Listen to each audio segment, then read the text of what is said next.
Chapter 1 of How to Succeed, or Stepping Stones to Fame and Fortune. Recording by Pamela Krantz. How to Succeed, or Stepping Stones to Fame and Fortune, by Orison Swett Marden. Chapter 1. First, be a man. The great need at this hour is manly men. We want no goody-goody piety, we have too much of it. We want men who will do right, though the heavens fall, who believe in God, and who will confess Him. Rev. W. J. Dawson. All the world cries, "Where is the man who will save us? We want a man." Don't look so far for this man, you have him at hand. This man, it is you, it is I, it is each one of us. How to constitute oneself a man? Nothing harder if one knows not how to will it. Nothing easier if one wills it. Alexander Dumas. "I thank God I am a Baptist," said a little short doctor of divinity, as he mounted a step at a convention. "Louder, louder!" shouted a man in the audience. "We can't hear." "Get up higher," said another. "I can't," replied the doctor. "To be a Baptist is as high as one can get." But there is something higher than being a Baptist, and that is being a man. Rousseau says, "According to the order of nature, men being equal, their common vocation is the profession of humanity, and whoever is well educated to discharge the duty of a man cannot be badly prepared to fill any of those offices that have a relation to him. It matters little to me whether my pupil be designed for the army, the pulpit, or the bar. To live is the profession I would teach him. When I have done with him, it is true he will be neither a soldier, a lawyer, nor a divine. Let him first be a man. Fortune may remove him from one rank to another, as she pleases, he will always be found in his place." "First of all," replied the boy James A. Garfield, when asked what he meant to be, "I must make myself a man. If I do not succeed in that, I can succeed in nothing." "Hear me, O men!" cried Diogenes in the marketplace at Athens. And when a crowd collected around him, he said scornfully, "I called for men, not pygmies." One great need of the world today is for men and women who are good animals. To endure the strain of our concentrated civilization, the coming man and woman must have an excess of animal spirits. They must have a robustness of health. Mere absence of disease is not health. It is the overflowing fountain, not the one half full, that gives life and beauty to the valley below. Only he is healthy who exults in mere animal existence, whose very life is a luxury, who feels a bounding pulse throughout his body, who feels life in every limb, as dogs do when scouring over the field, or as boys do when gliding over fields of ice. Dispense with the doctor by being temperate, the lawyer by keeping out of debt, the demagogue by voting for honest men, and poverty by being industrious. "Nephew," said Sir Godfrey Kneller, the artist, to a Guinea slave trader, who entered the room where his uncle was talking with Alexander Pope, "you have the honor of seeing the two greatest men in the world." "I don't know how great men you may be," said the Guinea man, as he looked contemptuously upon their diminutive physical proportions, "but I don't like your looks. I have often bought a much better man than either of you, all muscles and bones, for 10 guineas.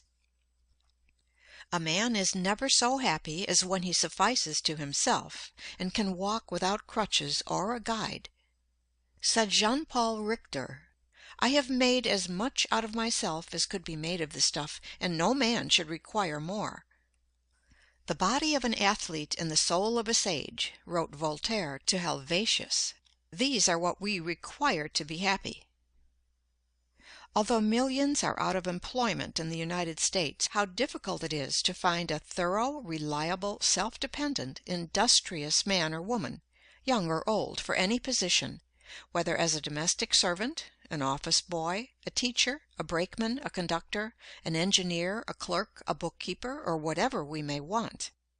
It is almost impossible to find a really competent person in any department. and oftentimes we have to make many trials before we can get a position fairly well filled. It is a superficial age. Very few prepare for their work. Of thousands of young women trying to get a living at typewriting, many are so ignorant, so deficient in the common rudiments even, that they spell badly, use bad grammar, and know scarcely anything of punctuation. In fact, they murder the English language. They can copy, parrot-like, and that is about all. The same superficiality is found in nearly all kinds of business. It is next to impossible to get a first-class mechanic. He has not learned his trade. He has picked it up, and botches everything he touches, spoiling good material and wasting valuable time. In the professions, it is true, we find greater skill and faithfulness, but usually they have been developed at the expense of mental and moral breadth. The merely professional man is narrow.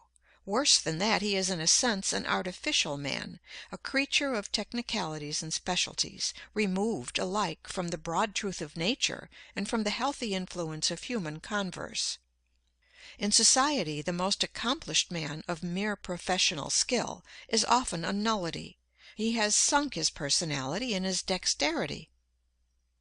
"The aim of every man," said Humboldt, "should be to secure the highest and most harmonious development of his powers to a complete and consistent whole."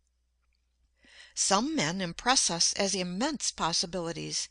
They seem to have a sweep of intellect that is grand, a penetrative power that is phenomenal. They seem to know everything, to have read everything, to have seen everything. Nothing seems to escape the keenness of their vision, but somehow they are forever disappointing our expectations. They raise great hopes only to dash them. They are men of great promise, but they never pay. There is some indefinable want in their make-up. What the world needs is a clergyman who is broader than his pulpit, who does not look upon humanity with a white neckcloth ideal, and who would give the lie to the saying that the human race is divided into three classes: men, women, and ministers.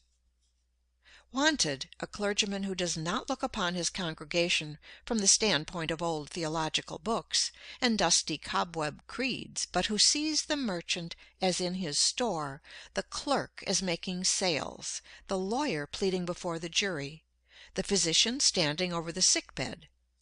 In other words, who looks upon the great, throbbing, stirring, pulsing, competing, scheming, ambitious, impulsive, tempted mass of humanity as one of their number, who can live with them, see with their eyes, hear with their ears, and experience their sensations. The world has a standing advertisement over the door of every profession, every occupation, every calling: "Wanted, a man." Wanted, a lawyer who has not become the victim of his specialty, a mere walking bundle of precedents. Wanted, a shopkeeper who does not discuss markets wherever he goes. A man should be so much larger than his calling, so broad and symmetrical in his culture, that he would not talk shop in society, that no one would suspect how he gets his living. Nothing is more apparent in this age of specialties than the dwarfing, crippling, mutilating influence of occupations or professions. Specialties facilitate commerce and promote efficiency in the professions, but are often narrowing to individuals.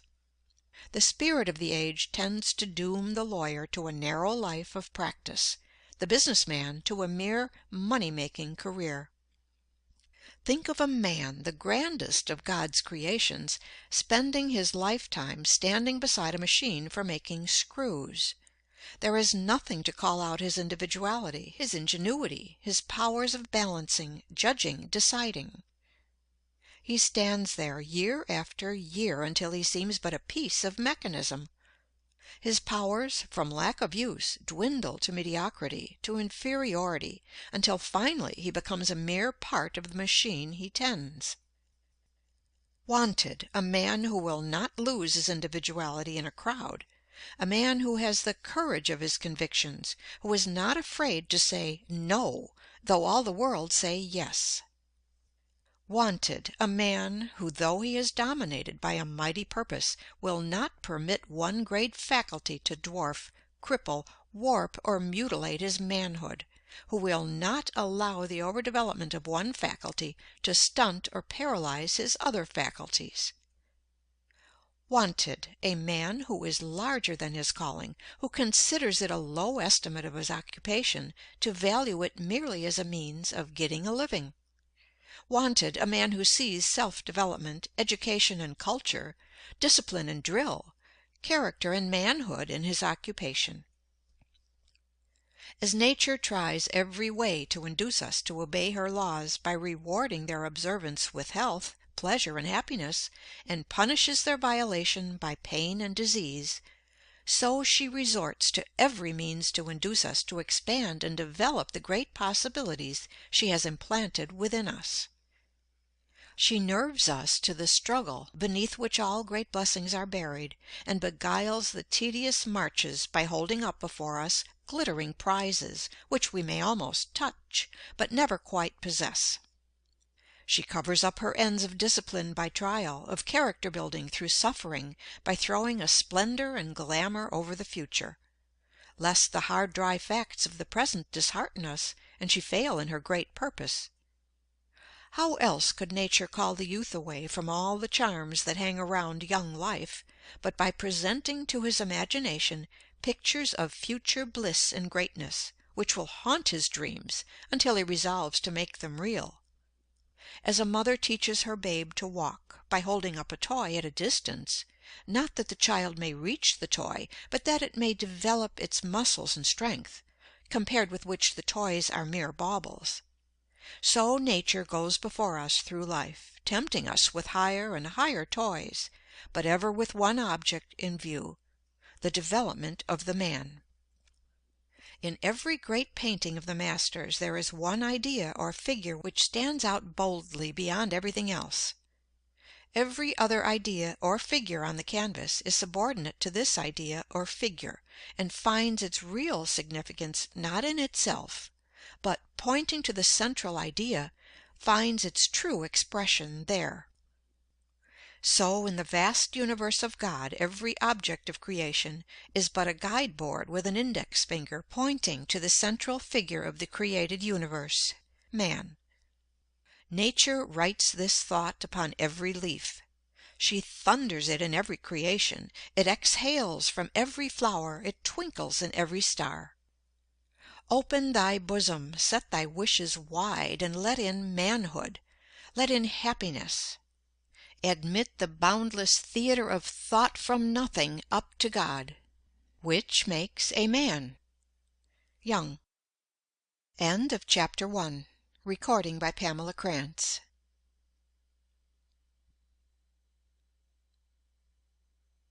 Chapter 2 of How to Succeed, or Stepping Stones to Fame and Fortune. Recording by Tech Savvy. How to Succeed, or Stepping Stones to Fame and Fortune by Orison Swett Marden. Chapter 2. Seize Your Opportunity. The blowing winds are but our servants when we hoist the sail. You must come to know that each admirable genius is but a successful diver in that sea whose floor of pearls is all your own. By Emerson. Who waits until the wind shall silent keep, who never finds the ready hour to sow, who watcheth clouds will have no time to reap. By Helen Hunt Jackson. The secret of success in life is for a man to be ready for his opportunity when it comes. By Disraeli. Do the best you can where you are, and, when that is accomplished, God will open a door for you, and a voice will call, "Come up hither into a higher sphere." By Beecher. Our grand business is, not to see what lies dimly at a distance, but to do what lies clearly at hand. By Carroll. When I was a boy, said General Grant, my mother one morning found herself without butter for breakfast, and sent me to borrow some from a neighbor. Going into the house without knocking, I overheard a letter read from the son of a neighbor, who was then at West Point. stating that he had failed in examination and was coming back home.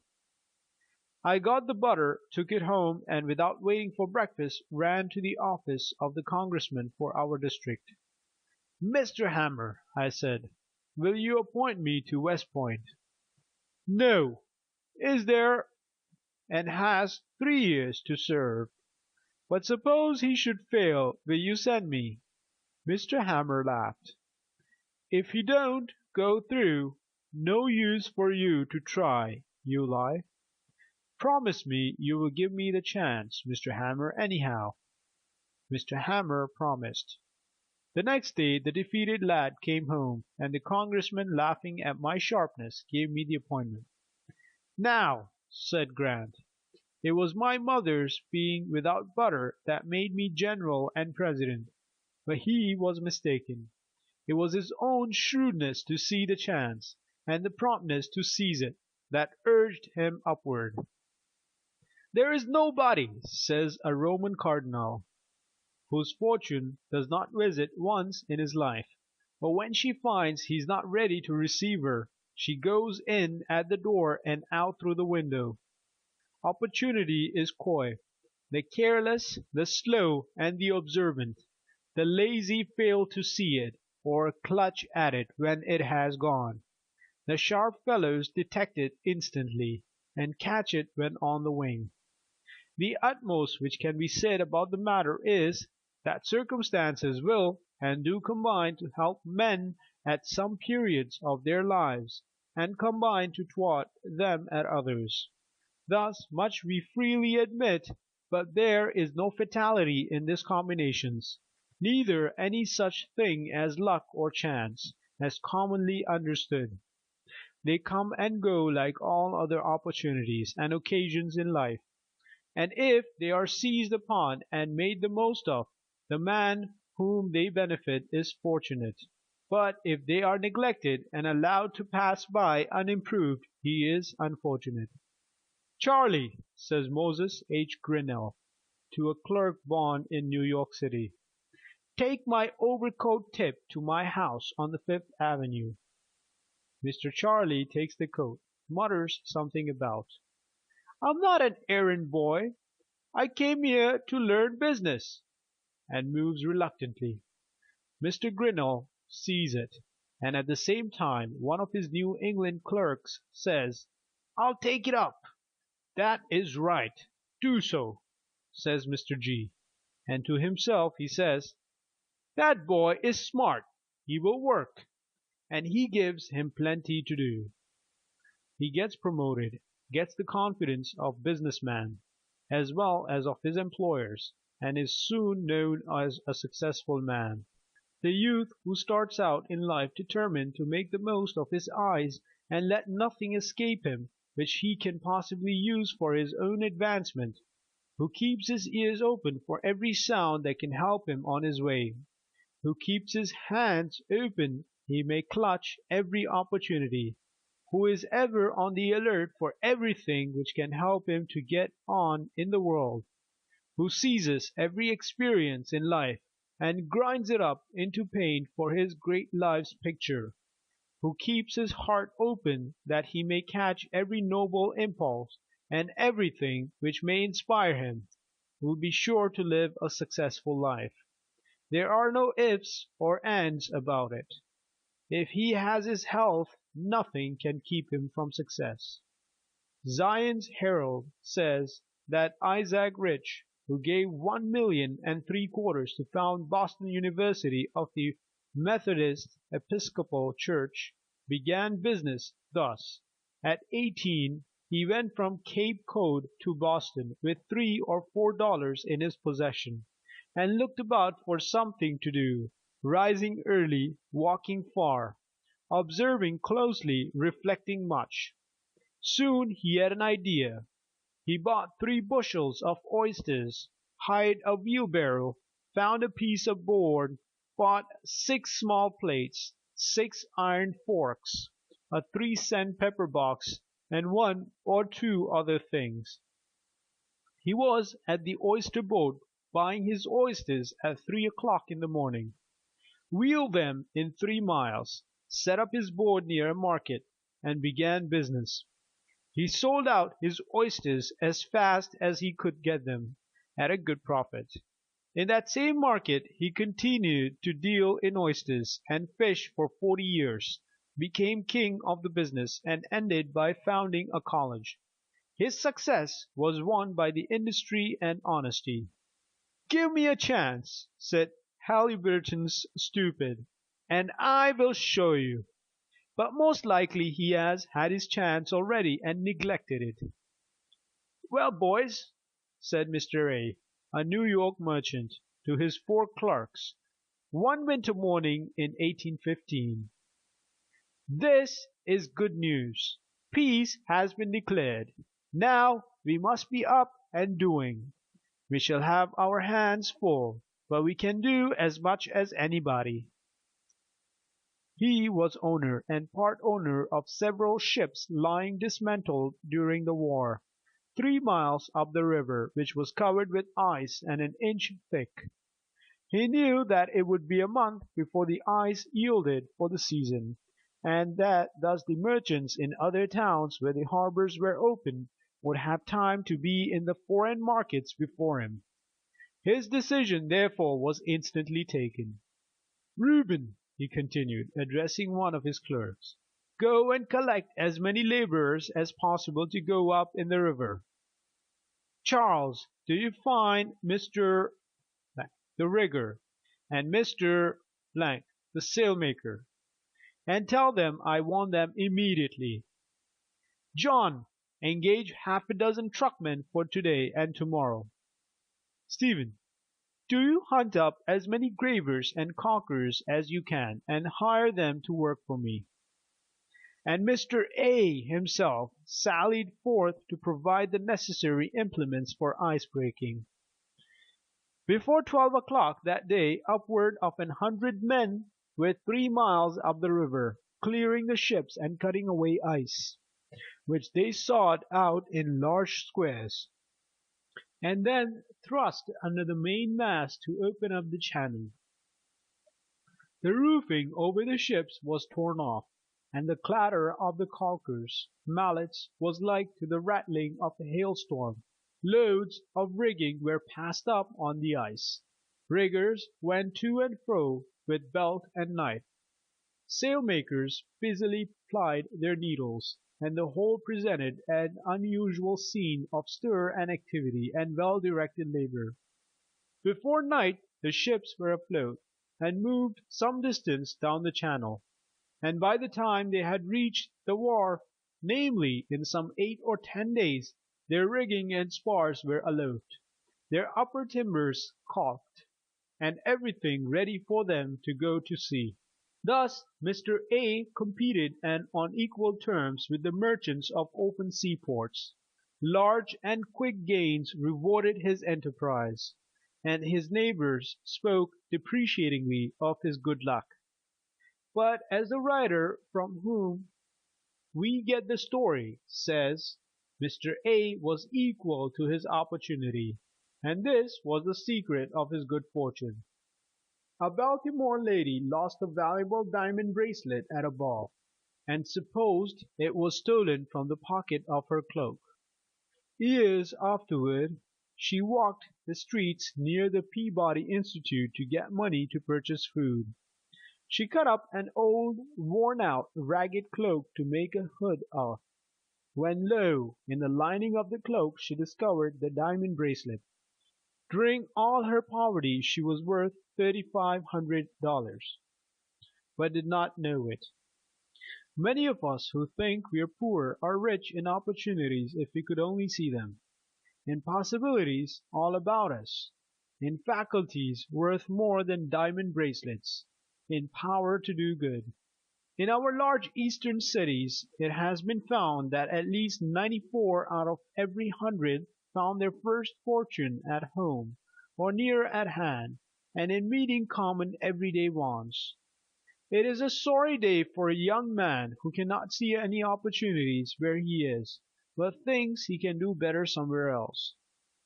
Several Brazilian shepherds organized a party to go to California to dig gold, and took along a handful of clear pebbles to play checkers with on the voyage. They discovered after arriving at Sacramento, after they had thrown most of the pebbles away, that they were all diamonds. They returned to Brazil only to find that the mines had been taken up by the others and sold to the government. The richest gold and silver mine in Nevada was sold for $42 by the owner, to get money to pay his passage to other mines where he thought he could get rich. Professor Agassiz told the Harvard students of a farmer who owned a farm of hundreds of acres of unprofitable woods and rocks, and concluded to sell out and try some more remunerative business. He studied coal measures and coal oil deposits and experimented for a long time. He sold his farm for $200 and went into the oil business 200 miles away.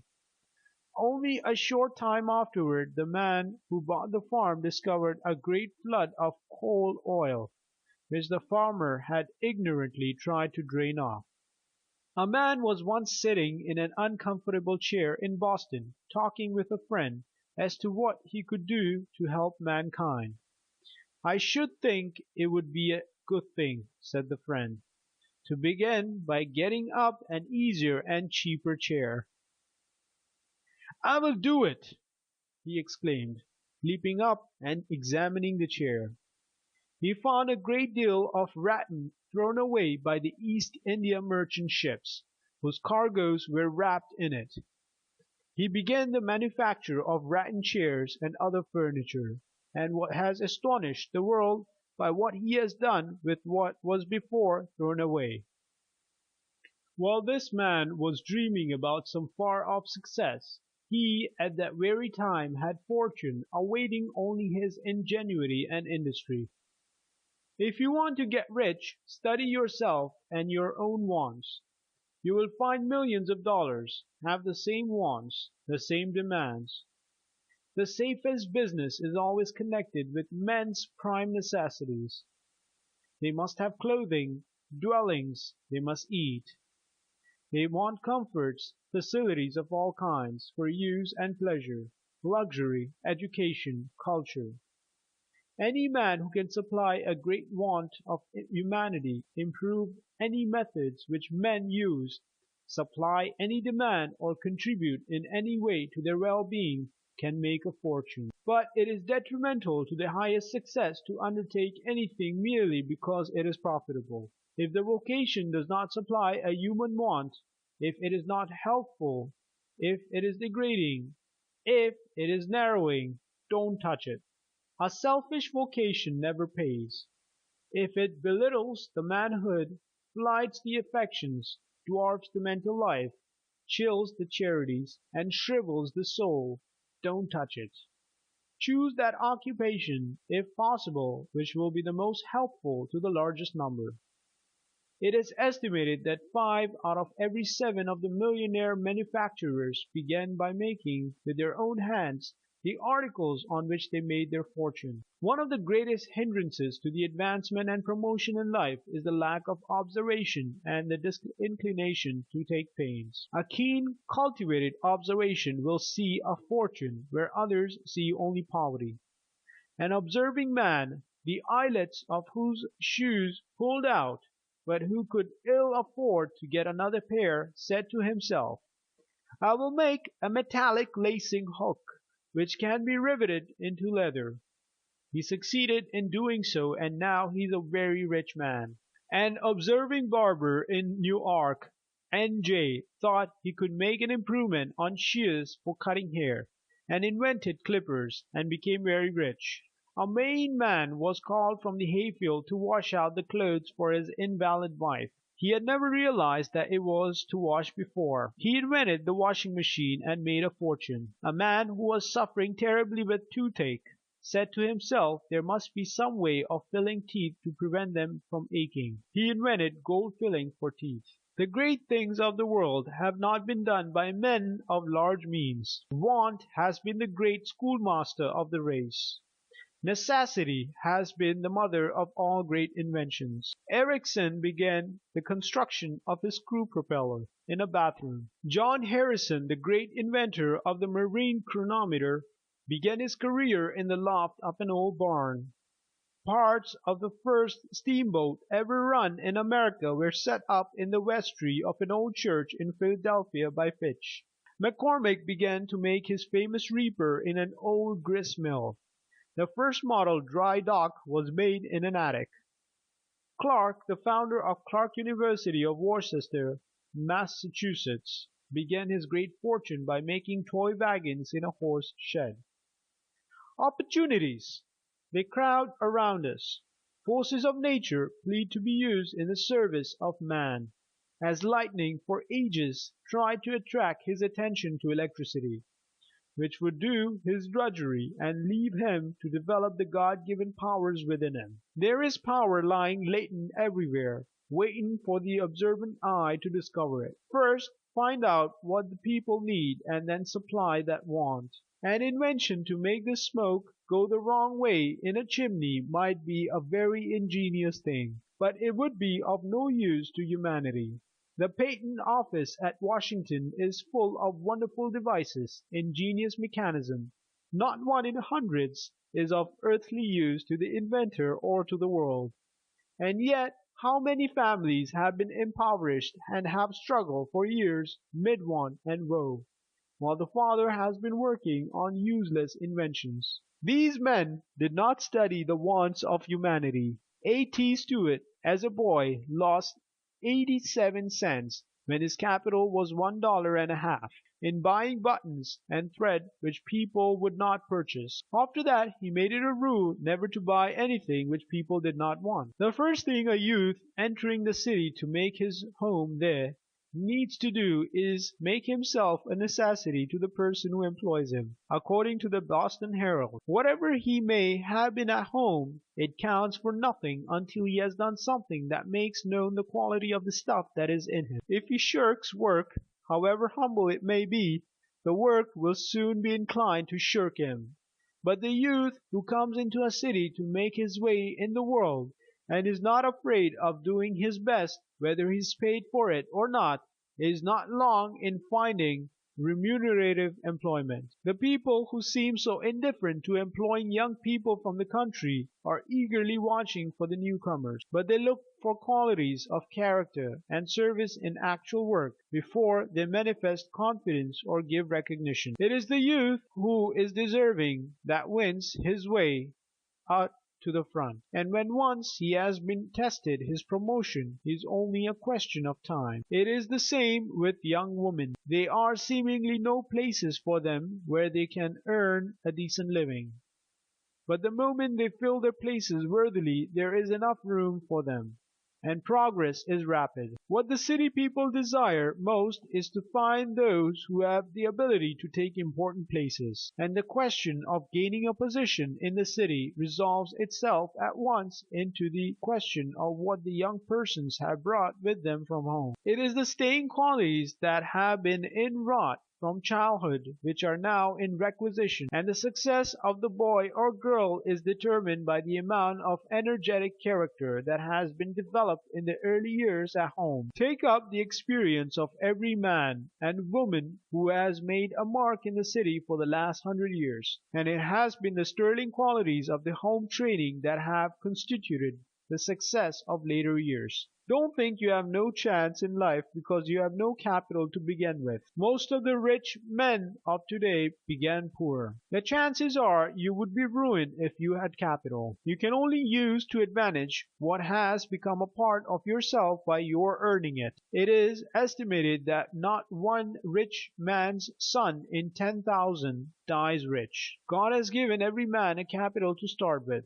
We are born rich. He is rich who has good health, a sound body, good muscles. He is rich who has a good head, a good disposition, a good heart. He is rich who has two good hands, with five chances on each. Equipped? Every man is equipped as only God could equip him. What a fortune he possesses in the marvelous mechanism of his body and mind. It is individual effort that has accomplished everything worth accomplishing in this world. Money to start with is only a crutch, which, if any misfortune knocks it from under you, would only make your fall all the more certain. End of chapter 2.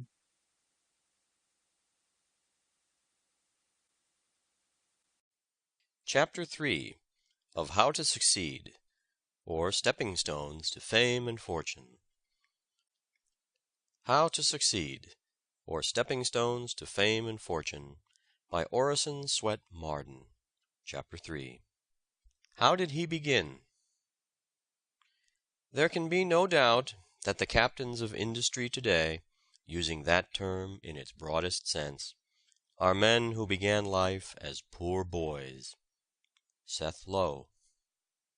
Poverty is very terrible, and sometimes kills the very soul within us, but it is the north wind that lashes men into Vikings.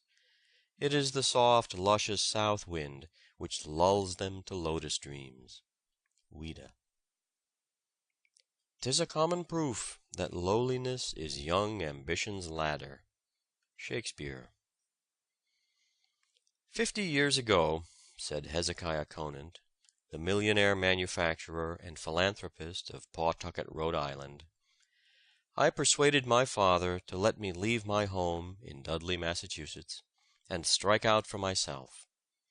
So, one morning in May 1845, the old farm horse and wagon was hitched up, and, dressed in our Sunday clothes, father and I started for Worcester.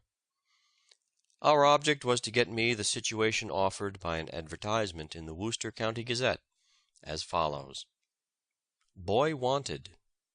Wanted immediately.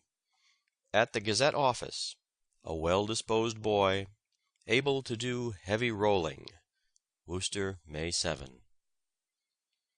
The financial inducements were $30 the first year, $35 the next, and $40 the third year, and board in the employer's family.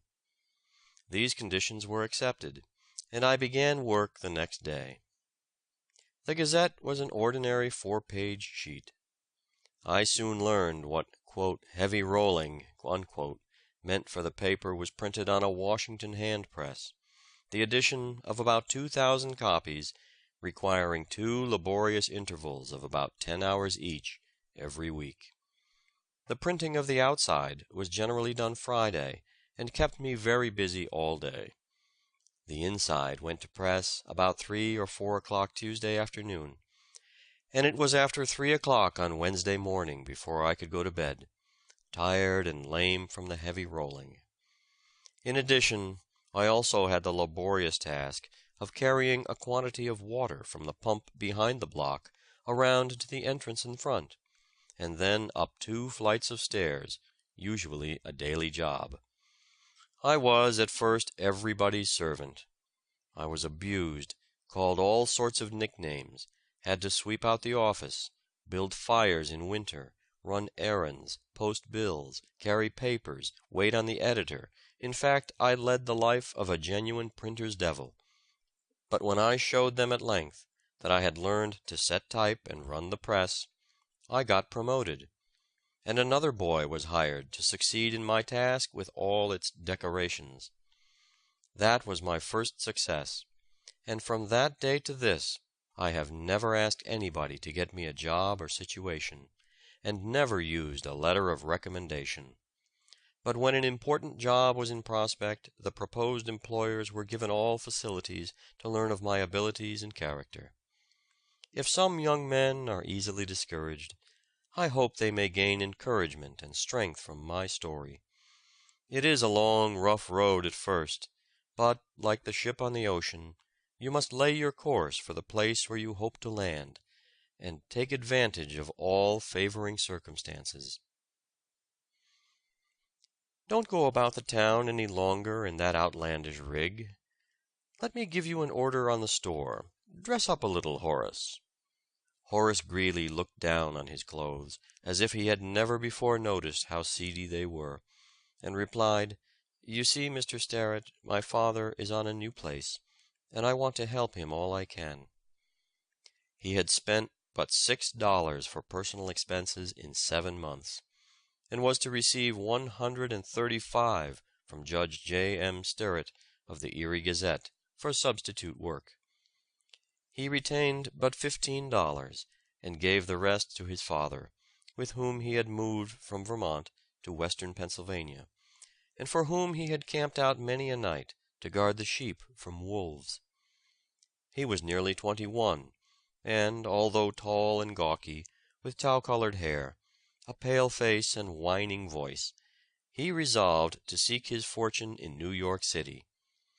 Slinging his bundle of clothes on a stick over his shoulder, he walked 60 miles through the woods to Buffalo, rode on a canal boat to Albany, descended the Hudson in a barge, and reached New York just as the sun was rising, August 18, 1831. For days Horace wandered up and down the streets, going into scores of buildings and asking if they wanted a hand. But no was the invariable reply. His quaint appearance led many to think he was an escaped apprentice. One Sunday at his boarding place he heard that printers were wanted at West's printing office. He was at the door at 5 o'clock Monday morning, and asked the foreman for a job at 7. The latter had no idea that the country greenhorn could set type for the polyglot testament on which help was needed, but said, "Fix up a case for him, and we'll see if he can do anything." When the proprietor came in, he objected to the newcomer, and told the foreman to let him go when his first day's work was done. That night Horace showed a proof of the largest and most correct day's work that had then been done. In 10 years Horace was a partner in a small printing office. He founded the New Yorker, the best weekly paper in the United States, but it was not profitable. When Harrison was nominated for president in 1840, Greeley started the Log Cabin, which reached the then fabulous circulation of 90,000. But on this paper, at a penny a copy, he made no money. His next venture was the New York Tribune, price 1 cent. To start it, he borrowed $1,000 and printed 5,000 copies of the first number.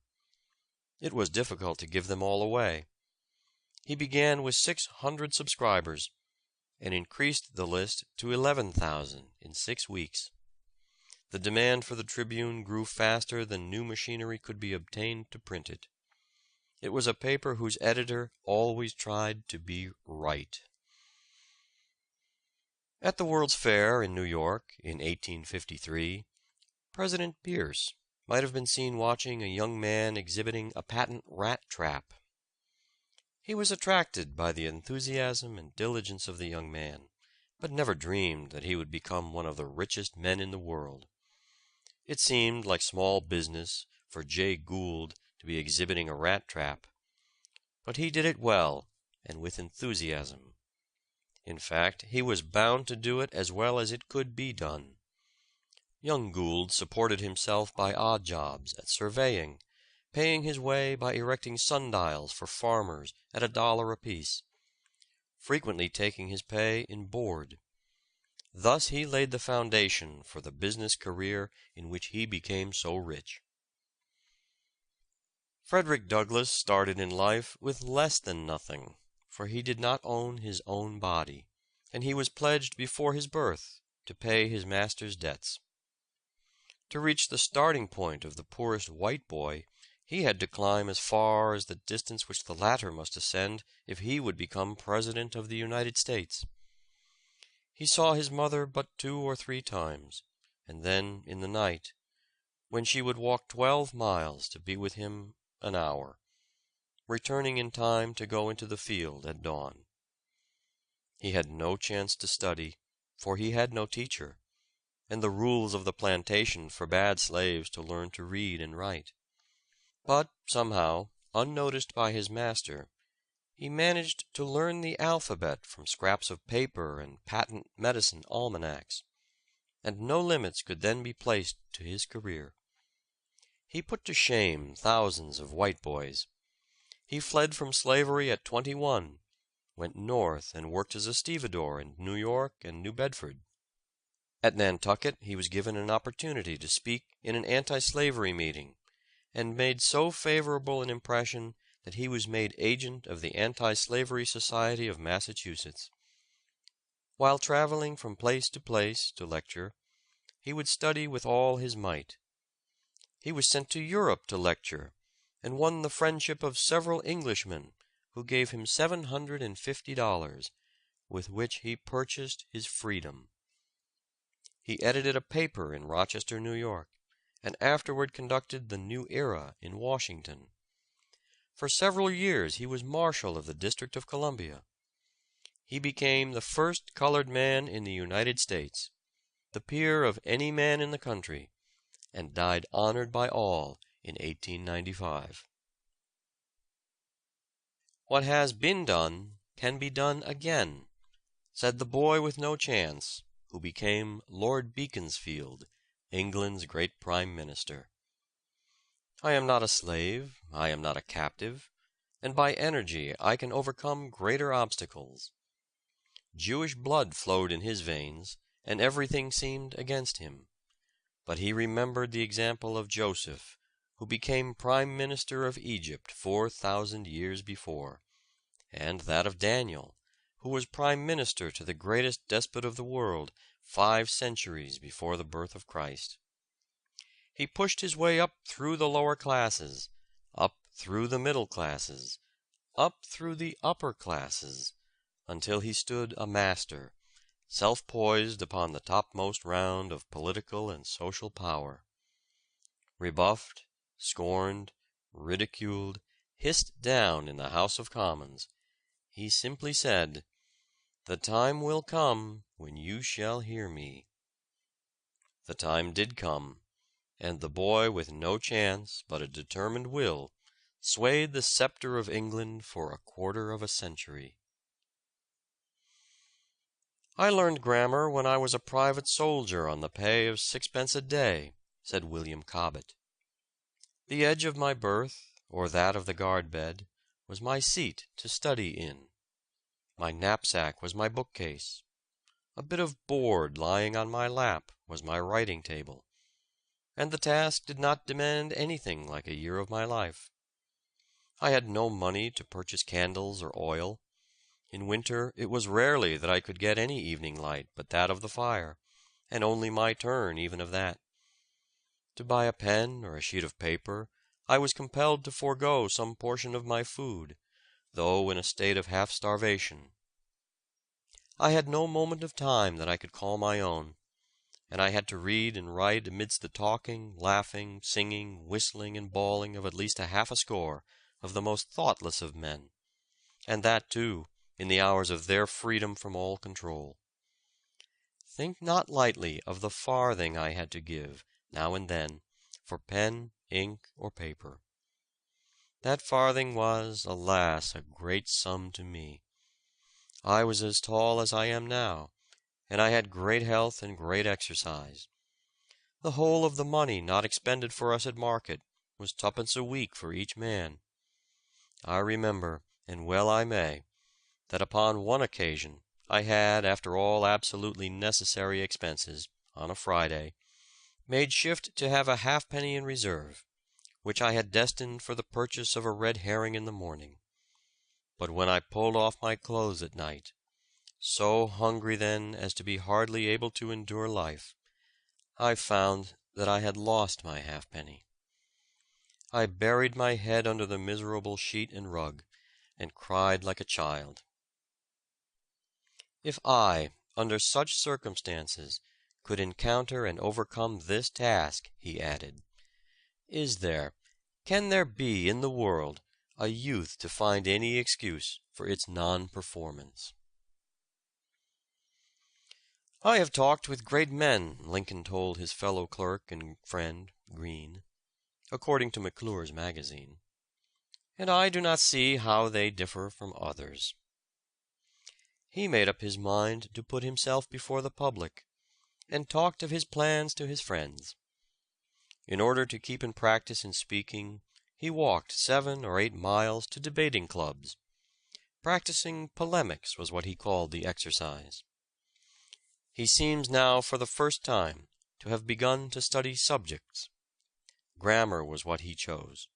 He sought Mentor Graham, the schoolmaster, and asked his advice. "If you are going before the public," Mr. Graham told him, "you ought to do it." But where could he get a grammar? There was but one in the neighborhood, Mr. Graham said, and that was 6 miles away. Without waiting for more information, the young man rose from the breakfast table, walked immediately to the place, borrowed this rare copy of Kirkham's Grammar, and before night was deep in its mysteries. From that time on, for weeks, he gave every moment of his leisure to mastering the contents of the book. Frequently he asked his friend Green to hold the book while he recited, and when puzzled by a point, he would consult Mr. Graham. Lincoln's eagerness to learn was such that the whole neighborhood became interested. The Greens lent him books. The schoolmaster kept him in mind and helped him as he could. And even the village cooper let him come into his shop and keep up a fire of shavings sufficiently bright to read by at night. It was not long before the grammar was mastered. "Well," Lincoln said to his fellow clerk, Green, "if that's what they call science, I think I'll go at another." He had made another discovery, that he could conquer subjects.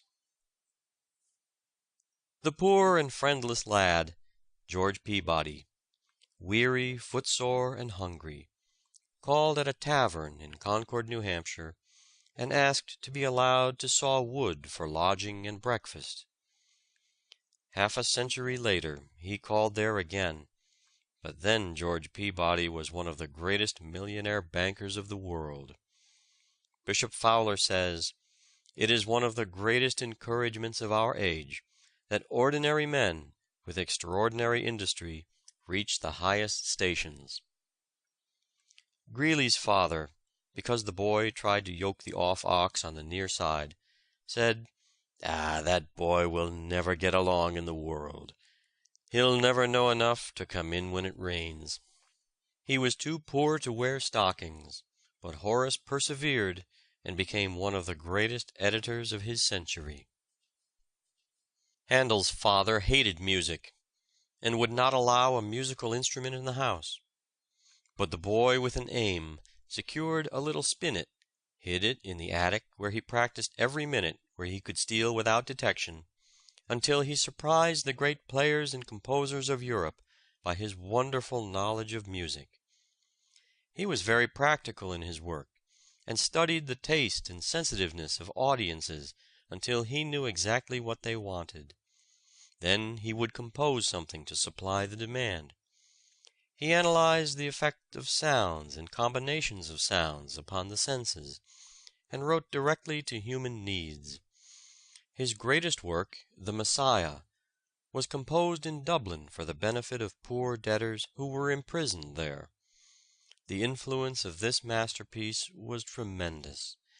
It was said it outpreached the preacher, outprayed prayers, reformed the wayward, softened stony hearts, as it told the wonderful story of redemption in sound. A.T. Stewart began life as a teacher in New York at $300 a year. He soon resigned and began that career as a merchant in which he achieved a success almost without precedent. Honesty, one price, cash on delivery, and business on business principles were his invariable rules. Absolute regularity and system reigned in every department. In 50 years he made a fortune of from $30 to $40 million. He was nominated as Secretary of the Treasury in 1869, but it was found that the law forbids a merchant to occupy that position. He offered to resign, or to give the entire profits of his business to the poor of New York, as long as he should remain in office. President Grant declined to accept such an offer. Poor Kepler struggled with constant anxieties, and told fortunes by astrology for a livelihood, saying that astrology, as the daughter of astronomy, ought to keep her mother. But fancy a man of science wasting precious time over horoscopes. "I supplicate you," he writes to Maestlin, "if there is a situation vacant at Tübingen, do what you can to obtain it for me, and let me know the prices of bread and wine and other necessaries of life, for my wife is not accustomed to live on beans." He had to accept all sorts of jobs. He made almanacs and served anyone who would pay him. Who would have predicted that the modest, gentle boy Raphael, without either riches or noted family, would have worked his way to such renown, or that one of his pictures, but 66¾ inches square, the Mother of Jesus, would be sold to the Empress of Russia for $66,000. His Ansidei Madonna was bought by the National Gallery for $350,000. Think of Michelangelo working for 6 florins a month, and 18 years on St. Peter's for nothing. Dr. Johnson was so afflicted with King's evil that he lost the use of one eye. The youth could not even engage in the pastimes of his mates, as he could not see the gutter without bending his head down near the street. He read and studied terribly. Finally a friend offered to send him to Oxford, but he failed to keep his promise, and the boy had to leave. He returned home, and soon afterward his father died insolvent. He conquered adverse fortune and bodily infirmities with the fortitude of a true hero. Ichabod Washburn, a poor boy born near Plymouth Rock, was apprenticed to a blacksmith in Worcester, Mass., and was so bashful that he scarcely dared to eat in the presence of others. But he determined that he would make the best wire in the world, and would contrive ways and means to manufacture it in enormous quantities. At that time there was no good wire made in the United States. One house in England had the monopoly of making steel wire for pianos for more than a century. Young Washburn, however, had grit, and was bound to succeed. His wire became the standard everywhere. At one time he made 250,000 yards of iron wire daily, consuming 12 tons of metal, and requiring the services of 700 men. He amassed an immense fortune, of which he gave away a large part during his life, and bequeathed the balance to charitable institutions. John Jacob Astor left home at 17 to acquire a fortune. His capital consisted of $2 and 3 resolutions: to be honest, to be industrious, and not to gamble. 2 years later he reached New York, and began work in a fur store at $2 a week and his board. Soon learning the details of the business, he began operations on his own account.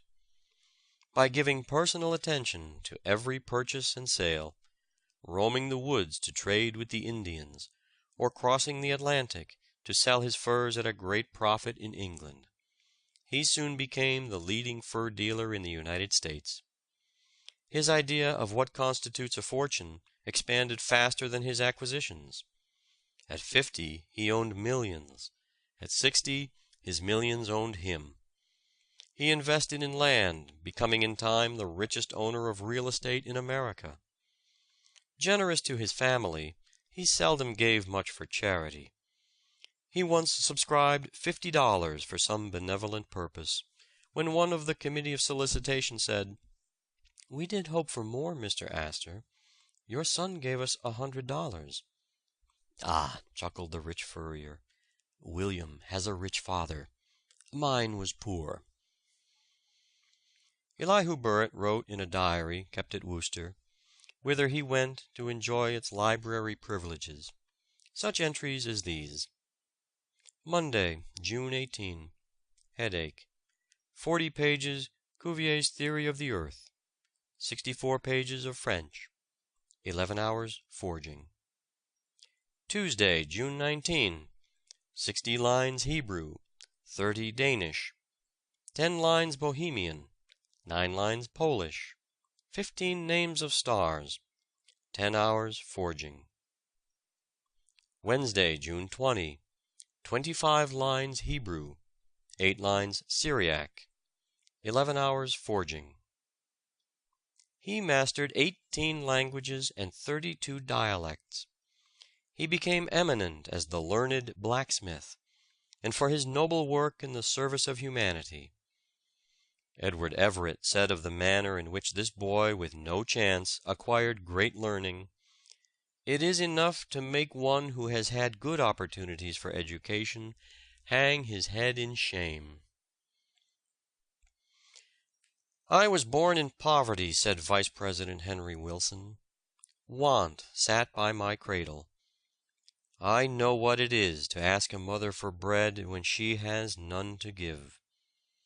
I left my home at 10 years of age, and served an apprenticeship of 11 years, receiving a month's schooling each year, and at the end of 11 years of hard work, a yoke of oxen and 6 sheep, which brought me $84. I never spent the sum of $1 for pleasure, counting every penny from the time I was born till I was 21 years of age. I know what it is to travel weary miles and ask my fellow men to give me leave to toil. In the first month after I was 21 years of age, I went into the woods, drove a team, and cut mill logs. I rose in the morning before daylight and worked hard till after dark, and received the magnificent sum of $6 for the month's work. Each of these dollars looked as large to me as the moon looks tonight." "Many a farmer's son," says Thurlow Weed, "has found the best opportunities for mental improvement in his intervals of leisure while tending sap bush. Such, at any rate, was my own experience. At night you had only to feed the kettles and keep up the fires, the sap having been gathered and the wood cut before dark. During the day we would always lay in a good stock of fat pine, by the light of which, blazing bright before the sugar house, in the posture the serpent was condemned to assume, as a penalty for tempting our first grandmother, I passed many a delightful night in reading. I remember in this way to have read a history of the French Revolution, and to have obtained from it a better and more enduring knowledge of its events and horrors, and of the actors in that great national tragedy, than I have received from all subsequent reading. I remember also how happy I was in being able to borrow the books of a Mr. Keyes, after a 2-mile tramp through the snow, shoeless, my feet swaddled in remnants of rag carpet." "That fellow will beat us all some day," said a merchant speaking of John Wanamaker and his close attention to his work. "What a prediction to make of a young man who started business with a little clothing in a hand cart in the streets of Philadelphia. But this youth had the indomitable spirit of a conqueror in him, and you could not keep him down. General Grant said to George W. Childs, 'Mr. Wanamaker could command an army.' His great energy, method, industry, economy, and high moral principle attracted President Harrison, who appointed him Postmaster General. Jacques Aristide Boucicault began his business life as an employee in a dry goods house in a small provincial town in France. After a few years he went to Paris, where he prospered so rapidly that in 1853 he became a partner and later the sole proprietor of the Bon Marché, then only a small shop, which became under his direction the most unique establishment in the world. His idea was to establish a combined philanthropic and commercial house on a large scale. Everyone who worked for him was advanced progressively, according to his length of employment and the value of the services he rendered. He furnished free tuition, free medical attendance, and a free library for employees. A provident fund affording a small capital for males and a marriage portion for females at the expiration of 10 or 15 years of service. A free reading room for the public, and a free art gallery for artists to exhibit their paintings or sculptures. After his sudden death in 1877, his only son carried forward his father's projects until he too died in 1879, when his widow, Marguerite Guérin, continued and extended his business and beneficent plans until her death in 1887. So well did this family lay the foundations of a building covering 108,000 square feet, with many accessory buildings of smaller size, and of a business employing 3,600 persons, with sales amounting to nearly $20 million annually, that every department is still conducted with all its former success, in accordance with the instructions of the founders. They are here no longer in their bodily presence, but their spirit, their ideas still pervade the vast establishment. Everything is still sold at a small profit, and at a price plainly marked, and any article which may have ceased to please the purchaser can without the slightest difficulty be exchanged or its value refunded. When James Gordon Bennett was 40 years old, he collected all his property, $300, and in a cellar with a board upon 2 barrels for a desk, himself his own typesetter, office boy, publisher, newsboy, clerk, editor, proofreader, and printer's devil, he started the New York Herald. In all his literary work up to this time he had tried to imitate Franklin's style, and, as is the fate of all imitators, he utterly failed.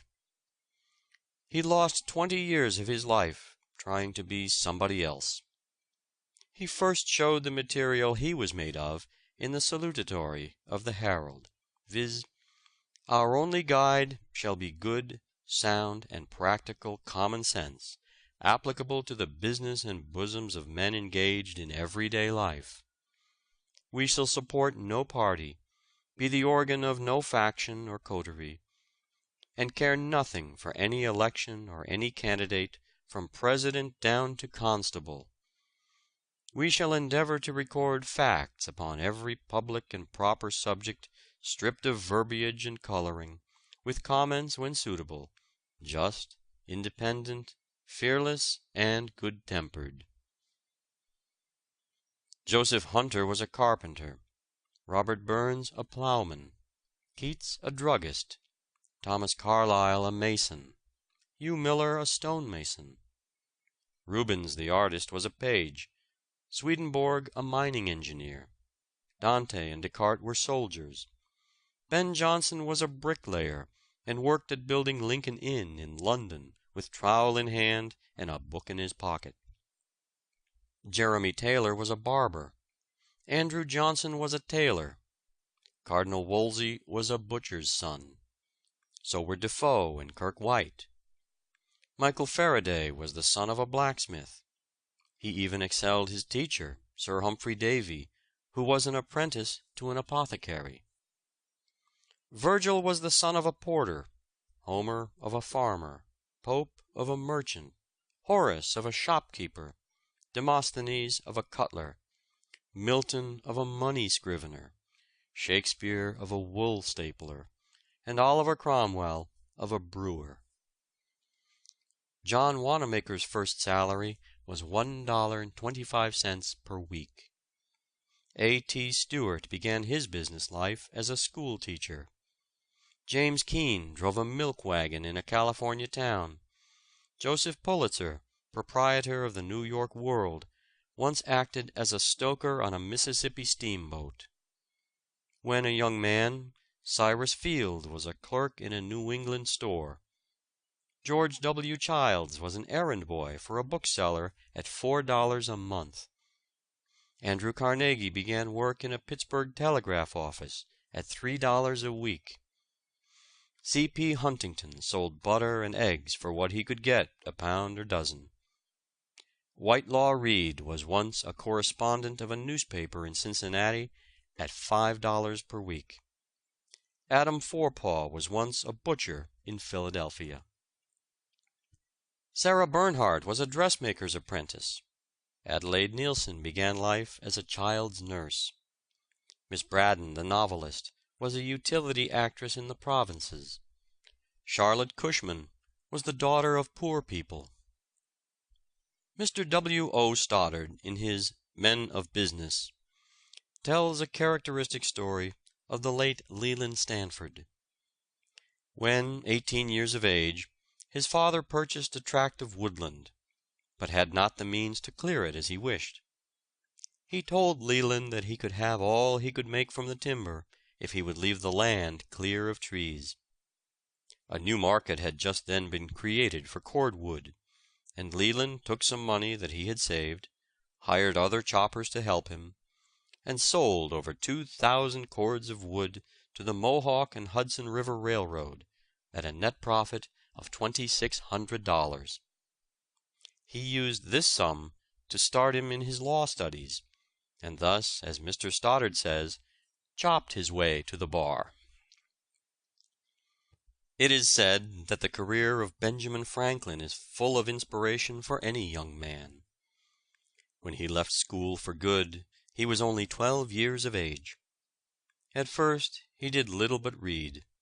He soon found, however, that reading alone would not make him an educated man, and he proceeded to act upon this discovery at once. At school he had been unable to understand arithmetic. Twice he had given it up as a hopeless puzzle, and finally left school almost hopelessly ignorant upon the subject. But the printer's boy soon found his ignorance of figures extremely inconvenient. When he was about 14, he took up for the third time the Cocker's arithmetic, which had baffled him at school, and ciphered all through it with ease and pleasure. He then mastered a work upon navigation, which included the rudiments of geometry, and thus tasted, quote, "the inexhaustible charm of mathematics." Unquote. He pursued a similar course, we are told, in acquiring the art of composition, in which, at length, he excelled most of the men of his time. When he was but a boy of 16, he wrote so well that the pieces which he slyly sent to his brother's paper were thought to have been written by some of the most learned men in the colony. Henry Clay, the mill boy of the Slashes, was one of 7 children of a widow too poor to send him to any but a common country school, where he was drilled only in the 3 R's. But he used every spare moment to study without a teacher, and in after years he was a king among self-made men. The most successful man is he who has triumphed over obstacles, disadvantages, and discouragements. It is Goodyear in his rude laboratory, enduring poverty and failure until the pasty rubber is at length hardened. It is Edison biding his time in baggage car and in printing office until that mysterious light and power glows and throbs at his command. It is Carey on his cobbler's bench, nourishing the great purpose that at length carried the message of love to benighted India. These are the cases and examples of true success. End of Chapter 3. Recording by David Martin.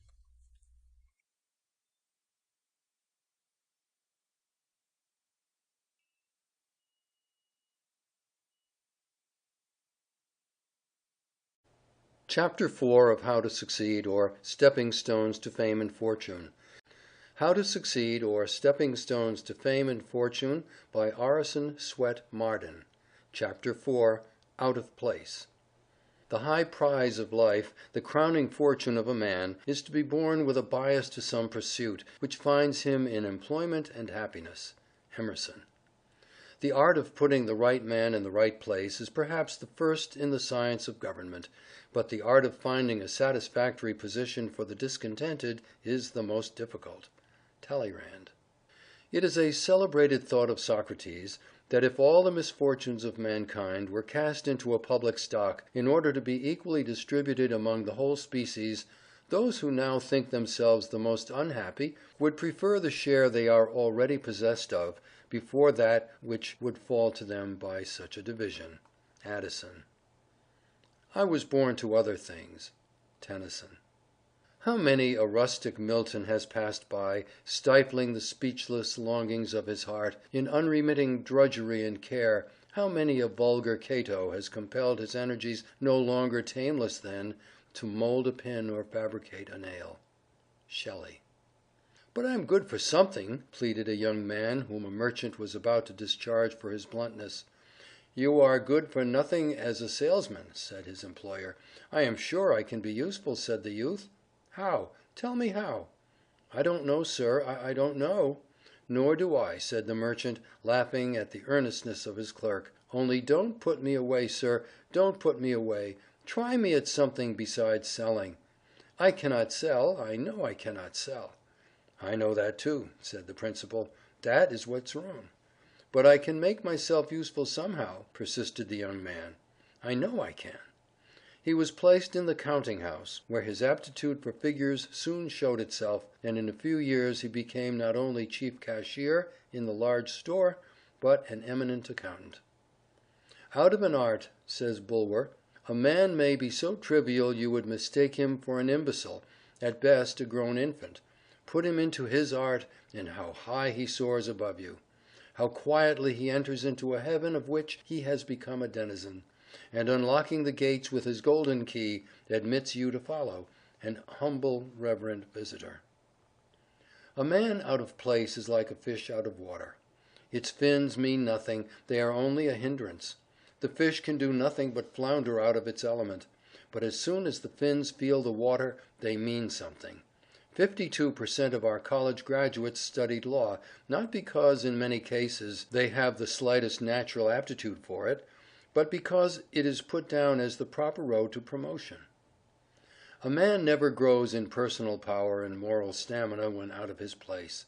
If he grows at all, it is a narrow, one-sided, stunted growth, not a manly growth. Nature abhors the slightest perversion of natural aptitude or deviation from the sealed orders which accompany every soul into this world. A man out of place is not half a man. He feels unmanned, unsexed. He cannot respect himself, hence he cannot be respected. You can enter all kinds of horses for a race, but only those which have natural adaptation for speed will make records. The others will only make themselves ridiculous by their lumbering, unnatural exertions to win. How many truck and family horse lawyers make themselves ridiculous by trying to speed on the law track, where courts and juries only laugh at them.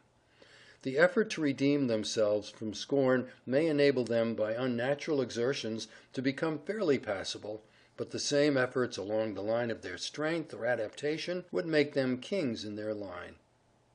Jonathan, said Mr. Chase, when his son told of having nearly fitted himself for college, thou shalt go down to the machine shop on Monday morning. It was many years before Jonathan escaped from the shop to work his way up to the position of a man of great influence as a United States Senator from Rhode Island. Galileo was sent to the university at Pisa at 17, with the strict injunction not to neglect medical subjects for the alluring study of philosophy or literature. But when he was 18, he discovered the great principle of the pendulum by a lamp left swinging in the cathedral. John Adams' father was a shoemaker, and trying to teach his son the art, gave him some uppers to cut out by a pattern which had a three-cornered hole in it to hang it up by. The future statesman followed the pattern, hole and all. There is a tradition that Tennyson's first poems were published at the instigation of his father's coachman. His grandfather gave the lad 10 shillings for writing an elegy on his grandmother. As he handed it to him, he said, "There, that's the first money you ever earned by your poetry, and take my word for it, it will be the last." Murillo's mother had marked her boy for a priest, but nature had already laid her hand upon him and marked him for her own. His mother was shocked on returning from church one day to find that the child had taken down the sacred family picture, Jesus and the Lamb, and had painted his own hat on the Saviour's head, and had changed the lamb into a dog. The poor boy's home was broken up, and he started out on foot and alone to seek his fortune. All he had was courage and determination to make something of himself. He not only became a famous artist, but a man of great character. "Let us people who are so uncommonly clever and learned," says Thackeray, "have a great tenderness and pity for the folks who are not endowed with the prodigious talents which we have. I have always had a regard for dunces. Those of my own school days were among the pleasantest of the fellows, and have turned out by no means the dullest in life, whereas many a youth who could turn off Latin hexameters by the yard and construe Greek quite glibly, is no better than a feeble prig now, with not a pennyworth more brains than were in his head before his beard grew." In the winter of 1824 there set in a great flood upon the town of Sidmouth. The tide rose to a terrible height. In the midst of this sublime and terrible storm, Dame Partington, who lived upon the beach, was seen at the door of her house with mop and pattens, trundling her mop, squeezing out the sea water, and vigorously pushing away the Atlantic Ocean. The Atlantic was roused. Mrs. Partington's spirit was up, but I need not tell you the contest was unequal. The Atlantic Ocean beat Mrs. Partington. She was excellent as a slop or a puddle, but she should not have meddled with a tempest. How many Dame Partingtons there are, of both sexes, and in every walk of life! The young swan is restless and uneasy until she finds the element she has never before seen. Then, with arched neck, between her white wings mantling proudly, rose her state with oary feet. What a wretched failure was that of Haydon the painter! He thought he failed through the world's ingratitude or injustice, but his failure was due wholly to his being out of place. His bitter disappointments at his half-successes were really pitiable, because to him they were more than failures. He had not the slightest sense of color, yet went through life under the delusion that he was an artist. "If it is God's will to take any of my children by death, I hope it may be Isaac," said the father of Dr. Isaac Barrow. "Why do you tell that blockhead the same thing 20 times over?" asked John Wesley's father. "Because," replied his mother, "if I had told him but 19 times, all my labor would have been lost, while now he will understand and remember." A man out of place may manage to get a living, but he has lost the buoyancy, energy, and enthusiasm which are as natural to a man in his place as his breath. He is industrious, but he works mechanically and without heart. It is to support himself and family, not because he cannot help it. Dinner time does not come 2 hours before he realizes it. A man out of place is constantly looking at his watch and thinking of his salary. If a man is in his place, he is happy, joyous, cheerful, energetic, fertile in resources. The days are too short for him. All his faculties give their consent to his work, say yes to his occupation. He is a man. He respects himself and is happy because all his powers are at play in their natural sphere. There is no compromising of his faculties, no cramping of legal acumen upon the farm, no suppressing of forensic oratorical powers at the shoemaker's bench, no stifling of exuberance of physical strength, of visions of golden crops and blooded cattle amid the loved country life in the dry clergyman's study, composing sermons to put the congregation to sleep. To be out of place is demoralizing to all the powers of manhood. We can't cheat nature out of her aim. If she has set all the currents of your life toward medicine or law, you will only be a botch at anything else. Willpower and application cannot make a farmer of a born painter, any more than a lumbering draft horse can be changed into a racehorse. When the powers are not used along the line of their strength, they become demoralized, weakened, deteriorated. Self-respect, enthusiasm, and courage ooze out. We become half-hearted, and success is impossible. Scott was called the great blockhead while in Edinburgh College. Grant's mother called the future general and president "Useless Grant," because he was so unhandy and dull. Erskine had at length found his place as a lawyer. He carried everything before him at the bar. Had he remained in the Navy, he would probably never have been heard from. When elected to Parliament, his lofty spirit was chilled by the cold sarcasm and contemptuous indifference of Pitt, whom he was expected by his friends to annihilate. But he was again out of his place. He was shorn of his magic power, and his eloquent tongue faltered from a consciousness of being out of his place. Gould failed as a storekeeper, tanner and surveyor and civil engineer, before he got into a railroad office where he "struck his gait." When extracts from James Russell Lowell's poem at Harvard were shown his father at Rome, instead of being pleased, the latter said, "James promised me when I left home that he would give up poetry and stick to books. I had hoped that he had become less flighty." The world is full of people at war with their positions. Man only grows when he is developing along the lines of his own individuality, and not when he is trying to be somebody else. All attempts to imitate another man, when there is no one like you in all creation, as the pattern was broken when you were born, is not only to ruin your own pattern, but to make only an echo of the one imitated. There is no strength off the lines of our own individuality. Anywhere else we are dwarfs, weaklings, echoes, and the echo even of a great man is a sorry contrast to even the smallest human being, who is himself. End of chapter 4. Recording by Lee Smalley.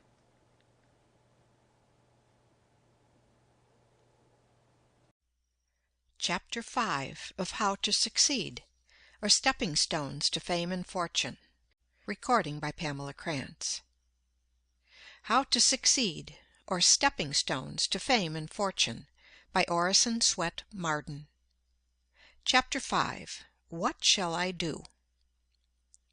No man ever made an ill figure who understood his own talents, nor a good one who mistook them. Swift. Blessed is he who has found his work. Let him ask no other blessing. Carlyle. Whatever you are by nature, keep to it. Never desert your line of talent. Be what nature intended you for, and you will succeed. Be anything else, and you will be 10,000 times worse than nothing. Sydney Smith. He who is false to present duty breaks a thread in the loom, and will find the flaw when he may have forgotten its cause. Beecher. I am glad to think I am not bound to make the world go round, but only to discover and to do, with cheerful heart, the work that God appoints. Jean Ingelow. Do that which is assigned you, says Emerson, and you cannot hope too much or dare too much. There is at this moment for you an utterance brave and grand as that of the colossal chisel of Phidias, or trowel of the Egyptians, or the pen of Moses or Dante, but different from all these. I felt that I was in the world to do something, and thought I must, said Whittier, thus giving the secret of his great power.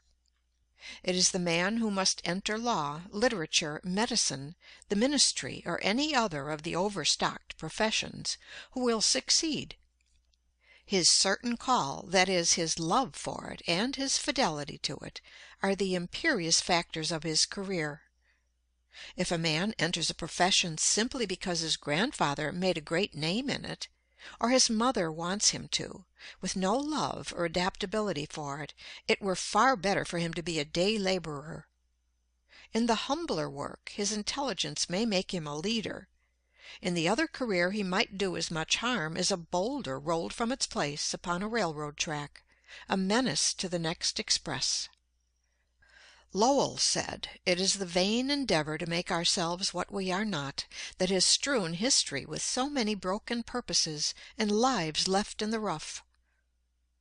The age has no aversion to preaching as such, said Phillips Brooks. It may not listen to your preaching. But though it may not listen to your preaching, it will wear your boots, or buy your flour, or see stars through your telescope. It has a use for every person, and it is his business to find out what that use is. The following advertisement appeared several times in a paper without bringing a letter. Wanted.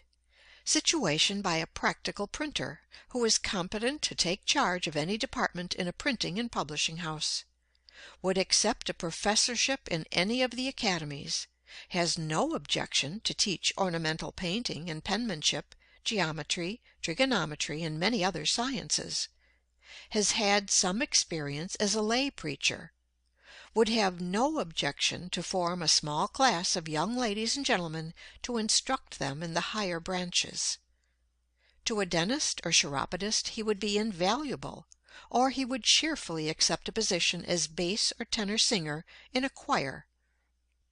At length there appeared this addition to the notice: P.S.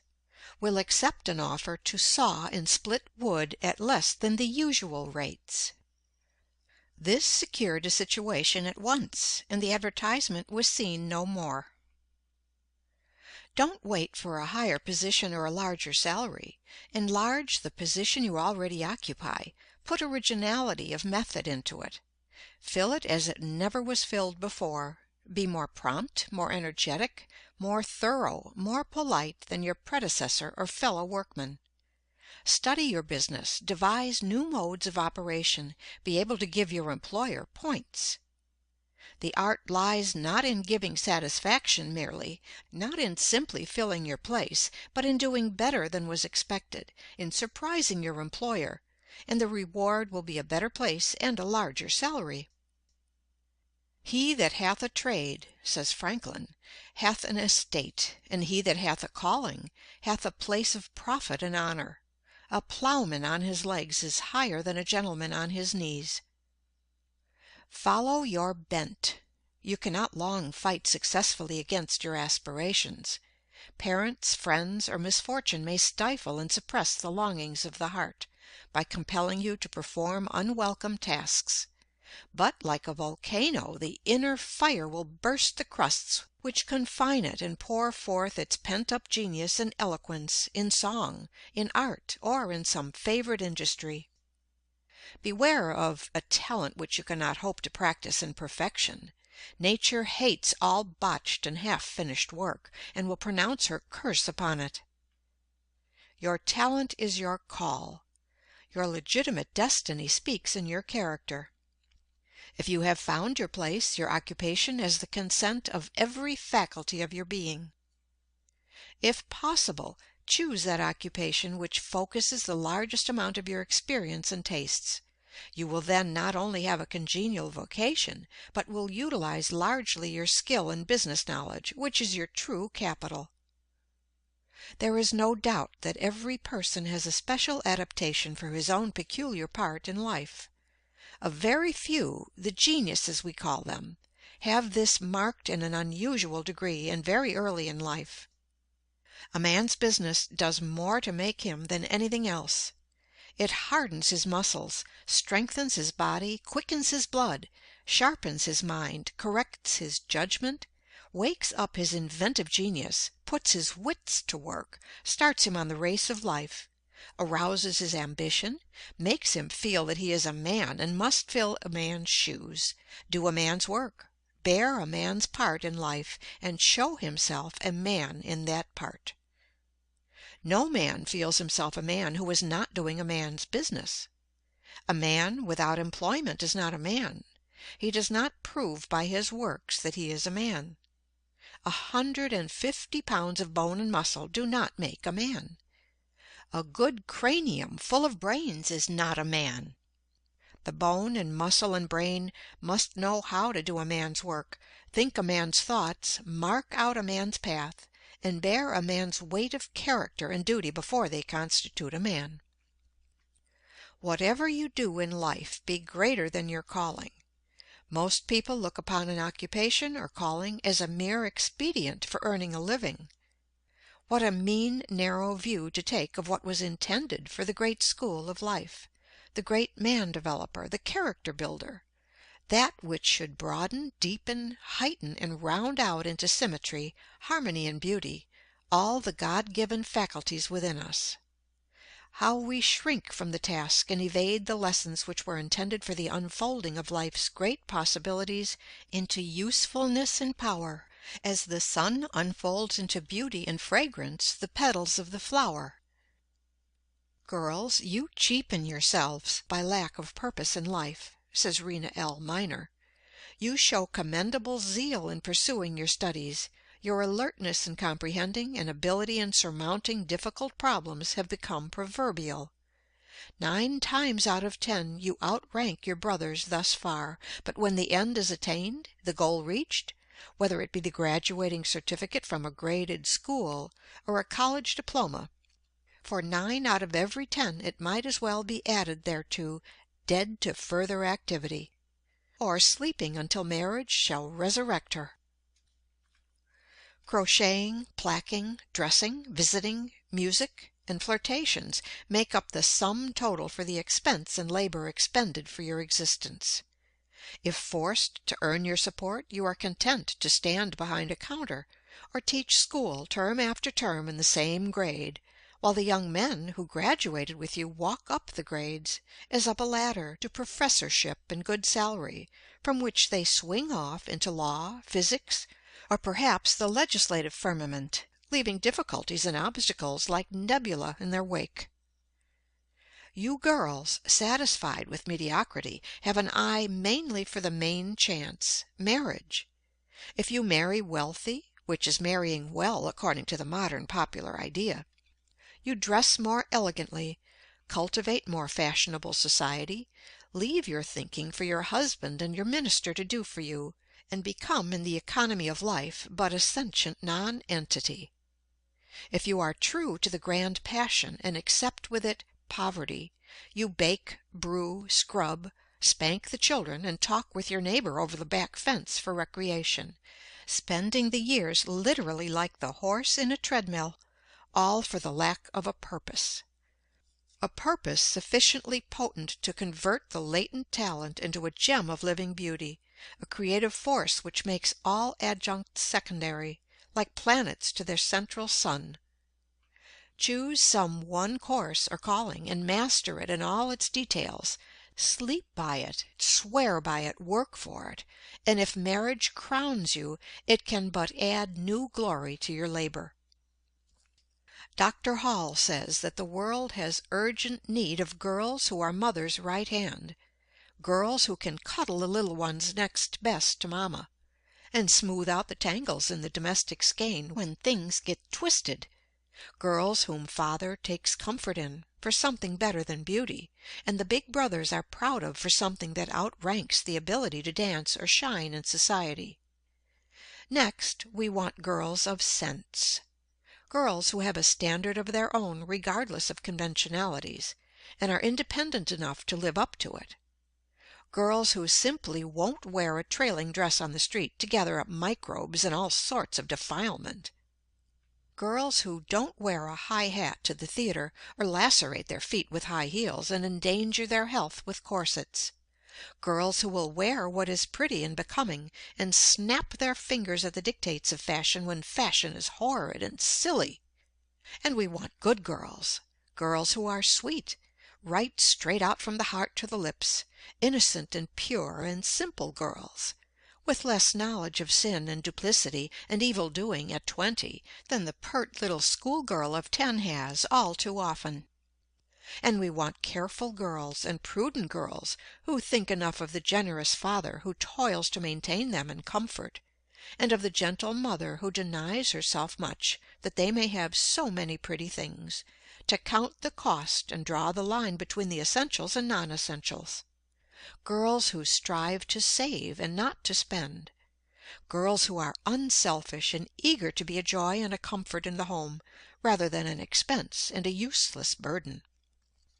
We want girls with hearts, girls who are full of tenderness and sympathy, with tears that flow for other people's ills, and smiles that light outward their own beautiful thoughts.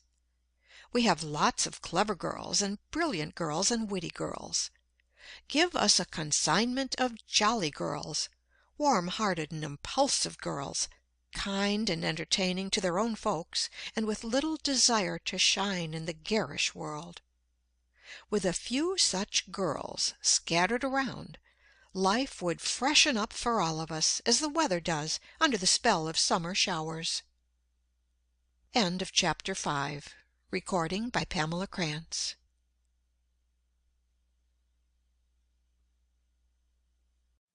Chapter 6 of How to Succeed, or Stepping Stones to Fame and Fortune. How to Succeed, or Stepping Stones to Fame and Fortune, by Orison Swett Marden. Chapter 6.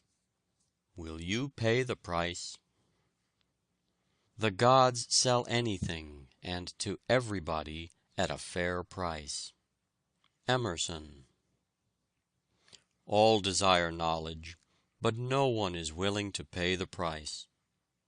Juvenal. There is no royal path which leads to geometry. Euclid. There is no road to success but through a clear, strong purpose. A purpose underlies character, culture, position, attainment of whatever sort. T. T. Munger. Remember, you have not a sinew whose law of strength is not action.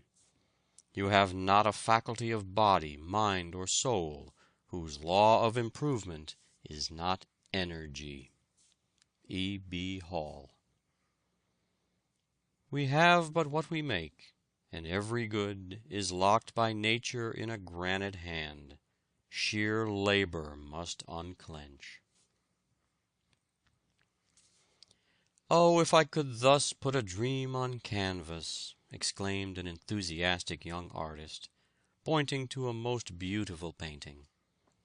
Dream on canvas, growled the master. It is the 10,000 touches with the brush you must learn to put on canvas that make your dream.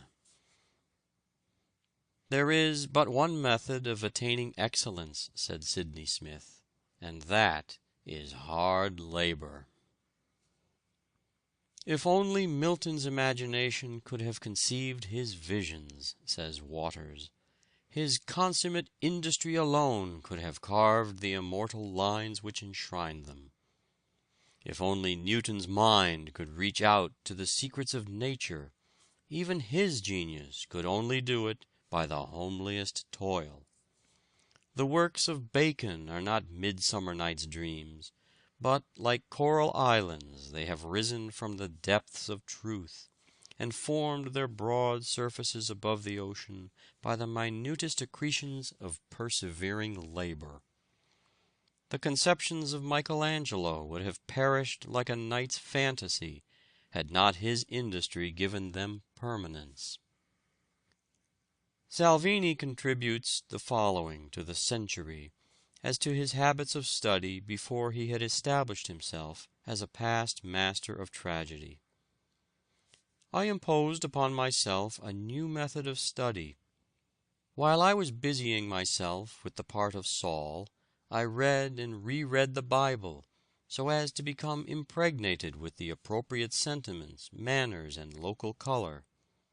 When I took up Othello, I pored over the history of the Venetian Republic and that of the Moorish invasion of Spain. I studied the passions of the Moors, their art of war, their religious beliefs, nor did I overlook the romance of Giraldi Cinthio, in order the better to master that sublime character. I did not concern myself about a superficial study of the words, or of some point of scenic effect, or of greater or less accentuation of certain phrases with a view to win passing applause. A vaster horizon opened out before me, an infinite sea on which my bark could navigate in security, without fear of falling in with reefs. His method was not new, but he considered it so, and gives his opinion in quotation marks. He speaks of characters with which his name is not always associated by writers on the stage, but is correct, I think, in the main.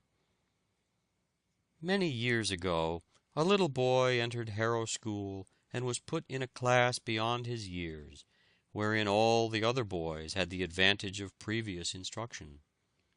His master used to reprove his dullness, but all his efforts could not raise him from the lowest place in the class. The boy finally procured the elementary books which the other boys had studied. He devoted the hours of play and many of the hours of sleep to mastering the elementary principles of these books. This boy was soon at the head of his class and the pride of Harrow. The statue of that boy, Sir William Jones, stands today in St. Paul's Cathedral, for he lived to be the greatest Oriental scholar of Europe. "What is the secret of success in business?" asked a friend of Cornelius Vanderbilt. "Secret? There is no secret about it," replied the Commodore. "All you have to do is to attend to your business and go ahead. If you would adopt Vanderbilt's method, know your business, attend to it, and keep down expenses until your fortune is safe from business perils. Work or starve is nature's motto, and it is written on the stars and the sod alike. Starve mentally, starve morally, starve physically. It is an inexorable law of nature that whatever is not used dies. Nothing for nothing is her maxim. If we are idle and shiftless by choice, we shall be nerveless and powerless by necessity." The mottos of great men often give us glimpses of the secret of their characters and success. "Work, work, work," was the motto of Sir Joshua Reynolds, David Wilkie, and scores of other men who have left their mark upon the world. Voltaire's motto was "Toujours au travail," always at work. Scott's maxim was "Never be doing nothing." Michelangelo was a wonderful worker. He even slept in his clothes, ready to spring to his work as soon as he awoke. He kept a block of marble in his bedroom that he might get up in the night and work when he could not sleep. His favorite device was an old man in a go-cart, with an hourglass upon it, bearing this inscription, "Ancora imparo," "Still I'm learning." Even after he was blind, he would ask to be wheeled into the Belvedere to examine the statues with his hands. Cobden used to say, "I'm working like a horse without a moment to spare." It was said that Handel, the musician, did the work of a dozen men. Nothing ever daunted him. He feared neither ridicule nor defeat. Lord Palmerston worked like a slave, even in his old age. Being asked when he considered a man in his prime, he replied, 79, that being his own age. Humboldt was one of the world's great workers. In summer he arose at 4 in the morning for 30 years. He used to say work was as much of a necessity as eating or sleeping. Sir Walter Scott was a phenomenal worker. He wrote the Waverley novels at the rate of 12 volumes a year. He averaged a volume every 2 months during his whole working life. What an example is this to the young men of today of the possibilities of an earnest life. Edmund Burke was one of the most prodigious workers that ever lived. George Stephenson used to work at mealtime, getting out loads of coal while the miners were at dinner, in order that he might earn a few extra shillings to buy a spelling book and an arithmetic. His associates thought he was very foolish, and asked him what good it would do to learn to read and cipher. He told them he was determined to improve his mind, so he studied whenever he could snatch a minute before the engines fire, and in every possible situation, until he had a good, practical, common-sense education. Garibaldi's father decided that Giuseppe should be a minister, because the boy was so sorry for a cricket which lost its leg. Samuel Morse's father concluded that his son would preach well, because he could not keep his head above water in a dangerous attempt to catch bait in the Mystic River. President Dwight told young Morse he would never make a painter, and hinted that he would never amount to much anyway if he did not study more. Although under the teaching of West and Alston in London, he became a tolerable portrait painter, he did not find his sphere until returning from England on a sailing vessel. He heard Professor Jackson explain an electrical experiment in Paris, when the thought of the telegraph flashed into his mind, and he found no rest until he flashed over the wire the first message, "What hath God wrought?" on the experimental line between Baltimore and Washington. This was May 24, 1844. William H. Vanderbilt was by far the wealthiest man in the world. Chauncey M. Depew estimated his fortune at 200 millions. He left his 8 children 10 millions each, except Cornelius and William K., who had 65 millions each.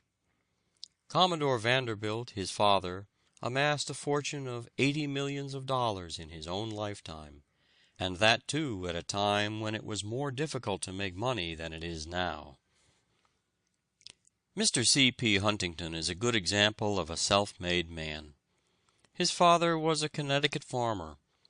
The farm was left to him, but he traded it off for a lot of clocks which he peddled in mining districts for gold dust and nuggets. He and Mark Hopkins formed a partnership and opened a hardware store in California. They united with Leland Stanford in the construction of a railroad, and they all got rich rapidly. Mr. Huntington is one of the greatest railroad operators of the country.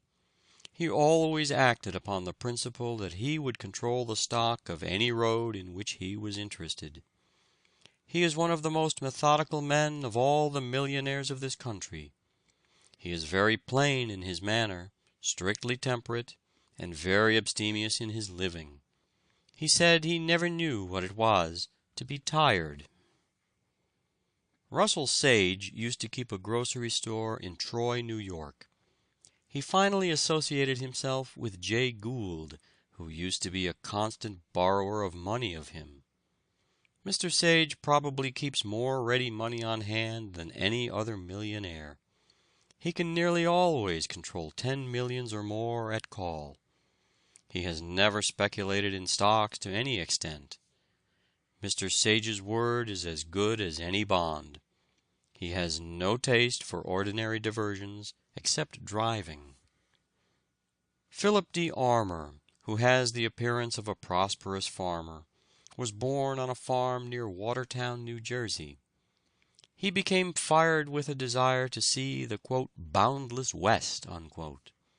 His mind seemed to run to hogs, and with a financial instinct, he made up his mind that there was a fortune in transporting the hogs from where they were so plenty to where there were so few of them, and so many to eat them. He could now purchase every hog in the world, and then have money left to buy a railroad or two. Mrs. Hetty Green is probably the richest woman in the world. Her fortune has grown from the little industry of her father in New Bedford, Massachusetts. She has raised the 9 millions left her by her father, and 9 millions left her by her aunt, to 30 millions. She is a woman of great ability and courage. She once took with her $5 millions of securities in a satchel on a streetcar to deposit with her banker on Wall Street. The probabilities are that billionaires will be as plentiful in the 20th century as millionaires are today, through hard work, self-denial, rigid economy, method, accuracy, and strict temperance, for not one of the self-made millionaires are intemperate. John D. Rockefeller never tastes intoxicating liquor. He seems as unvarying in his method and system as the laws of the universe. Jay Gould did not use wine or intoxicating liquor of any kind. Mr. Huntington does not even drink coffee, while William Waldorf Astor merely takes a sip of wine for courtesy's sake. Not one of the leading millionaires uses tobacco, and not one of them is profane. Very rich men are almost always honest in their dealings, so far as their word is concerned. William Waldorf Astor, until recently, has been considered the richest man in the world, but John D. Rockefeller surpasses him now, it is said. The whole wealth of Croesus was little more than the income of this modern Croesus for 1 year. Mr. Rockefeller controls about 80 or 90 millions of capital stock in the Standard Oil Trust. The Standard Oil Company is one of the best managed corporations in the world. 2 centuries and a quarter ago, a little tempest-tossed, weather-beaten bark, barely escaped from the jaws of the wild Atlantic, landed upon the bleakest shore of New England. From her deck disembarked 101 careworn exiles. To the casual observer, no event could seem more insignificant. The contemptuous eye of the world scarcely deigned to notice it. Yet the famous vessel that bore Caesar and his fortunes carried but an ignoble freight compared with that of the Mayflower. Though landed by a treacherous pilot upon a barren and inhospitable coast, they sought neither richer fields nor a more congenial climate, but liberty and opportunity. A lady once asked Turner the secret of his great success. "I have no secret, madam, but hard work. This is a secret that many never learn, and they don't succeed because they fail to learn it. Labor is the genius that changes the world from ugliness to beauty, and the great curse to a great blessing." See Balzac in his lonely garret, toiling, waiting, waiting amid poverty and hunger, but neither hunger, debt, poverty, nor discouragement could induce him to swerve a hair's breadth from his purpose. He could wait, even while a world scoffed. "Mankind is more indebted to industry than to ingenuity," says Addison. "The gods set up their favors at a price, and industry is the purchaser." Rome was a mighty nation while industry led her people, but when her great conquests of wealth and slaves placed her citizens above work, that moment her glory began to fade, and vice and corruption, induced by idleness, doomed the proud city to an ignominious history. Even Cicero, Rome's great orator, said, "All artisans are engaged in a disgraceful occupation." And Aristotle said, "The best regulated states will not permit a mechanic to be a citizen, for it is impossible for one who lives the life of a mechanic or hired servant to practice a life of virtue. Some were born to be slaves." But fortunately there came a mightier than Rome, Cicero or Aristotle, whose magnificent life and example forever lifted the false ban from labor and redeemed it from disgrace. He gave dignity to the most menial service, and significance to labor. Christ did not say, "Come unto me, all ye pleasure hunters, ye indolent, and ye lazy," but, "Come all ye that labor, and are heavy laden." Columbus was a persistent and practical, as well as an intellectual hero. He went from one state to another, urging kings and emperors to undertake the first visiting of a world which his instructed spirit already discerned in the far-off seas. He first tried his own countrymen at Genoa, but found none ready to help him. He then went to Portugal, and submitted his project to John II, who laid it before his council. It was scouted as extravagant and chimerical. Nevertheless, the king endeavored to steal Columbus's idea. A fleet was sent north in the direction indicated by the navigator, but being frustrated by storms and winds, it returned to Lisbon after 4 days' voyaging. Columbus returned to Genoa, and again renewed his propositions to the Republic, but without success. Nothing discouraged him. The finding of the New World was the irrevocable object of his life. He went to Spain, and landed at the town of Palos, in Andalusia. He went, by chance, to a convent of Franciscans, knocked at the door, and asked for a little bread and water. The prior gratefully received the stranger, entertained him, and learned from him the story of his life. He encouraged him in his hopes, and furnished him with an admission to the court of Spain, then at Cordova. King Ferdinand received him graciously, but before coming to a decision, he desired to lay the project before a council of his wisest men at Salamanca. Columbus had to reply, not only to the scientific arguments laid before him, but to citations from the Bible. The Spanish clergy declared that the theory of the Antipodes was hostile to the faith. The earth, they said, was an immense flat disk, and if there was a new earth beyond the ocean, then all men could not be descended from Adam. Columbus was considered a fool. Still bent on his idea, he wrote to the King of England, then to the King of France without effect.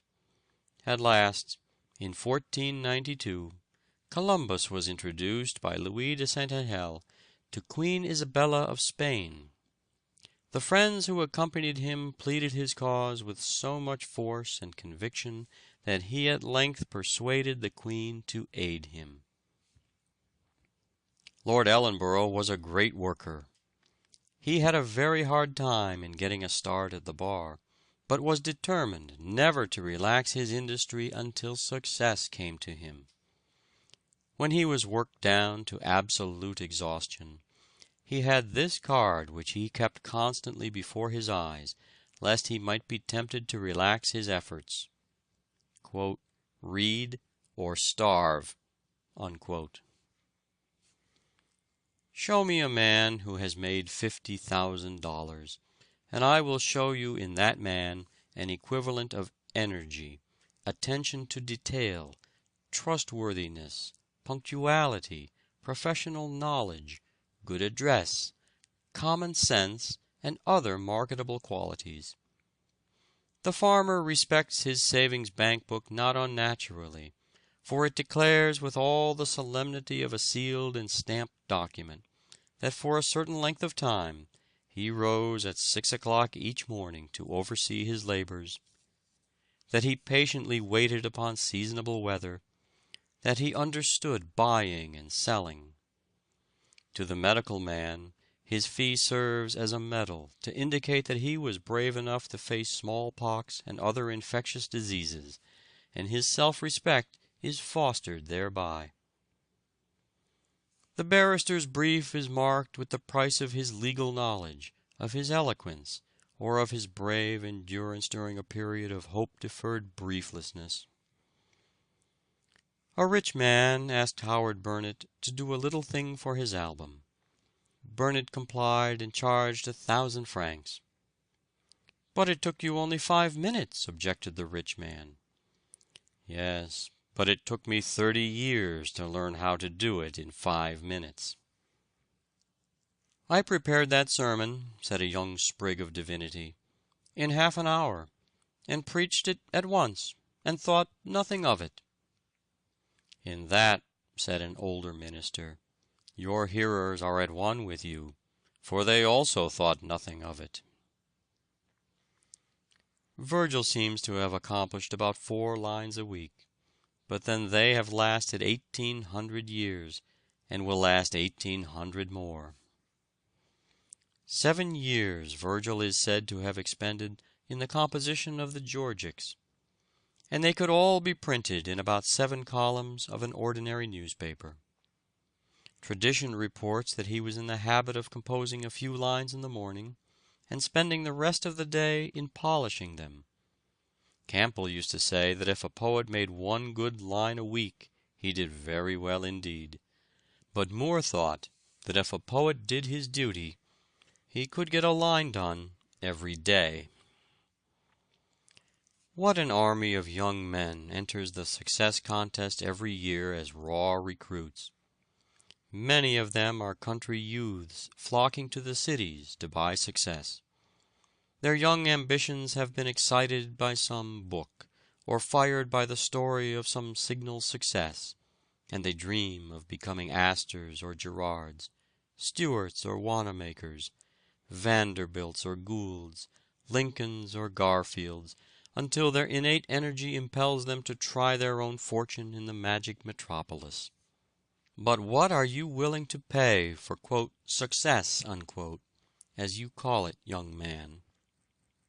Do you realize what that word means in a great city in the 19th century, where men grow gray at 30 and die of old age at 40, where the race of life has become so intense that the runners are treading on the heels of those before them, and, quote, woe to him who stops to tie his shoestring, unquote.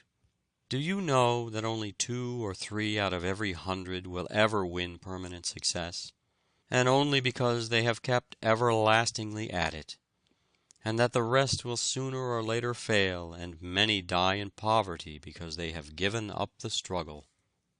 There are multitudes of men who never rely wholly upon themselves and achieve independence.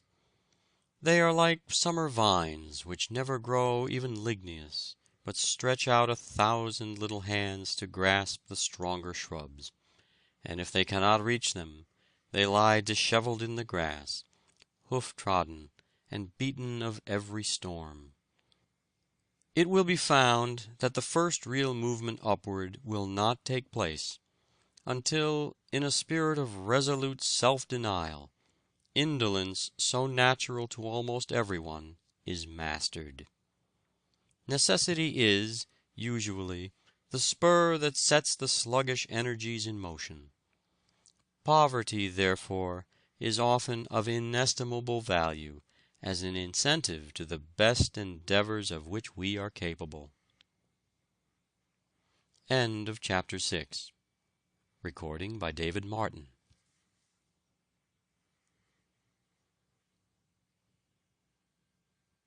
Chapter 7 of How to Succeed or Stepping Stones to Fame and Fortune. Recording by TechSavvy. How to Succeed or Stepping Stones to Fame and Fortune by Orison Swett Marden. Chapter 7. Foundation Stones. In all matters, before beginning, a diligent preparation should be made. Cicero. How great soever a genius may be, certain it is that he will never shine in his full lustre, nor shed the full influence he is capable of, unless to his own experience he adds that of other men and other ages. By Bolingbroke. It is for want of the little that human means must add to the wonderful capacity for improvement, born in man, that by far the greatest part of the intellect innate in our race perishes undeveloped and unknown. By Edward Everett. If any man fancies that there is some easier way of gaining $1 than by squarely earning it, he has lost his clue to his way through this moral labyrinth, and must henceforth wander as a chance may dictate. By Horace Greeley. What we do upon some great occasion will probably depend on what we already are, and what we are will be the result of previous years of self-discipline. By H. P. Liddon. Learn to labor and to wait. By Longfellow. What avails all this sturdiness? Asked an oak tree which had grown solitary for 200 years, bitterly handled by frosts and wrestled by winds. Why am I to stand here useless? My roots are anchored in rifts of rocks. No herds can lie down under my shadow. I am far above singing birds, that seldom come to rest among my leaves. I am set as a mark for storms, that bend and tear me. My fruit is serviceable for no appetite. It had been better for me to have been a mushroom, gathered in the morning for some poor man's table, than to be 100-year oak, good for nothing. While it as yet spoke, the axe was hewing at its base. It died in sadness, saying as it fell, "Weary ages for nothing have I lived." The axe completed its work. By and by the trunk and root formed the knees of a stately ship, bearing the country's flag around the world. Other parts form keel and ribs of merchantmen, and having defied the mountain storms, they now equally resist the thunder of the waves and murky threat of scowling hurricanes. Other parts are laid into floors, or wrought into wainscoting, or carved for frames of noble pictures, or fashioned into chairs that embosom the weakness of old age. Thus the tree, in dying, come not to its end, but to its beginning of life. It voyaged the world. It grew to parts of temples and dwellings. It held upon its surface the soft tread of children and tottering steps of patriarchs. It rocked in the cradle. It swayed the limbs of age by the chimney corner, and heard, secure within, the roar of those old unwearied tempests that once surged about its mountain life. All its early struggles and hardships had enabled it to grow tough and hard and beautiful of grain, alike useful and ornamental. "Sir, you have been to college, I presume?" asked an illiterate but boastful exhorter of a clergyman. "Yes, sir," was the reply. "I am thankful," said the former, "that the Lord opened my mouth without any learning." "A similar event," retorted the clergyman, "happened in Balaam's time. Why not allow the schoolboy to erase from his list of studies all subjects that appeared to him useless? Would he not erase everything which taxed his pleasure and freedom? Would he not obey the call of his blood, rather than the advice of his teacher? Ignorant men who have made money tell him that the study of geography is useless. His tea will come over the sea to him whether he knows where China is or not. What difference does it make whether verbs agree with their subjects or not? Why waste time learning geometry or algebra? Who keeps accounts by these? Learning spoils a man for business, they tell him. They begrudge the time and money spent in education. They want cheap and rapid transit through college for their children. Veneer will answer every practical purpose for them. Instead of solid mahogany, or even paint and pine will do. It is said that the editors of the Dictionary of American Biography, who diligently searched the records of living and dead Americans, found 15,142 names worthy of a place in their 6 volumes of Annals of Successful Men, and 5,326, or more than 1/3 of them, were college-educated men. 1 in 40 of the college-educated attain a success worthy of mention, and but 1 in 10,000 of those not so educated, so that the college-bred man had 250 times the chances for success that the others had. Medical records, it is said, show that but 5% of the practicing physicians of the United States are college graduates, and yet 46% of the physicians who become locally famous enough to be mentioned by those editors come from that small 5% of college-educated persons. Less than 4% of the lawyers were college-bred, yet they furnish more than 1/2 of all who became successful. Not 1% of the business men of the country were college-educated, yet that small fraction of college-bred men had 17 times the chances of success that their fellow men of business had. In brief, the college-educated lawyer has 50% more chances for success than those not so favored. The college-educated physician, 46% more. The author, 37% more. The statesman, 33%. The clergyman, 58%. The educator, 61%. The scientist 63%. You should therefore get the best and most complete education that it is possible for you to obtain. Knowledge, then, is one of the secret keys which unlock the hidden mysteries of a successful life. I do not remember, said Beaker, a book in all the depths of learning, nor a scrap in literature, nor a work in all the schools of art, from which its author has derived a permanent renown, that is not known to have been long and patiently elaborated. You are a fool to stick so close to your work all the time, said one of Vanderbilt's young friends. We're having our fun while we're young, for when will we if we not now? Cornelius was either earning more money by working overtime, or saving what he had earned, or at home asleep, recruiting for the next day's labor and preparing for a large harvest later. Like all successful men, he made finance a study. When he entered the railroad business, it was estimated that his fortune was $35 or $40 million. The spruce young spark, says Scissor, who thinks chiefly of his mustache and boots and shiny hat, of getting along nicely and easily during the day, and talking about the theatre, the opera, or a fast horse, ridiculing the faithful young fellow who came to learn the business and make a man of himself, because he will not join in wasting his time in dissipation, will see the day.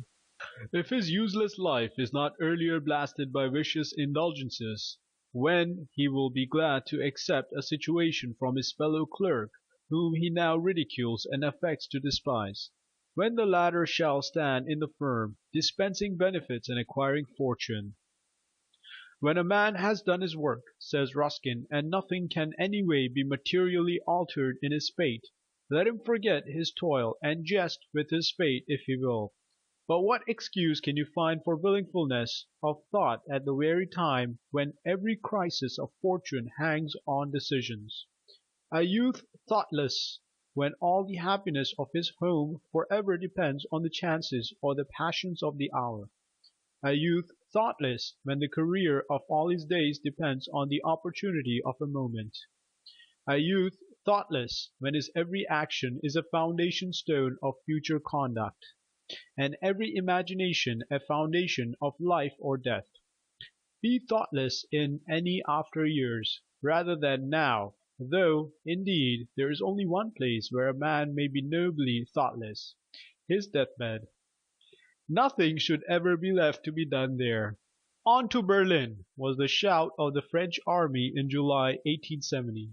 But, to the astonishment of the world, the French forces were cut in two and rolled as by a tidal wave into Metz and around Sedan. Soon two French armies and the Emperor surrendered, and the German troopers paraded the streets of captured Paris. But as men thought it out, as Professor Wells tells us, they came to see that it was not France that was beaten, but only Louis Napoleon and a lot of nobles, influential only because they bore titles or were favorites. Louis Napoleon, the feeble bearer of a great name, was emperor because of that name and criminal daring. By a series of happy accidents he had gained credit in the Crimean War, and at Magenta and Solferino. But the unmasking time came in the Franco-Prussian War, as it always comes when sham, artificial toy men meet genuine self-made men. And such were the German leaders: William, strong, upright, warlike, every inch a king; von Roon, minister of war, a master of administrative detail; Bismarck, the mastermind of European politics; and above all, von Moltke, chief of staff, who hurled armies by telegraph, as he sat at his cabinet, as easily as master moves chessmen against a stupid opponent. Said Captain Bingham, "You can have no idea of the wonderful machine that the German army is, and how well it is prepared for war. A chart is made out which shows just what must be done in the case of wars with the different nations, and every officer's place in the scheme is laid out beforehand. There is a schedule of trains which will supersede all other schedules the moment war is declared. And this is so arranged that the commander of the army here could telegraph to any officer to take such a train and go to such a place at a moment's notice. When the Franco-Prussian War was declared, von Moltke was awakened at midnight and told of the fact. He said coolly to the official who aroused him, "Go to pigeon-hole number in my safe and take a paper from it and telegraph as there directed to the different troops of the empire." He then turned over and went to sleep and awoke at his usual hour in the morning. Everyone else in Berlin was excited about the war, but von Moltke took his morning walk as usual, and a friend who met him said, "General, you seem to be taking it very easy. Aren't you afraid of the situation? I should think you would be busy." "Ah," replied von Moltke, "all of my work for this time has been done long beforehand, and everything that can be done now has been done." "A rare man this von Moltke," exclaims Professor Wells, "one who made himself ready for his opportunities beyond all men known to the modern world. Of an impoverished family he rose very slowly and by his own merit. He yielded to no temptation, vice or dishonesty, of course, nor to the greater and ever-present temptation to idleness, for he constantly worked to the limit of human endurance. He was ready for every emergency, not by accident, but because he made himself ready by painstaking labor, before the opportunity came. His favorite motto was, 'Help yourself and others will help you.' Hundreds of his age in the Prussian army were of nobler birth, thousands of greater fortune, but he made himself superior to them all by extraordinary fidelity and diligence. The greatest master of strategy the world has ever seen was 66 years at school to himself before he was ready for his task. Though born with the century and an army officer at 19, he was an old man when, in 1866, as Prussian chief of staff, he crushed Austria at Sadowa and drove her out of Germany. 4 years later, the silent, modest soldier of 70, ready for the still greater opportunity, smote France, and changed the map of Europe. Glory and the field marshal's baton, after 51 years of hard work. No wonder Louis Napoleon was beaten by such men as he. All Louis Napoleons have been and always will be. Opportunity always finds out frauds. It does not make men, but shows the world what they have made of themselves. Sir Henry Havelock joined the army of India in his 28th year, and waited till he was 62 for the opportunity to show himself fitted to command and skillful to plan. During those 34 years of waiting he was busy preparing himself for that march to Lucknow, which was to make him famous as a soldier. Farragut, the Viking of our western clime, who made his mast a throne, began his naval career as a mere boy and was 64 years old before he had an opportunity to distinguish himself. But when the great test of his life came, the reserve of half a century's preparation made him master of the situation. Alexander Hamilton said, "Men give me credit for genius. All the genius I have lies just in this.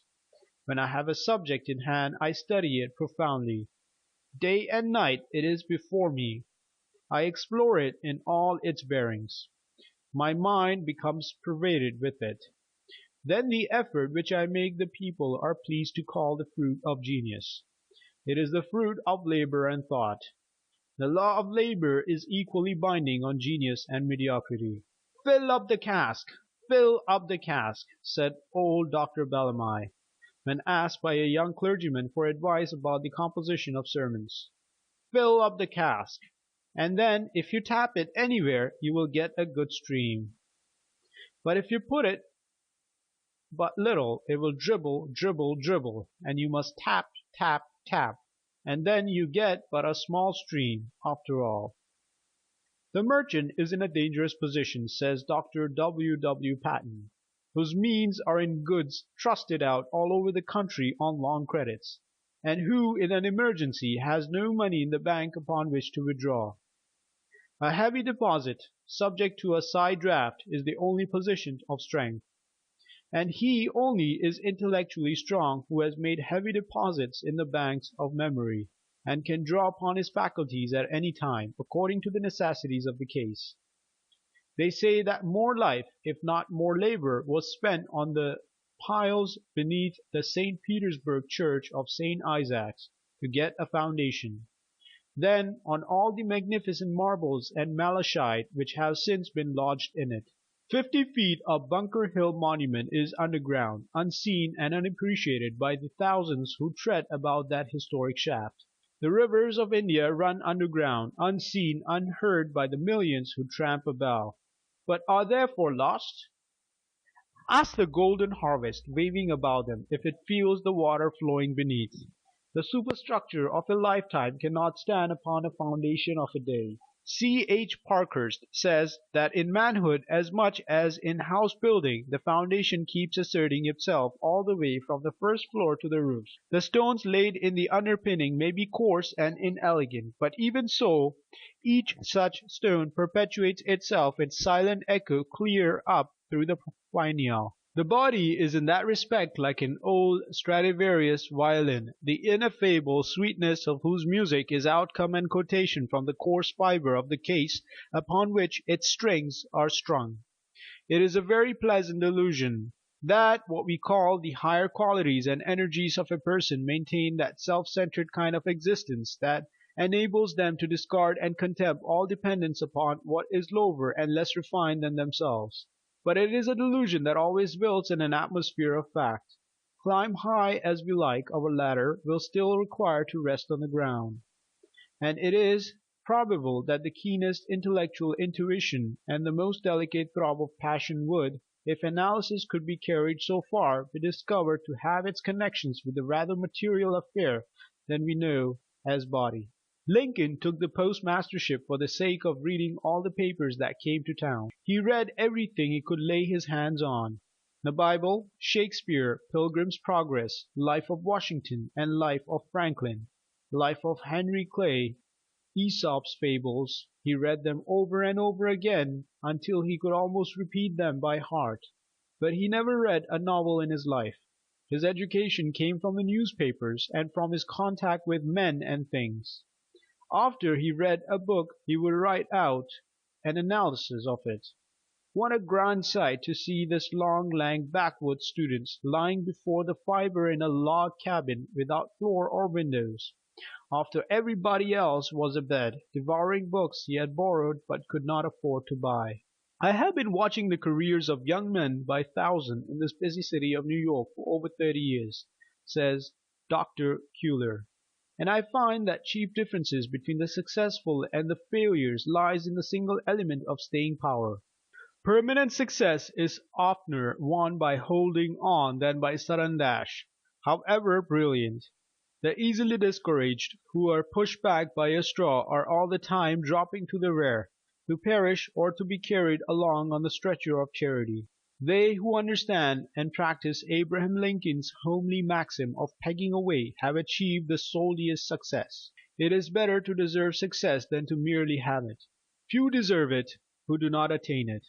There is no failure in this country for those whose personal habits are good, and who follow some honest calling industriously, unselfishly, and purely. If one desires to succeed, he must pay the price. Work. No matter how weak a power may be, rational use will make it stronger. No matter how awkward your movements may be, how obtuse your senses, or how crude your thought, or how unregulated your desires, you may by patient discipline acquire, slowly indeed, but with the infallible certainty, grace and freedom of action, clearness and acuteness of perception, strength and precision of thought and moderation of desire. It would go very far to destroy the absurd and pernicious association of genius and idleness, to show that the greatest poets, orators, statesmen, and historians, men of the most imposing and brilliant talents, have actually labored as hard as the makers of dictionaries and arrangers of indexes. And the most obvious reason why they have been superior to other men is that they have taken more pains. Even the great genius, Lord Bacon, left large quantities of material entitled Sudden Thoughts set down for use. John Foster was an indefatigable worker. He used to hack, split, twist, and pull up by the roots, or practice any other severity on whatever did not please him. Chalmers was asked in London what Foster was doing. "Hard at it," he said, "at the rate of a line a week." When a young lawyer, Daniel Webster, once looked in vain through all the libraries near him, and then ordered at an expense of $50 the necessary books to obtain authorities and precedents in a case in which his client was a poor blacksmith, he won his case, but on account of the poverty of his client only charged $15, thus losing heavily on the books bought, to say nothing of his time. Years after, as he was passing through New York City, he was consulted by Aaron Burr on an important but puzzling case then pending before the Supreme Court. Webster saw in a moment that it was just like the blacksmith's case, an intricate question of title, which he had solved so thoroughly that it was to him simple as a multiplication table. Going back to the time of Charles II, he gave the law and precedents involved with such readiness and accuracy of sequence that Burr asked, in great surprise, "Mr. Webster, have you been consulted before in this case?" "Most certainly not. I never heard of your case till this evening." "Very well," said Burr, "proceed." And when he had finished, Webster received the fee that paid him liberally for all the time and trouble he had spent for his early client. What the age wants is men who have the nerve and the grit to work and wait, whether the world applaud or hiss. It wants a Bancroft who can spend 26 years on the history of the United States, a Noah Webster who can devote 36 years to a dictionary, a Gibbon who can plot for 20 years on the decline and fall of the Roman Empire, a Mirabeau who can struggle on for 40 years before he has a chance to show his vast reserve destined to shake an empire, a Farragut, a Van Moult who have the persistence to work and wait for half a century for their first great opportunities, a Garfield burning his lamp 15 minutes later than a rival student in his academy, a Grant fighting on heroic silence when denounced by his brother generals and politicians everywhere, a Field's untiring perseverance, spending years and a fortune laying a cable when all the world called him a fool, a Michelangelo working 7 long years decorating the Sistine Chapel with his matchless Creation and the Last Judgment, refusing all remuneration therefor, lest his pencil might catch the taint of avarice, a Titian spending 7 years on the Last Supper, a Stevenson working 15 years on a locomotive, a Watt 20 years on a condensing engine, a Lady Franklin working incessantly for 12 long years to rescue her husband from the polar seas, a Thurlow Weed walking 2 miles through the snow with rags tied around his feet for shoes, to borrow the history of the French Revolution and eagerly devouring it before the sap bush fire, a Milton elaborating Paradise Lost in the world he could not see, and then selling it for £15, a Thackeray struggling on cheerfully after his Vanity Fair was refused by a dozen publishers, a Balzac toiling and waiting in a lonely garret, whom neither poverty, debt, nor hunger could discourage or intimidate, not daunted by privations, not hindered by discouragement. It wants men who can work and wait. That is done soon enough, which is done well, soon ripe, soon rotten. He that would enjoy the fruit must not gather the flower. He who is impatient to become his own master is more likely to become his own slave. Better believe yourself a dunce and work away than a genius and be idle. 1 year of trained thinking is worth more than a whole college course of mental absorption of vast series of undigested facts. Facility with which the world swallows up the ordinary college graduate who thought he was going to dazzle mankind should bid you pause and reflect. But just as certainly as man was created not to crawl on all fours in the depths of primeval forests, but to develop his mental and moral faculties, just so certainly he needs education, and only by means of it will he become what he ought to become, man in the highest sense of the word. Ignorance is not simply the negation of knowledge, it is the misdirection of the mind. 1 step in knowledge, says Bulwer, is 1 step from sin. 1 step from sin is one step nearer to heaven. End of chapter 7. Chapter 8 of How to Succeed, or Stepping Stones to Fame and Fortune. How to Succeed, or Stepping Stones to Fame and Fortune, by Orison Swett Marden. Chapter 8 The Conquest of Obstacles. Nature, when she adds difficulties, adds brains. Emerson. Exigencies create the necessary ability to meet and conquer them. Wendell Phillips. Many men owe the grandeur of their lives to their tremendous difficulties. Spurgeon. The rugged metal of the mine must burn before its surface shine. Byron. When a man looks through a tear in his own eye, that is a lens which opens reaches in the unknown and reveals orbs no telescope could do. Beecher. No man ever worked his way in a dead calm. John Neal. Kites rise against, not with, the wind. Then welcome each rebuff that turns earth's smoothness rough, each sting that bids nor sit nor stand, but go. Browning. What a fine profession ours would be if there were no gibbets, said one of two highwaymen who chanced to pass a gallows. Tut, tut, ye blockhead, replied the other. Gibbets are the making of us, for if there were no gibbets, everyone would be a highwayman. Just so, with every art, trade, or pursuit. It is the difficulties that scare and keep out unworthy competitors. Life, says a philosopher, refuses to be so adjusted as to eliminate from it all strife and conflict and pain.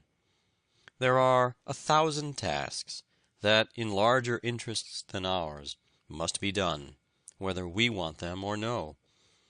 The world refuses to walk upon tiptoe so that we may be able to sleep.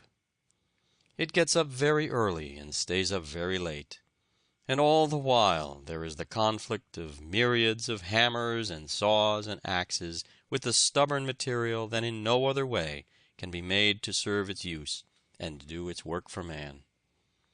And then, too, these hammers and axes are not wielded without strain or pang, but swung by the millions of toilers who labor with their cries and groans and tears. Nay, our temple building, whether it be for God or man, exacts its bitter toll, and fills life with cries and blows. The 1,000 rivalries of our daily business, the fierce animosities when we are beaten, the even fiercer exultation when we have beaten, the crashing blows of disaster, the piercing scream of defeat. These things we have not yet gotten rid of, nor in this life ever will. Why should we wish to get rid of them? We are here, my brother, to be hewed and hammered and planed in God's quarry and on God's anvil for a nobler life to come. Only the muscle that is used is developed. Troubles are often the tools by which God fashions us for better things, said Beecher. Far up the mountainside lies a block of granite, and says to itself, "How happy am I in my serenity, above the winds, above the trees, almost above the flight of birds. Here I rest age after age, and nothing disturbs me." Yet what is it? It is only a bare block of granite, jutting out of the cliff, and its happiness is the happiness of death. By and by comes the miner, and with strong and repeated strokes he drills a hole in its top, and the rock says, "What does this mean?" Then the black powder is poured in, and with a blast that makes the mountain echo, the block is blown asunder, and goes crashing down into the valley. "Ah!" it exclaims as it falls, Why this rending? Then come saws to cut and fashion it. And humbled now, and willing to be nothing, it is borne away from the mountain, and conveyed to the city.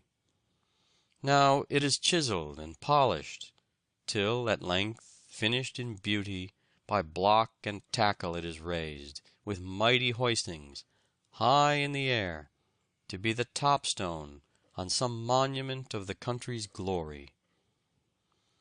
It is this scantiness of means, this continual deficiency, this constant hitch, this perpetual struggle to keep the head above water and the wolf from the door, that keeps society from falling to pieces.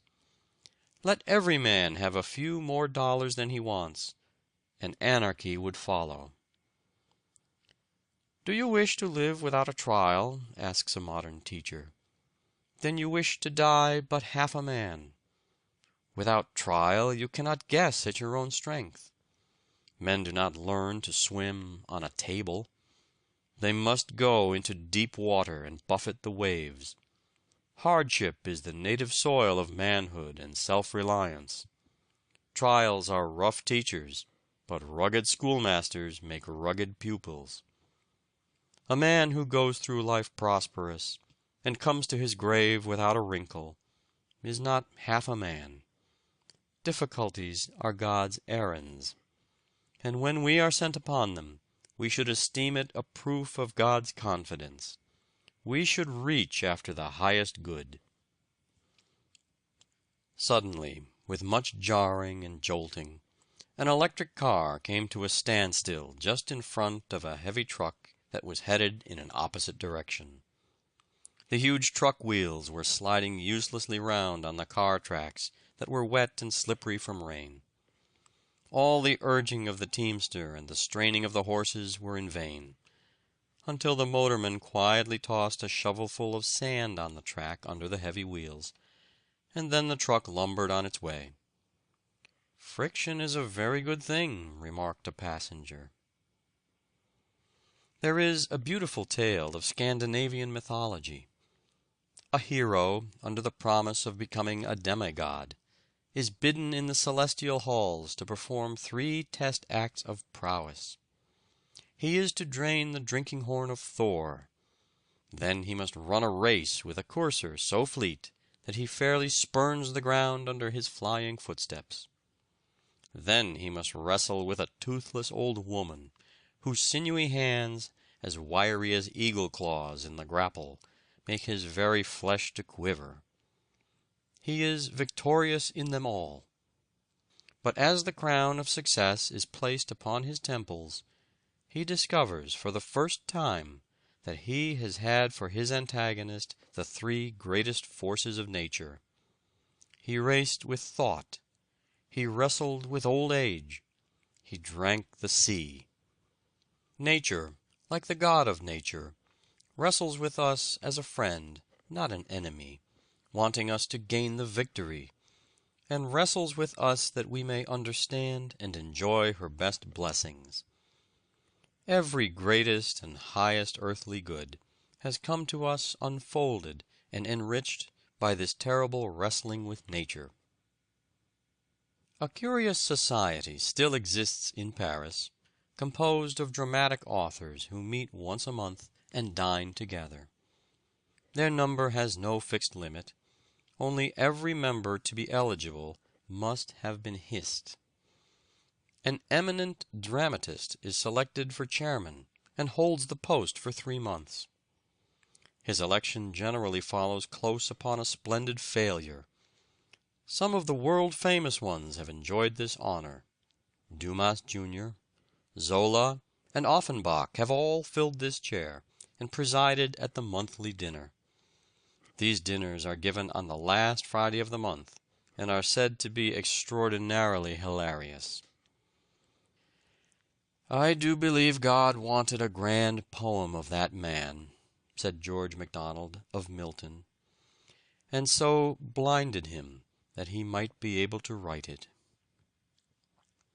"Returned with thanks," has made many an author.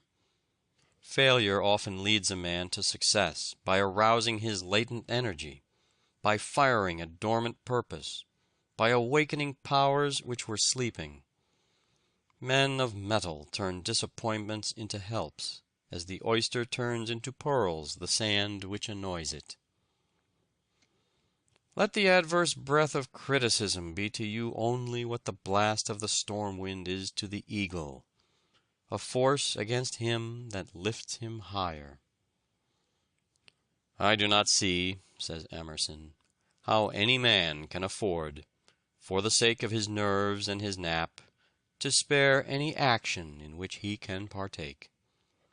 It is pearls and rubies to his discourse. Drudgery, calamity, exasperation, want are instructors in eloquence and wisdom.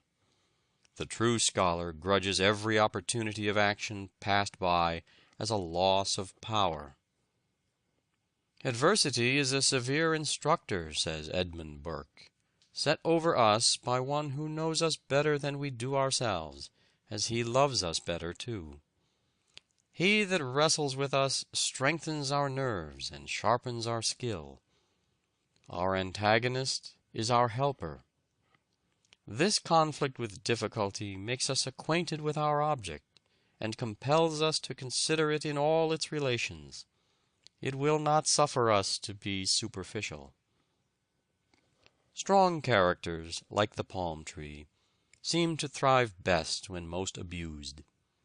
Men who have stood up bravely under great misfortune for years are often unable to bear prosperity. Their good fortune takes the spring out of their energy, as the torrid zone enervates races accustomed to a vigorous climate. Some people never come to themselves until baffled, rebuffed, thwarted, defeated, crushed in the opinion of those around them. Trials unlock their virtues. Defeat is the threshold of their victory. Every man who makes a fortune has been more than once a bankrupt, if the truth were known, says Albion Tourget. Grant's failure as a subaltern made him commander-in-chief, and for myself, my failure to accomplish what I set out to do led me to what I never had aspired to. "What is defeat?" asked Wendell Phillips. "Nothing but education." And a life's disaster may become the landmark from which there has begun a new era, a broader life for man. To make his way at the bar, said an eminent jurist, a young man must live like a hermit and work like a horse. There is nothing that does a young lawyer so much good as to be half-starved. We are the victors of our opponents. They have developed in us the very power by which we overcome them. Without their opposition, we could never have braced and anchored and fortified ourselves, as the oak is braced and anchored for its 1,000 battles with the tempests. Our trials, our sorrows, and our griefs develop us in a similar way. Obstacles, says Mitchell, are great incentives. I lived for whole years upon Virgil and found myself well off. Poverty, Horace tells us, drove him to poetry. Nothing more unmans a man than to take away from him the spur of necessity which urges him onward and upward to the goal of his ambition. Man is naturally lazy, and wealth induces indolence. The great object of life is development, the unfolding and drawing out of our powers, and whatever tempts us to a life of indolence or inaction, or to seek pleasure merely, whatever furnishes us a crutch when we can develop our muscles better by walking, all helps, guides, props, whatever tempts a life of inaction, in whatever guise it may come, is a curse. I always pity the boy or girl with inherited wealth, for the temptation to hide their talents in a napkin, undeveloped, is very, very great. It is not natural for them to walk when they can ride, to go alone when they can be helped. Quentin Matsys was a blacksmith at Antwerp. When in his 20th year, he wished to marry the daughter of a painter. The father refused his consent. "Wert thou a painter," said he, "she should be thine, but a blacksmith, never." "I will be a painter," said the young man. He applied his new art with so much perseverance that in a short time he produced pictures which gave a promise of the highest excellence. He gained for his reward the fair hand for which he sighed, and rose ere long to a high rank in his profession. Take 2 acorns from the same tree, as nearly alike as possible. Plant one on a hill by itself, and the other in a dense forest, and watch them grow. The oak standing alone is exposed to every storm. Its roots reach out in every direction, clutching the rocks and piercing deep into the earth. Every rootlet lends itself to steady the growing giant, as if in anticipation of fierce conflict with the elements. Sometimes its upward growth seems checked for years, but all the while it has been expending its energy in pushing a root against a large rock to gain a firmer anchorage. Then it shoots proudly aloft again, prepared to defy the hurricane. The gales which sport so rudely with its wide branches find more than their match, and only serve still further to toughen the very minutest fiber from pith to bark. The acorn planted in the deep forest shoots up a weak, slender sapling.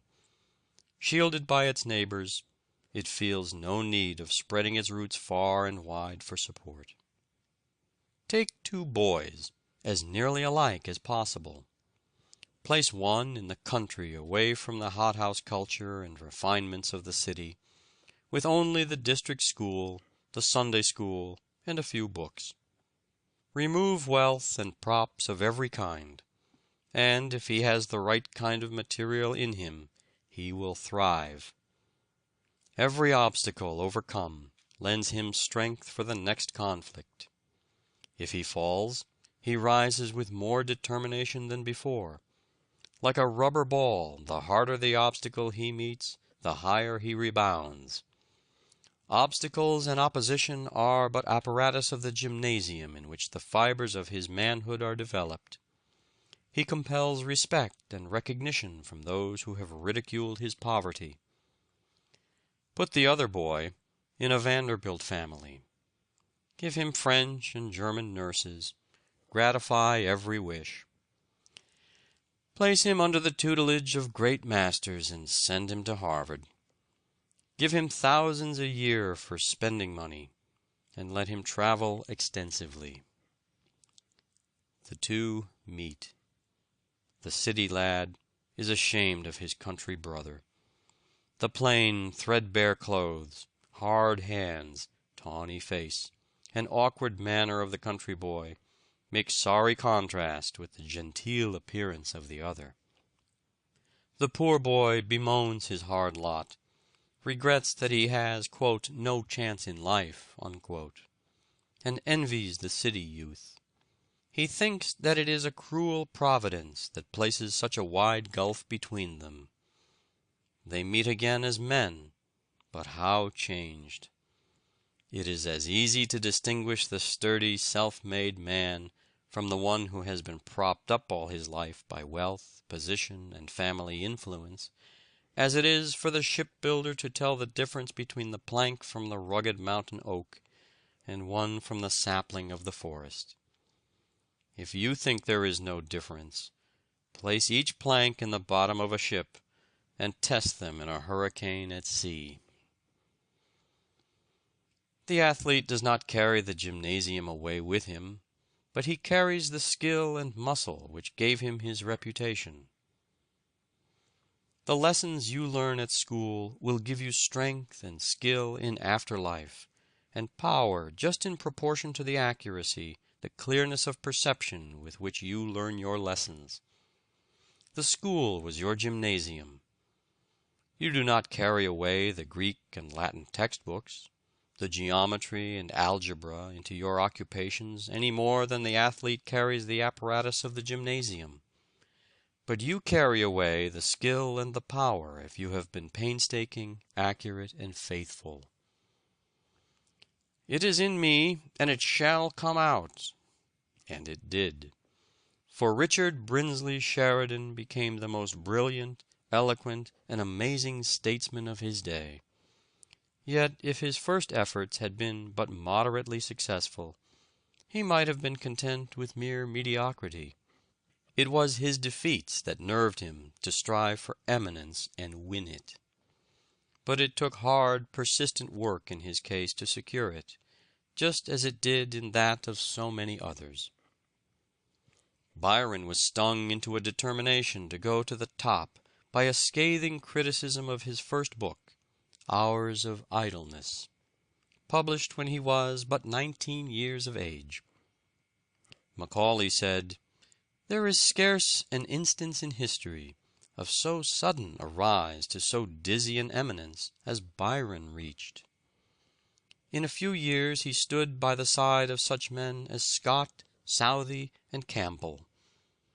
Many an orator like Stuttering Jack Curran, or Orator Mum, as he was once called, has been spurred into eloquence by ridicule and abuse.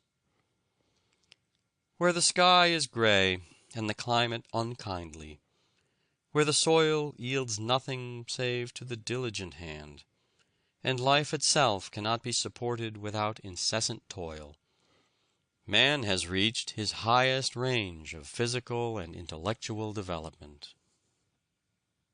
The most beautiful and the strongest animals, as a rule, have come from the same narrow belt of latitude which has produced the heroes of the world. The most beautiful, as well as the strongest characters, are not developed in warm climates, where a man finds his bread ready-made on trees, and where exertion is a great effort, but rather in a trying climate and on a stubborn soil.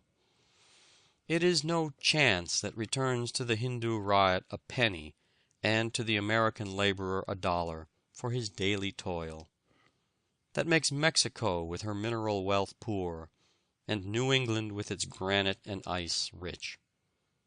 It is rugged necessity, it is the struggle to obtain, it is poverty, the priceless spur, that develops the stamina of manhood, and calls the race out of barbarism. Labor found the world a wilderness, and has made it a garden.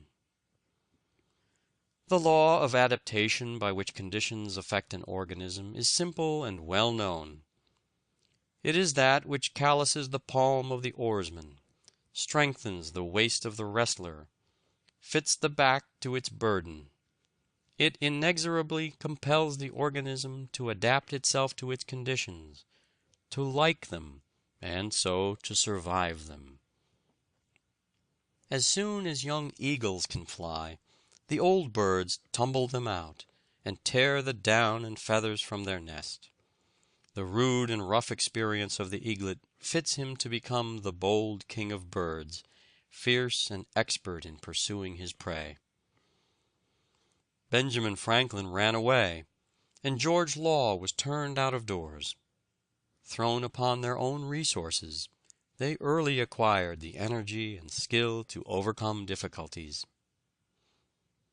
Boys who are bound out, crowded out, kicked out, usually turn out, while those who do not have these disadvantages frequently fail to come out. From an aimless, idle, and useless brain, emergencies often call out powers and virtues before unknown and unsuspected. How often we see a young man develop astounding ability and energy after the death of a parent or the loss of a fortune, or after some other calamity has knocked the props and crutches from under him. The prison has roused the slumbering fire in many a noble mind. Robinson Crusoe was written in prison. The Pilgrim's Progress appeared in Bedford jail. The Life and Times of Baxter, Eliot's Monarchia of Man, and Penn's No Cross, No Crown, were written by prisoners. Sir Walter Raleigh wrote the history of the world during his imprisonment of 13 years. Luther translated the Bible while confined in the castle of Wartburg. For 20 years Dante worked in exile, and even under sentence of death. His works were burned in public after his death, but genius will not burn. Adversity exasperates fools, dejects cowards, draws out the faculties of the wise and industrious, puts the modest to the necessity of trying their skill, awes the opulent, and makes the idle industrious. Neither do uninterrupted success and prosperity qualify men for usefulness and happiness. The storms of adversity, like those of the ocean, rouse the faculties, and excite the invention, prudence, skill, and fortitude of the voyager. The martyrs of ancient times, in bracing their minds to outward calamities, acquired a loftiness of purpose and a moral heroism worth a lifetime of softness and security. A man upon whom continuous sunshine falls is like the earth in August. He becomes parched and dry and hard and close-grained. Men have drawn from adversity the elements of greatness. If you have the blues, go and see the poorest and sickest families within your knowledge. The darker the setting, the brighter the diamond. Don't run about and tell acquaintances that you have been unfortunate. People do not like to have unfortunate men for acquaintances. This is the crutch age. Helps and aids are advertised everywhere. We have institutes, colleges, universities, teachers, books, libraries, newspapers, magazines. Our thinking is done for us. Our problems are all worked out in explanations and keys. Our boys are too often tutored through college with very little study. Short roads and abridged methods are characteristic of the century.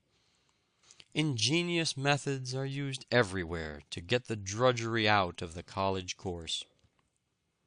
Newspapers give us our politics, and preachers our religion. Self-help and self-reliance are getting old-fashioned. Nature, as if conscious of delayed blessings, has rushed to man's relief with her wondrous forces, and undertakes to do the world's drudgery and emancipate him from Eden's curse. End of chapter 8. Recording by David Martin.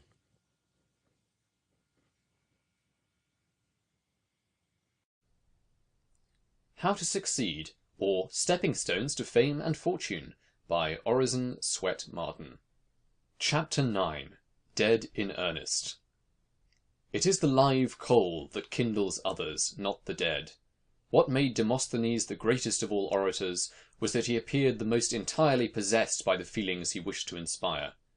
The effect produced by Charles Fox, who, by exaggerations of party spirit, was often compared to Demosthenes, seems to have arisen wholly from this earnestness, which made up for want of almost every grace, both of manner and style. Anonymous. 12 poor men taken out of boats and creeks, without any help of learning, should conquer the world to the cross. Stephen Carnock. For his heart was in his work, and the heart giveth grace unto every art. Longfellow. He did it with all his heart, and prospered. 2 Chronicles. The only conclusive evidence of a man's sincerity is that he gives himself for a principle. Words, money, all things else, are comparatively easy to give away. But when a man makes a gift of his daily life and practice, it is plain that the truth, whatever it may be, has taken possession of him. Lowell. The emotions, says Whipple, may all be included in the single word enthusiasm, or that impulsive force which liberates the mental power from the ice of timidity as spring loosens the streams from the grasp of winter and sends them forth in a rejoicing rush. The mind of youth, when impelled by this original strength and enthusiasm of nature, is keen, eager, inquisitive, intense, audacious, rapidly assimilating facts into faculties and knowledge into power, and, above all, teeming with that joyous fullness of creative life which radiates thoughts as inspiration and magnetizes as well as informs. "Columbus, my hero," exclaims Carlyle, "royalist seeking of all, it is no friendly environment this of thine in the waste deep waters. Around thee, mutinous discouraged souls, behind thee, disgrace and ruin, before thee, the unpenetrated veil of night. Brother, these wild water mountains, bounding from their deep bases, 10 miles deep, I am told, are not there on thy behalf. Meseems they have other work than floating thee forward, and the huge winds that sweep from Ursa Major to the tropics and equator, dancing their giant waltz through the kingdoms of chaos and immensity, they care little about filling rightly or filling wrongly the small shoulder of mutton sails in this cockle skiff of thine. Thou art not among articulate speaking friends, my brother, thou art among immeasurable dumb monsters, tumbling, howling wide as the world here. Secret, far off, invisible to all hearts but thine, there lies a help in them. See how thou wilt get at that. Patiently thou wilt wait till the mad sou'wester spend itself, saving thyself by dexterous science of defence the while. Valiantly, with swift decision, thou wilt strike in where the favouring east wind, the possible, springs up. Mutiny of men thou wilt sternly repress. Weakness, despondency, thou wilt cheerily encourage. Thou wilt swallow down complaint, unreason, weariness, weakness of others and thyself. How much wilt thou swallow down? And there shall be a depth of silence in thee, deeper than this sea, which is but 10 miles deep. A silence unsoundable, known to God only. Thou shalt be a great man. Yes, my world soldier, thou of the world marine service, thou wilt have to be greater than this tumultuous, unmeasured world here round thee is. Thou, in thy strong soul, as with a wrestler's arms, shall embrace it, harness it down, and make it bear thee on, to new Americas, or whither God wills. With what concentration of purpose did Washington put the whole weight of his character into the scales of our cause in the Revolution? With what earnest singleness of aim did Lincoln, in the cabinet, Grant, in the field, throw his whole soul into the contest of our Civil War?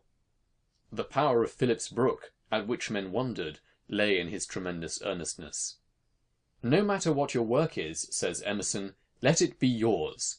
No matter if you are a tinker or preacher, blacksmith or president, let what you are doing be organic. Let it be in your bones, and you open the door by which the affluence of heaven and earth shall stream into you. Again, he says, God will not have his works made manifest by cowards. A man is relieved and gay when he has put his heart into his work and done his best. But what he has said or done otherwise shall give him no peace. It is a deliverance which does not deliver. In the attempt, his genius deserts him, no muse befriends, no invention, no hope. I do not know how it is with others when speaking on an important question, said Henry Clay, but on such occasions I seem to be unconscious of the external world. Wholly engrossed by the subject before me, I lose all sense of personal identity, of time, or of surrounding objects.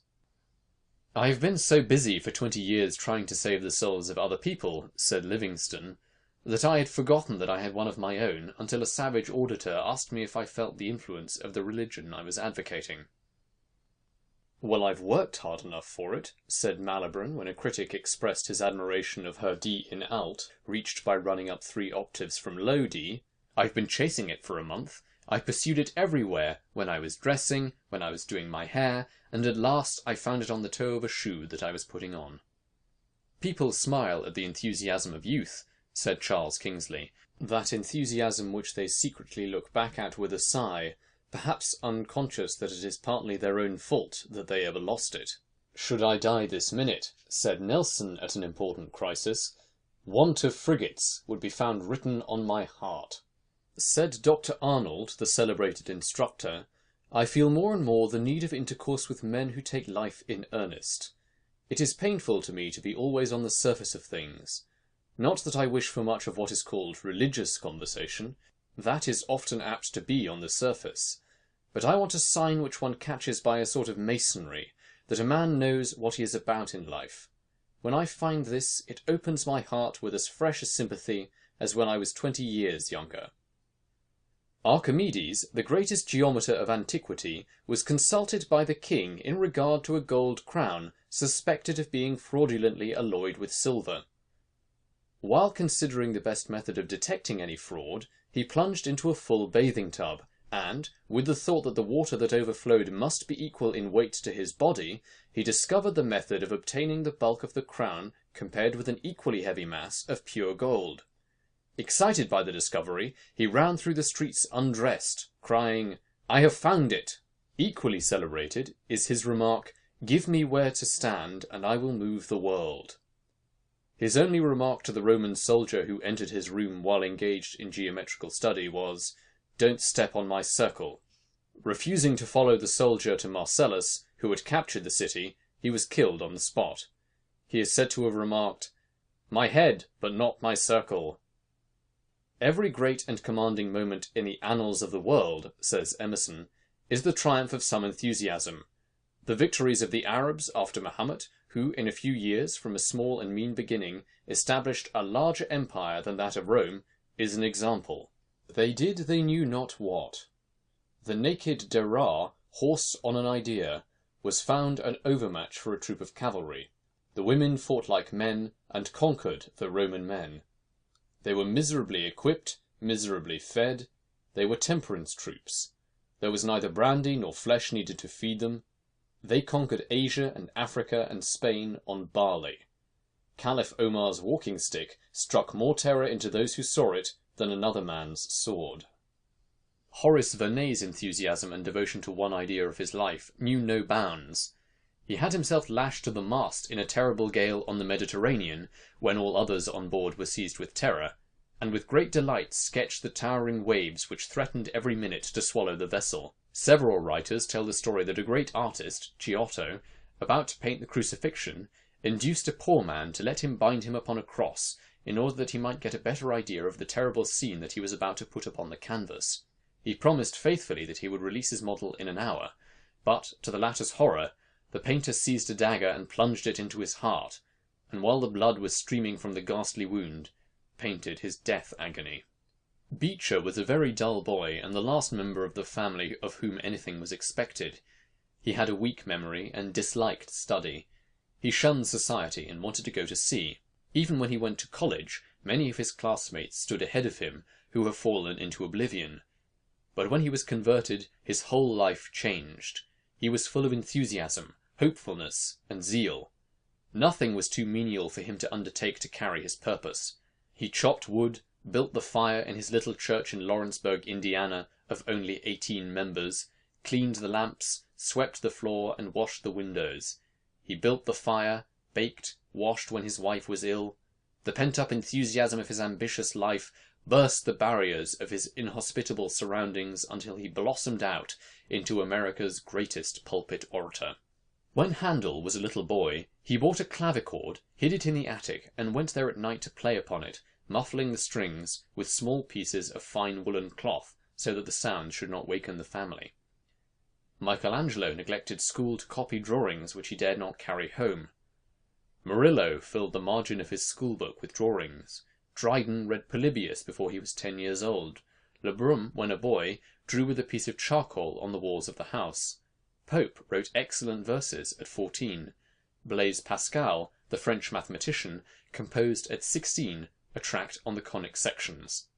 Professor Agassiz was so enthusiastic in his work, and so loved the fishes, the fowl, and the cattle, that it is said these creatures would die for him to give them their skeletons.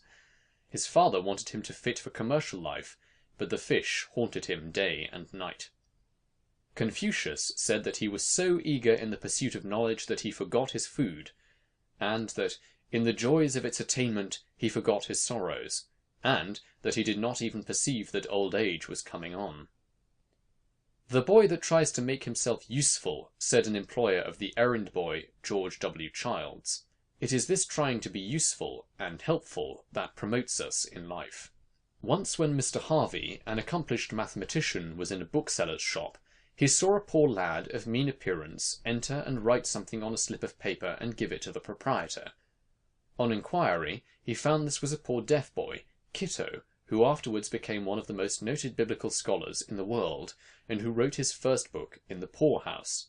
He had come to borrow a book. When a lad, he had fallen backwards from a ladder 35 feet upon the pavement, with a load of slates he was carrying to the roof. The poor lad was so thirsty for books that he would borrow from booksellers who would loan them to him out of pity, read them, and return them. The Youth's Companion says that Mr. Edison, in his new biography, his Life and Inventions, describes the accidental method by which he discovered the principle of the phonograph. "There is a kind of accident that happens only to a certain kind of man."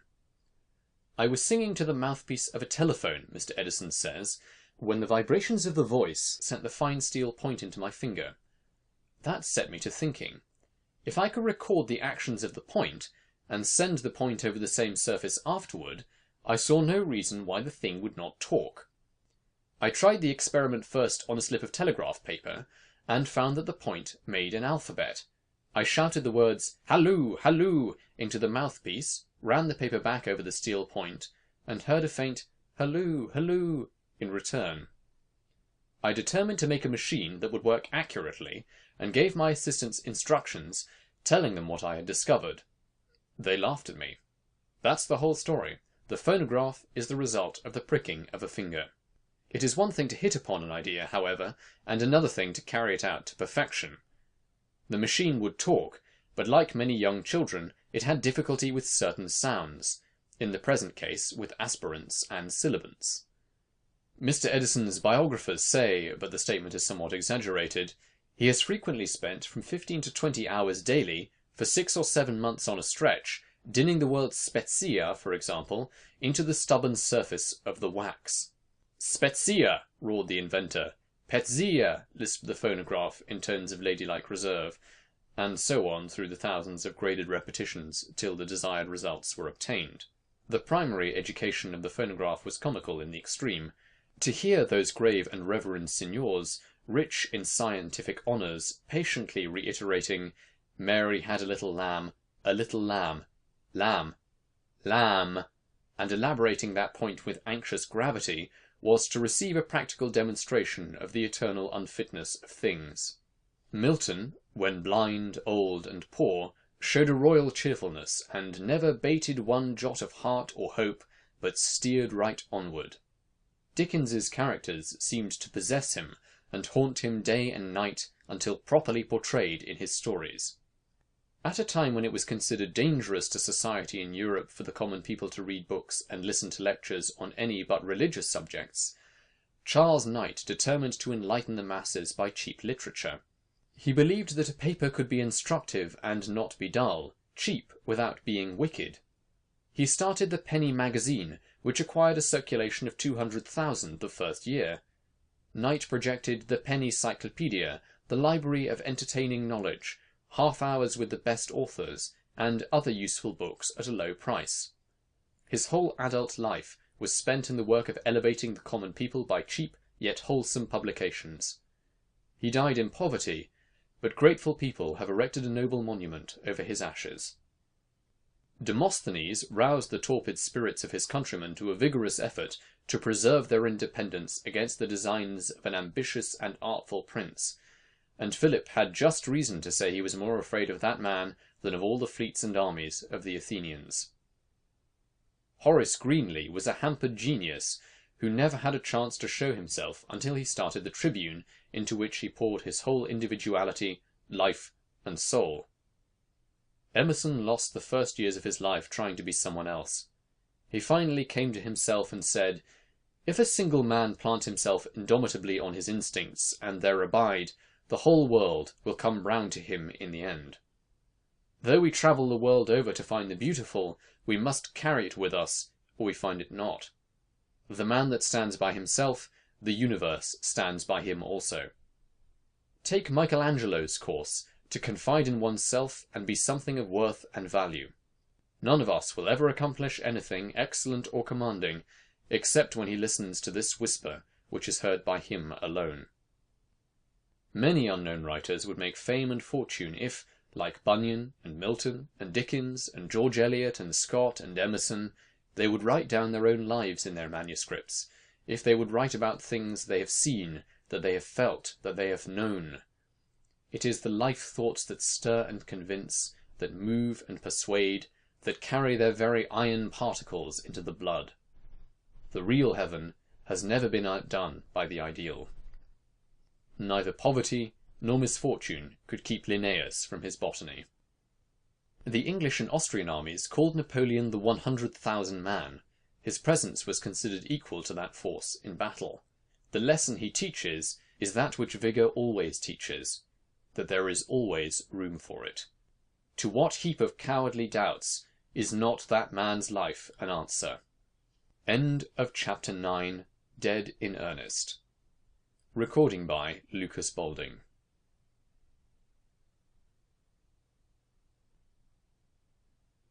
Recording by Franklin Canfield. How to Succeed, or Stepping Stones to Fame and Fortune, by Orison Swett Marden. Chapter 10. To be great, concentrate. Let everyone ascertain his special business and calling, and stick to it. Franklin. He who follows two hares is sure to catch neither. None sends his arrow to the mark in view, whose hand is feeble or his aim untrue. Cowper.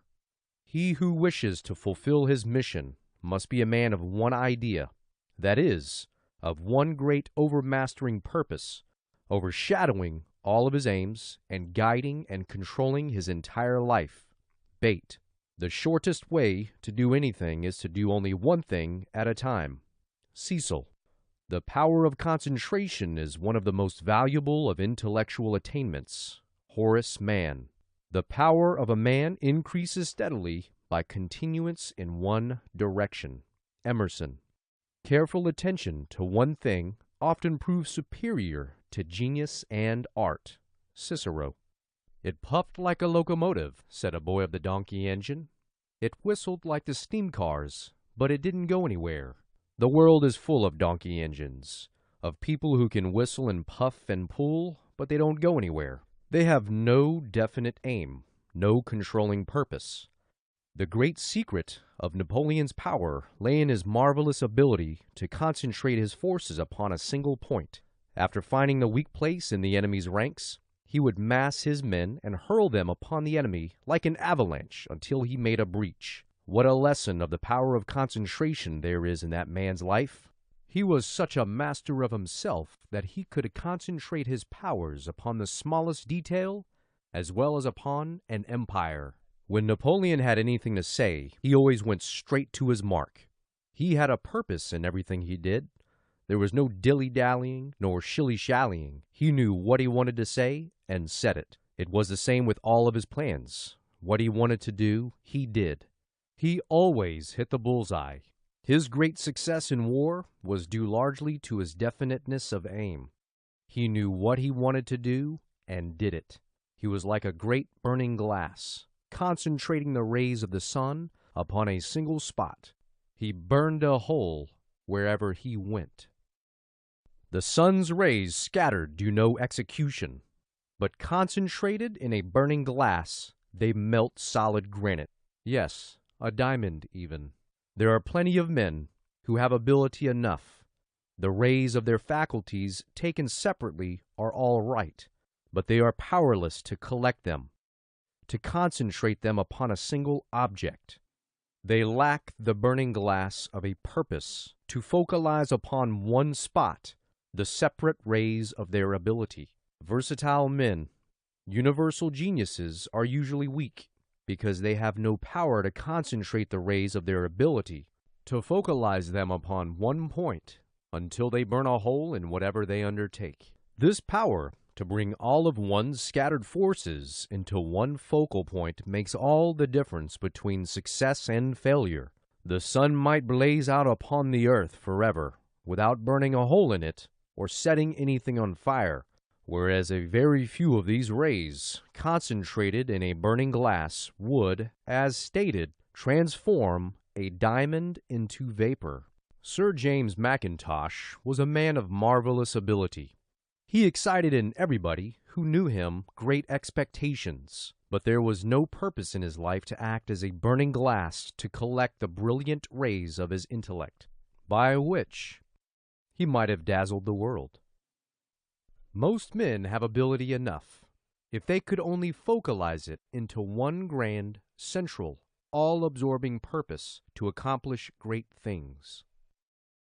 To encourage me in my efforts to cultivate the power of attention, said a friend of John C. Calhoun, he stated that to his end he had early subjected his mind to such a rigid course of discipline, and had persisted without faltering until he had acquired a perfect control over it, that he could now confine it to any subject as long as he pleased, without wandering even for a moment, that it was his uniform habit, when he set out alone to walk or ride, to select a subject for reflection, and that he never suffered his attention to wander from it until he was satisfied with its examination. My friend laughs at me because I have but one idea, said a learned American chemist, but I have learned that if I wish ever to make a breach in a wall, I must play my guns continually upon one point. It is his will that has made him what he is, said an intimate friend of Philip D. Armour, the Chicago millionaire. He fixes his eye on something ahead, and no matter what rises upon the right or the left, he never sees it. He goes straight in pursuit of the object ahead and overtakes it at last. He never gives up what he undertakes. While Horace Greeley would devote a column of the New York Tribune to an article, Thurlow Weed would treat the same subject in a few words in the Albany Evening Journal, and put the argument into such shape as to carry far more conviction. If you would be pungent, says Southey, be brief, for it is with words as with sunbeams. The more they are condensed, the deeper they burn. The only valuable kind of study, said Sidney Smith, is to read so heartily that dinner time comes 2 hours before you expected it, to sit with your Livy before you and hear the geese cackling that saved the Capitol, and to see with your own eyes the Carthaginian settlers gathering up the rings of the Roman knights after the battle of Cannae, and heaping them into bushels, and to be so intimately present at the actions you are reading of, that when anybody knocks at the door, it will take you 2 or 3 seconds to determine whether you are in your own study or on the plains of Lombardy, looking at Hannibal's weather-beaten face and admiring the splendor of his single eye. Never study on speculation, says Waters. All such study is vain. Form a plan, have an object, then work for it. Learn all you can about it, and you will be sure to succeed. What I mean by studying on speculation is that aimless learning of things because they may be useful some day, which is like the conduct of the woman who bought at auction a brass doorplate with the name of Thompson on it, thinking it might be useful some day. I resolved when I began to read law, said Edward Sugden, afterward Lord St. Leonard, to make everything I acquired perfectly my own, and never go on to a second reading till I had entirely accomplished the first. Many of the competitors read as much in a day as I did in a week, but at the end of 12 months my knowledge was as fresh as on the day it was acquired, while theirs had glided away from their recollection. Very often, says Sidney Smith, the modern precept of education is, be ignorant of nothing. But my advice is, have the courage to be ignorant of a great number of things, so that you may avoid the calamity of being ignorant of all things. Lord, help me to take fewer things into my hands, and to do them well, is a prayer recommended by Paxton Hood to an overworked man. Many persons, seeing me so much engaged in active life, said Edward Bulwer Lytton, and as much about the world as if I had never been a student, have said to me, when do you get time to write all of your books? How on earth do you contrive to do so much work? I shall surprise you by the answer I made. The answer is this: I contrive to do so much work by never doing too much at a time. A man to get through work well must not overwork himself, or if he do too much today, the reaction of fatigue will come, and he will be obliged to do little tomorrow. Now, since I began really and earnestly to study, which was not till I had left college, and was actually in the world, I may perhaps say that I have gone through as large a course of general reading as most men of my time.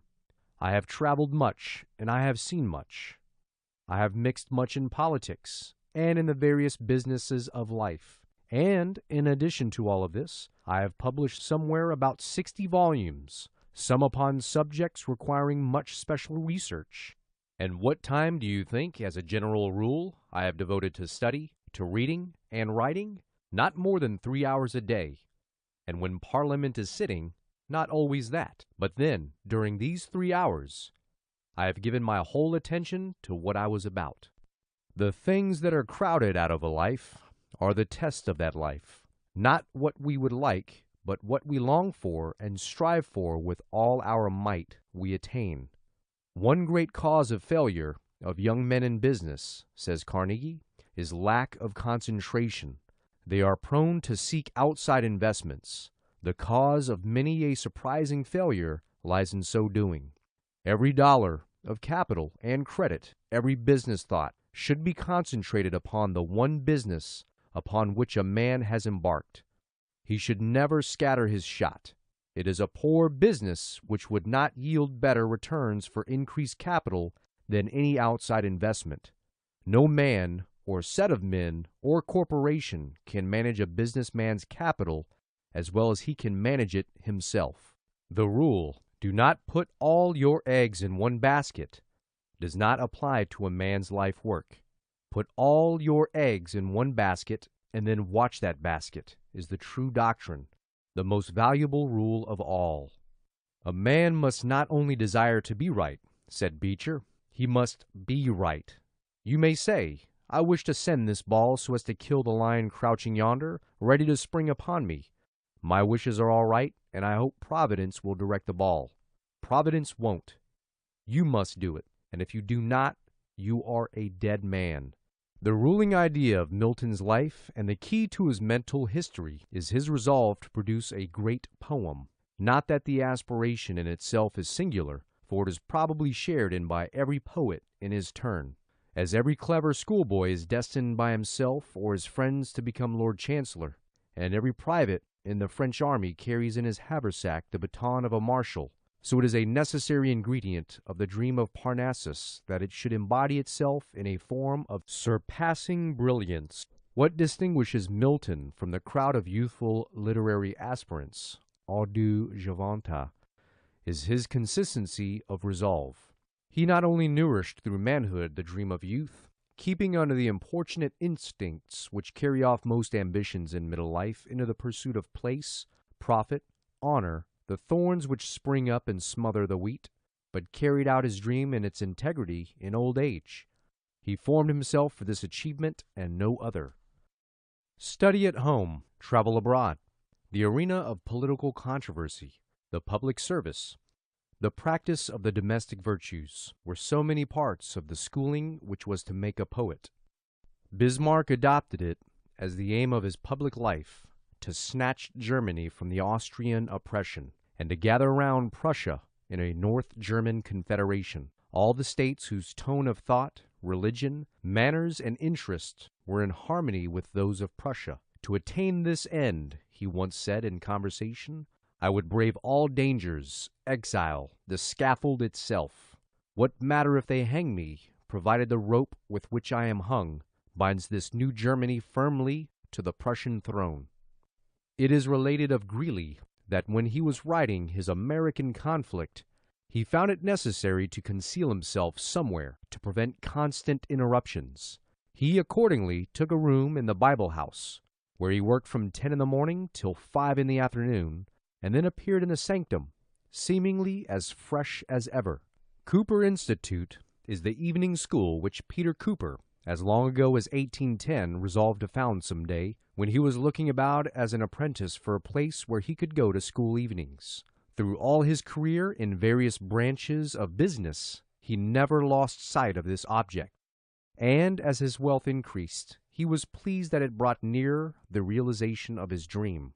"See a great lawyer like Rufus Choate," says Dr. Storrs, "in a case where his convictions are strong and his feelings are enlisted. He saw long ago, as he glanced over the box, that 5 of those in it were sympathetic with him. As he went on, he became equally certain of 7. The number now has risen to 10, but 2 are still left whom he feels that he has not persuaded or mastered. Upon them he now concentrates his power, summing up the facts, setting forth anew and more forcibly the principles, urging upon them his view of the case with a more and more intense action of his mind upon theirs, until one only is left, like the blow of a hammer, continually repeated until the iron bar crumbles beneath it. His whole force comes with ceaseless percussion on that one mind till it has yielded, and accepts the conviction on which the pleader's purpose is fixed. Men say afterward, he surpassed himself. It was only because the singleness of his aim gave unity, intensity, and overpowering energy to the mind." The foreman of the jury, however, said Whipple, was a hard-hearted, practical man, a model of business intellect and integrity, but with an incapacity of understanding any intellect or conscience radically differing from his own. Mr. Choate's argument, as far as the facts in the law were concerned, were through in an hour. Still he went on speaking. Hour after hour passed, and yet he continued to speak with constantly increasing eloquence, repeating and recapitulating without any seeming reason facts which he had already stated, and arguments which he had already urged. The truth was, as I gradually learned, that he was engaged in a hand-to-hand, or rather in a brain-to-brain, and a heart-to-heart contest with the foreman, whose resistance he was determined to break down, but who confronted him for 3 hours with defiance observable in every rigid line of his honest countenance. "You fool!" was the burden of the advocate's ingenious argument. "You rascal!" was the phrase legibly printed on the foreman's incredulous face. But at last the features of the foreman began to relax, and at the end the stern lines melted into acquiescence with the opinion of the advocate, who had been storming at the defenses of his mind, his heart, and his conscience for 5 hours, and had now entered as victor. The verdict was, "Not guilty." He who would do some great thing in this short life must apply himself to the work with such a concentration of his forces as to idle spectators who live only to amuse themselves looks like insanity. It is generally thought that when a man is said to be dissipated in his habits, he must be a drinking man, or a gambler, or licentious, or all 3. But dissipation is of 2 kinds, coarse and refined. A man can dissipate or scatter all of his mental energies and physical power by indulging in too many respectable diversions, as easily as in habits of a viler nature. Property and its cares make some men dissipated. Too many friends make others. The exactions of society, the balls, parties, receptions, and various entertainments constantly being given and attended by the beau monde, constitutes a most wasting species of dissipation. Others, again, fritter away all their time and strength in political agitations or in controversies and gossip, others in idling with music or some other one of the fine arts, others in feasting or fasting, as their dispositions and feelings incline. But the man of concentration of purpose is never a dissipated man in any sense, good or bad. He has no time to devote to useless trifling of any kind, but puts in as many strokes of faithful work as possible toward the attainment of some definite good. End of Chapter 10. Recording by Franklin Canfield.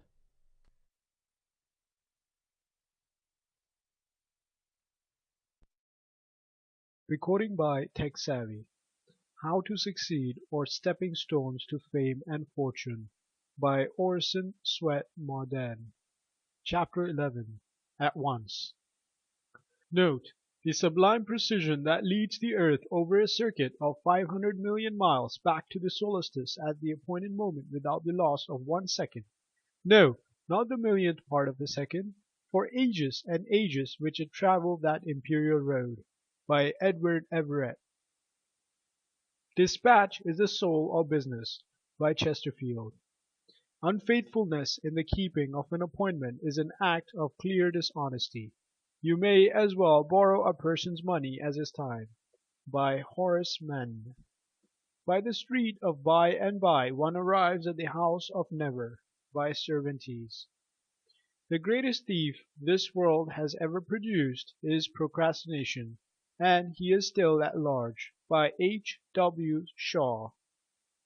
Oh, how I do appreciate a boy who is always on time, says H. C. Bulben. How quickly you learn to depend on him, and how soon you find yourself entrusting him with weightier matters. The boy who has acquired a reputation for punctuality has made the first contribution to the capital that in after years makes his success a certainty. Nothing commends a young man so much to his employers, says John Stuart Blackie, as accuracy and punctuality in the conduct of his business. And no wonder on each man's exactitude depends the comfortable and easy going of his machine.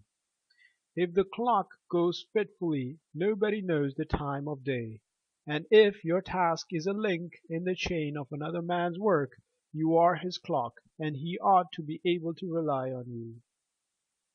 The whole period of youth, says Ruskin, is one essentially of formation, edification, instruction. There is not an hour of it but is trembling with destinies, not a moment of which, once past, the appointed work can never be done again, or the neglected blow struck on the cold iron. Tomorrow didst thou say? asked Cotton. Go to, I will not hear of it. Tomorrow. It is a sharper who stakes his penury against thy plenty, who takes thy ready cash and pays thee naught but wishes, hopes, and promises, the currency of idiots. Tomorrow!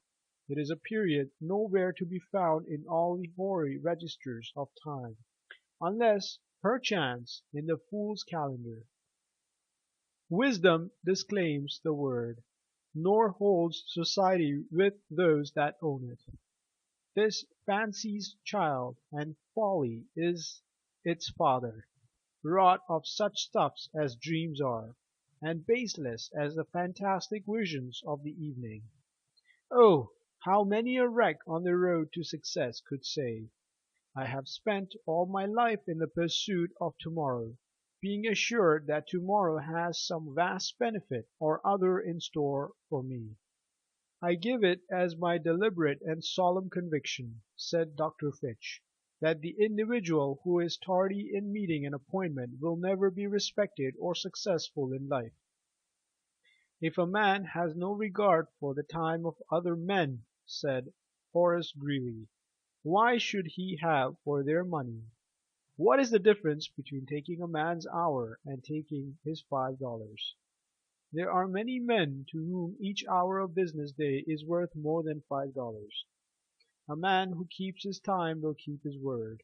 In truth, he cannot keep his word unless he does keep his time. When the Duchess of Sutherland came late, keeping the court waiting, the Queen, who was always vexed by tardiness, presented her with her own watch, saying, I am afraid yours does not keep good time. Then you must get a new watch, or I another secretary, replied Washington, when his secretary excused the lateness of his attendance by saying that his watch was too slow. I have generally found that a man who is good at an excuse is good for nothing else, said Franklin to a servant who was always late, but always ready with an excuse. One of the best things about school and college life is that the bell which strikes the hour for rising, for recitations, or for lectures, teaches habits of promptness. Every young man should have a watch which is a good timekeeper. One that is nearly right encourages bad habits, and is an expensive investment at any price. Wear threadbare clothes if you must, but never carry an inaccurate watch. 5 minutes behind time has ruined many a man and many a firm. He who rises late, said Fuller, must trot all day, and shall scarcely overtake his business at night. Some people are too late for everything but ruin. When a nobleman apologized to George III for being late, and said, "Better late than never," the king replied, "No, I say, better never than late." "Better late than never" is not half so good a maxim as "better never late." If Samuel Budgett was even a minute late at an appointment he would apologize. He was as punctual as a chronometer. Punctuality is contagious. Napoleon infused promptness into his officers every minute. What power there is in promptness to take the drudgery out of a disagreeable task! "A singular mischance has happened to some of our friends," said Hamilton, "at the instant when he ushered them into existence. God gave them work to do, and he also gave them a competency of time, so much that if they began at the right moment and wrought with sufficient vigor, their time and their work would end together. But a good many years ago a strange misfortune befell them. A fragment of their allotted time was lost. They cannot tell what became of it, but sure enough it has dropped out of existence. For just like two measuring lines laid alongside the one an inch shorter than the other, their work and their time run parallel. But the work is always 10 minutes in advance of the time. They are not irregular.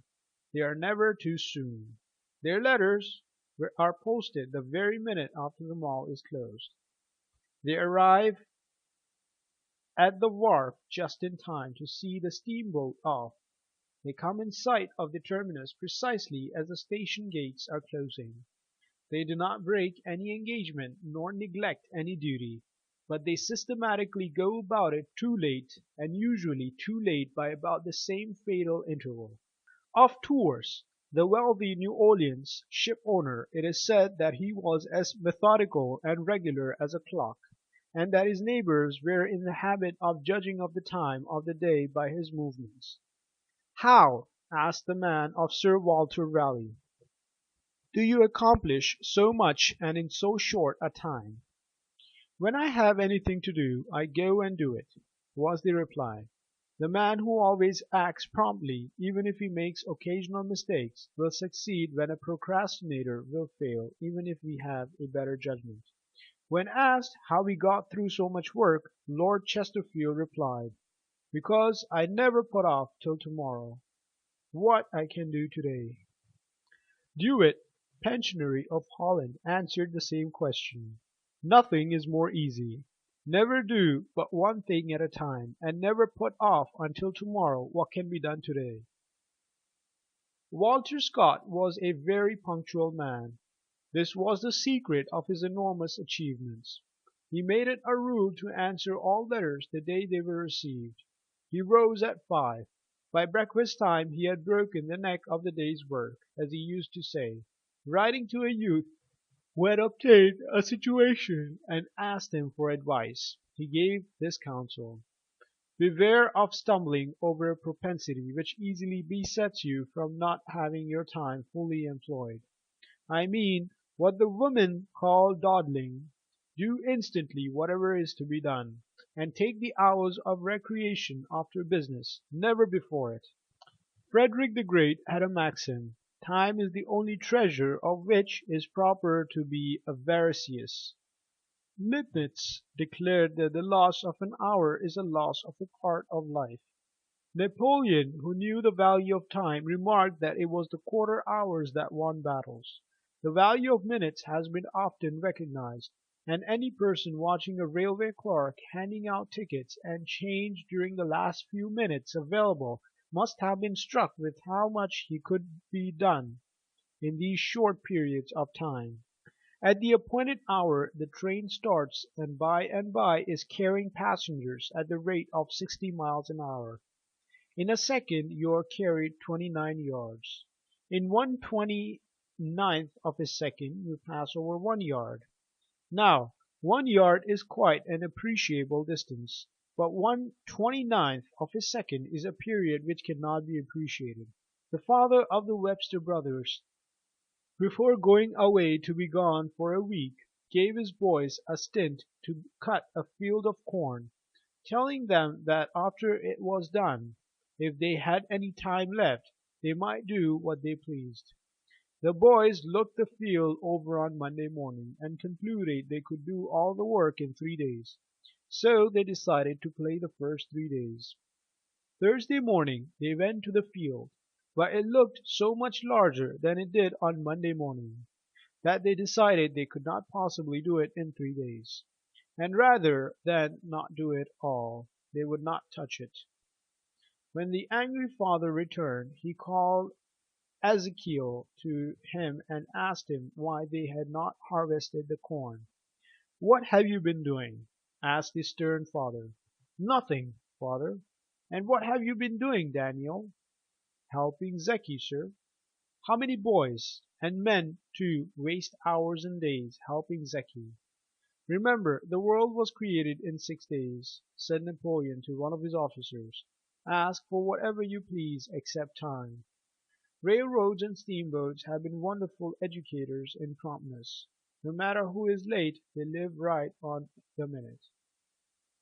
It is interesting to watch people at a great railroad station, running, hurrying, trying to make up time, for they well know when the time arrives the train will leave. Factories, shops, stores, banks, everything opens and closes on the minute. The higher the state of civilization, the prompter is the everything done. In countries without railroads, as in Eastern countries, everything is behind time. Everybody is indolent and lazy. The world knows that the prompt man's bills and notes will be paid on the day they were due, and will trust him. People will give him credit, for they know they can depend upon him. But lack of promptness will shake confidence almost as quickly as downright dishonesty. The man who has a habit of dawdling or listlessness will show it in everything he does. He is late at meals, late at work, dawdles on the street, loses his train, misses his appointments, and dawdles at his store until the banks are closed. Everybody he meets suffers more or less from his malady, for dawdling becomes practically a disease. "You will never find time for anything," said Charles Buxton. "If you want time, you must make it." The best work we ever do is which we do now, and can never repeat. Too late is the curse of the unsuccessful who forget that one today is worth 2 tomorrows. Time accepts no sacrifice. It admits of neither redemption nor atonement. It is the true avenger. Your enemy may become your friend, your injurer may do you justice, but time is inexorable, and has no mercy. Then stay the present instant, dear Horatio, imprint the marks of wisdom on its wings. This of more worth than kingdoms, far more precious than all the crimson treasures of life's fountain. Oh, let it not elude thy grasp, but, like the good old patriarch upon record, hold the fleet angel fast until he bless thee. By Nathaniel Cotton. End of chapter 11.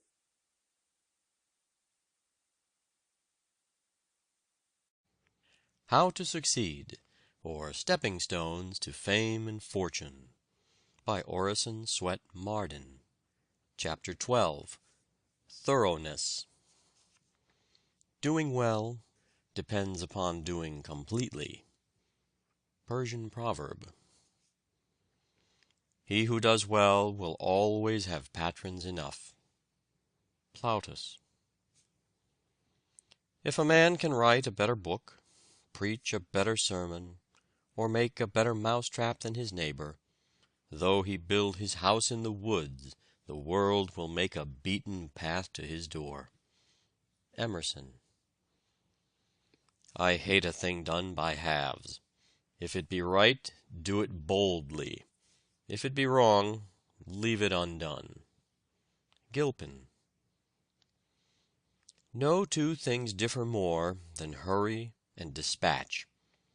Hurry is the mark of a weak mind, dispatch of a strong one. Like a turnstile, he, the weak man, is in everybody's way, but stops nobody. He talks a great deal, but says very little, looks into everything, but sees nothing, and has 100 irons in the fire, but very few of them are hot, and with those few that are, he only burns his fingers. Colton. "Make me as good a hammer as you know how," said a carpenter to the blacksmith in a New York village before the first railroad was built.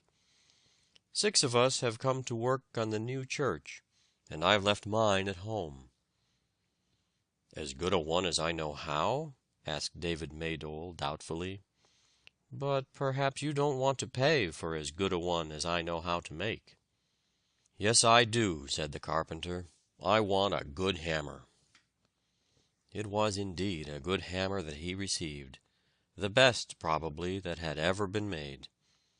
By means of a longer hole than usual, David had wedged the handle in its place, so that the head could not fly off, a wonderful improvement in the eyes of the carpenter, who boasted of his prize to his companions. They all came to the shop next day, and each ordered just such a hammer. When the contractor saw the tools, he ordered 2 for himself, asking that they be made a little better than those for his men. "I can't make any better ones," said Maydole. "When I make a thing, I make it as well as I can, no matter whom it is for." The storekeeper soon ordered 2 dozen, a supply unheard of in his previous business career. A New York dealer in tools came to the village to sell his wares, and bought all the storekeeper had, and left a standing order for all the blacksmith could make. David might have grown very wealthy by making goods of the standard already attained, but throughout his long and successful life he never ceased to study still further to perfect his hammers in the minutest detail. They were usually sold without any warrant of excellence, the word Maydole stamped on the head being universally considered a guarantee of the best article the world could produce. Character is power, and is the best advertisement in the world. "Yes," said he one day to the late James Parton, who told this story, "I have made hammers in this little village for 28 years." "Well," replied the great historian, "by this time you ought to make a pretty good hammer." "No, I can't," was the reply. "I can't make a pretty good hammer. I make the best hammer that's made. My only care is to make a perfect hammer. If folks don't want to pay me what they're worth, they're welcome to buy cheaper ones somewhere else. My wants are few, and I'm ready any time to go back to my blacksmith's shop, where I worked 40 years ago, before I thought of making hammers. Then I had a boy to blow my bellows. Now I have 115 men. Do you see them over there watching the heads cook over the charcoal furnace, as your cook, if she knows what she is about, watches the chops broiling? Each of them is hammered out of a piece of iron, and is tempered under the inspection of an experienced man. Every handle is seasoned 3 years, or until there is no shrink left in it. Once I thought I could use machinery in manufacturing them. Now I know that a perfect tool can't be made by machinery, and every bit of the work is done by hand.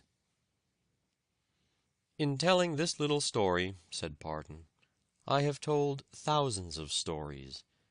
Take the word hammer out of it, and put glue in its place, and you have the history of Peter Cooper. By putting in other words, you can make the true history of every great business in the world which has lasted 30 years. "We have no secret," said manager Daniel J. Morrill of the Cambria Iron Works, employing 7,000 men at Johnstown, Pennsylvania, We always try to beat our last batch of rails. That is all the secret we've got, and we don't care who knows it. I don't try to see how cheap a machine I can produce, but how good a machine, said the late John C. Whiten, of Northbridge, Massachusetts, to a customer who complained of the high price of some cotton machinery. Businessmen soon learned what this meant, and when there was occasion to advertise any machinery for sale, New England cotton manufacturers were accustomed to state the number of years it had been in use, and add, as an all-sufficient guarantee of Northbridge products, Whiten make. Put thoroughness into your work. It pays. The accurate boy is always the favored one, said President Tuttle. If a carpenter must stand at his journeyman's elbow to be sure his work is right, or if a cashier must run over his bookkeeper's columns, he might as well do the work himself as employ another to do it in that way. "Mr. Gerard, can you not assist me by giving me a little work?" asked one John Smith, who had formerly worked for the great banker and attracted attention by his activity. "Assistance? Work? Ah, you want work." "Yes, sir. It's been a long time since I've had anything to do." "Very well, I shall give you some. You see them stone yonder?" "Yes, sir." "Very well, you shall fetch and put them in this place, you see?" "Yes, sir. And when you done, come to me at my bank." Smith finished his task, reported to Mr. Gerard, and asked for more work. "Ah, oui, you want more work? Very well. You shall go place them stone where you got him. Understand, eh? You take him back." "Yes, sir." Again Smith performed the work, and waited on Mr. Gerard for payment. "Ah, you all finish?" "Yes, sir." "Very well. How much money shall I give you?" $1, sir." "That is honest. You take no advantage. There is your $1. "Can I do anything else for you?" "Oui. Come here when you get up tomorrow. You shall have more work." Smith was punctual, but for the third time, and yet again for the fourth, he was ordered to "take dem stone back again." When he called for his pay in the evening, Stephen Girard spoke very cordially.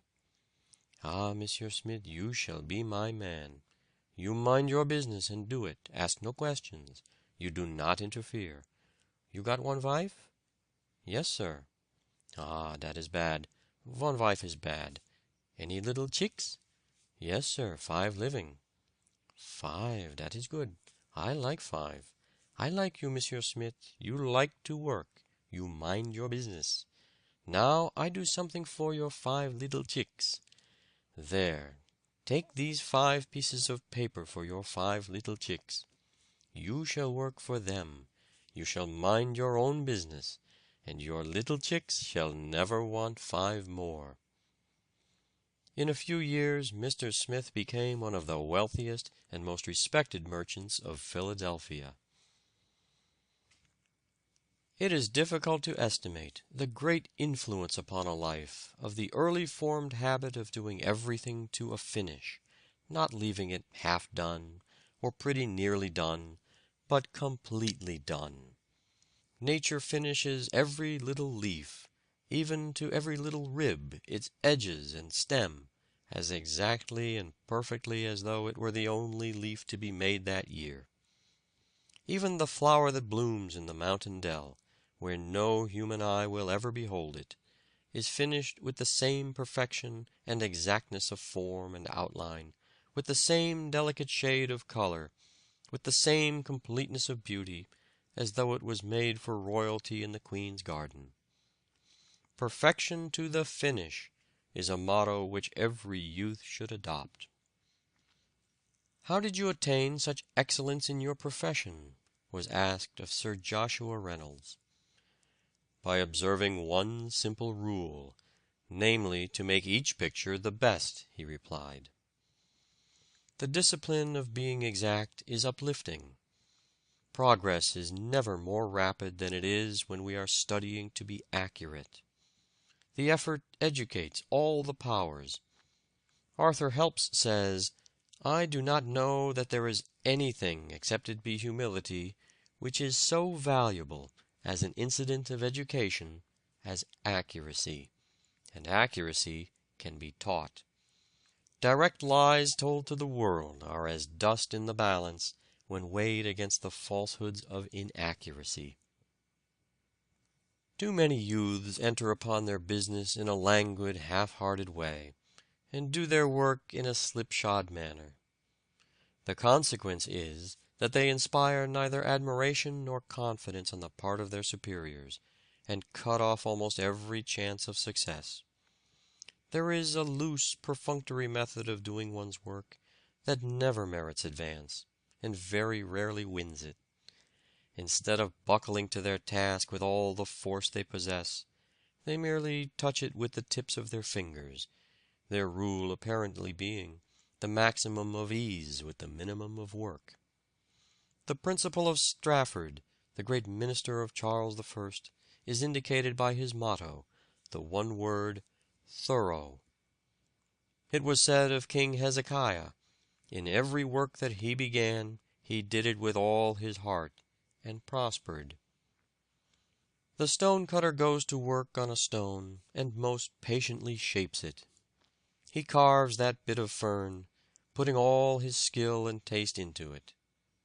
And by the master says, "Well done," and takes it away, and gives him another block, and tells him to work on that. And so he works on that from the rising of the sun till the going down of the same, and he only knows that he is earning his bread. And he continues to put all his skill and taste into his work. He has no idea what use will be made of these few stones which he has been carving, until afterward, when one day, walking along the street, and looking up at the front of the art gallery, he sees the stones upon which he has worked. He did not know what they were for, but the architect did. And as he stands looking at his work on that structure, which is the beauty of the whole street, he says, "I am glad I did it well." And every day as he passes that way, he says to himself exultingly, "I did it well." He did not draw the design, nor plan the building, and he knew nothing of what use was to be made of his work. But he took pains in cutting those stems, and when he saw that they were part of that magnificent structure, his soul rejoiced. Work that is not finished is not work at all. It is merely a botch. We often see this defect of incompleteness in a child, which increases in youth. All about the house, everywhere, there are half-finished things. It is true that children often become tired of things which they begin with enthusiasm. But there is a great difference in children about finishing what they undertake. A boy, for instance, will start out in the morning with great enthusiasm to dig his garden over. But after a few minutes, his enthusiasm has evaporated, and he wants to go fishing. He soon becomes tired of this, and thinks he will make a boat. No sooner does he get a saw and knife and a few pieces of board about him than he makes up his mind that really what he wanted to do, after all, was to play ball, and this, in turn, must give way to something else. One watch, set right, will do to set many by, but, on the other hand, one that goes wrong may be the means of misleading a whole neighborhood. The same may be said of the example we individually set to those around us.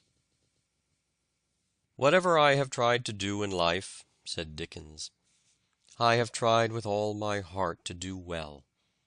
What I have devoted myself to, I have devoted myself to completely." It is no disgrace to be a shoemaker, but it is a disgrace for a shoemaker to make bad shoes.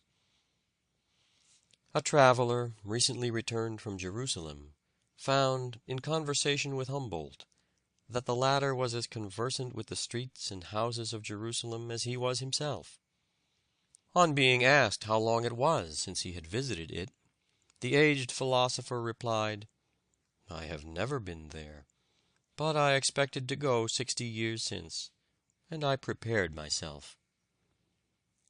So noted for excellency was everything bearing the brand of George Washington, that a barrel of flour marked "George Washington, Mount Vernon," was exempted from the customary inspection in the West India ports. Pascal, the most wonderful mathematical genius of his time, whose work on conic sections at 16 Descartes refused to believe could be produced at that age, is considered to have fixed the French language, as Luther did the German, by his writings. None of his provincial letters, with the exception of the last 3, was more than 8 quarto pages in length. Yet he devoted 20 days to the writing of a single letter, and one of them was written no less than 13 times. The night the Tasmania was wrecked, the captain had given the course north by west, 67 degrees. He had taken account of eddies and currents. The second officer, overlooking these, had ordered the helmsman to make it north by west, 57 degrees, but to bring the ship around so gently that the captain wouldn't know it. Hence her destruction. Reverend Mr. Maley, of the Ohio Conference of the Methodist Church, had the habit of greatly exaggerating anything he talked about. His brethren at conference told him that this habit was growing on him, and rendering him unpopular in the ministry. Mr. Maley heard them patiently, and then said, "Brethren, I am aware of the truth of all you have said, and have shed barrels of tears over it. There is a great difference between going just right and a little wrong." End of chapter 12. Recording by David Martin.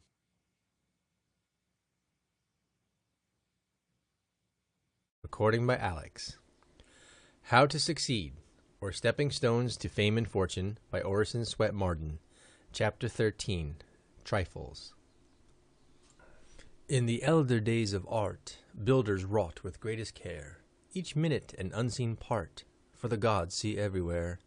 Longfellow. Think not a trifle, though it small appear.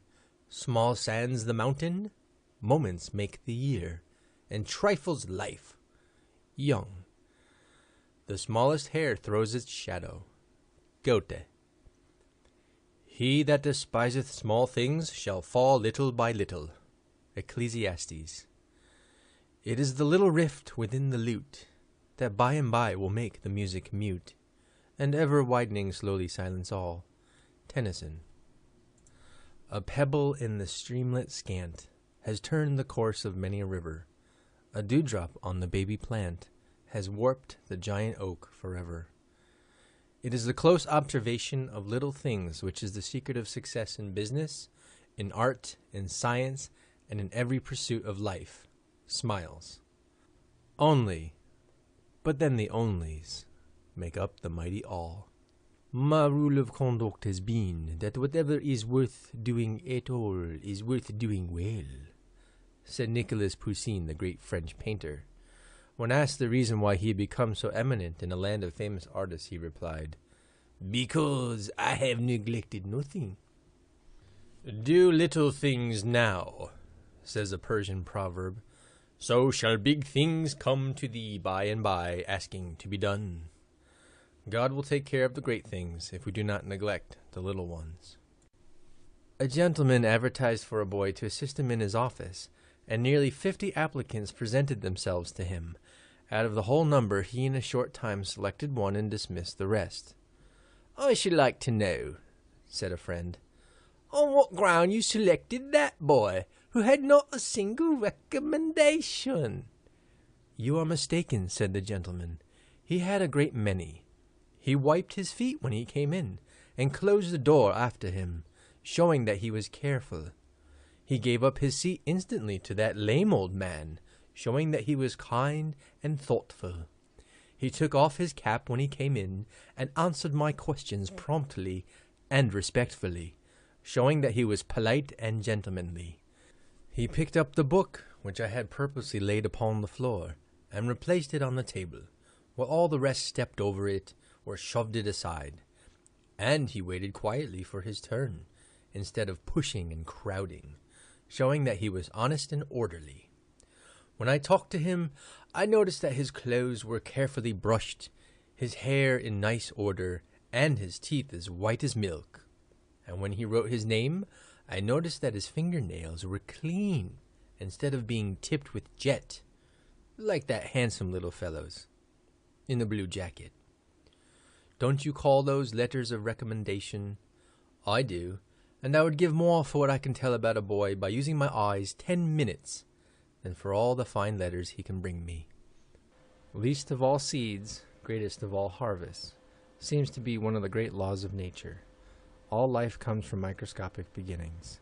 In nature there is nothing small. The microscope reveals as great a world below as the telescope above. All of nature's laws govern the smallest atoms, and a single drop of water is a miniature ocean. I cannot see that you have made any progress since my last visit, said a gentleman to Michelangelo. But, said the sculptor, I have retouched this part, polished that, softened that feature, brought out the muscle, given some expression to this lip, more energy to that limb, etc. But they are trifles, exclaimed the visitor. It may be so, replied the great artist, but trifles make perfection, and perfection is no trifle. That infinite patience which made Michelangelo spend a week in bringing out a muscle in a statue with more vital fidelity to truth, or Gerhard Dow a day in giving the right effect to a dewdrop on a cabbage leaf, makes all the difference between success and failure. Of what use is it? People ask with a sneer when Franklin told of his discovery that lightning and electricity are identical. What is the use of a child? Replied Franklin. It may become a man. In the earliest days of cotton spinning, the small fibers would stick to the bobbins and make it necessary to stop and clear the machinery. Although this loss of time reduced the earnings of the operatives, the father of Robert Peel noticed that one of his spinners always drew full pay, as his machine never stopped. "How is this, Dick?" asked Mr. Peel one day. "The onlookers tell me your bobbins are always clean." "Aye, that they be," replied Dick Ferguson. "How do you manage it, Dick?" "Why, you see, Mr. Peel," said the workman, "it is sort of a secret. If I told you, you'd be as wise as I am." "That's so," said Mr. Peel, smiling. "But I'd give you something to know. Could you make all of the looms work as smoothly as yours?" "Every one of 'em, mister," replied Dick. "Well, what shall I give you for your secret?" asked Mr. Peel, and Dick replied, "Give me a quart of ale every day, as I'm in the mills, and I'll tell thee all about it." "Agreed," said Mr. Peel, and Dick whispered very cautiously in his ear, "Chalk your bobbins." That was the whole secret, and Mr. Peel soon shot ahead of all of his competitors, for he made his machines that would chalk their own bobbins. Dick was handsomely rewarded with money instead of beer. His little idea saved the world millions of dollars. The totality of a life at any moment is the product mainly of little things, trifling choices, insignificant exercises of the will, unimportant acts often repeated, things seemingly of small account. These are the thousand tiny sculptors that are carving away constantly at the rude block of our life, giving it shape and feature. Indeed, the formation of character is much like the work of an artist in stone.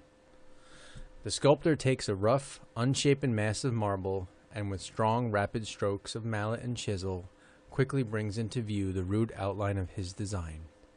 But after the outline appears, then comes hours, days, perhaps even years of patient, minute labor. A novice might see no change in the statue from one day to another, for though the chisel touches the stone 1,000 times, it touches as lightly as the fall of a raindrop, but each touch leaves a mark. The smallest thing becomes respectable when regarded as the commencement of what has advanced or is advancing into magnificence. The crude settlement of Romulus would have remained an insignificant circumstance, and might have justly sunk into oblivion if Rome had not at length commanded the world. Beecher says that men in their property are afraid of conflagrations and lightning strokes. But if they were building a wharf in Panama, 1,000,000 madrepores, so small that only the microscope could detect them, would begin to bore the piles down under the water. There would be neither noise nor foam, but in a little while, if a child did but touch the post, over it would fall as if a saw had cut it through. Men think, with regard to their conduct, that if they were to lift themselves up gigantically and commit some crashing sin, they should never be able to hold up their heads, but they will harbor in their souls little sins, which are piercing and eating them away to inevitable ruin. Lichens, of themselves of little value, prepare the way for important vegetation. They deposit, in dying, an acid which wears away the rock and prepares the mold necessary for the nourishment of superior plants. It was but a tiny rivulet trickling down the embankment that started the terrible Johnstown flood and swept thousands into eternity. One noble heroic act has elevated a nation. Franklin's whole career was changed by a torn copy of Cotton Mather's Essays to do good. Taking up a stone to throw at a turtle was the turning point in Theodore Parker's life. As he raised the stone, something within him said, "Don't do it." And he didn't. He went home and asked his mother what it was in him that said, "Don't." She told him it was conscience. Small things become great when a great soul sees them. A child, when asked why a certain tree grew crooked, answered, "Somebody trod upon it when it was a little fellow." By gnawing through a dike, even a rat may drown a nation. A little boy in Holland saw water trickling from a small hole near the bottom of a dike. He realized that the leak would rapidly become larger if the water was not checked, so he held his hand over the hole for hours on a dark and dismal night until he could attract the attention of passers-by. His name is still held in grateful remembrance in Holland. We may tell which way the wind blew before the deluge by marking the ripple and cupping of the rain in the petrified sand now preserved forever. We tell the very path by which gigantic creatures, whom man never saw, walked to the river's edge to find their food. The tears of Virgilia and Volumnia saved Rome from the Volscians, when nothing else could move the vengeful heart of Coriolanus. Not even Helen of Troy, it is said, was beautiful enough to spare the tip of her nose, and if Cleopatra's had been an inch shorter, Mark Antony would never have become infatuated with her wonderful charms, and the blemish would have changed the history of the world. Anne Boleyn's fascinating smile split the great Church of Rome in twain, and gave a nation an altered destiny. Napoleon, who feared not to attack the proudest monarchs in their capitals, shrank from the political influence of one independent woman in private life, Madame de Staël. It was a little thing for a cow to kick over a lantern left in a shanty, but it laid Chicago in ashes, and rendered homeless 100,000 people. The discovery of glass was due to a mere accident, the building of a fire on the sand. And the bayonet, first made at Bayonne in France, owes its existence to the fact that a Basque regiment, being hard-pressed by the enemy, one of the soldiers suggested that, as their ammunition was exhausted, they should fix their long knives into the barrels of their muskets, which was done, and the first bayonet charge was made. A jest led to a war between two great nations. The presence of a comma in a deed lost to the owner of an estate $5,000 a month for 8 months. The Battle of Corunna was fought and Sir John Moore's life sacrificed in 1809 through a dragoon stopping to drink while bearing dispatches. "You do no work," said the scissors to the rivet. "Where would your work be," said the rivet to the scissors, "if I didn't keep you together?" Every day is a little life, and our whole life but a day repeated. Those that dare lose a day are dangerously prodigal, those that dare misspend it desperate. What is the happiness of your life made up of? Little courtesies, little kindnesses, pleasant words, genial smiles, a friendly letter, good wishes, and good deeds. 1 in a million, once in a lifetime, may do a heroic action. We called the large majority of human lives obscure, presumptuous that we are. How know we what lives a single thought retained from the dust of nameless graves may have lighted to renown? End of chapter 13. Recording by Alex, New York.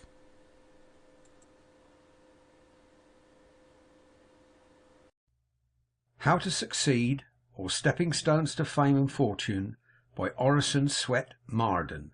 Chapter 14. Courage. Quit yourselves like men. 1 Samuel 4:9. Cowards have no luck. Elizabeth Kuhlman. He has not learned the lesson of life who does not every day surmount a fear. Emerson. To dare is better than to doubt, for doubt is always grieving. 'Tis faith that finds the riddles out. The prize is for believing. Henry Burton. Walk boldly and wisely in that light thou hast. There is a hand above will help thee on. Bailey's Festus. Have hope, though clouds environ now, and gladness hides her face in scorn. Put thou the shadow from thy brow. No night but hath its morn. Our enemies are before us, exclaimed the Spartans at Thermopylae. And we are before them, was the cool reply of Leonidas. Deliver your arms, came the message from Xerxes. Come and take them, was the answer Leonidas sent back. A Persian soldier said, you will not be able to see the sun for flying javelins and arrows. Then we will fight in the shade, replied a Lacedaemonian. What wonder that a handful of such men checked the march of the greatest host that ever trod the earth. The hero, says Emerson, is the man who is immovably centred. Darius the Great sent ambassadors to the Athenians to demand earth and water, which denoted submission. The Athenians threw them into a ditch and told them there was earth and water enough. Bring back the colours, shouted a captain at the Battle of the Alma. When an ensign maintained his ground in front, although the men were retreating. No, cried the ensign, bring up the men to the colours. To dare and again to dare, and without end to dare, was Danton's noble defiance to the enemies of France. Shakespeare says, he is not worthy of the honeycomb that shuns the hives because the bees have stings.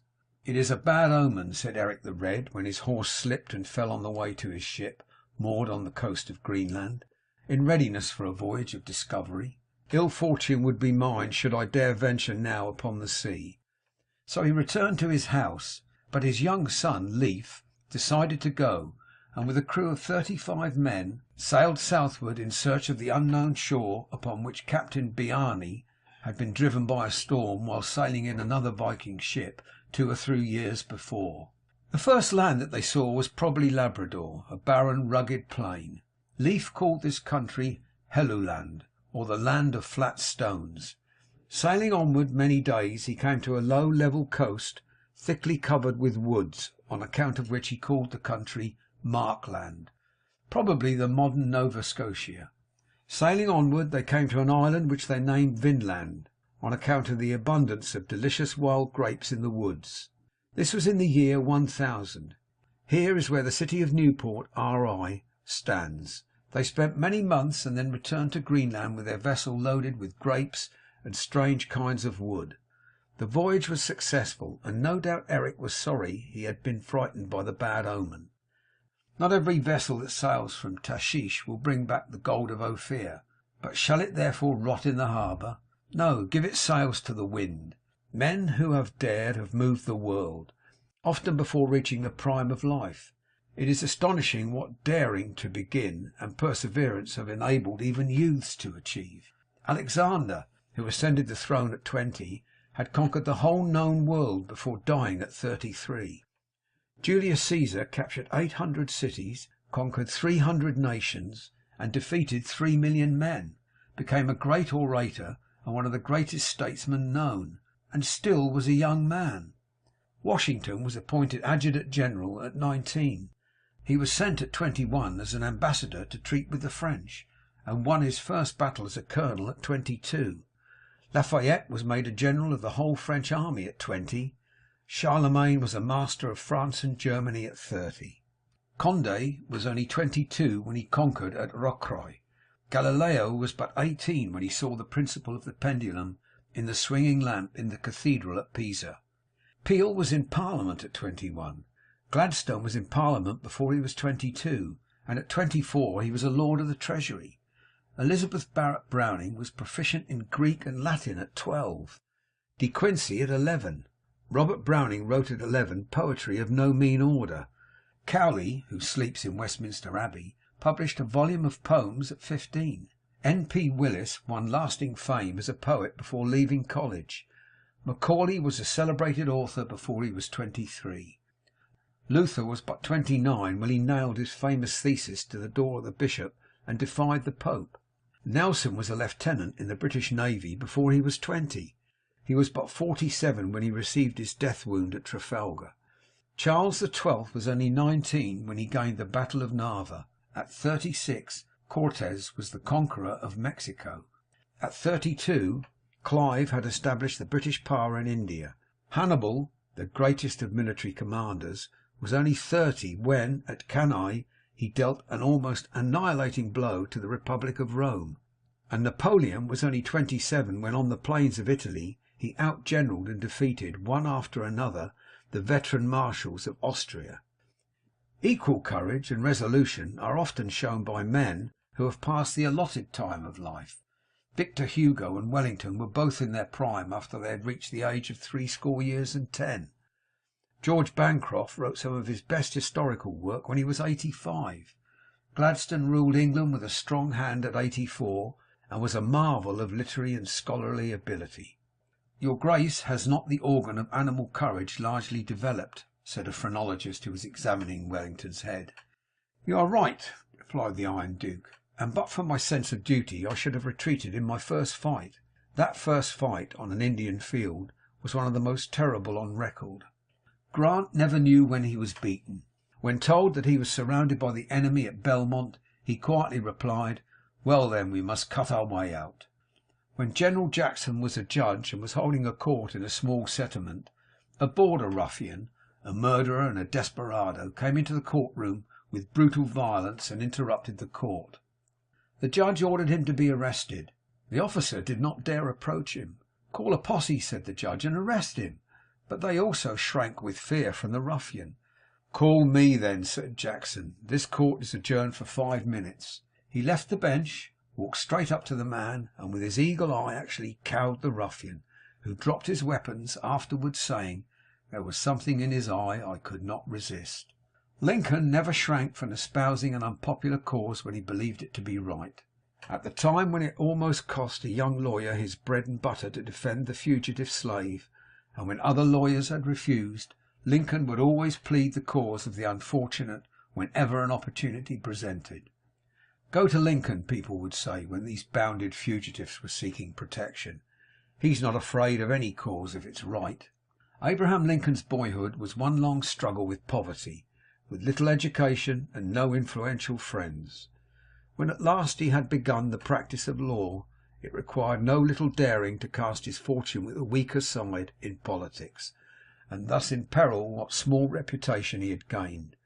Only the most sublime moral courage could have sustained him as president to hold his ground against hostile criticism and a long train of disaster, to issue the Emancipation Proclamation, support Grant and Stanton against the clamour of the politicians and the press, and through it all to do the right as God gave him to see the right. Doubt indulged becomes doubt realized. To determine to do anything is half the battle. To think a thing is impossible is to make it so. Courage is victory. Timidity is defeat. Don't waste time dreaming of obstacles you may never encounter, or in crossing bridges you have not reached. Don't fool with the nettle. Grasp with firmness if you would rob it of its sting. To half will and to hang forever in the balance is to lose your grip on life. Execute your resolutions immediately. Thoughts are but dreams till their effects be tried. Does competition trouble you? Work away. What is your competitor but a man? Conquer your place in the world, for all things serve a brave soul. Combat difficulty manfully. Sustain misfortune bravely. Endure poverty nobly. Encounter disappointment courageously. The influence of the brave man is a magnetism which creates an epidemic of noble zeal in all about him. Every day sends to the grave obscure men, who have only remained in obscurity because their timidity has prevented them from making a first effort, and who, if they could have been induced to begin, would in all probability have gone to great lengths in the career of usefulness and fame. No great deed is done, says George Eliot, by falterers who ask for certainty. A mouse that dwelt near the abode of a great magician was kept in such constant distress by its fear of a cat, that the magician, taking pity on it, turned it into a cat itself. Immediately it began to suffer from its fear of a dog, so the magician turned it into a dog. Then it began to suffer from fear of a tiger, and the magician turned it into a tiger. Then it began to suffer from its fear of huntsmen, and the magician, in disgust, said, "Be a mouse again. As you have only the heart of a mouse, it is impossible to help you by giving you the body of a nobler animal." And the poor creature again became a mouse. Young Commodore Oliver H. Perry, not 28 years old, was entrusted with the plan to gain control of Lake Erie. With great energy Perry directed the construction of 9 ships carrying 54 guns, and conquered Commodore Barclay, a veteran of European navies, with 6 vessels carrying 63 guns. Perry had no experience in naval battles before this. To believe a business impossible is the way to make it so. Feasible projects often miscarry through despondency, and are strangled at birth by a cowardly imagination. A ship on a lee shore stands out to sea to escape shipwreck. Shrink and you will be despised. One of Napoleon's drummer boys won the Battle of Arcola. Napoleon's little army of 14,000 men had fought 50,000 Austrians for 72 hours. The Austrians' position enabled them to sweep the bridge of Arcola, which the French had gained and which they must hold to win the battle. The drummer boy, on the shoulders of his sergeant, who swam across the river with him, beat the drum all the way across the river, and when on the opposite end of the bridge he beat his drum so vigorously that the Austrians, remembering the terrible French onslaught of the day before, fled in terror, thinking the French army was advancing upon them. Napoleon dated his great confidence in himself from this drum. The boy's heroic act was represented in stone on the front of the Pantheon of Paris. 2 days before the Battle of Jena, Napoleon said, "My lads, you must not fear death. When soldiers brave death, they drive him into the enemy's ranks." Arago says in his autobiography that when he was puzzled and discouraged with difficulties he met with in his early studies in mathematics, some words he found on the waste leaf of his textbook caught his attention and interested him. He found it to be a short letter from D'Alembert to a young person disheartened like himself, and read, "Go on, sir, go on. The difficulties you meet with will resolve themselves as you advance. Proceed, and light will dawn and shine with increasing clearness on your path." That maxim, he said, was my greatest master in mathematics. Overtaken near a rocky coast by a sudden storm of great violence, the captain of a French brig gave orders to put out to sea, but in spite of all the efforts of the crew they could not steer clear of the rocks, and after struggling for a whole day they felt a violent shock accompanied by a horrible crash. The boats were lowered, but only to be swept away by the waves. As a last resort the captain proposed that some sailors should swim ashore with a rope, but not a man would volunteer. "Captain," said the 12-year-old little cabin boy Jacques timidly, "you don't wish to expose the lives of good sailors like these. It does not matter what becomes of a little cabin boy. Give me a ball of strong string which will unroll as I go on. Fasten one end around my body, and I promise you that within an hour the rope shall be well fastened to the shore, or I will perish in the attempt." Before anyone could stop him, he leapt overboard. His head was soon seen like a black point rising above the waves, and then it disappeared in the distance and mist, and but for the occasional pull upon the ball of cord, all would have thought him dead. At length it fell as if slackened, and the sailors looked at one another in silence, when a quick violent pull, followed by a second and a third, told that Jacques had reached the shore. A strong rope was fastened to the cord and pulled to the shore, and by its aid many of the sailors were rescued. In 1833 Miss Prudence Crandall, a Quaker schoolmistress of Canterbury, Con, opened her school to negro children as well as to whites. The whole place was thrown into an uproar. Town meetings were called to denounce her. The most vindictive and inhuman measures were taken to isolate the school from the support of the townspeople. Stores and churches were closed against teacher and pupils. Public conveyances were denied them. Physicians would not attend them. Miss Crandall's own friends dared not visit her. The house was assailed with rotten eggs and stones, and finally set on fire. Yet the cause was righteous, and the opposition proved vain and fruitless. Public opinion is often radically wrong. Staunch old Admiral Farragut, he of the true heart and the iron will, said to another officer of the Navy, "Dupont, do you know why you didn't get into Charleston with your ironclads?" "Oh, was it because the channel was so crooked?" "No, Dupont, it was not that." "Well, the rebel fire was perfectly horrible." "Yes, but it wasn't that." "Well, what was it then?" "It was because you didn't believe you could go in." I have tried Lord Howe on most important occasions.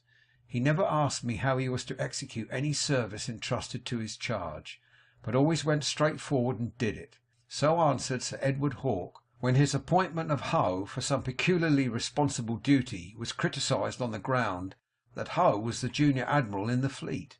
There is a tradition among the Indians that Manitou was travelling in the invisible world, and came upon a hedge of thorns, then saw wild beasts glare upon him from the thicket, and after a while stood before an impassable river. As he determined to proceed, the thorns turned out phantoms, the wild beasts powerless ghosts, and the river only a shadow. When we march on, obstacles disappear. Many distinguished foreign and American statesmen were present at a fashionable dinner party where wine was freely poured, but Schuyler Colfax, then Vice President of the United States, declined to drink from a proffered cup. "Colfax does not drink?" sneered a senator who had already taken too much. "You are right," said the Vice President. "I dare not." A Western party recently invited the surviving Union and Confederate officers to give account of the bravest act observed by each during the Civil War. Colonel Thomas W. Higginson said that at a dinner at Beaufort, S.C., where wine flowed freely and ribald jests were bandied, Dr. Minor, a slight, boyish fellow who did not drink, was told that he could not go until he had drunk a toast, told a story, or sung a song. He replied, "I cannot sing, but I will give a toast, although I must drink it in water. It is Our Mothers." The men were so affected and ashamed that some took him by the hand and thanked him for displaying courage greater than that required to walk up to the mouth of a cannon. When Grant was in Houston several years ago, he was given a rousing reception. Naturally hospitable and naturally inclined to like a man of Grant's make-up, the Houstonites determined to go beyond any other southern city in the way of a banquet and other manifestations of their goodwill and hospitality. They made great preparations for the dinner, the committee taking great pains to have the finest wines that could be procured for the table at night. When the time came to serve the wine, the head waiter first went to Grant. Without a word, the general quietly turned down all the glasses at his plate. This movement was a great surprise to the Texans, but they were equal to the occasion. Without a single word being spoken, every man along the line of the long tables turned his glasses down, and there was not a drop of wine taken that night. Don't be like Uriah Heep, begging everybody's pardon for taking the liberty of being in the world. There is nothing attractive in timidity, nothing lovable in fear. Both are deformities and are repulsive. Manly courage is dignified and graceful. The worst manners in the world are those of persons conscious of being beneath their position and trying to conceal it or make up for it by style. It takes courage for a young man to stand firmly erect while others are bowing and fawning for praise and power. It takes courage to wear threadbare clothes while your comrades dress in broadcloth. It takes courage to remain in honest poverty when others grow rich by fraud. It takes courage to say no squarely when those around you say yes. It takes courage to do your duty in silence and obscurity while others prosper and grow famous, although neglecting sacred obligations. It takes courage to unmask your true self, to show your blemishes to a condemning world, and to pass for what you really are. End of chapter 14.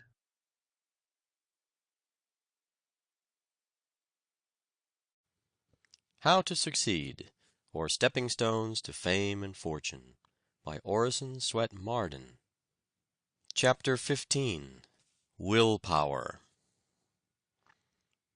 In the moral world there is nothing impossible if we can bring a thorough will to do it. Wilhelm von Humboldt. It is firmness that makes the gods on our side. Voltaire. Stand firm, don't flutter. Franklin. People do not lack strength, they lack will. Victor Hugo. Perpetual pushing and assurance put a difficulty out of countenance and make a seeming difficulty give way. Jeremy Collier. When a firm, decisive spirit is recognized, it is curious to see how the space clears around a man and leaves him room and freedom. John Foster. "Do you know," asked Balzac's father, "that in literature a man must be either a king or a beggar?" "Very well," replied his son, "I will be a king." After 10 years of struggle with hardship and poverty, he won success as an author. "Why do you repair that magistrate's bench with such great care?" asked a bystander of a carpenter who was taking unusual pains.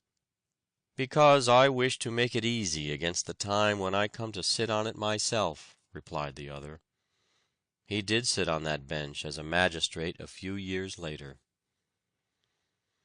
"I will be a Marshal of France and a great general," exclaimed a young French officer as he paced the room with hands tightly clenched.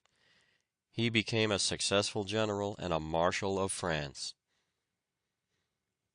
"There is so much power in faith," says Bulwer, "even when faith is applied but to things human and earthly, that let a man but be firmly persuaded that he is born to do some day what at the moment seems impossible, and it is 50 to 1 but what he does it before he dies.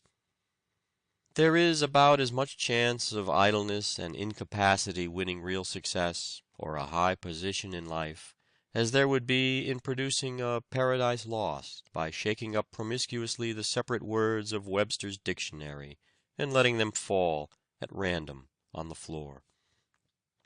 Fortune smiles upon those who roll up their sleeves and put their shoulders to the wheel, upon men who are not afraid of dreary, dry, irksome drudgery, men of nerve and grit who do not turn aside for dirt and detail. "Is there one whom difficulties dishearten?" asked John Hunter. "He will do little. Is there one who will conquer? That kind of man never fails." "Circumstances," says Milton, "have rarely favored famous men. They have fought their way to triumph through all sorts of opposing obstacles." "We have a half belief," said Emerson, "that the person is possible who can counterpoise all other persons. We believe that there may be a man who is a match for events, one who never found his match, against whom other men being dashed are broken, one who can give you any odds and beat you. The simple truth is that a will strong enough to keep a man continually striving for things not wholly beyond his powers will carry him in time very far toward his chosen goal." At 19, Bayard Taylor walked to Philadelphia, 30 miles, to find a publisher for 15 of his poems. He wanted to see them printed in a book, but no publisher would undertake it.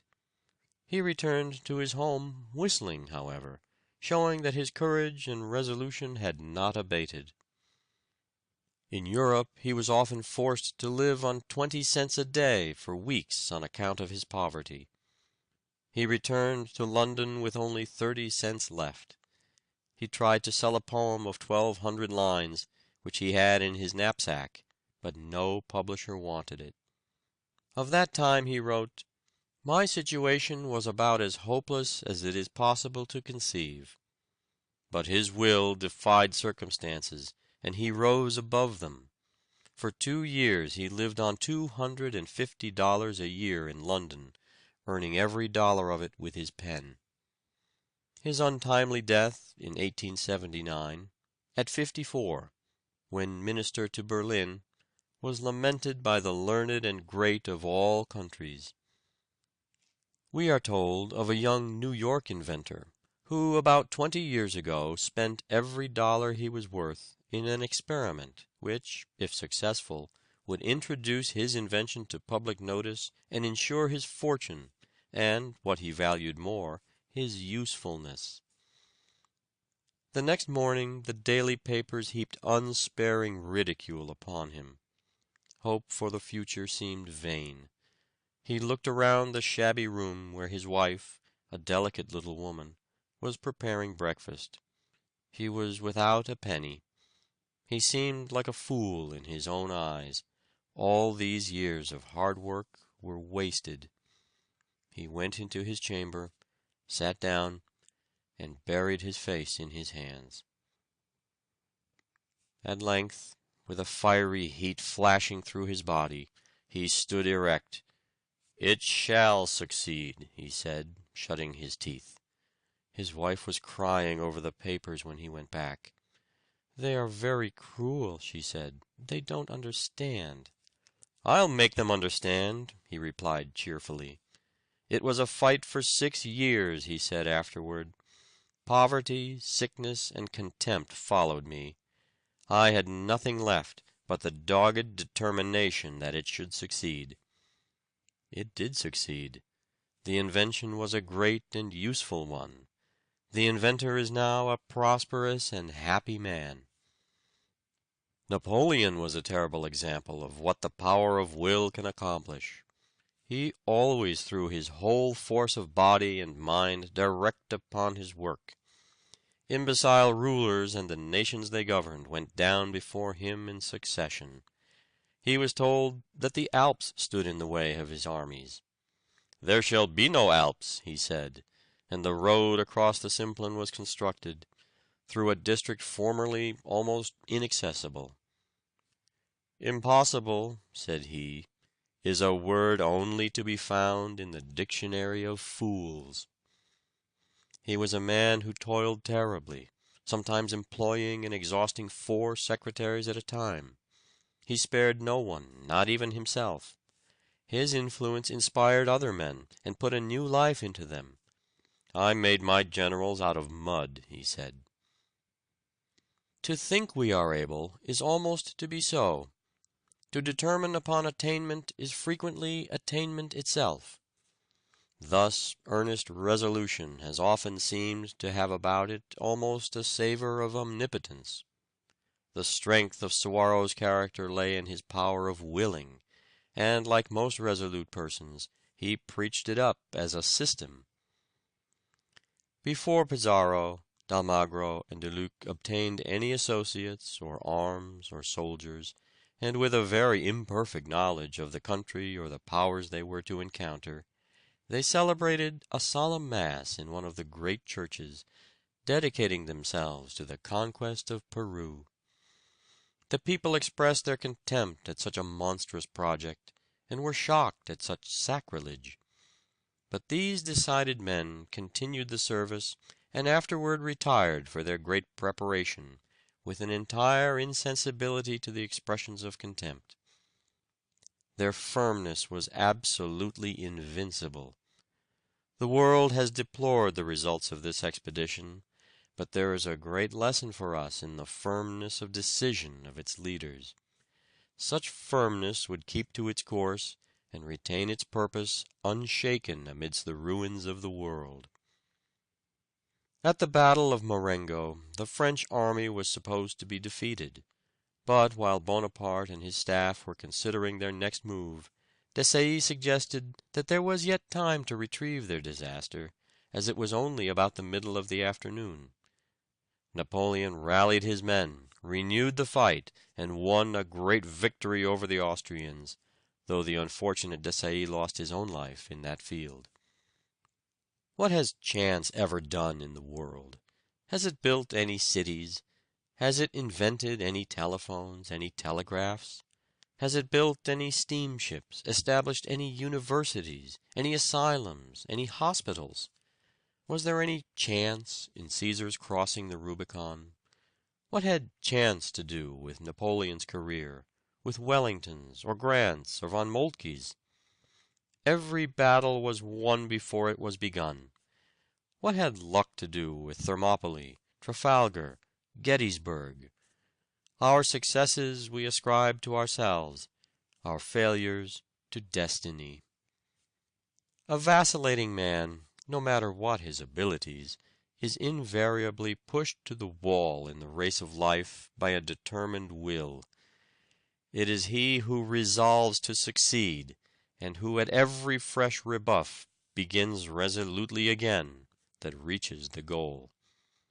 The shores of fortune are covered with the stranded wrecks of men of brilliant ability, but who have wanted courage, faith, and decision, and have therefore perished in sight of more resolute but less capable adventurers who succeeded in making port. Hundreds of men go to their graves in obscurity, who have been obscure only because they lacked the pluck to make a first effort, and who, could they only have resolved to begin, would have astonished the world by their achievements and successes. The fact is, as Sidney Smith has well said, that in order to do anything in this world that is worth doing, we must not stand shivering on the bank and thinking of the cold and the danger, but jump in and scramble through as well as we can. Is this not a grand privilege of man, immortal man, that though he may not be able to stir a finger, that though a moth may crush him, that merely by a righteous will he is raised above the stars, that by it he originates a good in the universe which the universe could not annihilate, a good which can defy extinction, though all created energies of intelligence or matter were combined against it?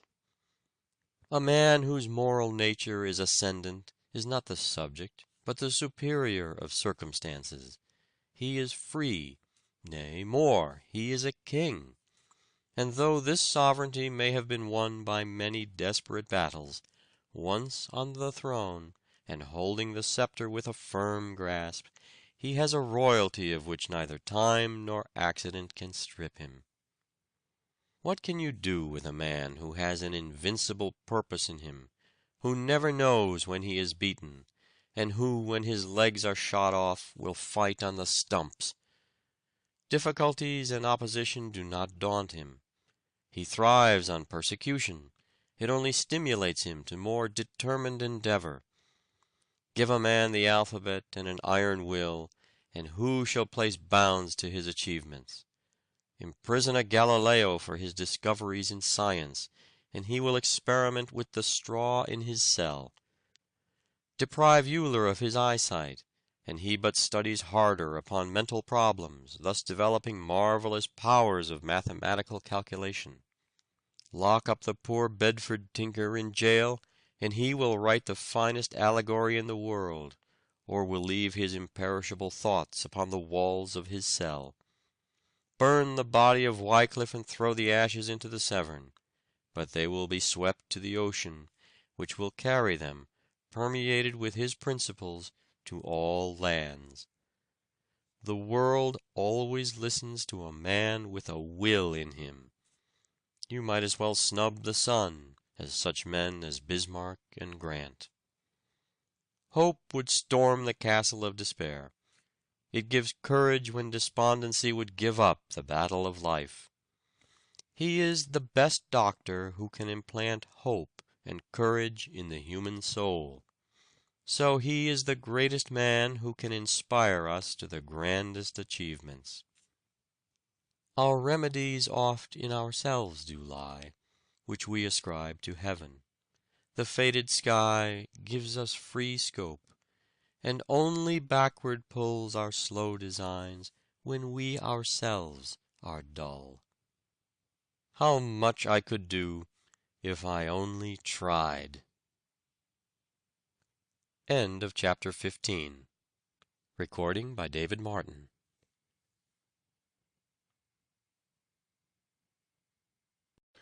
How to Succeed, or Stepping Stones to Fame and Fortune, by Orison Swett Marden. Chapter 16. Guard Your Weak Point. He that is slow to anger is better than mighty, and he that ruleth his spirit than he that taketh a city. Bible. The first and best of victories is for a man to conquer himself. To be conquered by himself is of all things the most shameful and vile. Plato. The worst education, which teaches self-denial, is better than the best, which teaches everything else and not that. John Sterling. Most powerful is he who has himself in his own power. Seneca.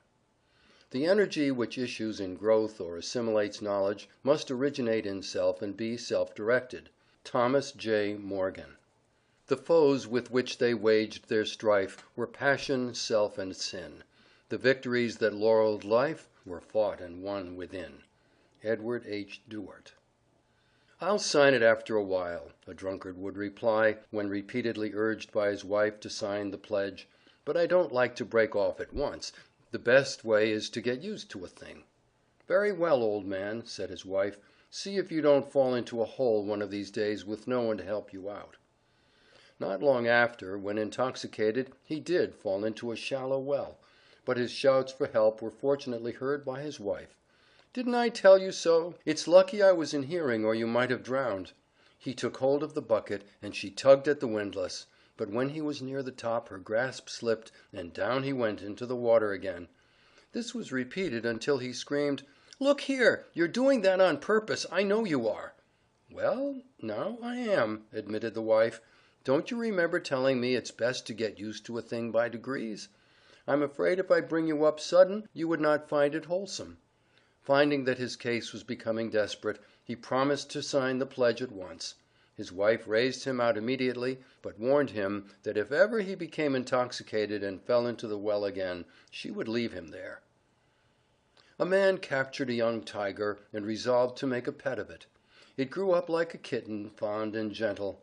There was no evidence of its savage, bloodthirsty nature, and it seemed perfectly harmless. But one day, while the master was playing with his pet, the rough tongue upon his hand started the blood from a scratch. The moment the beast tasted blood, his ferocious tiger nature was roused, and he rushed upon his master to tear him to pieces. Sometimes the appetite for drink, which was thought to be buried years ago, is roused by the taste or the smell of "the devil in solution," and the wretched victim finds himself a helpless slave to the passion which he thought dead. When a young man, Hugh Miller once drank the 2 glasses of whiskey which fell to his share at the usual treat of drink of the masons with whom he worked. On reaching home he tried to read Bacon's Essays, his favorite book, but he could not distinguish the letters or comprehend the meaning. "The condition into which I had brought myself was, I felt, one of degradation," said he. "I had sunk by my own act for the time to a lower level of intelligence than that on which it was my privilege to be placed, and though the state could have been no very favorable one for forming a resolution, I in that hour determined that I should never again sacrifice my capacity of intellectual enjoyment to a drinking usage, and with God's help I was enabled to hold by the determination." In a certain manufacturing town, an employer one Saturday paid to his workmen $700 in crisp new bills that had been secretly marked. On Monday, $450 of those identical bills were deposited in the bank by the saloon keepers. When the fact was made known, the workmen were so startled by it that they helped to make the place a "no license" town. The times would not be so hard for the workmen if the saloons did not take in so much of their wages. If they would organize a strike against the saloons, they would find the result to be better than an increase of wages, and to include an increase of savings. How often we might read the following sign over the threshold of a youthful life: "For sale, grand opportunities for a song, golden chances for beer, magnificent opportunities exchanged for a little sensual enjoyment, for exchange a beautiful home, devoted wife, lovely children, for drink. For sale, cheap, all the magnificent possibilities of a brilliant life, a competence for one chance in 1,000 at the gambling table.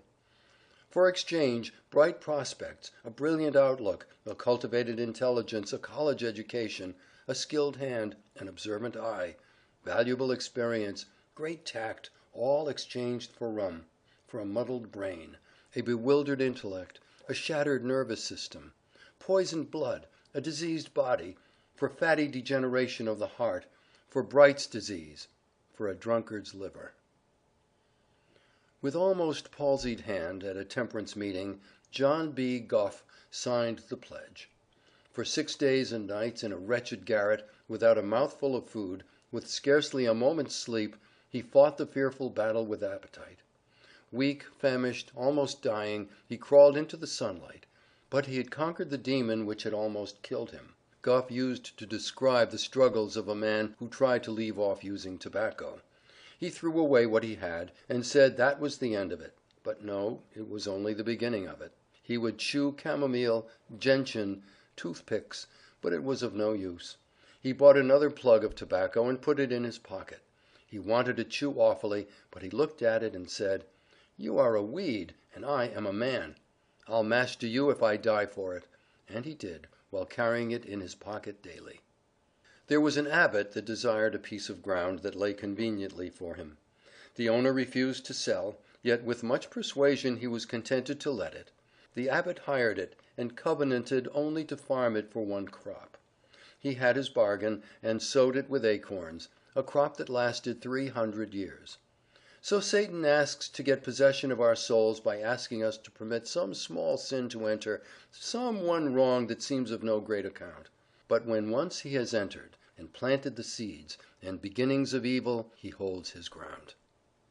Teach self-denial and make its practice pleasurable, says Walter Scott, and you create for the world a destiny more sublime than ever issued from the brain of the wildest dreamer. Thomas A. Edison once asked why he was a total abstainer. He said, "I thought I had a better use for my head." Byron could write poetry easily, for it was merely indulging his natural propensity. But to curb his temper, soothe his discontent, and control his animal appetites was a very different thing. At all events, it seemed so great to him that he never seriously attempted self-conquest. Let every youth who would not be shipwrecked on life's voyage cultivate this one great virtue, self-control. There is nothing so important to a youth starting out in life as a thoroughly trained and cultivated will. Everything depends upon it. If he has it, he will succeed. If he does not have it, he will fail. The first and best of victories, says Plato, is for a man to conquer himself. To be conquered by himself is, of all things, the most shameful and vile. Silence, says Zimmermann, is the safest response for all the contradiction that arises from impertinence, vulgarity, or envy. He is a fool who cannot be angry, says English, but he is a wise man who will not. Seneca, one of the greatest of the ancient philosophers, said that we should every night call ourselves to account. What infirmity have I mastered today? What passion opposed? What temptation resisted? What virtue acquired? And then he follows with the profound truth that our vices will abate of themselves if they be brought every day to the shrift. If you cannot at first control your anger, learn to control your tongue, which, like fire, is a good servant but a hard master. It does no good to get angry. Some sins have a seeming compensation or apology, a present gratification of some sort, but anger has none. A man feels no better for it.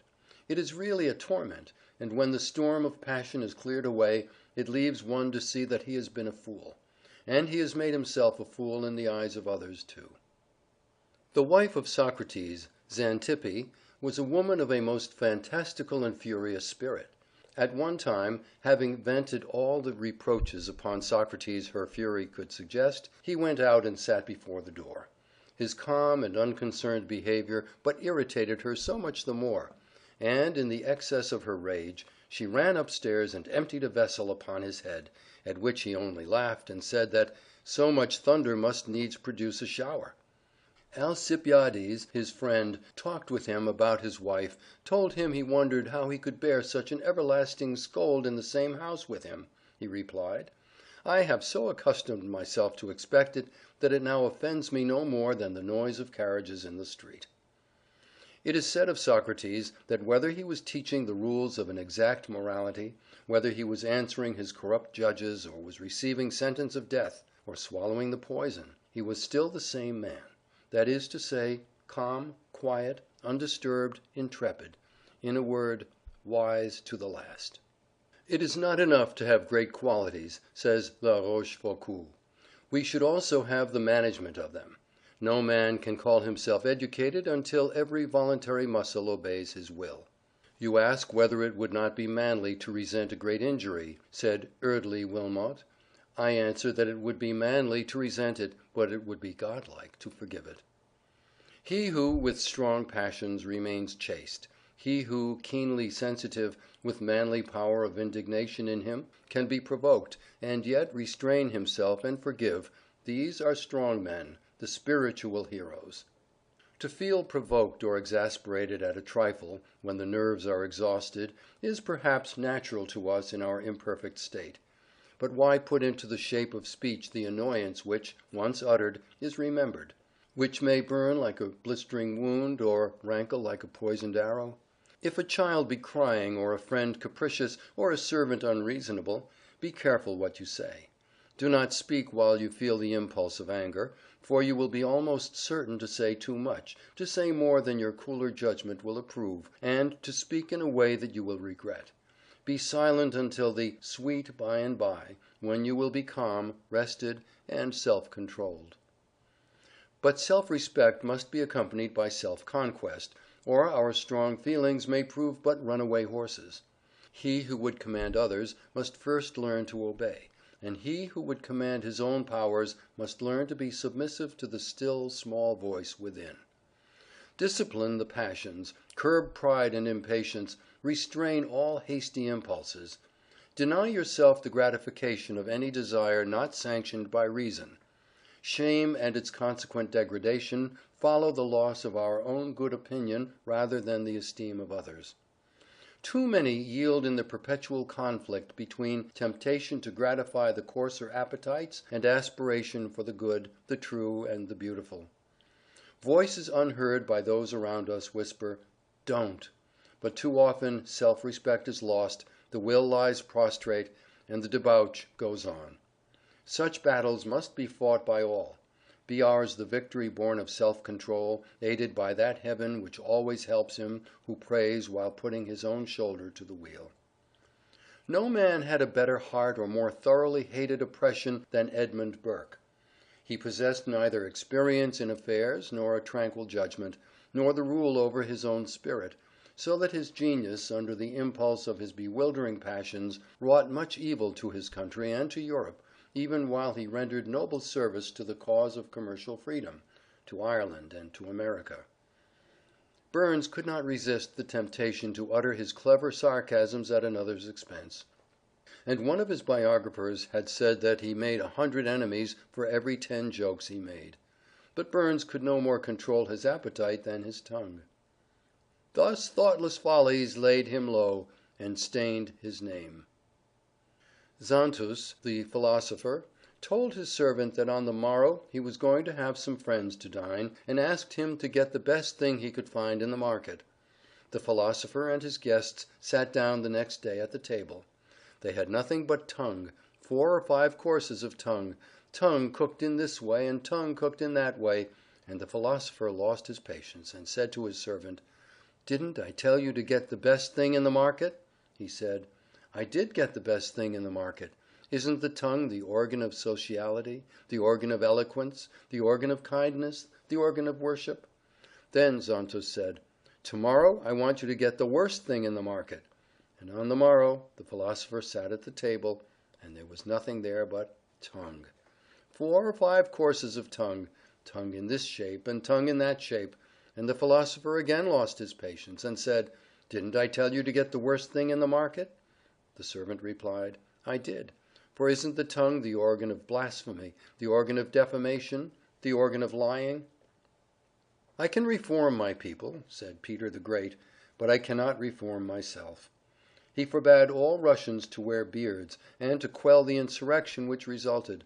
He had 8,000 revolters beheaded. With a hatchet he began the ghastly work. He had his own son beheaded. He who cannot resist temptation is not a man. He is wanting in the highest attributes of humanity. The honor and nobleness of the old knight errantry, consisted in defending the innocence of men and protecting the chastity of women against the assaults of others. But the true and nobler knighthood protects the property and the character, the innocence and the chastity of others against one's self. We should all be posted upon our weak points, for after all there are many emergencies in life when these weak points, not our strong ones, will measure our manhood and our strength. Many a woman whom a mouse would frighten out of her wits would not shrink from assisting in terrible surgical operations in our city or war hospitals, and many an officer and soldier who would walk up to the cannon's mouth without a tremor in battle would not dare to say his soul was his own in a society parlor. Many a great statesman has quailed before the ringer of scorn of a fellow congressman, and has been completely cowed by a hiss from the gallery or a ridiculing paragraph in a newspaper. We all have tender spots, weak spots, and a man can never know his strength who does not study his weaknesses. Violent passions and ardent feelings are seldom found united with complete self-command. But when they are, they form the strongest possible character, for there is all the power of clear thought and cool judgment impelled by the resistless energy of feeling. This combination Washington possessed, for in his impetuosity there was no foolish rashness, and in his passion no injustice. Besides, whatever violence there might be within, the explosion seldom came to the surface, and when it did it was arrested at once by the stern mandate of his will. He never lost the mastery of himself in any emergency, and in ruling his spirit showed himself greater than in taking a city. It is one of the astonishing things in his life that, amid the perfect chaos of feeling into which he was thrown, amid the distracted counsels and still more distracted affairs that surrounded him, he never once lost the perfect equilibrium of his own mind. The contagion of fear and doubt and despair could not touch him. He did not seem susceptible to the common influences which affect men. His soul, poised on its own center, reposed calmly there through all the storms that beat for 7 years on his noble breast. The ingratitude and folly of those who should have been his allies, the insults of his foes, and the frowns of fortune never provoked him into a rash act, or deluded him into a single error. Horace Mann says that there must be a time when the vista of the future, with all its possibilities of glory and of shame, first opens to the vision of youth. Then he is summoned to make his choice between truth and treachery, between honor and dishonor, between purity and profligacy, between moral life and moral death. And as he doubts or balances between the heavenward or hellward course, as he struggles to rise or consents to fall, is there in all the universe of God a spectacle of higher exaltation or of deeper pathos? Within him are the appetites of a brute and the attributes of an angel. And when these meet in council to make up the roll of his destiny and seal his fate, shall the beast hound out the seraph? Shall the young man, now conscious of the largeness of his sphere and of the sovereignty of his choice, wed the low ambitions of the world, and seek, with their emptiness, to fill his immortal desires? Because he has a few animal wants that must be supplied, shall he become all animal, epicure and an inebriate, and blasphemously make it the first doctrine of his catechism, the chief end of man, to glorify his stomach and enjoy it? Because it is the law of self-preservation that he shall provide for himself, and the law of religion that he shall provide for his family, when he has one, must he, therefore, cut away all the bonds of humanity that bind him to his race, forswear charity, crush down every prompting of benevolence, and if he can have the palace of equipage of the prince and the table of a sybarite, become a blind man and a deaf man and a dumb man when he walks the streets where hunger moans and nakedness shivers?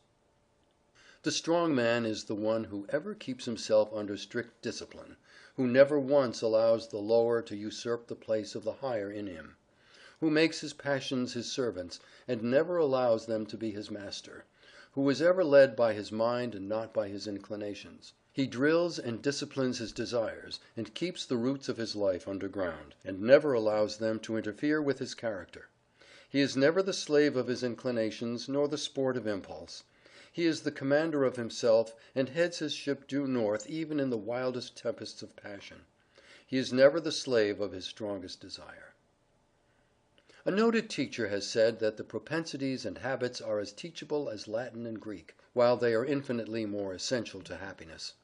We are very largely the creatures of our wills. By constantly looking on the bright side of things, by viewing everything hopefully, by setting the face as a flint every hour of every day toward all that is harmonious and beautiful in life, and refusing to listen to the discord or to look at the ugly side of life, by constantly directing the thought toward what is noble, grand, and true, we can soon form habits which will develop into a beautiful character, a harmonious and well-rounded life. We are creatures of habit, and by knowing the laws of its formation we can, in a little while, build up a network of habit about us, which will protect us from most of the ugly, selfish, and degrading things of life. In fact, the only real happiness and unalloyed satisfaction we get out of life is the product of self-control. It is the great guardian of all the virtues, without which none of them is safe. It is the sentinel which stands on guard at the door of life, to admit friends and exclude enemies. "I call that mind free," says Channing, "which jealously guards its intellectual rights and powers, which calls no man master, which does not content itself with a passive or hereditary faith, which opens itself to light whencesoever it may come, which receives new truth as an angel from heaven, which, whilst consulting others, inquires still more of the oracle within itself, and uses instruction from abroad, not to supersede, but to quicken and exalt its own energies.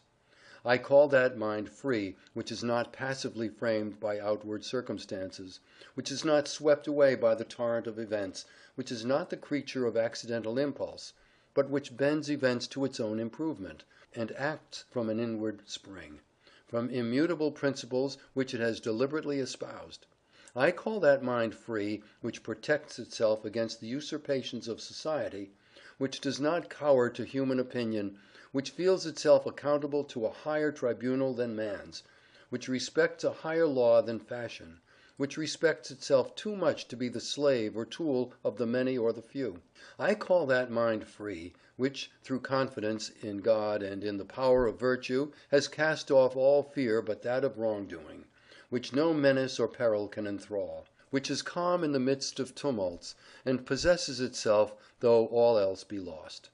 I call that mind free which resists the bondage of habit, which does not mechanically repeat itself and copy the past, which does not live on its old virtues, which does not enslave itself to precise rules, but which forgets what is behind, listens for new and higher monitions of conscience, and rejoices to pour itself forth in fresh and higher exertions. I call that mind free which is jealous of its own freedom, which guards itself from being merged in others, which guards its empire over itself as nobler than the empire of the world. End of chapter 16. Recording by Lee Smalley.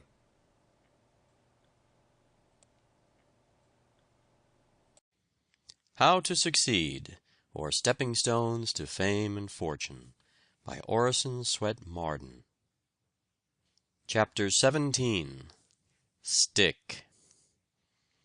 Patience is the courage of the conqueror. It is the virtue par excellence of man against destiny, of the one against the world, and of the soul against matter.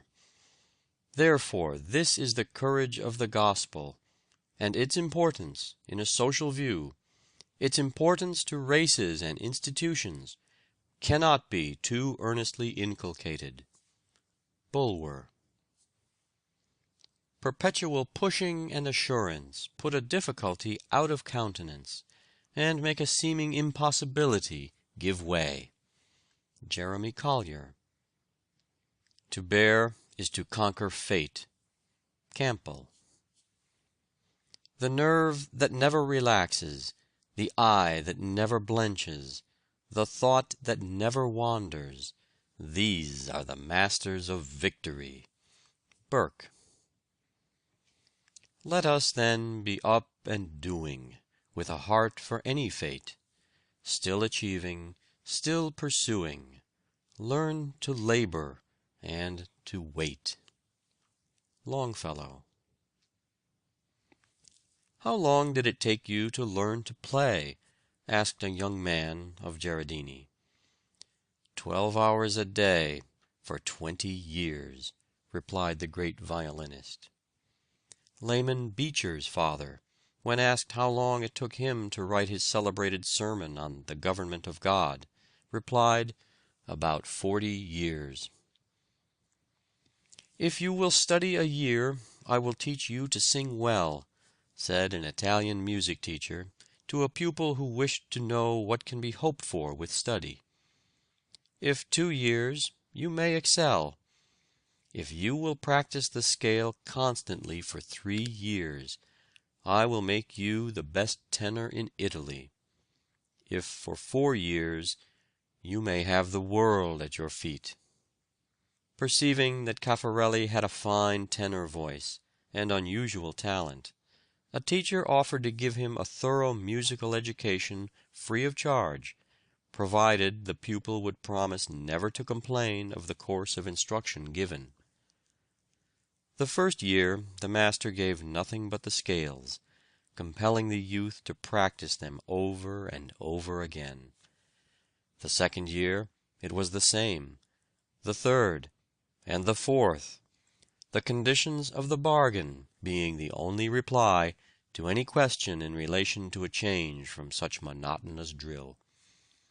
The fifth year the teacher introduced chromatics and thorough bass, and at its close, when Caffarelli looked for something more brilliant and interesting, the master said, "Go, my son, I can teach you nothing more. You are the first singer of Italy and of the world." The mastery of scales and diatonics gave him power to sing anything. "Keep at the helm," said President Porter. "Steer your own ship, and remember that the great art of commanding is to take a fair share of the work. Strike out, assume your own position. Put potatoes in a cart over a rough road, and the small ones go to the bottom." "Never depend upon your genius," said John Ruskin in the words of Joshua Reynolds. "If you have talent, industry will improve it. If you have none, industry will supply the deficiency." "The only merit to which I lay claim," said Hugh Miller, "is that of patient research. A merit in which whoever wills may rival or surpass me. And this humble faculty of patience, when rightly developed, may lead to more extraordinary development of ideas than even genius itself." Titian, the greatest master of color the world has seen, used to say, "White, red, and black, these are all the colors that a painter needs, but he must know how to use them." It took 50 years of constant hard practice to bring him to his full mastery. "How much grows everywhere if we do but wait!" exclaims Carlyle. "Not a difficulty but can transfigure itself into a triumph. Not even a deformity, but if our own soul have imprinted worth on it, will grow dear to us." Persistency is characteristic of all men who have accomplished anything great. They may lack in some other particular, have many weaknesses or eccentricities, but the quality of persistence is never absent in a successful man. No matter what opposition he meets, or what discouragements overtake him, he is always persistent. Drudgery cannot disgust him, obstacles cannot discourage him, labor cannot weary him. He will persist, no matter what comes or what goes. It is a part of his nature.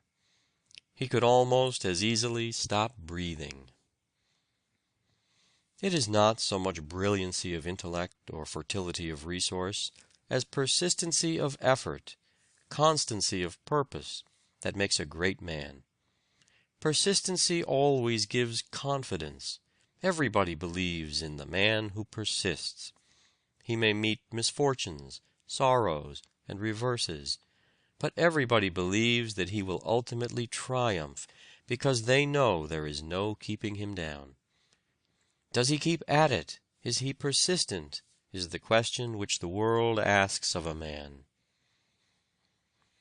Even the man with small ability will often succeed if he has the quality of persistence, where a genius without persistence would fail. How hard I worked at that tremendous shorthand, and all improvement appertaining to it, said Dickens. I will only add to what I have already written of my perseverance at this time of my life, and of a patient and continuous energy which then began to be matured within me, and which I know to be the strong point of my character, if it have any strength at all, that there, on looking back, I find the source of my success. I am sorry to say that I don't think this is in your line, said Woodfall the reporter, after Sheridan had made his first speech in Parliament. You had better have stuck to your former pursuits. With his head on his hand, Sheridan mused for a time, then looked up and said, "It is in me, and it shall come out of me." From the same man came that harangue against Warren Hastings, which the orator Fox called the best speech ever made in the House of Commons. "The man who is perpetually hesitating which of two things he will do first," said William Wirt, "will do neither.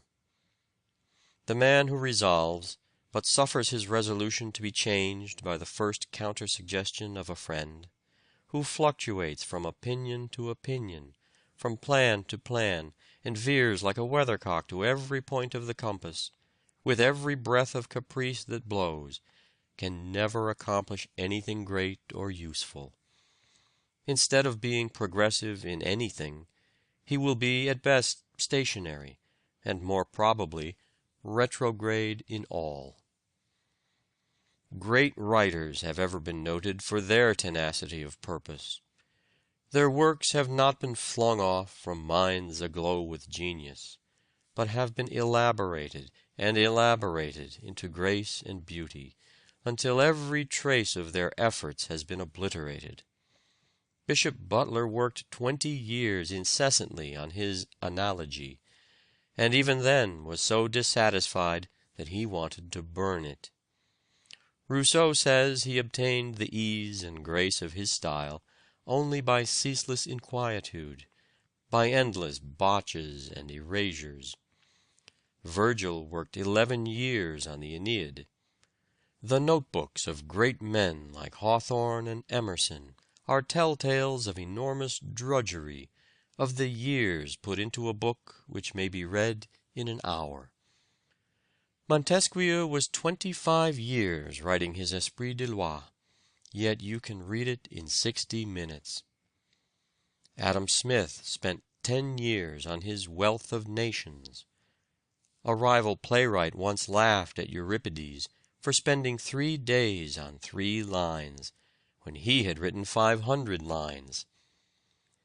But your 500 lines in 3 days will be dead and forgotten, while my 3 lines will live forever, replied Euripides. Sir Fowell Buxton thought he could do as well as others if he devoted twice as much time and labor as they did.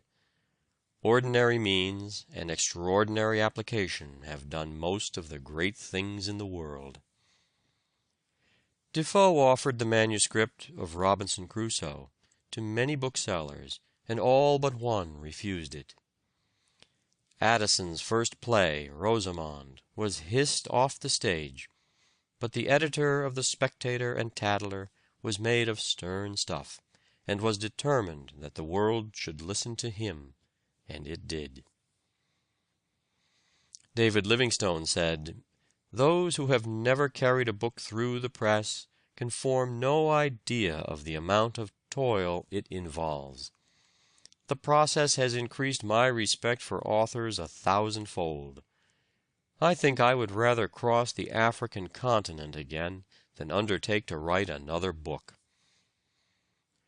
For the statistics of the Negro population of South America alone, says Robert Dale Owen, I examined more than 150 volumes. Another author tells us that he wrote paragraphs and whole pages of his book as many as 50 times. It is said of one of Longfellow's poems that it was written in 4 weeks, but that he spent 6 months in correcting and cutting it down. Bulwer declared that he had written some of his briefer productions as many as 8 or 9 times before their publication. One of Tennyson's pieces was rewritten 50 times. John Owen was 20 years on his commentary on the Epistle to the Hebrews, Gibbon on his Decline and Fall 20 years, and Adam Clarke on his commentary 26 years. Carlyle spent 15 years on his Frederick the Great.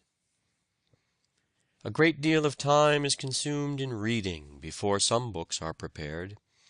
George Eliot read 1,000 books before she wrote Daniel Deronda. Alison read 2,000 before he completed his history. It is said of another that he read 20,000 and wrote only 2 books. Virgil spent several years on the Georgics, which could be printed in 2 columns of an ordinary newspaper. Generally speaking, said Sidney Smith, the life of all truly great men has been a life of intense and incessant labor.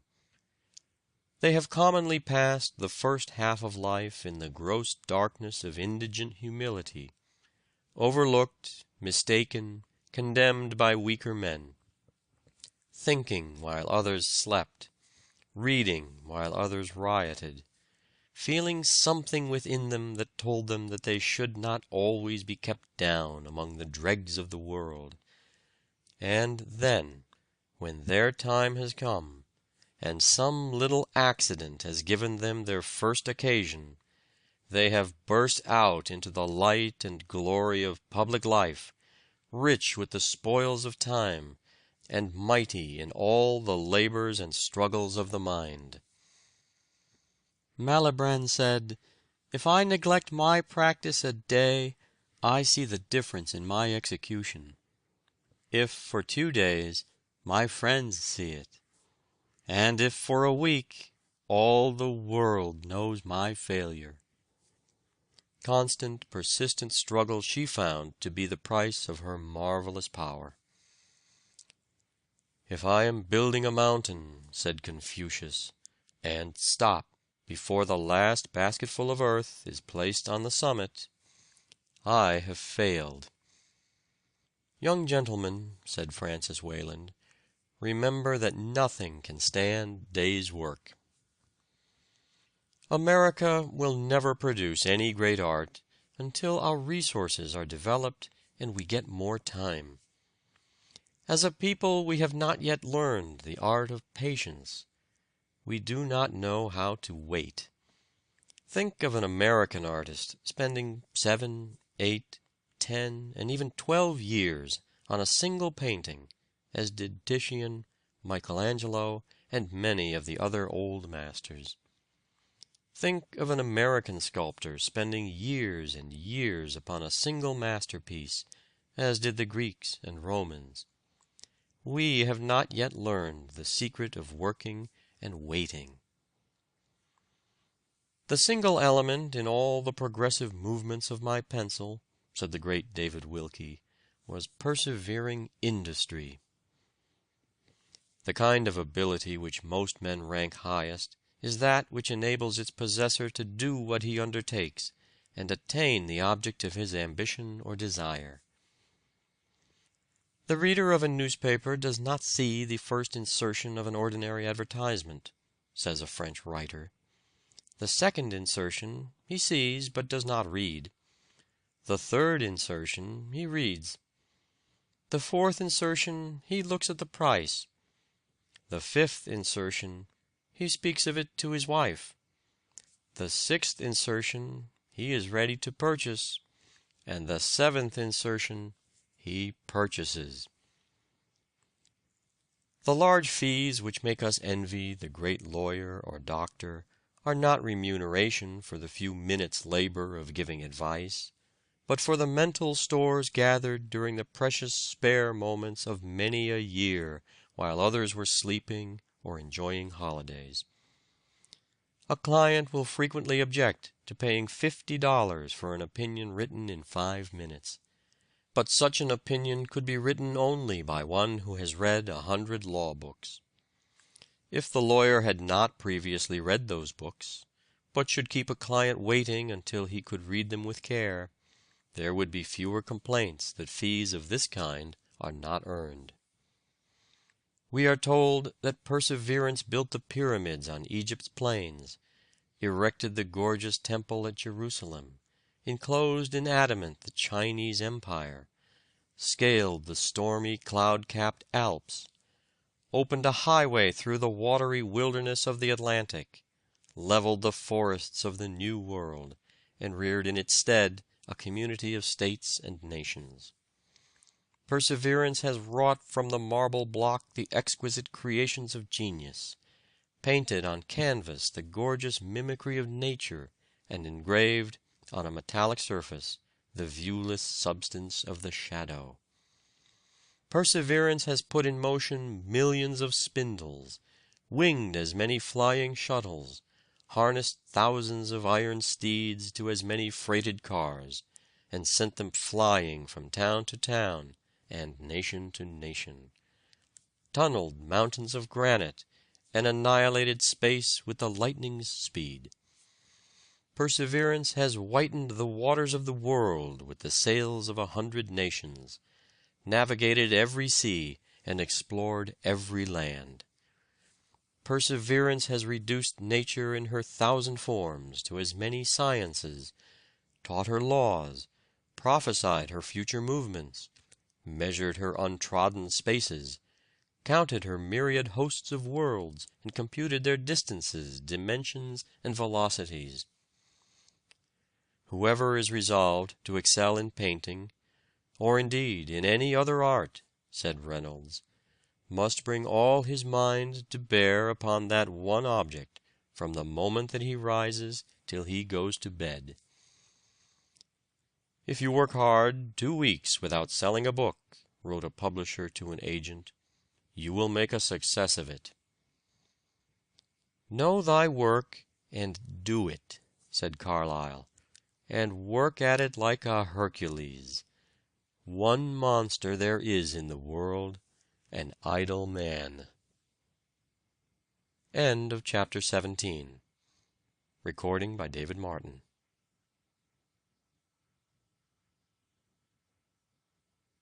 How to Succeed, or Stepping Stones to Fame and Fortune, by Orison Swett Marden. Chapter 18. Save. If you want to test a young man and ascertain whether nature made him for a king or a subject, give him $1,000 and see what he will do with it. If he is born to conquer and command, he will put it quietly away till he is ready to use it as opportunity offers. If he is born to serve, he will immediately begin to spend it in gratifying his ruling propensity. Parton. The man who builds and lacks wherewith to pay, provides a home from which to run away. Young. Buy what thou hast no need of, and ere long thou shalt sell thy necessaries. For age and want save while you may. No morning sun lasts a whole day. Franklin. Whatever be your talents, whatever be your prospects, never speculate away on a chance of a palace that which you might need as a provision against the workhouse. Bulwer. What do you do with all these books? Oh, that library is my 1 cigar a day, was the response. What do you mean? Mean? Just this. When you bothered me about being a man and learning to smoke, I'd just been reading about a young fellow who bought books with money that others would have spent in smoke, and I thought I'd try and do the same. You remember, I said I should allow myself 1 cigar a day. Yes. Well, I never smoked. I just put by the price of a 5-cent cigar every day, and as the money accumulated I bought books, the books you see there. Do you mean to say that those books cost no more than that? Why, there are dollars worth of them. Yes, I know there are. I had 6 years more of my apprenticeship to serve when you persuaded me to be a man. I put by the money I have told you of, which of course at 5 cents a day amounted to $18.25 a year, or $109.50 in 6 years. I keep those books by themselves, as a result of my apprenticeship cigar money, and if you'd done as I did, you would by this time have saved many, many more dollars than that, and been in business besides. If a man will begin at the age of 20 and lay by 26 cents every working day, investing at 7% compound interest, he will have $32,000 when he is 70 years old. 20 cents a day is no unusual expenditure for beer or cigars, yet in 50 years it would easily amount to $20,000. Even a saving of $1 a week from the date of one's majority would give him $1,000 for each of the last 10 of the allotted years of life. What maintains one vice would bring up 2 children. Who does not feel honored by his relationship to Dr. Franklin, whether as a townsman or a countryman, or even as belonging to the same race? Who does not feel a sort of personal complacency in that frugality of his youth which laid the foundation for so much competence and generosity in his mature age? In that wise discrimination of his outlays, which held the culture of the soul in absolute supremacy over the pleasures of the sense, and in that consummate mastership of the great art of living, which has carried his practical wisdom into every cottage in Christendom, and made his name immortal? And yet how few there are among us who would not disparage, nay, ridicule and contemn a young man who should follow Franklin's example. Washington examined the minutest expenditures of his family, even when President of the United States. He understood that without economy none can be rich, and with it none need be poor. Napoleon examined his domestic bills himself, detected overcharges and errors. Unfortunately, Congress can pass no law that will remedy the vice of living beyond one's means. "We are ruined," says Colton, "not by what we really want, but by what we think we do. Therefore, never go abroad in search of your wants. If they be real wants, they will come home in search of you. For he that buys what he does not want will soon want what he cannot buy." "I hope that there will not be another sale," exclaimed Horace Walpole, "for I have not an inch of room nor a farthing left." A woman once bought an old door plate with "Thompson" on it, because she thought it might come in handy sometime. The habit of buying what you don't need because it is cheap encourages extravagance. Many have been ruined by buying good pennyworths. Barnum tells the story of one of his acquaintances whose wife would have a new and elegant sofa, which in the end cost him $30,000. When the sofa reached the house it was found necessary to get chairs to match, then sideboards, carpets and tables to correspond with them, and so on through the entire stock of furniture, when at last it was found that the house itself was quite too small and old-fashioned for the furniture, and a new one was built to correspond with the sofa, and etceteras. Thus, added my friend, running up an outlay of $30,000 caused by that single sofa, and saddling on me in the shape of servants, equipage, and the necessary expenses attendant on keeping up a fine establishment, a yearly outlay of $11,000, and a habit of extravagance which was a constant menace to my prosperity. Cicero said, "Not to have a mania for buying is to possess a revenue." Many are carried away by the habit of bargain buying. Here's something wonderfully cheap, let's buy it. Have you any use for it? No, not at present, but it is sure to come in useful sometime. Annual income, says Micawber, £20 annual expenditure, 19.6 result happiness. Annual income £20 annual expenditure, £20 ought and 6 result misery. Hunger, rags, cold, hard work, contempt, suspicion, unjust reproach are disagreeable, says Horace Greeley, but debt is infinitely worse than them all. If I had but 50 cents a week to live on, said Greeley, I'd buy a peck of corn and parch it before I'd owe any man $1. To find out uses for the persons or things which are now wasted in life is to be the glorious work of the men of the next generation, and that which will contribute most to their enrichment. Economizing in spots or by freaks is no economy at all. It must be done by management. Let us learn the meaning of economy. Economy is a high, humane office, a sacrament when its aim is great. when it is the prudence of simple tastes, when it is practiced for freedom or love or devotion. Much of the economy we see in houses is of a base origin, and is best kept out of sight. Parched corn eaten today, that I may have roast fowl for my dinner on Sunday, is a baseness, but parched corn and a house with one apartment, that I may be free of all perturbations, that I may be serene and docile to what the mind shall speak, and girt and road ready for the lowest mission of knowledge or good will, is frugality for gods and heroes. Like many other boys, P.T. Barnum picked up pennies driving oxen for his father. But unlike many other boys, he would invest these earnings in knickknacks, which he would sell to others on every holiday, thus increasing his pennies to dollars. The eccentric John Randolph once sprang from his seat in the House of Representatives, and exclaimed in his piercing voice, "Mr. Speaker, I have found it!" And then, in the stillness which followed this strange outburst, he added, "I have found the philosopher's stone. It is pay as you go." In France, all classes, the men as well as the women, study the economy of cookery and practice it, and there, as many travelers affirm, the people live at 1/3 the expense of Englishmen or Americans. There they know how to make savory messes out of remnants that others would throw away. There they cook no more for each day than is required for that day.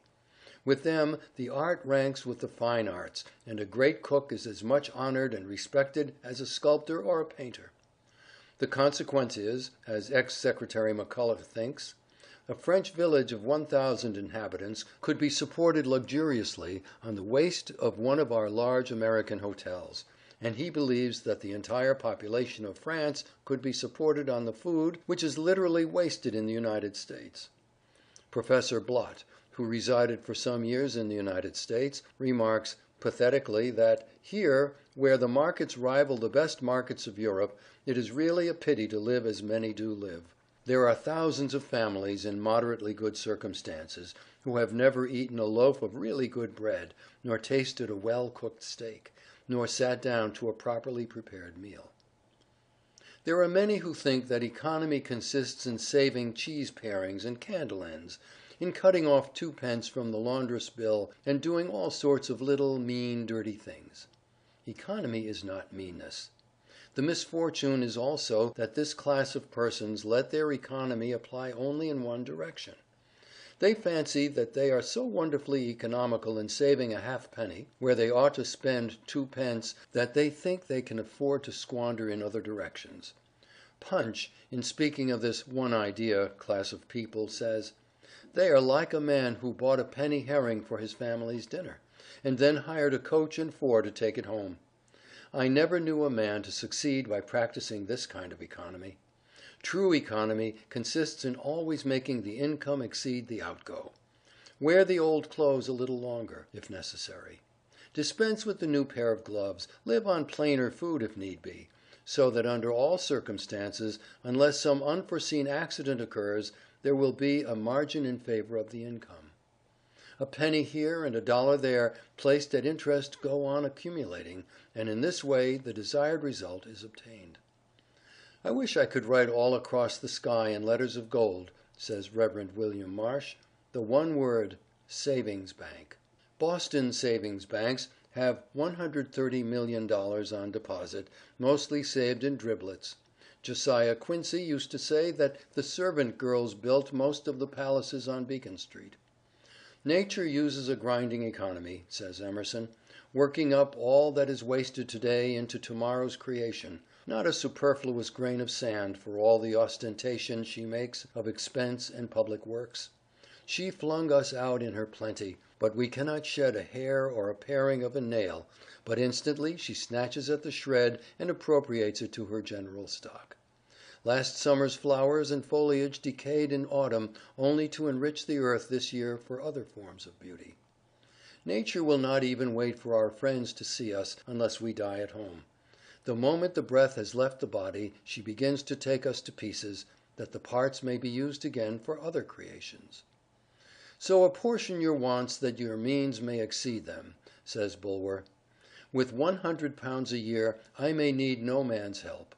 I may at least have my crust of bread and liberty. But with £5,000 a year I may dread a ring at my bell. I may have my tyrannical master in servants whose wages I cannot pay. My exile may be at the fiat of the first long-suffering man who enters a judgment against me. For the flesh that lies nearest my heart some Shylock may be dusting his scales and whetting his knife. Every man is needy who spends more than he has. No man is needy who spends less. I may so ill manage that with £5,000 a year I purchase the worst evils of poverty, terror and shame. I may so well manage my money that with £100 a year I purchase the best blessings of wealth, safety and respect. End of chapter 18. Recording by Lee Smalley.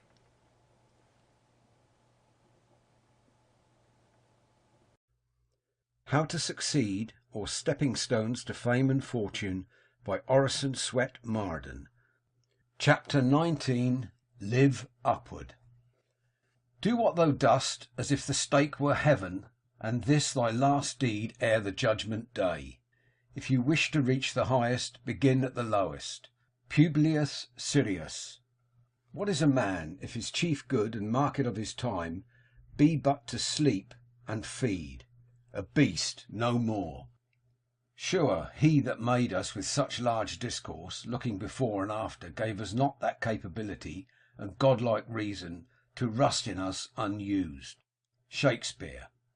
Ambition is a spur that makes man struggle with destiny. It is heaven's own incentive to make purpose great and achievement greater. Anonymous. Not failure, but low aim is crime. Endeavour to be first in thy calling, whatever it may be. Neither let anyone go before thee in well-doing. Oh, may I join the choir invisible of those immortal dead who live again, in minds made better by their presence, live in pulses stirred to generosity, in deeds of daring rectitude, in scorn for miserable aims that end with self, in thoughts sublime that pierce the night like stars, and with their mild persistent urge man's search to vaster issues. George Eliot. Alexander, Caesar, Charlemagne, and myself have founded empires, said Napoleon to Montholon at St. Helena. But upon what did we rest the creations of our genius? Upon force. Jesus Christ alone founded his empire on love, and at this moment millions of men would die for him. I die before my time, and my body will be given back to worms. Such is the fate of him who has been called the great Napoleon. What an abyss between my deep misery and the eternal kingdom of Christ, which is proclaimed, loved, and adored, and which is extended over the whole earth. Call you this dying? Is it not rather living? The death of Christ is the death of a God. No true man can live a half-life, says Philip Brooks, when he has genuinely learnt that it is a half-life. The other half, the higher half, must haunt him. Ideality, says Horace Mann, is only the avant courier of the mind, and where that in a healthy and normal state goes, I hold it to be a prophecy that realization can follow. If the certainty of future fame bore Milton rejoicing through his blindness, or cheered Galileo in his dungeon, writes Bulwer, what stronger and holier support shall not be given to him who has loved mankind as his brothers and devoted his labours to their cause, who has not sought but relinquished his own renown, who has braved the present censures of men for their future benefit, and trampled upon glory in the energy of benevolence. Will there not be for him something more powerful than fame to comfort his sufferings and to sustain his hopes? If I live, wrote Rufus Choate in his diary in September of 1844, all blockheads which are shaken at certain mental peculiarities shall know and feel a reasoner, a lawyer, and a man of business. I have read that none of the humbler races have the muscle by which man turns his eye upward, though I am not anatomist enough to be sure of the fact. Show me a contented slave, says Burke, and I will show you a degraded man. They truly are faithful, says one writer, who devote their entire lives to amendment. General Grant said of the Chinese wall, I believe that the labour expended on this wall could have built every railroad in the United States, every canal and highway, and most, if not all, of our cities. The real benefactors of mankind, says Emerson, are the men and women who can raise their fellow beings out of the world of corn and money, who make them forget their bank account by interesting them in their higher selves, who can raise mere money-getters into the intellectual realm, where they will cease to measure greatness and happiness by dollars and cents, who can make men forget their stomachs and feast on being's banquet. Men are not so much mistaken in desiring to advance themselves, said Beecher, as in judging what will be an advance, and what the right method of obtaining it. An ambition which has conscience in it will always be a laborious and faithful engineer, and will build the road and bridge the chasms between itself and the eminent success by the most faithful and minute performances of duty. The liberty to go higher than we are is given only when we have fulfilled amply the duty of our present sphere. Thus men are to rise upon their performances and not upon their discontent. And this is the secret and golden meaning of the command to be content in whatever sphere we are placed. It is not to be the content of indifference, of indolence, of unambitious stupidity, but the content of industrious fidelity. When men are building the foundations of vast structures, they must needs labour far below the surface, and in disagreeable conditions. But every course of stone which they lay raises them higher, and at length, when they reach the surface, they have laid such solid work under them that they need not fear now to carry up their walls through towering stories till they overlook the whole neighbourhood. A man proves himself fit to go higher who shows that he is faithful where he is. A man that will not do well in his present place because he longs to be higher is fit neither to be where he is or yet above it. He is already too high and should be put lower. Do that which is assigned thee, and thou canst not hope too much or dare too much. What a man does that he has, in himself, in his might, don't waste life on doubts and fears. Spend yourself on the work before you, well assured that the performance of this hour's duties will be the best preparation for the hours or ages that follow it. Tradition says that when Solomon received the gift of an emerald vase from the Queen of Sheba, he filled it with an elixir which he only knew how to prepare, one drop of which would prolong life indefinitely. A dying criminal begged for a drop of the precious fluid, but Solomon refused to prolong a wicked life. When good men asked for it, they were refused, or failed to obtain it when promised, as the king would forget or prefer not to open the vase to get but a single drop.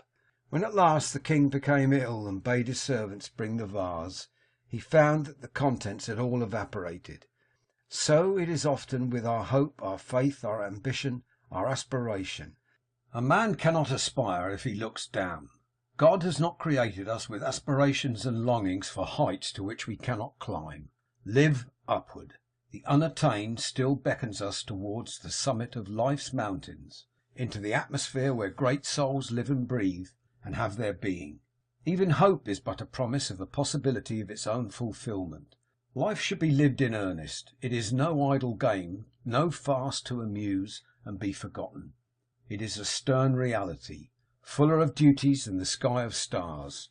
You cannot have too much of that yearning which we call aspiration, for even though you do not attain your ideal, the efforts you make will bring nothing but blessing, while he who fails of attaining mere worldly goals is too often eaten up with the canker worm of disappointed ambition. To all will come a time when the love of glory will be seen to be but a splendid delusion, riches empty, rank vain, power dependent, and all outward advantages without inward peace a mere mockery of wretchedness. The wisest men have taken care to uproot selfish ambition from their breasts. Shakespeare considered it so near a vice as to need extenuating circumstances to make it a virtue. Who has not noticed the power of love in an awkward, crabbed, shiftless, lazy man? He becomes gentle, chaste in language, energetic. Love brings out the poetry in him. It is only an idea, a sentiment, and yet what magic it has wrought! Nothing we can see has touched the man, yet he is entirely transformed. Not less does ambition completely transform a human being, for a woman thirsting for fame can work where a man equally resolute would faint. He despises ease and sloth, welcomes toil and hardship, and shakes even kingdoms to gratify his master passion. Mere ambition has impelled many a man to a life of eminence and usefulness. Its higher manifestation, aspiration, has led him beyond the stars. If the aim be right, the life in its details cannot be far wrong. Your heart must inspire what your hands execute, or the work will be poorly done. The hand cannot reach higher than does the heart. But do not strive to reach impossible goals. It is wholly in your power to develop yourself, but not necessarily so to make yourself a king. How many presidents of the United States or prime ministers of England are chosen within the working lifetime of a man? What if 1,000 young men resolve to become president or prime minister? While such prizes are within your reach, remember that your will must be tremendous and your qualifications of the highest order, or you cannot hope to secure them. Too many are deluded by ambition beyond their power of attainment, or tortured by aspirations totally disproportionate to their capacity for execution. You may indeed confidently hope to become eminent in usefulness and power, but only as you build upon a broad foundation of self-culture, while as a rule specialists in ambition, as in science, are apt to become narrow and one-sided. Darwin was very fond of poetry and music when young, but after devoting his life to science, he was surprised to find Shakespeare tedious. He said that if he were to live his life again, he would read poetry and hear music every day, so as not to lose the power of appreciating such things. God asks no man whether he will accept life. That is not the choice. You must take it. The only choice is how. When I found out I was black, said Dumas, I resolved to live as if I were white, and so force men to look below my skin. In the collection of the Massachusetts Historical Society is a prospectus used by Longfellow in canvassing. On one of the blank leaves of which are the skeleton stanzas of Excelsior, which he was evidently evolving as he trudged from house to house. Disregarding the honours that most men value and looking to the truth, said Plato, I shall endeavour in reality to live as virtuously as I can, and when I die, to die so, and I invite all other men to the utmost of my power, and you too I invite this contest, which, I affirm, surpasses all contests here. Did you ever hear of a man who had striven all his life faithfully and singly toward an object, and in no measure obtained it? Asked Thoreau. If a man constantly aspires, is he not elevated? Did ever a man try heroism, magnanimity, truth, and sincerity, and find there was no advantage in them, that it was a vain endeavour? Oh, if the stone can only have some vision of the temple of which it is to be a part for ever, exclaimed Phillips Brooks. What patience must fill it as it feels the blows of the hammer, and knows that success for it is simply to let itself be wrought into what shape the master wills. Man never reaches heights above his habitual thought. It is not enough now and then to mount on wings of ecstasy into the infinite. We must habitually dwell there. The great man is he who abides easily on heights to which others rise occasionally and with difficulty. Don't let the maxims of low prudence daily dinned into your ears lower the tone of your high ambition, or check your aspirations. Hope lifts us step by step up the mysterious ladder, the top of which no eye hath ever seen. Though we do not find what hope promised, yet we are stronger for the climbing, and we get a broader outlook upon life, which repays the effort. Indeed, if we do not follow where hope beckons, we gradually slide down the ladder in despair. Strive ever to be at the top of your condition. A high standard is absolutely necessary. End of chapter 19.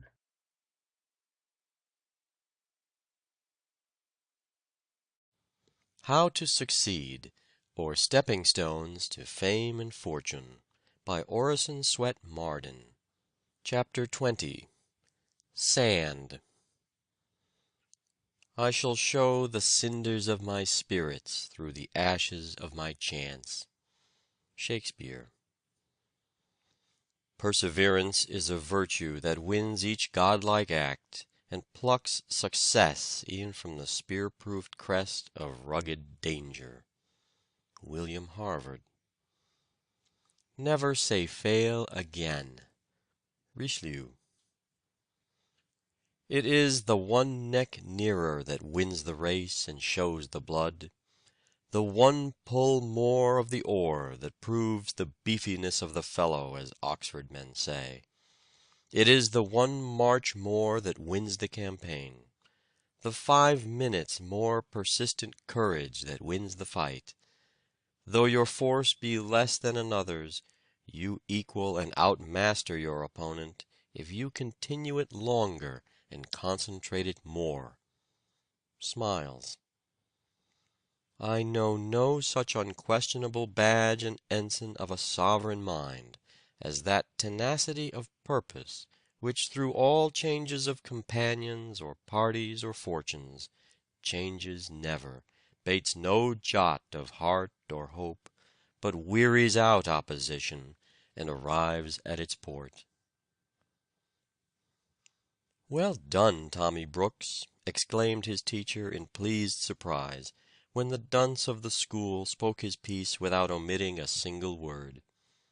The other boys had laughed when he rose, for they expected a bad failure. But when the rest of the class had tried, the teacher said Tommy had done the best of all, and gave him the prize. "And now tell me," said she, "how you learned the poem so well." "Please, ma'am, it was the snail on the wall that taught me how to do it," said Tommy. At this the other pupils laughed aloud, but the teacher said, "You need not laugh, boys, for we may learn much from such things as snails. How did the snail teach you, Tommy?" "I saw it crawl up the wall, little by little," replied the boy. "It did not stop nor turn back, but went on and on. And I thought I would do the same with the poem. So I learned it little by little, and did not give up. By the time the snail reached the top of the wall, I had learned the whole poem." I may here impart the secret of what is called good and bad luck, said Addison. There are men who, supposing Providence to have an implacable spite against them, bemoan in the poverty of old age the misfortunes of their lives. Luck forever runs against them and for others. One with a good profession lost his luck in the river, where he idled away his time a-fishing. Another with a good trade perpetually burnt up his luck by his hot temper, which provoked all his employees to leave him. Another with a lucrative business lost his luck by amazing diligence at everything but his own business. Another who steadily followed his trade, as steadily followed the bottle. Another who was honest and constant to his work, erred by his perpetual misjudgment. He lacked discretion. Hundreds lose their luck by indulging sanguine expectations, by trusting fraudulent men, and by dishonest gains. A man never has good luck who has a bad wife. I never knew an early rising, hard working, prudent man, careful of his earnings and strictly honest, who complained of his bad luck. A good character, good habits, and iron industry are impregnable to the assaults of the ill luck that fools are dreaming of. But when I see a tatterdemalion creeping out of a grocery late in the forenoon, with his hands stuck into his pockets, the rim of his hat turned up and the crown knocked in, I know he has had bad luck, for the worst of all luck is to be a sluggard, a knave, or a tippler. "You have a difficult subject," said Anthony Trollope at Niagara Falls to an artist who had attempted to draw the spray of the waters. "All subjects are difficult," was the reply, "to a man who desires to do well." "But yours, I fear, is impossible," said Trollope. "You have no right to say so, till I have finished my picture," protested the artist. "Tell Louisa to stick to her teaching. She can never succeed as a writer." When her father delivered the rejected manuscript of a story sent to James T. Fields, editor of the Atlantic Monthly, with the above message, Miss Alcott said, Tell him I will succeed as a writer, and some day I shall write for the Atlantic." Not long after, she sent an article to the Atlantic and received a check for $50. With the money, she said, she bought a second-hand carpet for the parlor, a bonnet for her sister, shoes and stockings for herself. Her father was calling upon Longfellow some time after this, when Longfellow took the Atlantic and said, "I want to read to you Emerson's fine poem upon Thoreau's flute." Mr. Alcott interrupted him with delight and said, "My daughter Louisa wrote that." "Men talk as if victory were something fortunate," says Emerson. "Work is victory. Wherever work is done, victory is obtained. There is no chance and no blanks. You want but one verdict. If you have your own, you are secure of the rest. But if witnesses are wanted, witnesses are near." "Young gentlemen," says Francis Wayland, "remember that nothing can stand day's work."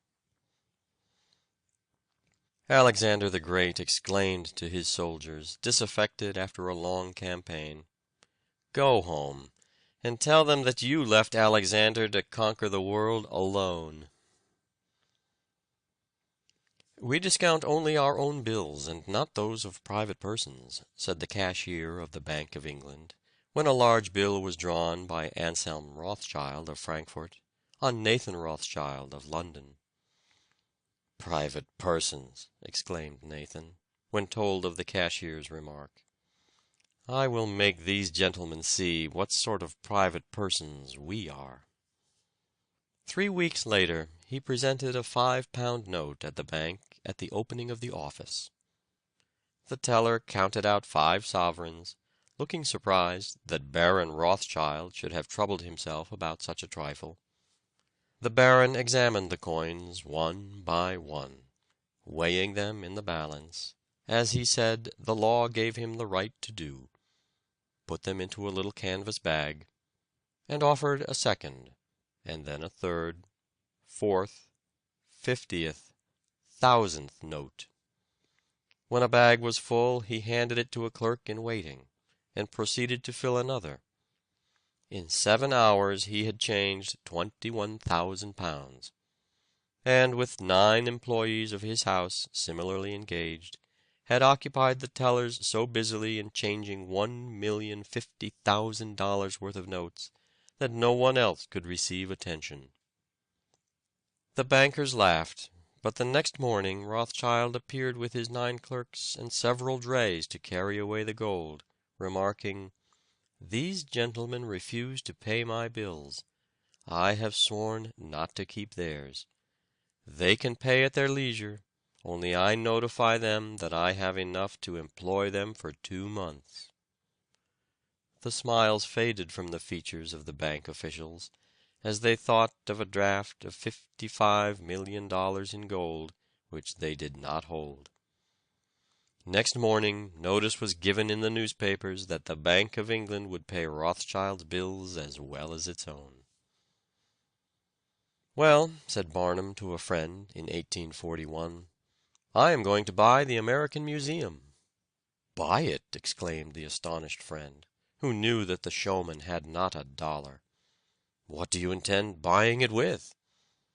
"Brass," was the prompt reply, "for silver and gold have I none." Everyone interested in public entertainments in New York knew Barnum, and knew the condition of his pocket.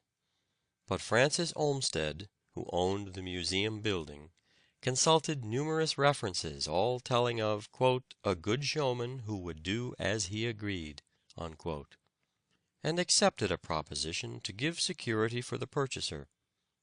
Mr. Olmsted was to appoint a money taker at the door, and credit Barnum toward the purchase with all above expenses, and an allowance of $50 per month to support his wife and 3 children. Mrs. Barnum gladly assented to the arrangement, and offered, if need be, to cut down the household expenses to a little more than $1 a day.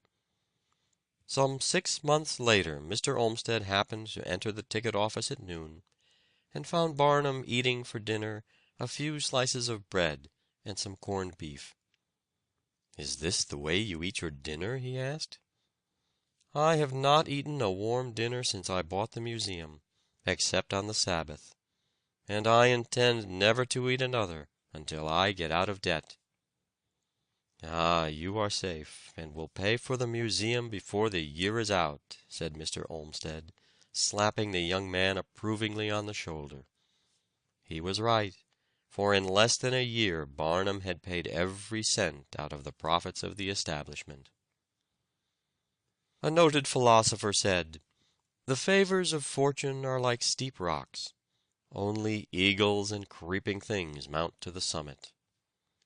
Lord Campbell, who became Chief Justice and Lord Chancellor of England, and amassed a large fortune, began life as a drudge in a printing office. A little observation shows us that, as a rule, the men who accomplish the most in the world are the most useful and sensible members of society, the men who are depended upon most in emergencies, the men of backbone and stamina, the bone and sinew of their communities, the men who can always be relied upon, who are healthiest and happiest, are, as a rule, of ordinary mental caliber and medium capacity, but with persistent and untiring industry, these are they, after all, who carry the burdens and reap the prizes of life. It is the men and women who keep everlastingly at it, who do not believe themselves geniuses, but who know that if they ever accomplish anything great, they must do it by common drudgery and persistent industry, and with an unwavering aim in one pursuit. Those who believe themselves geniuses are apt to scatter their efforts and thus fritter away their great energies without accomplishing anything in proportion to their high promise. Often the men who promise the most pay the least. Mrs. Frank Leslie often refers to the time she lived in her carpetless attic while striving to pay her husband's obligations. She has fought her way successfully through 9 lawsuits and has paid the entire debt. She manages her 10 publications entirely herself, signs all checks and money orders, makes all contracts, looks over all proofs, and approves the makeup of everything before it goes to press. She has developed great business ability which no one dreamed she possessed. A little boy was asked how he learned to skate. "Oh, by getting up every time I fell down," he replied. The boy Thorwaldsen, whose father died in the poorhouse, and whose education was so scanty that he had to write his letters over many times before they could be posted, by his indomitable perseverance, tenacity, and grit, fascinated the world with the genius which neither his discouraging father, poverty, nor hardship could repress. "It is all very well," said Charles J. Fox, "to tell me that a young man has distinguished himself by a brilliant first speech. He may go on, or he may be satisfied with his first triumph. But show me a man who has not succeeded at first, and nevertheless has gone on, and I will back that young man to do better than most of those who have succeeded at the first trial." It was the last 3 days of the first voyage of Columbus that told. All his years of struggle and study would have availed nothing if he had yielded to the mutiny. It was all in those 3 days. But what days! "Often defeated in battle," said Macaulay of Alexander the Great, "he was always successful in war." He might have said the same of Washington, and, with appropriate changes, of all who win great triumphs of any kind. One of the greatest preachers of modern times, Lacordaire, failed again and again. Everybody said he would never make a preacher, but he was determined to succeed, and in 2 years from his humiliating failures he was preaching in Notre Dame to immense congregations. Orange Judd was a remarkable example of success through grit. He earned corn by working for farmers, carried it on his back to mill, brought back the meal to his room, cooked it himself, milked cows for his pint of milk per day, and lived on mush and milk for months together. He worked his way through Wesleyan University and took a 3 years postgraduate course at Yale. Oh, the triumphs of this indomitable spirit of the conqueror! This it was that enabled Franklin to dine on a small loaf in the printing office with a book in his hand. It helped Locke to live on bread and water in a Dutch garret. It enabled Gideon Lee to go barefoot in the snow, half-starved and thinly clad. It sustained Lincoln and Garfield on their hard journeys from the log cabin to the White House. The very reputation of being strong-willed, plucky, and indefatigable is of priceless value. It often cows enemies, and dispels at the start opposition to one's undertakings which would otherwise be formidable. When you get into a tight place and everything goes against you, till it seems as if you could not hold on a minute longer, said Harriet Beecher Stowe, never give up then, for that's just the place and time that the tide'll turn. Never despair, says Burke, but if you do, work on in despair. Once, when Marshal Ney was going into battle, looking down at his knees which were smiting together, he said, "You may well shake. You would shake worse yet if you knew where I am going to take you." "Go it, William," an old boxer was overheard saying to himself in the midst of a fight. "At him again. Never say die." A striking incident is related of the early experience of George Law, who in his day was one of the most conspicuous financiers and capitalists of New York City. When he was a young man, he went to New York, poor and friendless. One day he was walking along the streets, hungry, not knowing where his next meal would come from, and passed a new building in course of erection. Through some accident, one of the hod carriers fell from the structure and dropped dead at his feet. Young Law, in his desperation, applied for the job to take the dead man's place, and the place was given him. He went to work, and this was how one of the wealthiest and shrewdest New York businessmen got his start. See young Disraeli, sprung from a hated and persecuted race, without opportunity, pushing his way up through the middle classes, up through the upper classes, until he stands self-poised upon the topmost round of political and social power. Scoffed, ridiculed, rebuffed, hissed from the House of Commons, he simply says, "The time will come when you will hear me." The time did come, and the boy with no chance swayed the scepter of England for a quarter of a century.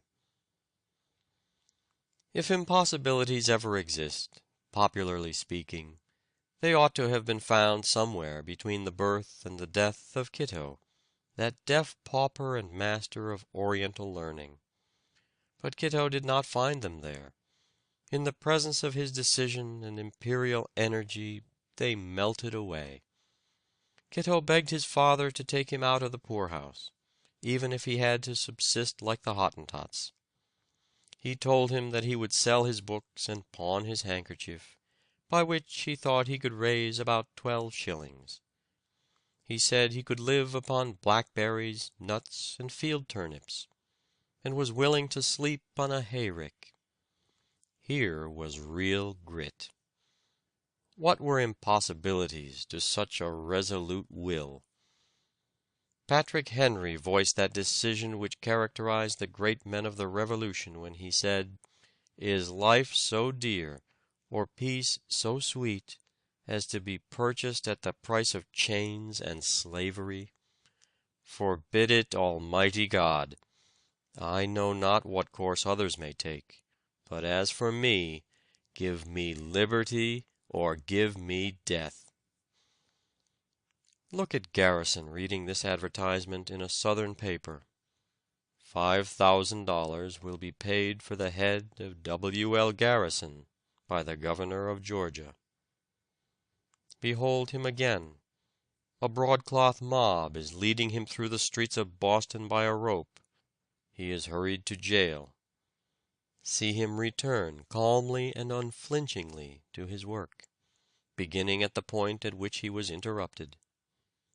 Note this heading in The Liberator, the type of which he set himself in an attic on State Street in Boston. I am in earnest. I will not equivocate. I will not excuse. I will not retreat a single inch, and I will be heard. Was Garrison heard? Ask a race set free largely by his efforts. Even the gallows erected in front of his own door did not daunt him. He held the ear of an unwilling world with that burning word, freedom, which was destined never to cease its vibrations until it had breathed its sweet secret to the last slave. At a time when abolitionists were dangerously unpopular, a crowd of brawny Cape Cod fishermen had made such riotous demonstrations that all the speakers announced, except Stephen Foster and Lucy Stone, had fled from an open-air platform. "You had better run, Stephen," said she. "They are coming." "But who will take care of you?" asked Foster.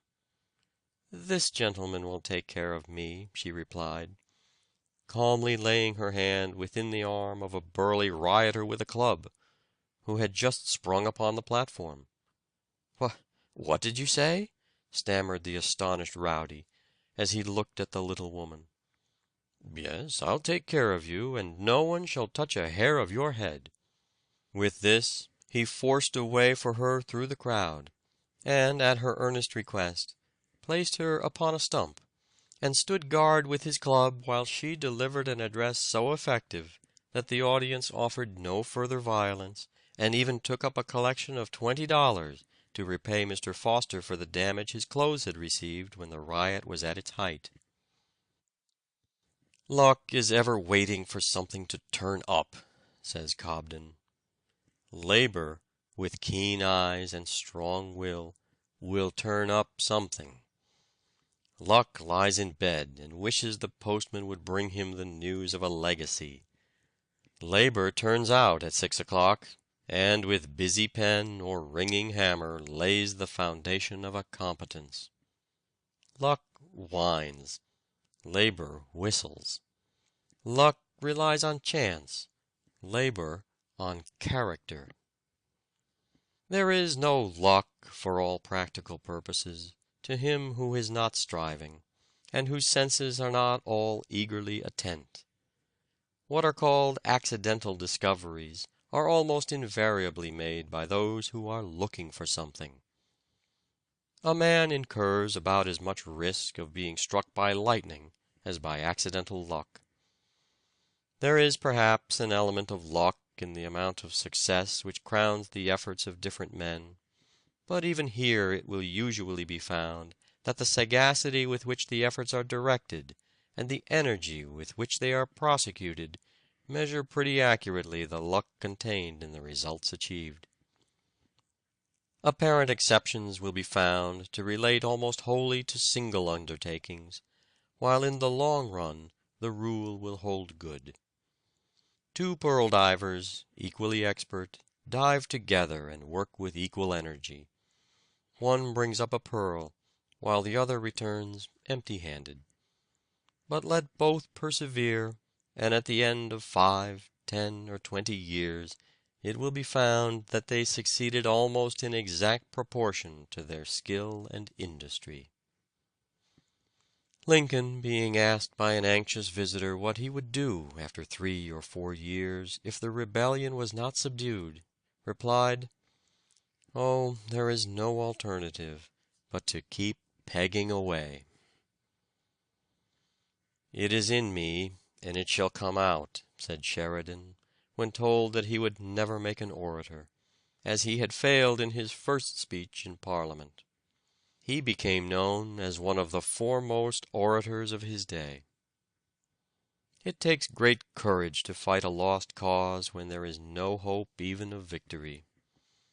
To contest every inch of ground with as much persistency and enthusiasm as if we were assured of victory, this is true courage. The world admires the man who never flinches from unexpected difficulties, who calmly, patiently, and courageously grapples with his fate, who dies, if need be, at his post.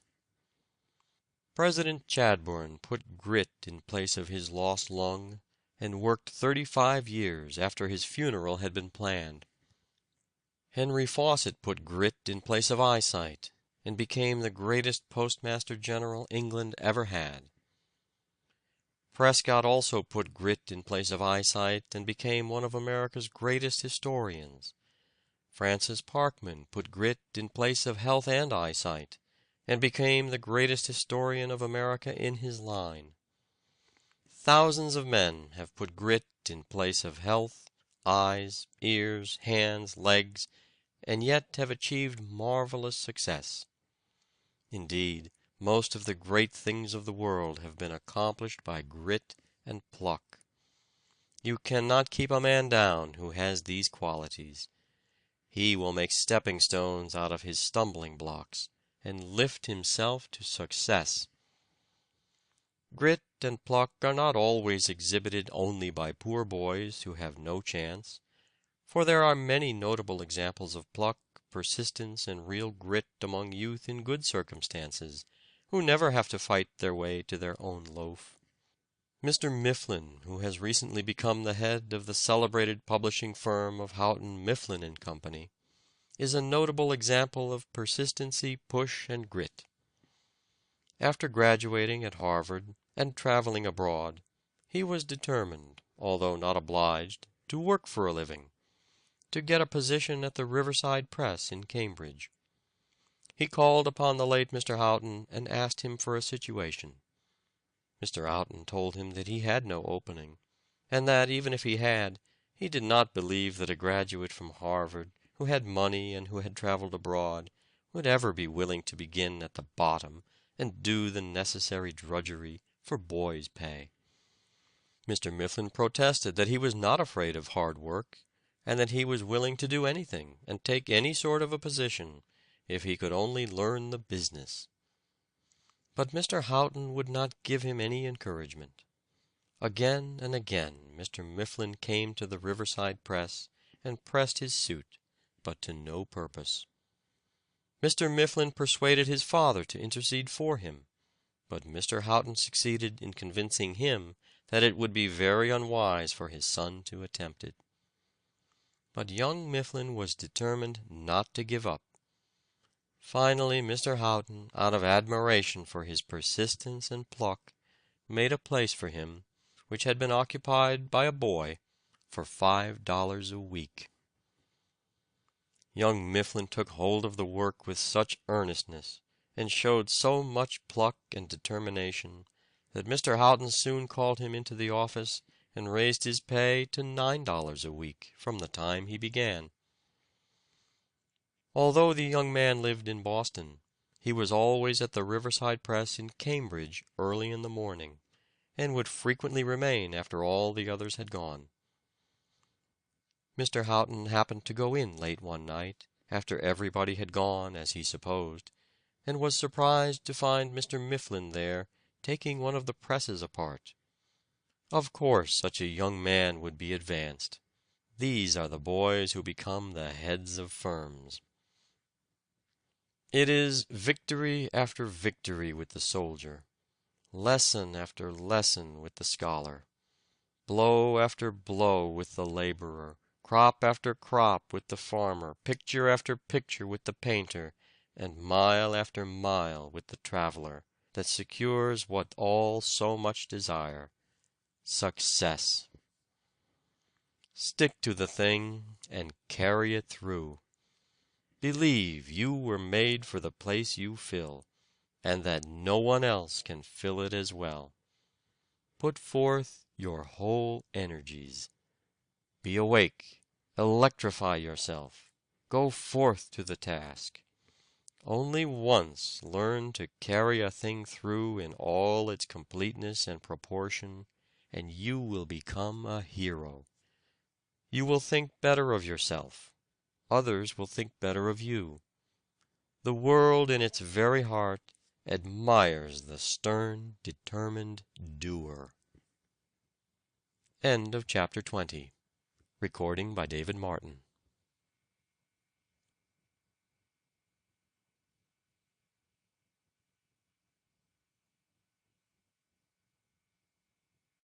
How to Succeed, or Stepping Stones to Fame and Fortune, by Orison Swett Marden.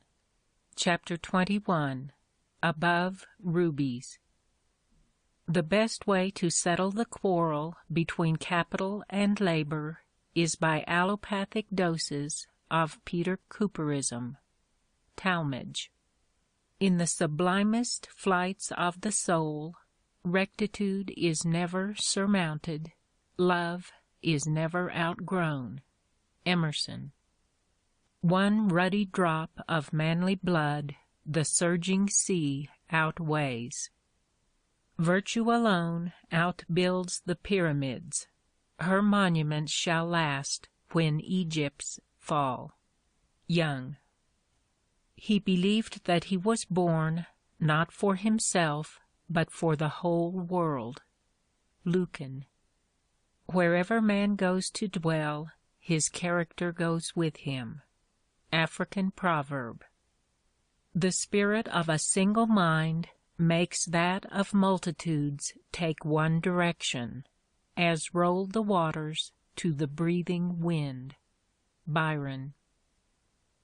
No, say what you have to say in her presence too, said King Cleomenes of Sparta, when his visitor, Anastagoras, asked him to send away his little daughter, Gorgo, 10 years old, knowing how much harder it is to persuade a man to do wrong when his child is at his side.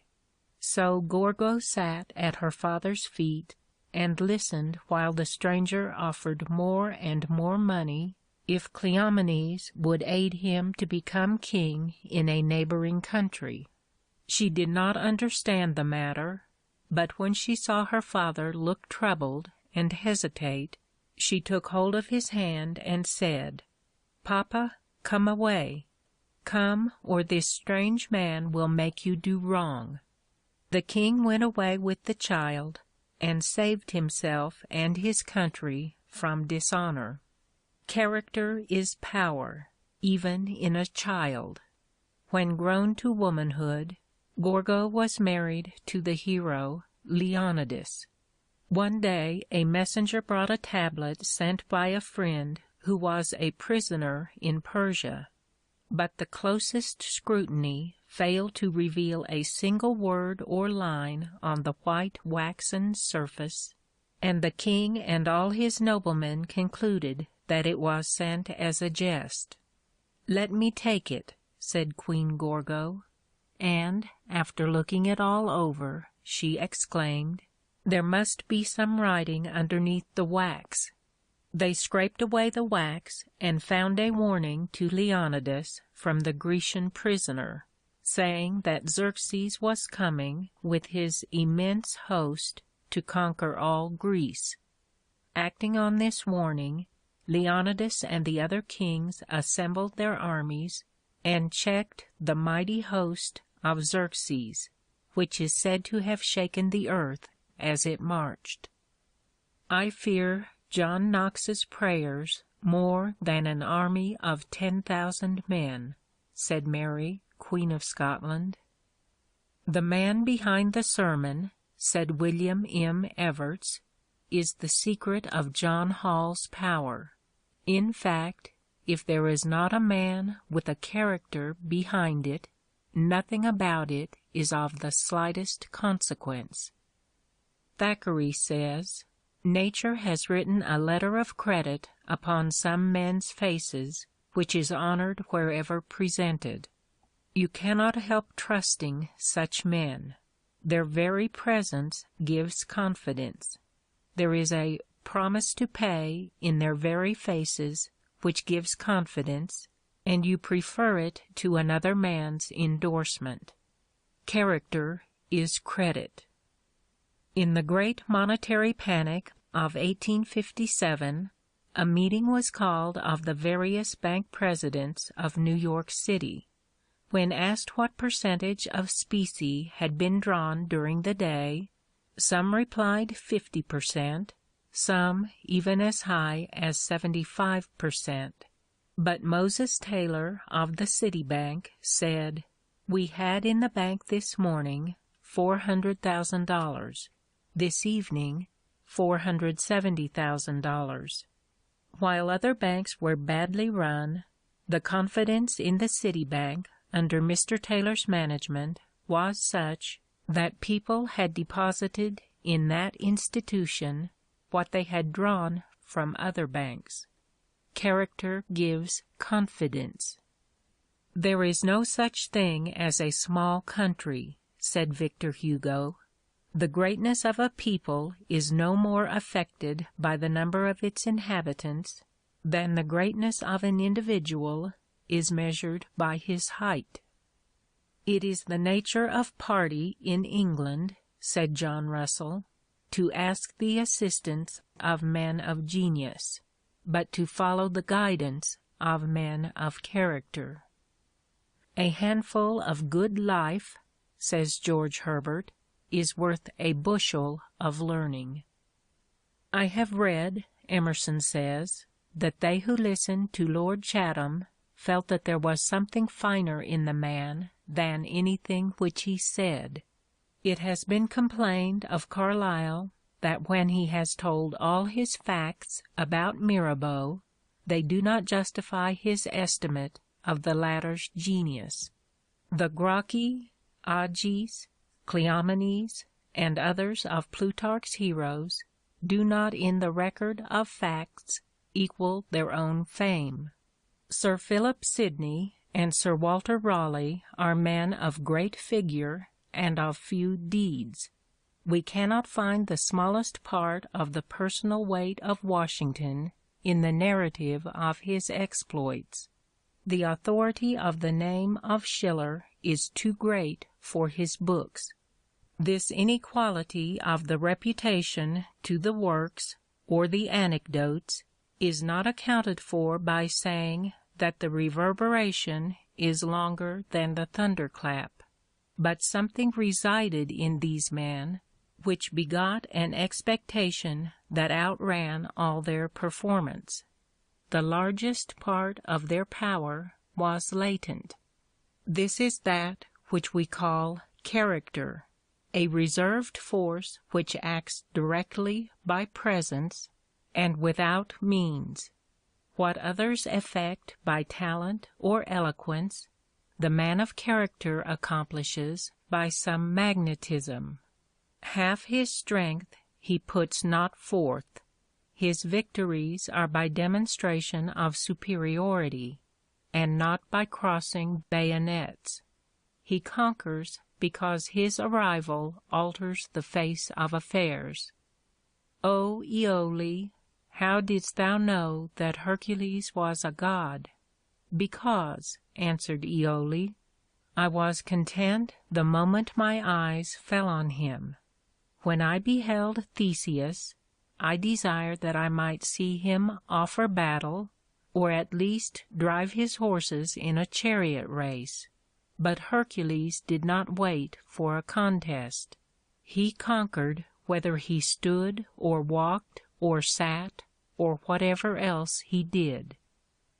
Show me, said Omar the Caliph to Amru the warrior, the sword with which you have fought so many battles and slain so many infidels.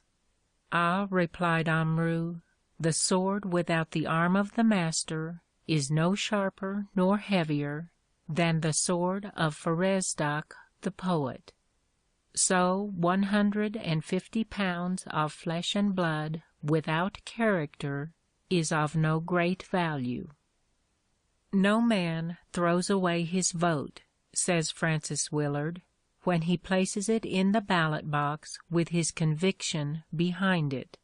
The party which elected Lincoln in 1860 polled only 7,000 votes in 1840. Revolutions never go backward, and the fanaticisms of today are the victories of tomorrow. "Oh, sir, we are beaten," exclaimed the general in command of Sheridan's army, retreating before the victorious Early. "No, sir," replied the indignant Sheridan. "You are beaten, but this army is not beaten."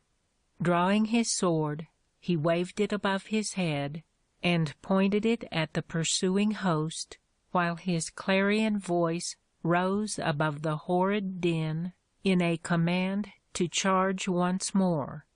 The lines paused, turned, and with the ocean's mighty swing, when heaving to the tempest's wing, they hurled them on the foe, and the Confederate army was wildly routed. When the war with France seemed imminent, in 1798, President Adams wrote to George Washington, then a private citizen in retirement at Mount Vernon, "We must have your name, if you will permit us to use it. There will be more efficacy in it than in many an army. Character is power."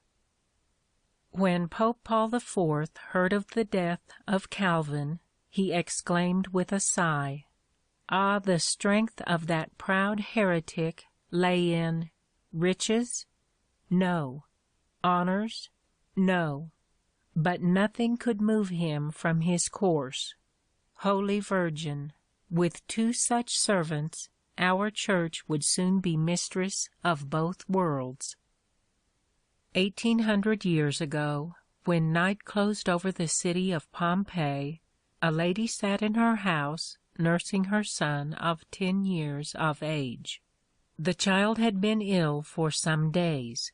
His form was wasted, his little limbs were shrunk, and we may imagine with what infinite anxiety she watched every motion of the helpless one, whose existence was so dear. What did take place we know with an exactness very remarkable. That distant mountain, which reared its awful head on the shore of the bay, Vesuvius, was troubled that same night with an eruption, and threw into the air such clouds of pumice stones that the streets and squares of Pompeii became filled, and gradually the stones grew higher and higher until they reached the level of the windows. There was no chance of escape then by the doors, and those who attempted to get away stepped out of their first-floor windows and rushed over the sulphurous stones, a short distance only, for they were quickly overpowered by the poisonous vapors, and fell dead. After the stones there fell ashes, and after ashes hot water fell in showers, which changed the ashes into clay. Those who ran out of their houses during the fall of stones were utterly consumed, while those who waited until the ashes began to fall perished likewise, but their bodies were preserved by the ashes and water which fell upon them.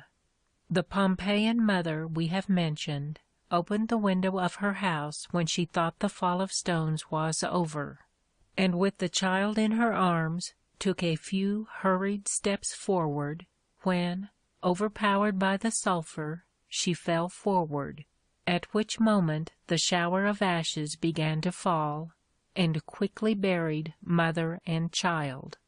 The hot water afterward changed into a mold. The ashes and the sun baked the fatal clay to such a degree of hardness that it has endured to the present day. A short time ago, the spot where mother and child lay was found, liquid plaster of Paris was poured into the mold formed by the bodies, and then the mold was broken up, leaving the plaster cast whole. Thus One touching incident in the terrible tragedy of 18 centuries ago has been preserved for the admiration and respect of posterity. The arms and legs of the child showed a contraction and emaciation which could only result from illness. Of the mother, only the right arm was preserved. She fell upon the ashes, and the remaining portion of her body was consumed, but the right hand still clasped the legs of the child.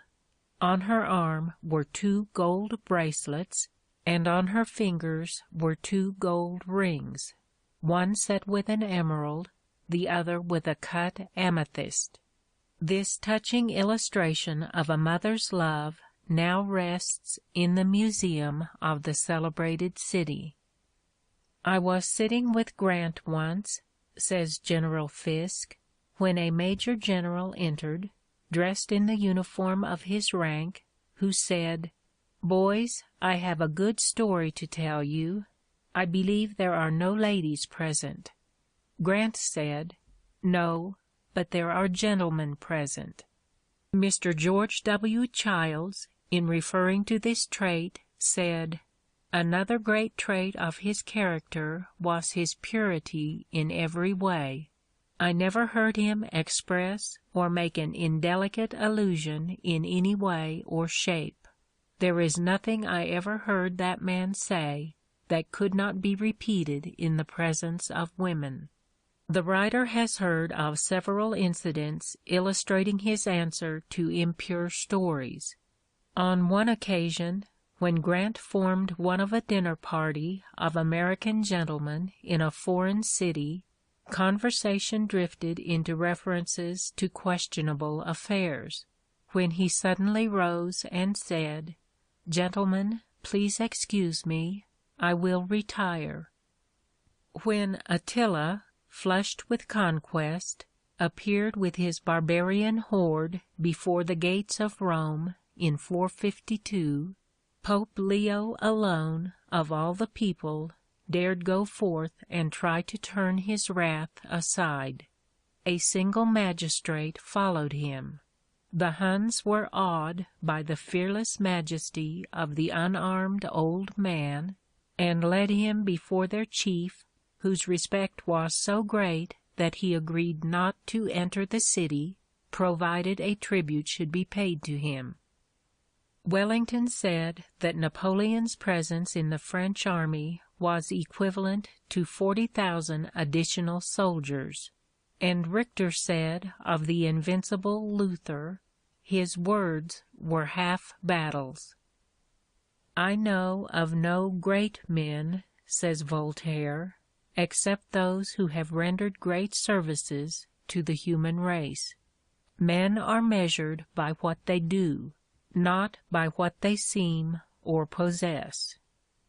Francis Horner, of England, was a man of whom Sidney Smith said that the 10 Commandments were stamped upon his forehead.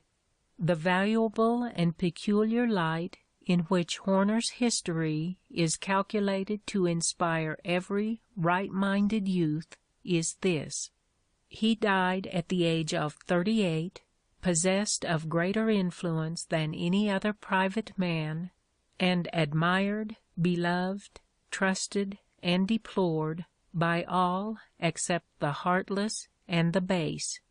No greater homage was ever paid in Parliament to any deceased member. How was this attained? By rank? He was the son of an Edinburgh merchant. By wealth? Neither he nor any of his relatives ever had a superfluous sixpence. By office? He held but one, and that for only a few years, of no influence, and with very little pay. By talents? His were not splendid, and he had no genius. Cautious and slow, his only ambition was to be right. By eloquence? He spoke in calm good taste, without any of the oratory that either terrifies or seduces. By any fascination of manner? His was only correct and agreeable. By what was it, then? Merely by sense, industry, good principles, and a good heart, qualities which no well-constituted mind need ever despair of attaining.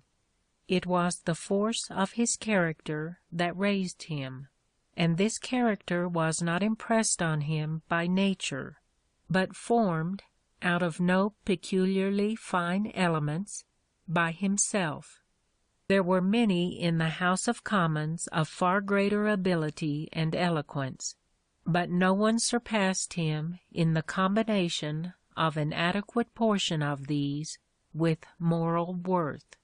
Horner was born to show what moderate powers, unaided by anything whatever except culture and goodness, may achieve, even when these powers are displayed amidst the competitions and jealousies of public life.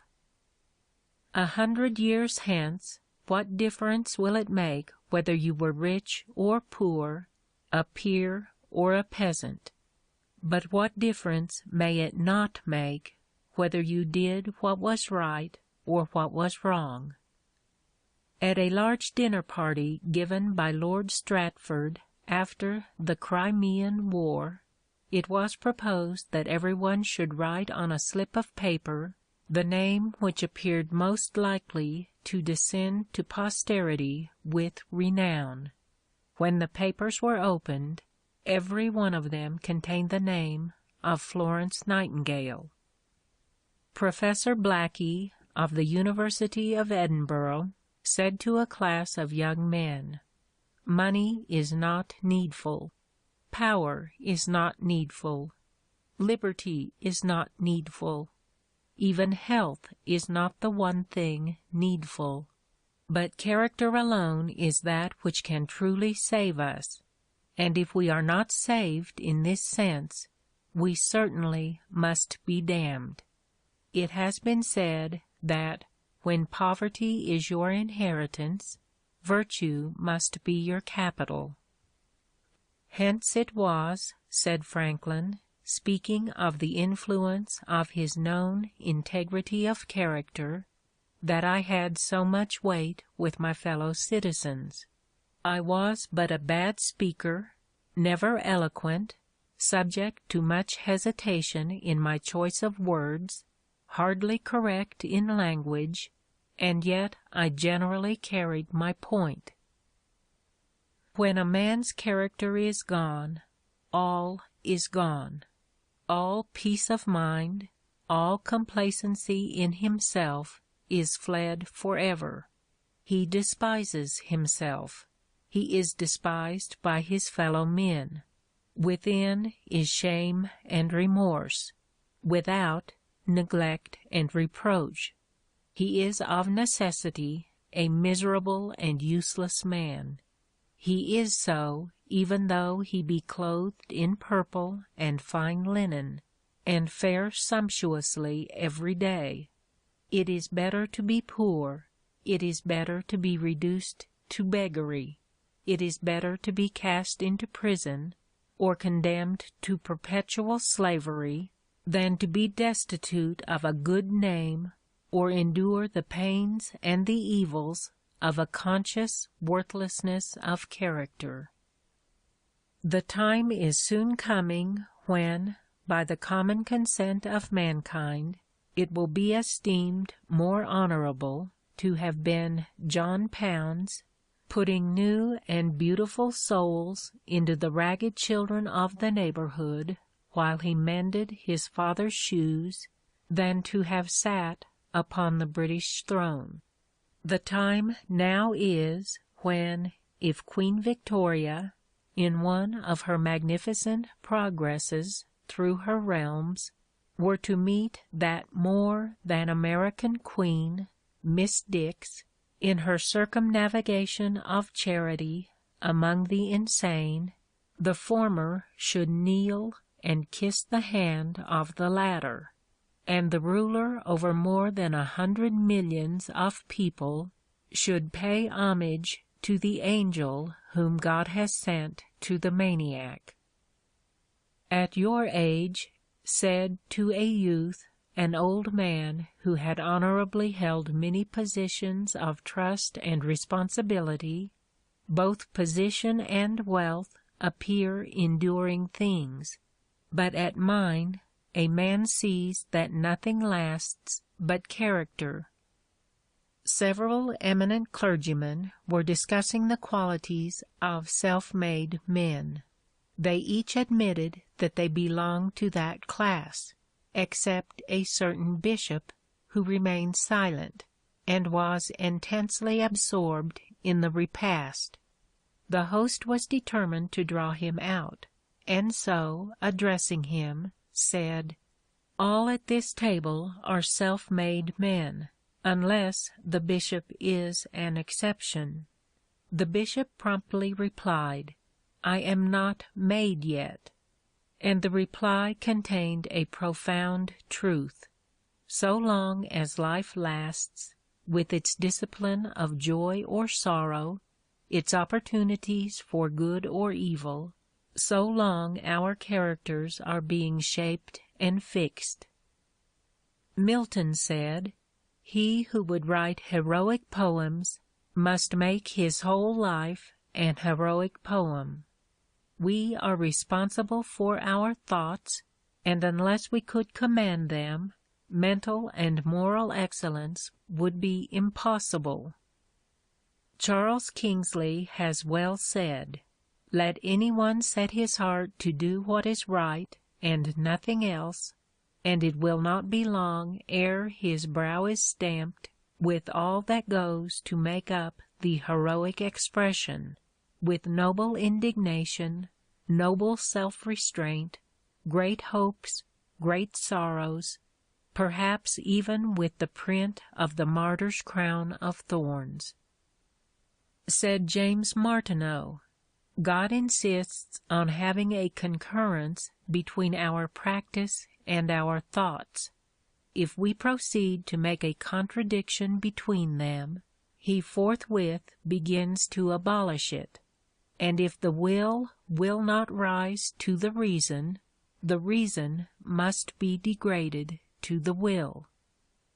When I say, in conducting your understanding, says Sidney Smith, "Love knowledge with a great love, with a vehement love, with a love coeval with life," what do I say but love innocence, love virtue, love purity of conduct, love that which, if you are rich and great, will vindicate the blind fortune which has made you so, and make them call it justice; love that which, if you are poor, will render your poverty respectable, and make the proudest feel that it is unjust to laugh at the meanness of your fortunes; love that which will comfort you, adorn you, and never quit you, which will open to you the kingdom of thought, and all the boundless regions of conception as an asylum against the cruelty, the injustice, and the pain that may be your lot in the world; that which will make your motives habitually great and honorable, and light up in an instant 1,000 noble disdains at the very thought of meanness and of fraud. The Arabs express this by a parable that incarnates, as is their wont, the word in the recital. King Nimrod, say they, one day summoned his 3 sons into his presence. He ordered to be set before them 3 urns under seal. One of the urns was of gold, another of amber, and the third of clay. The king bade the eldest of his sons choose among the urns that which appeared to him to contain the treasure of greatest price. The eldest chose the vase of gold, on which was written the word empire. He opened it and found it full of blood. The second chose the amber vase, whereon was written the word glory. He opened it and found it contained the ashes of the great men who had made a sensation in the world. The third son took the only remaining vase, the one of clay. He found it quite empty, but on the bottom the potter had written the word God. Which of these vases weighs the most? Asked the king of the courtiers. The men of ambition replied it was the vase of gold, the poets and conquerors the amber one, the sages that it was the empty vase, because a single letter of the name of God weighs more than the entire globe. We are of the opinion of the sages. We believe the greatest things are great, but in the proportion of divinity they contain. Although genius always commands admiration, says Smiles, character most secures respect. The former is more the product of brain power, the latter of heart power, and in the long run it is the heart that rules in life. Men of genius stand to society in the relation of its intellect, as men of character of its conscience, and while the former are admired, the latter are followed. Commonplace though it may appear, this doing of one's duty embodies the highest ideal of life and character.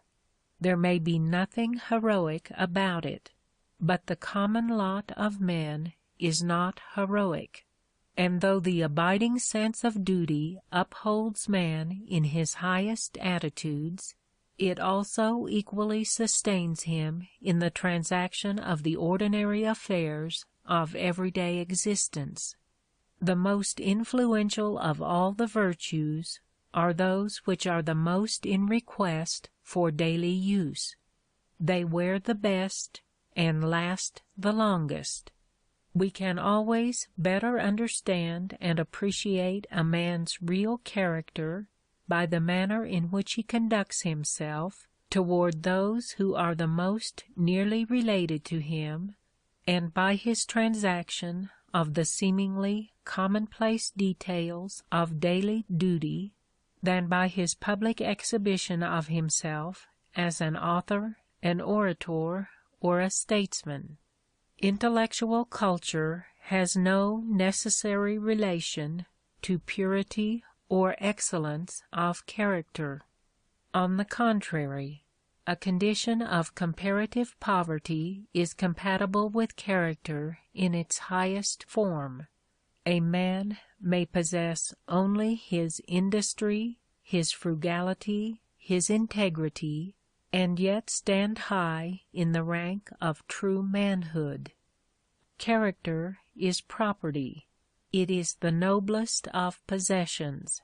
It is an estate in the general goodwill and respect of men, and they who invest in it, though they may not become rich in this world's goods, will find their reward in esteem and reputation fairly and honorably won.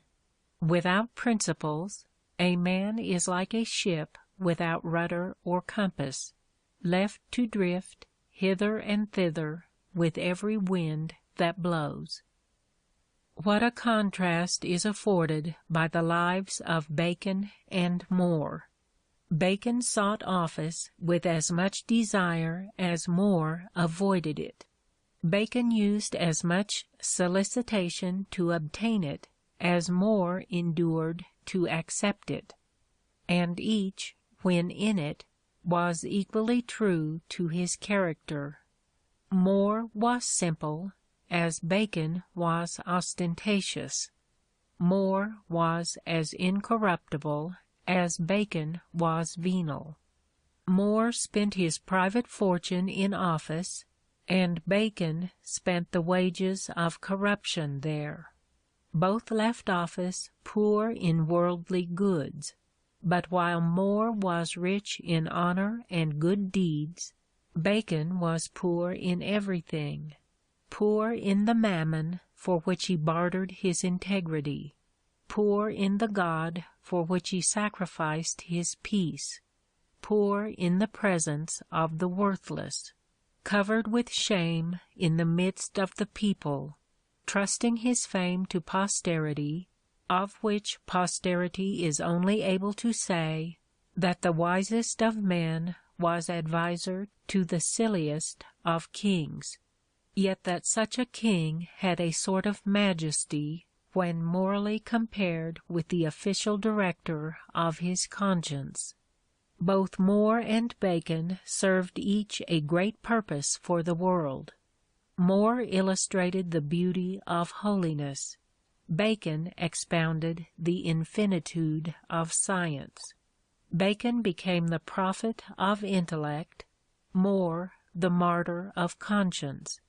The one pours over our understandings the light of knowledge, but the other inflames our hearts with the love of virtue.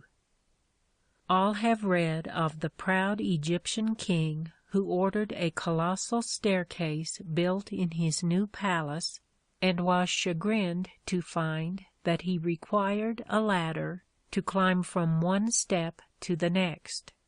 A king's legs are as short as those of a beggar.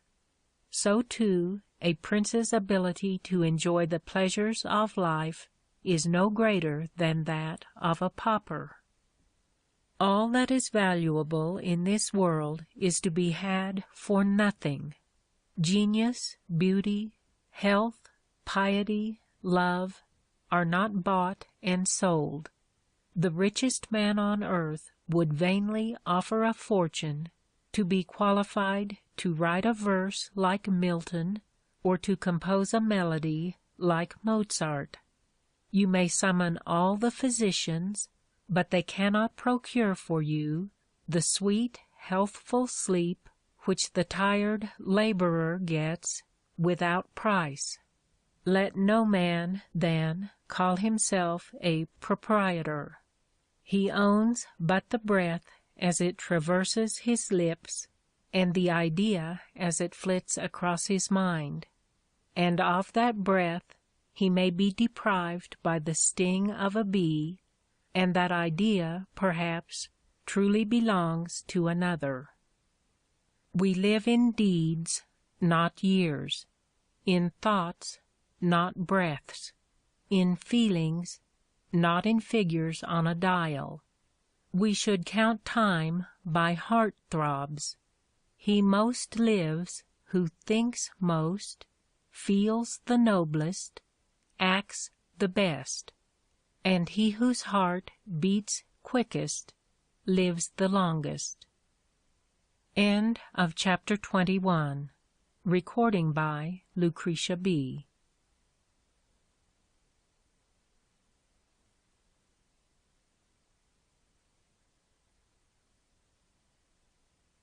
How to Succeed, or Stepping Stones to Fame and Fortune, by Orison Swett Marden. Chapter 22. Moral Sunshine. I have gout, asthma, and 7 other maladies, but am otherwise very well. Sydney Smith.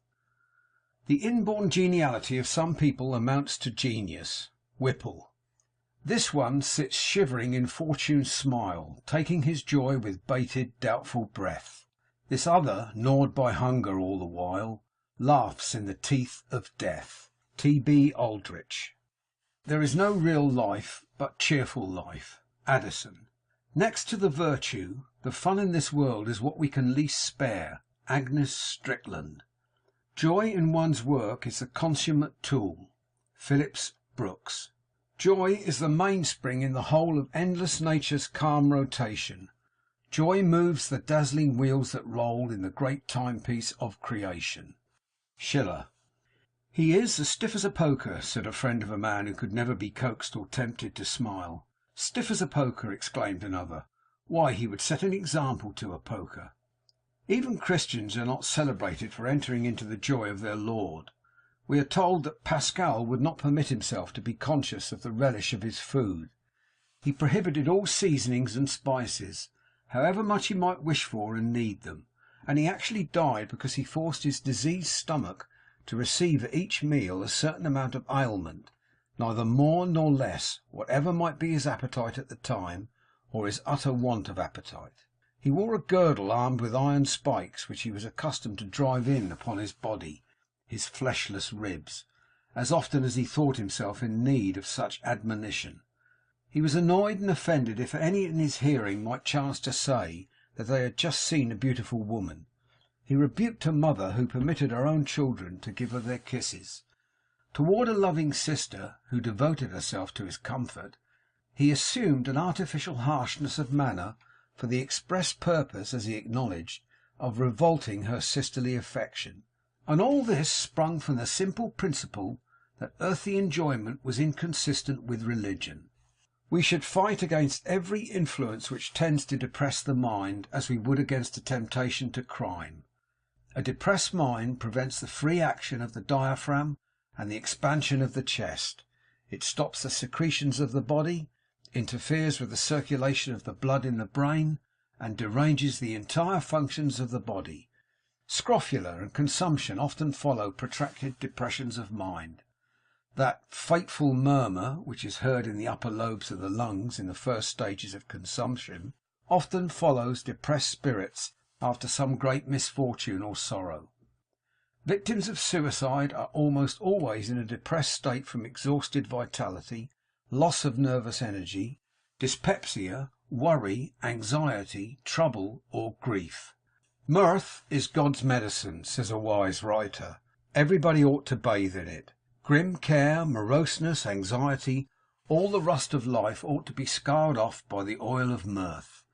It is better than emery. Every man ought to rub himself with it. A man without mirth is like a waggon without springs, in which one is caused disagreeably to jolt by every pebble over which it runs. A man with mirth is like a chariot with springs, in which one can ride over the roughest roads and scarcely feel anything but a pleasant rocking motion. I have told you, said Southey, of the Spaniard who always put on spectacles when about to eat cherries, in order that the fruit might look larger and more tempting. In like manner I make the most of my enjoyments, and though I do not cast my eyes away from my troubles, I pack them in as a small compass as I can for myself, and never let them annoy others. We all know the power of good cheer to magnify everything. Travellers are told by the Icelanders, who live amid the cold and desolation of almost perpetual winter, that Iceland is the best land the sun shines upon. You are on the shady side of 70, I expect, was asked of an old man. No, was the reply. I am on the sunny side, for I am on the side nearest to glory. A cheerful man is preeminently a useful man. He does not cramp his mind, nor take half views of men and things. He knows that there is much misery, but that misery need not be the rule of life. He sees that in every state people may be cheerful. The lambs skip, birds sing and fly joyously, puppies play, kittens are full of joyance, the whole air full of careering and rejoicing insects, that everywhere the good outbalances the bad, and that every evil has its compensating balm. Bishop Fenelon is a delicious man, said Lord Peterborough. I had to run away from him to prevent his making me a Christian. Hume, the historian, never said anything truer than, to be happy, the person must be cheerful and gay, not gloomy and melancholy. A propensity to hope and joy is real riches, one to fear and sorrow, real poverty. Dr. Johnson once remarked with his point and pith that the custom of looking on the bright side of every event was better than having £1,000 a year income. But Hume rated the value in dollars and cents of cheerfulness still higher. He said he would rather have a cheerful disposition, always inclined to look on the bright side of things, than to be a master of an estate with £10,000 a year. We have not fulfilled every duty unless we have fulfilled that of being pleasant. If a word or two will render a man happy, said a Frenchman, he must be a wretch indeed who will not give it. It is like lighting another man's candle with your own, which loses none of its brilliancy by what the other gains. The sensible young man, in theory at least, chooses for his wife one who will be able to keep his house, to be the mother of sturdy children, one who will of all things meet life's experiences with a sweet temper. It is impossible to imagine a pleasant home with a cross wife, mother or sister, as its presiding genius, and it is a rule, with exceptions, that good appetite and sound sleep induce amiability. If, with these advantages, a girl or woman, boy or man, is still snappish or surly, why, it must be due to her or his total depravity. Some things she should not do. She should not dose herself, or study up her case, or plunge suddenly into vigorous exercise. Moderation is a safe rule to begin with, and, indeed, to keep on with. Moderation in study, in work, in exercise, in everything except fresh air, good simple food, and sleep. Few people have too much of these. The average girl at home can find no more sanitary gymnastics than in doing part of the lighter housework. This sort of exercise has object and interest and use, which raises it above mere drill. Add to this a merry romp with younger brothers and sisters, a brisk daily walk, the use of a few moments twice a day of dumbbells in a cool airy room, and it is safe to predict a steady advance towards that ideal state of being in which we forget our bodies and just enjoy ourselves. It is not work that kills men, says Beecher, it is worry. Work is healthy. You can hardly put more on a man than he can bear, but worry is rust upon the blade. It is not movement that destroys machinery, but friction. Helen Hunt says there is one sin which seems to be everywhere, and by everybody is underestimated and quite too much overlooked in valuations of character. It is the sin of fretting. It is as common as air, as speech, so common that unless it rises above its usual monotone, we do not even observe it.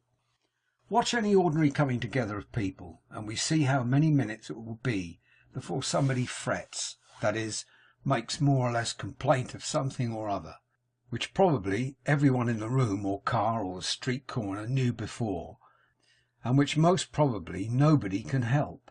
Why say anything about it? It is cold, it is hot, it is wet, it is dry. Somebody has broken an appointment, ill-cooked a meal, stupidity or bad faith somewhere has resulted in discomfort. There are plenty of things to fret about. It is simply astonishing how much annoyance and discomfort may be found in the course of everyday living, even of the simplest, if one only keeps a sharp eye out on that side of things. Some people seem to be always hunting for deformities, discords, and shadows, instead of beauty, harmony, and light. We are born to trouble as sparks fly upward, but even to the sparks flying upward in the blackest of smoke there is a blue sky above, and the less time they waste on the road, the sooner they will reach it.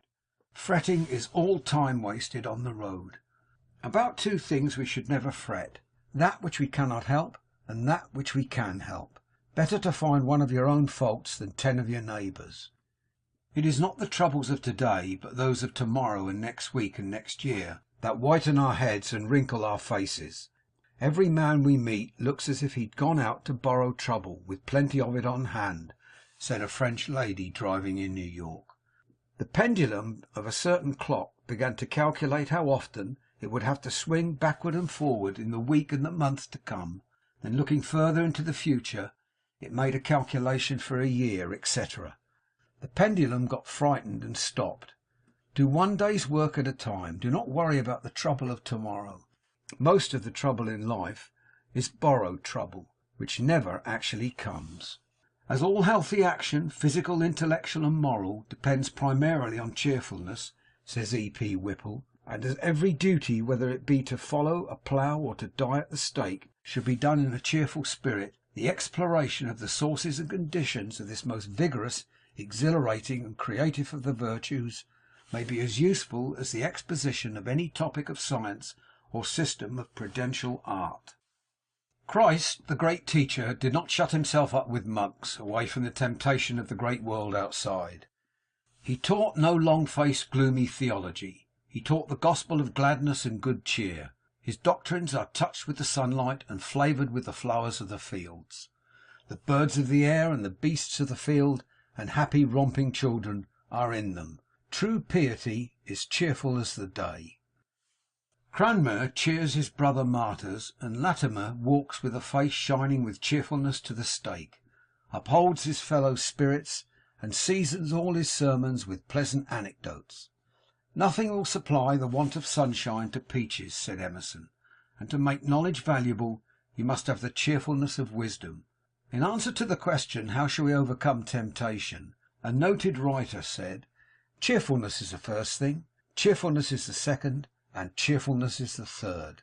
A habit of cheerfulness, enabling one to transmute apparent misfortunes into real blessings, is a fortune to a young man or young woman just crossing the threshold of active life. He who has formed a habit of looking at the bright, happy side of things, who sees the glory in the grass, the sunshine in the flowers, sermons in stones, and good in everything, has a great advantage over the chronic dyspeptic, who sees no good in anything. His habitual thought sculptures his face into beauty, and touches his manner with grace. We often forget that the priceless charm which will secure to us all of these desirable gifts is within our reach. It is the charm of a sunny temper, a talisman more potent than station, more precious than gold, more to be desired than fine rubies. It is an aroma whose fragrance fills the air with the odours of paradise. It is from these enthusiastic fellows, says an admirer, that you hear, what they fully believe, bless them, that all countries are beautiful, all dinners grand, all pictures superb, all mountains high, all women beautiful. When such a one has come back from his country trip after a hard year's work, he has always found the cosiest of nooks, the cheapest houses, the best of landladies, the finest views, and the best dinners. But with the other the case is indeed altered. He has always been robbed. He has positively seen nothing. His landlady was a harpy. His bedroom was unhealthy, and the mutton was so tough that he could not get his teeth through it. He goes on to talk of the sun in his glory, says Isaac Walton, the fields, the meadows, the streams which they have seen, the birds which they have heard. He asks, what would the blind and deaf give to see and hear what they have seen? Of Lord Robert's sunshiny face, Rogers said, he always comes to breakfast like a man upon whom some sudden good fortune has fallen. But oh, for the glorious spectacles worn by the good-natured man! Oh, for those wondrous glasses, finer than the Claude Lorraine glass, which throws a sunlit view over everything, and makes the heart glad with little things, and thankful for small mercies. Such glasses had honest Isaac Walton, who, coming in from a fishing expedition on the River Lee, burst out in such grateful little talks as this: let us, as we walk home under the cool shade of this honeysuckle hedge, mention some of the thoughts and joys that have possessed my soul since we two met, and that our present happiness may appear the greater, and we more thankful for it. I beg you to consider with me how many do at this very time lie under the torment of the gout or the toothache, and this we have been free from. And let me tell you that every misery I miss is a new blessing. The hypochondriac who nurses his spleen never looks forward cheerfully, but lounges in his invalid chair and croaks like a raven, foreboding woe. Ah, says he, you will never succeed. These things always fail. The thug of India, whose prayer is a homicide, and whose offering is the body of a victim, is melancholy.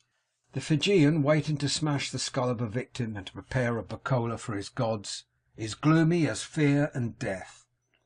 The melancholy of the Eastern Jews after their black fast, and the ill temper of monks and nuns after their Fridays and Wednesdays, is very observable. It is the recompense which a proud nature takes out of the world for its selfish sacrifice.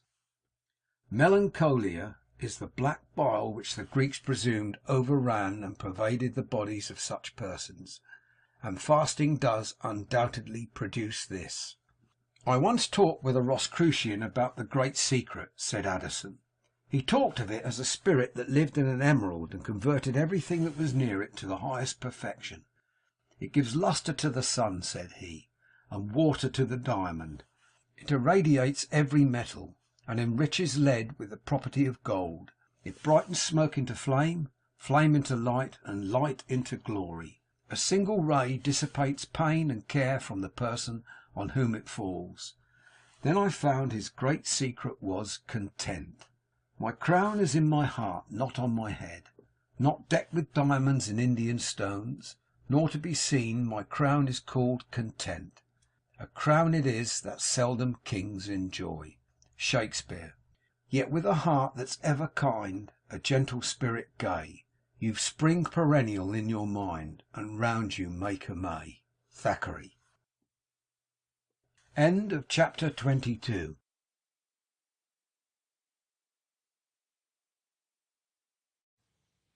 How to Succeed, or Stepping Stones to Fame and Fortune, by Orison Swett Marden. Chapter 23. Hold Up Your Head. Thoroughly to believe in one's own self, so one's self were thorough, were to do great things. Tennyson. If there be a faith that can remove mountains, it is faith in one's own power. Marie Ebner-Eschenbach. Let no one discourage self-reliance. It is, of all the rest, the greatest quality of true manliness. Kossuth. It needs a divine man to exhibit anything divine. Trust thyself. Every breast vibrates to that iron string. Accept the place that divine providence has found for you, the society of your contemporaries, the connection of events. Great men have always done so. Nothing is at last sacred but the integrity of our own mind. Emerson. This above all, to thine own self be true, and it must follow as the night the day, thou canst not then be false to any man. Shakespeare. Yes, said a half-drunken man in a cellar to a parish visitor, a young girl, I am a tough and a drunkard, and am just out of jail, and my wife is starving. But that doesn't give you the right to come into my house without knocking to ask questions. Another zealous girl declared in a reform club in New York City that she always went to visit the poor in her carriage, with the crest on the door and liveried servants. It gives me authority, she said. They listen to my words with more respect. The Fraulein Barbara, who founded the Home for Degraded and Drunken Sailors in London, used other means to gain influence over them. I, too, she would say, taking the poor applicant by the hand when he came to her door, I, too, as well as you, am one of those for whom Christ died. We are brother and sister, and will help each other. An English artist, engaged in painting a scene in the London slums, applied to the Board of Guardians of the Poor in Chelsea for leave to sketch into it, as types of want and wretchedness, certain picturesque paupers then in the almshouse. The board refused permission on the ground that, quote, a man does not cease to have self-respect and rights because he is a pauper, and that his misfortunes should not be paraded before the world, unquote. The incident helps to throw light on the vexed problem of the intercourse of the rich with the poor. Kind but thoughtless people, who take up the work of, quote, slumming, unquote, intent upon elevating and reforming the needy classes, are apt to forget that these unfortunates have self-respect and rights and sensitive feelings. But I am not derided, said Diogenes, when someone told him he was derided. Only those are ridiculed who feel the ridicule and are discomposed by it. Dr. Franklin used to say that if a man makes a sheep of himself, the wolves will eat him. Not less true is it that if a man is supposed to be a sheep, wolves will very likely try to eat him. O God, assist our side, prayed the Prince of Anhalt-Dessau, a general in the Prussian service, before going into battle. At least, avoid assisting the enemy, and leave the result to me. If a man possesses the consciousness of what he is, said Schelling, he will soon also learn what he ought to be. Let him have a theoretical respect for himself, and a practical will soon follow. A person under the firm persuasion that he can command resources virtually has them. Humility is the part of wisdom, and is most becoming in men, said Kossuth. But let no one discourage self-reliance. It is, of all the rest, the greatest quality of true manliness. Froude wrote, "A tree must be rooted in the soil before it can bear flowers or fruit.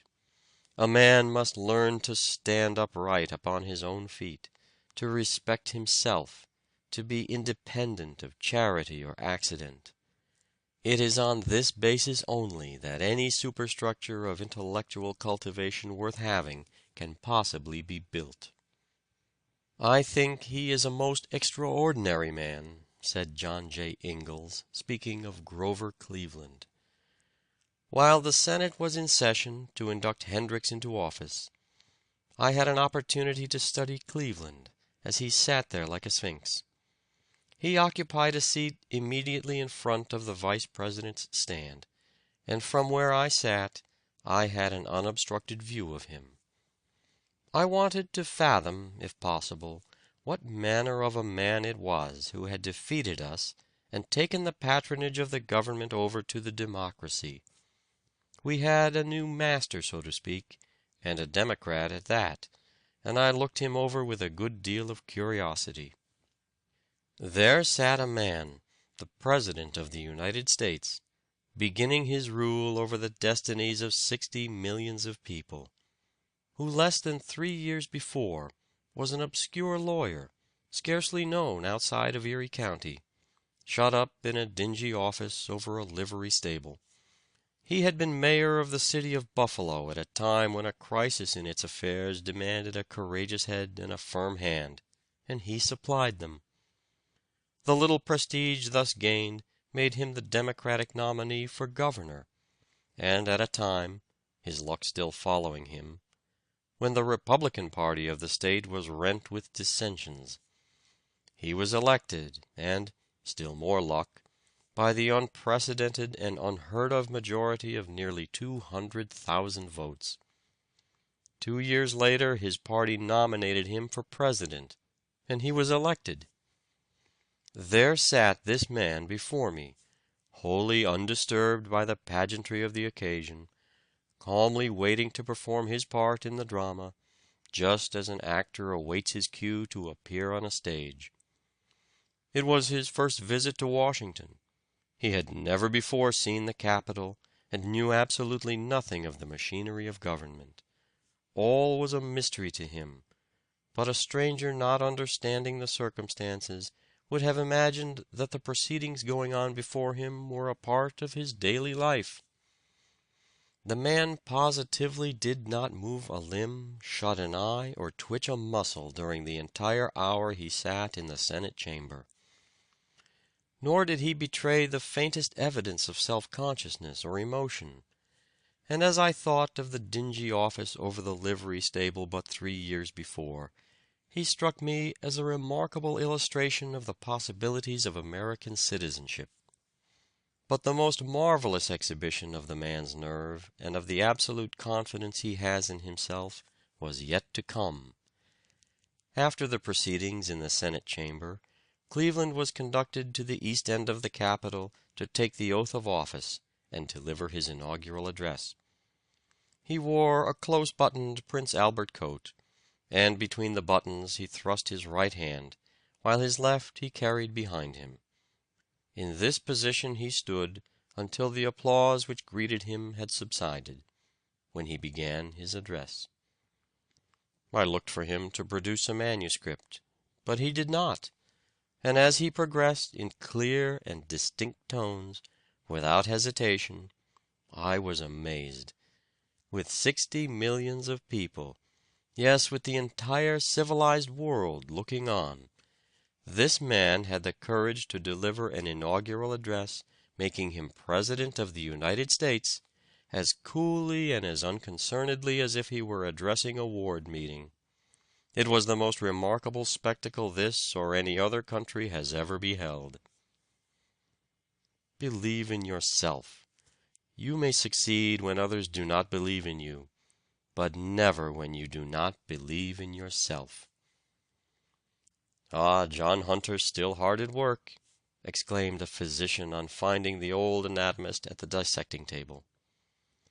"Yes, doctor, and you'll find it difficult to meet with another John Hunter when I am gone.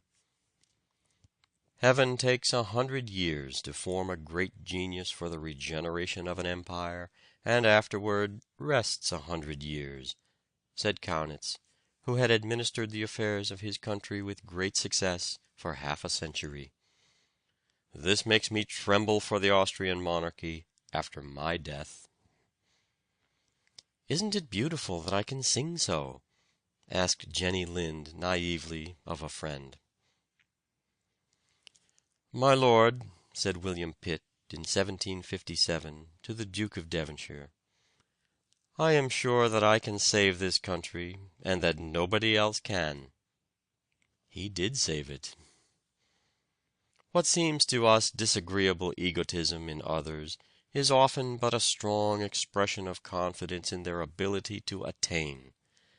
Great men have usually had great confidence in themselves. Wordsworth felt sure of his place in history, and never hesitated to say so. Dante predicted his own fame. Kepler said it did not matter whether his contemporaries read his books or not.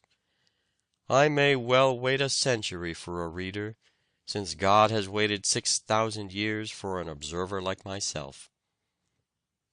"Fear not," said Julius Caesar to his pilot frightened in a storm. "Thou bearest Caesar and his good fortunes." When the Directory at Paris found that Napoleon had become, in 1 month, the most famous man in Europe, they determined to check his career, and appointed Kellerman his associate in command.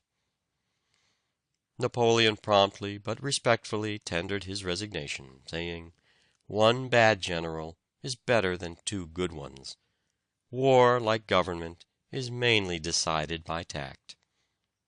This decision immediately brought the Directory to terms.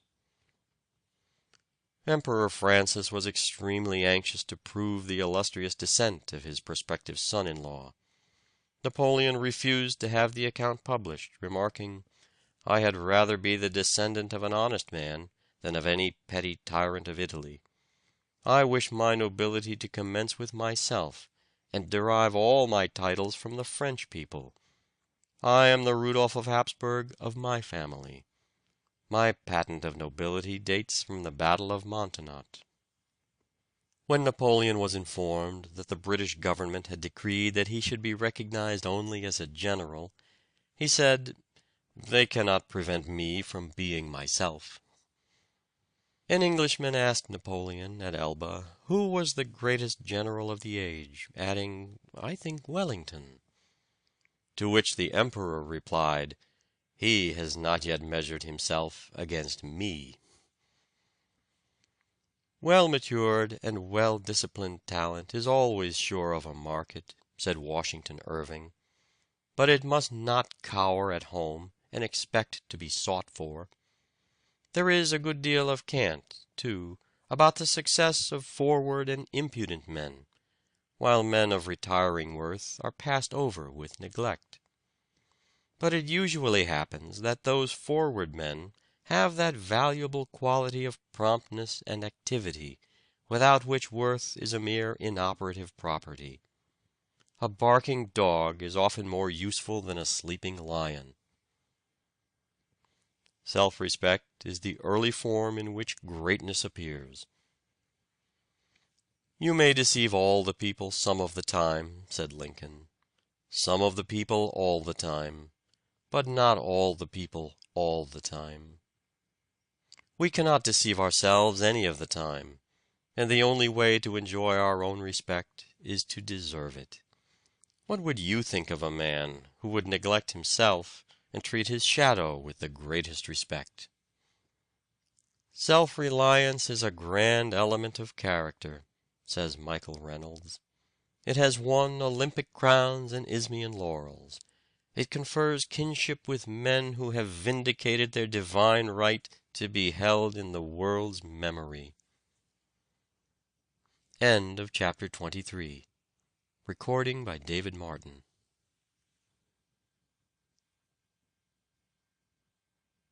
Recording by Anna Simon. How to Succeed, or Stepping Stones to Fame and Fortune, by Orison Swett Marden. Chapter 24. Books and Success. Ignorance is the curse of God, knowledge the wing wherewith we fly to heaven. Shakespeare. Prefer knowledge to wealth, for the one is transitory, the other perpetual. Socrates.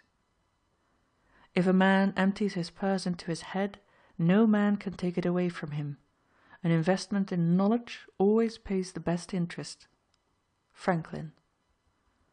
My early and invincible love of reading I would not exchange for the treasures of India. Gibbon. If the crowns of all the kingdoms of the empire were laid down at my feet in exchange for my books and my love of reading, I would spurn them all. Fénelon.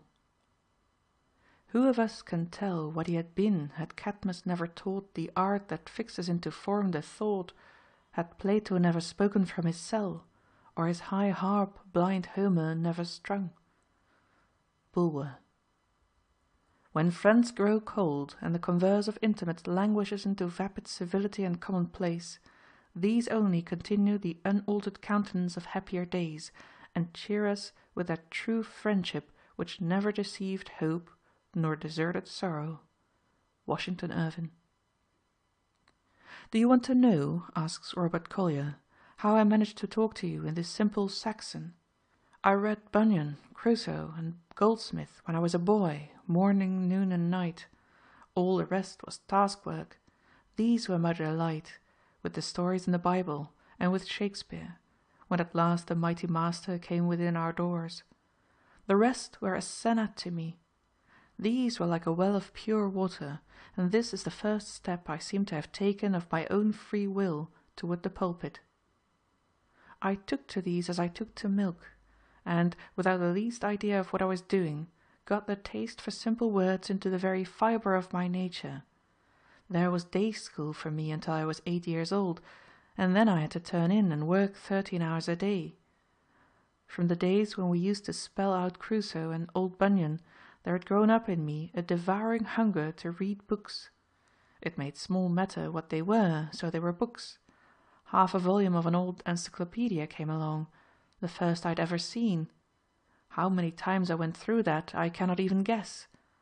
I remember that I read some old reports of the Missionary Society with the greatest delight. There were chapters in them about China and Labrador.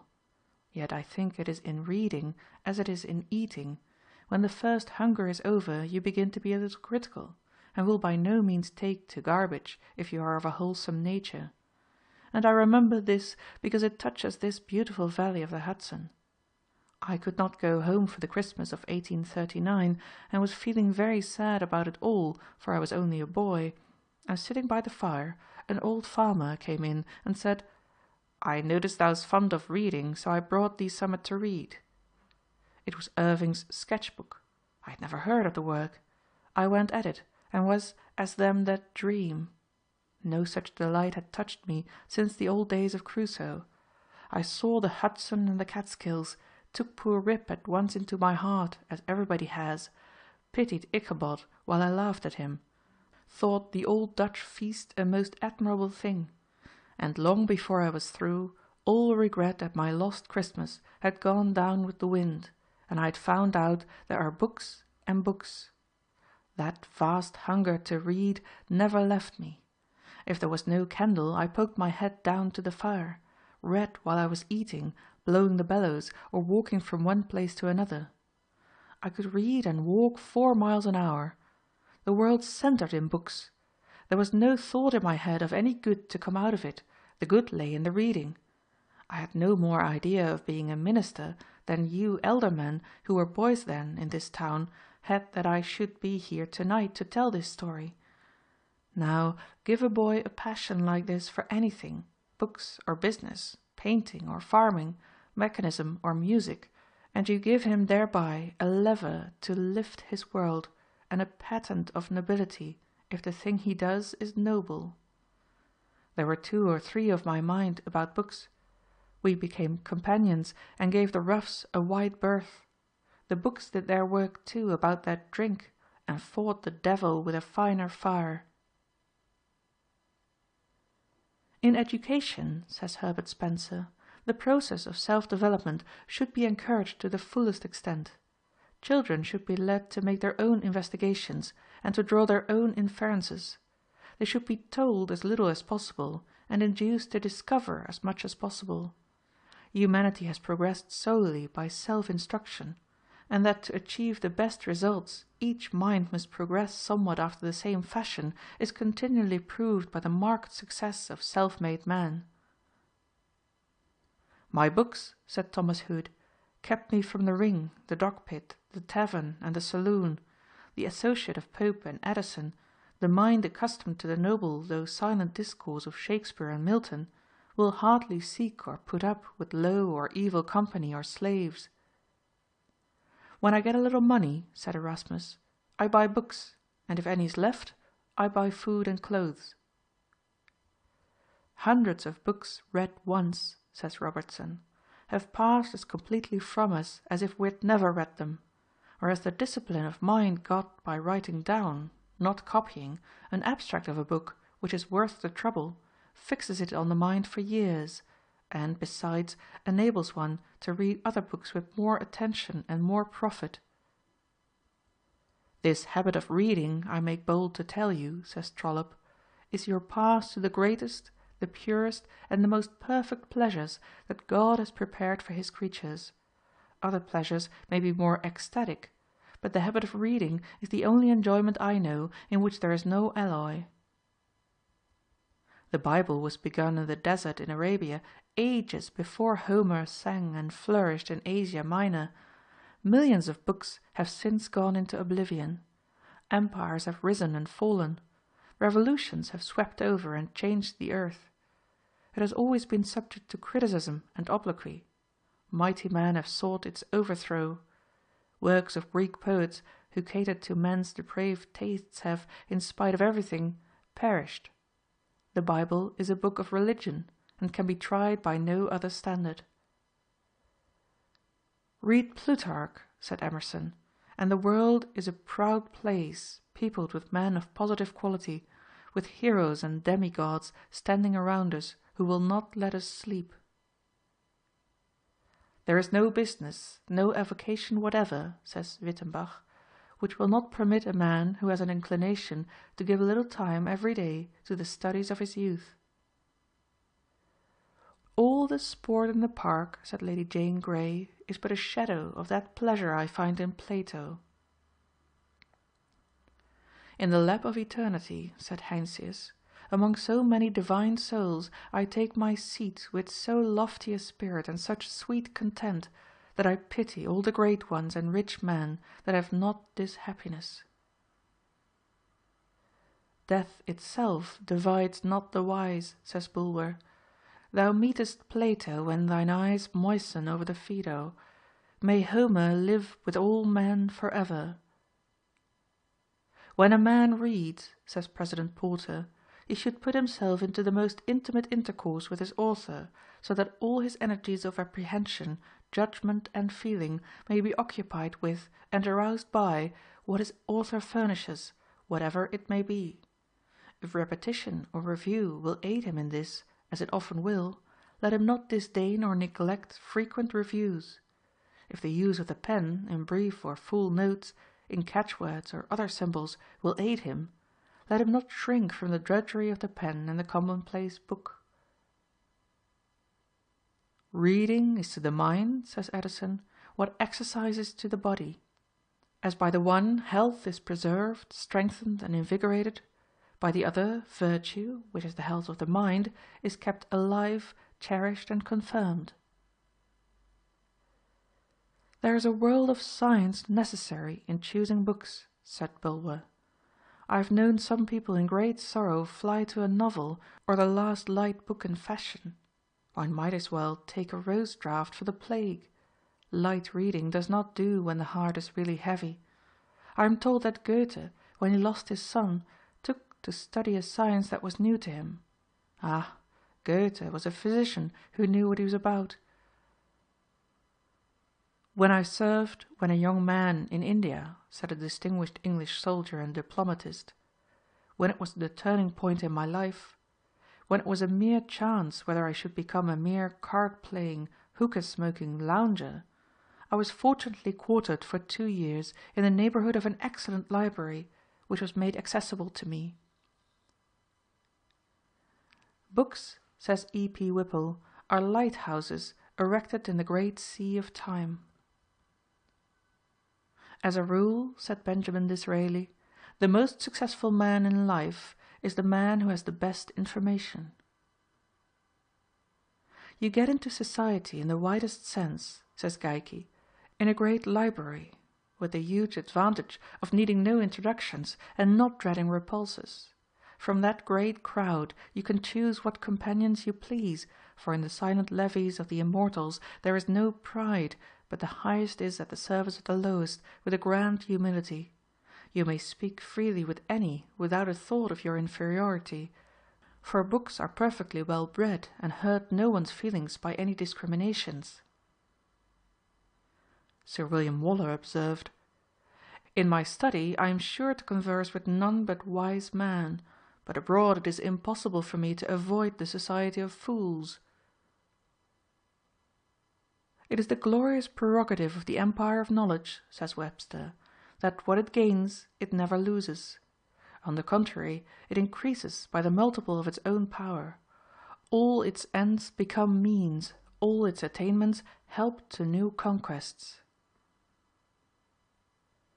At this hour, 500 years since their creation, says De Quincey, the tales of Chaucer, never equalled on this earth for their tenderness and for life of picturesqueness, are read familiarly by many in the charming language of their natal day, and by others in the modernization of Dryden, of Pope and Wordsworth.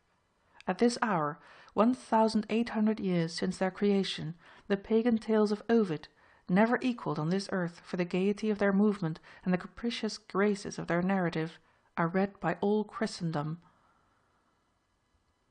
There is no past so long as books shall live, says Lytton.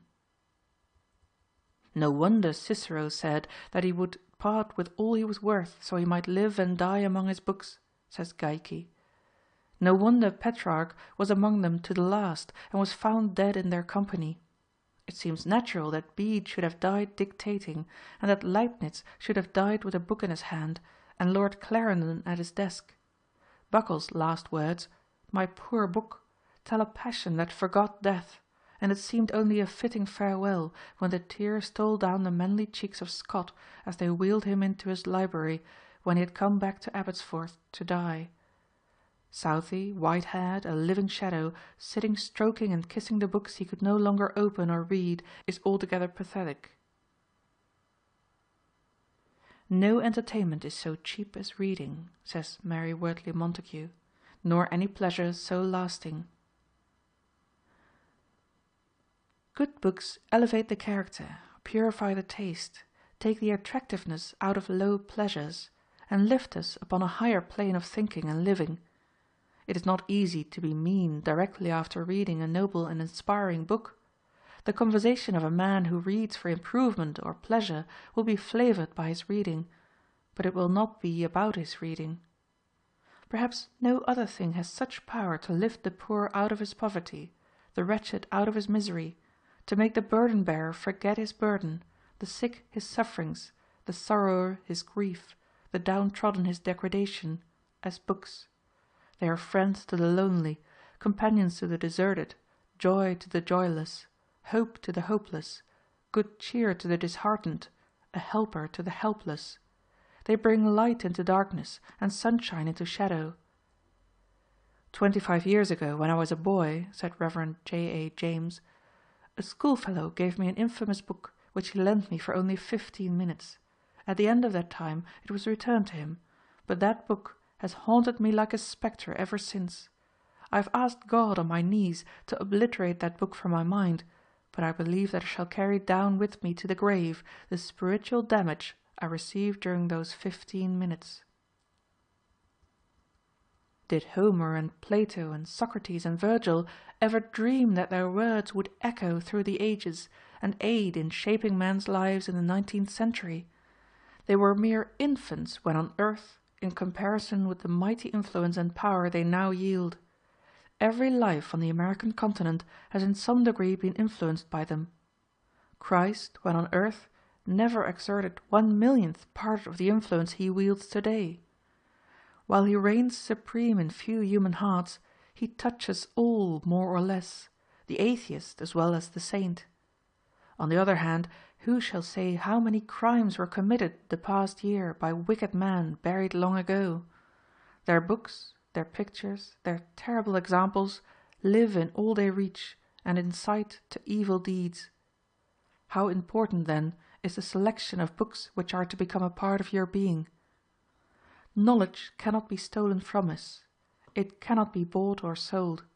We may be poor, and the sheriff may come and sell our furniture, or drive away our cow, or take our pet lamb, and leave us homeless and penniless. But he cannot lay the law's hand upon the jewelry of our minds. Good books and the wild woods are two things with which man can never become too familiar, says George W. Cable. The friendship of trees is a sort of self-love and is very wholesome. All intimate nature is but a mirror, and it is greater far to have the sense of beauty than it is to be only its insensible depository. The books that inspire imagination, whether in truth or fiction, that elevate the thoughts, are the right kind to read. Our emotions are simply the vibrations of our soul. The moment fiction becomes mendacious, it is bad, for it induces us to believe a lie. Fiction, purely as fiction, must be innocent and beautiful, and its beauty must be more than skin deep. Every field of art is a playground, and we are extra pleased when the artist makes that field a gymnasium also. Cotton Mather's Essay to the Good, read by the boy Franklin, influenced the latter's whole life. He advised everybody to read with a pen in hand and to make notes of all they read. James T. Fields visited Jesse Pomeroy, the boy murderer, in jail. Pomeroy told him he had been a great reader of blood and thunder stories, that he'd read 60 dime novels about scalping and other blood performances, and he thought there was no doubt that these books had put the horrible thoughts into his mind which led to his murderous acts. Many a boy has gone to sea and become a rover for life under the influence of Marryat's novels. Abbott's Life of Napoleon, read at the age of 7 years, sent one boy whom I knew to the army before he was 14. Many a man has committed crime from the leavening, multiplying influence of a bad book read when a boy. The chaplain of Newgate Prison in London, in one of his annual reports to the Lord Mayor, referring to many fine-looking lads of respectable parentage in the city prison, said that he discovered that all these boys without exception had been in the habit of reading those cheap periodicals which were published for the alleged amusement of youth of both sexes. There is not a police court or a prison in this country where similar cases could not be found. One can hardly measure the moral ruin that has been caused in this generation by the influence of bad books. In the parlour window of the old mossy vicarage where Coleridge spent his dreamy childhood lay a well-thumbed copy of that volume of Oriental fancy, The Arabian Nights, and he has told us with what mingled desire and apprehension he was wont to look at the precious book, until the morning sunshine had touched and illuminated it, when, seizing it hastily, he would carry it off in triumph to some leafy nook in the vicarage garden, and plunge delightedly into its maze of marvels and enchantments. Beecher said that Ruskin's works taught him the secret of seeing, and that no man could ever again be quite the same man or look at the world in the same way after reading him. Samuel Drew said, "Locke's essay on the understanding awakened me from stupor, and induced me to form a resolution to abandon the grovelling views I had been accustomed to maintain." an English tanner, whose leather gained a great reputation, said he should not have made it so good if he had not read Carlyle. The lives of Washington and Henry Clay, which Lincoln borrowed from neighbors in the wilderness, and devoured by the light of the cabin fire, inspired his life. In his early manhood he read Paine's Age of Reason and Volney's Ruins, which so influenced his mind that he wrote an essay to prove the unreliability of the Bible. These two books nearly unbalanced his moral character, but fortunately the books which fell into his hands in after years corrected this evil influence. The trend of many a life for good or ill, for success or failure, has been determined by a single book. The books which we read early in life are those which influence us most. When Garfield was working for a neighbor, he read Sinbad the Sailor and the Pirate's Own Book. These books revealed a new world to him, and his mother with difficulty kept him from going to sea. He was fascinated with the sea life which these books pictured to his young imagination. The Voyages of Captain Cook led William Carey to go on a mission to the heathen. The Imitation of Christ and Taylor's Holy Living and Dying determined the character of John Wesley. Shakespeare and the Bible, said John Sharp, made me Archbishop of York. The Vicar of Wakefield awakened the poetical genius in Goethe. I have been the bosom friend of Leander and Romeo, said Lowell. I seem to go behind Shakespeare and to get my intelligence at first hand. Sometimes in my sorrow a line from Spenser steals in upon my memory as if by some vitality and external volition of its own, like a blast from the distant trump of a knight pricking toward the court of Faery, and I am straightway lifted out of that sadness and shadow into the sunshine of a previous and long-agone experience. Who gets more enjoyment out of eating, asks Amos R. Wells, the pampered millionaire whose tongue is the wearied host of myriads of sugary, creamy, spicy guests, or the little daughter of the laborer, trotting about all the morning with helpful steps, who has come a long 2 miles with her father's dinner to eat it with him from a tin pail? And who gets the more pleasure out of reading, the satiated fiction glutton, her brain crammed with disordered fragments of countless scenes of adventure, love and tragedy, impatient of the same old situations, the familiar characters, the stale plots? She, or the girl who is fired with a love for history, say, who wants to know all about the grand old, queer old Socrates, and then about his friends, and then about the times in which he lived, and then about the way in which they all lived, then about the Socratic legacy to the ages? Why will that girl ever be done with the feast? Can you not see, looking down on her joy with a blessing, the very lord of the banquet, who has ordered all history and ordained that the truth he fashions shall be stranger always than the fiction man contrives? Take the word of a man who has made full trial of both. Solid reading is as much more interesting and attractive than frivolous reading, as solid living is more recreative than frivolous living. I solemnly declare, said Sydney Smith, that but for the love of knowledge I should consider the life of the meanest hedger and ditcher as preferable to that of the greatest and richest man in existence, for the fire of our minds is like the fires which the Persians burn in the mountains. It flames night and day, and is immortal, and not to be quenched. Upon something it must act and feed, upon the pure spirit of knowledge, or upon the foul dregs of polluting passions. Therefore, when I say in conducting your understanding, love knowledge with a great love, with a vehement love, with a love coeval with life, what do I say but love innocence, love virtue, love purity of conduct, love that which, if you are rich and great, will vindicate the blind fortune which has made you so, and make men call it justice. Love that which, if you are poor, will render your poverty respectable, and make the proudest feel it unjust to laugh at the meanness of your fortunes. Love that which will comfort you, adorn you, and never quit you, which will open to you the kingdom of thought, and all the boundless regions of conception, as an asylum against the cruelty, the injustice, and the pain that may be your lot in the world. That which will make your motives habitually great and honourable, and light up in an instant 1,000 noble disdains at the very thought of meanness and of fraud. Do I feel like hearing an eloquent sermon?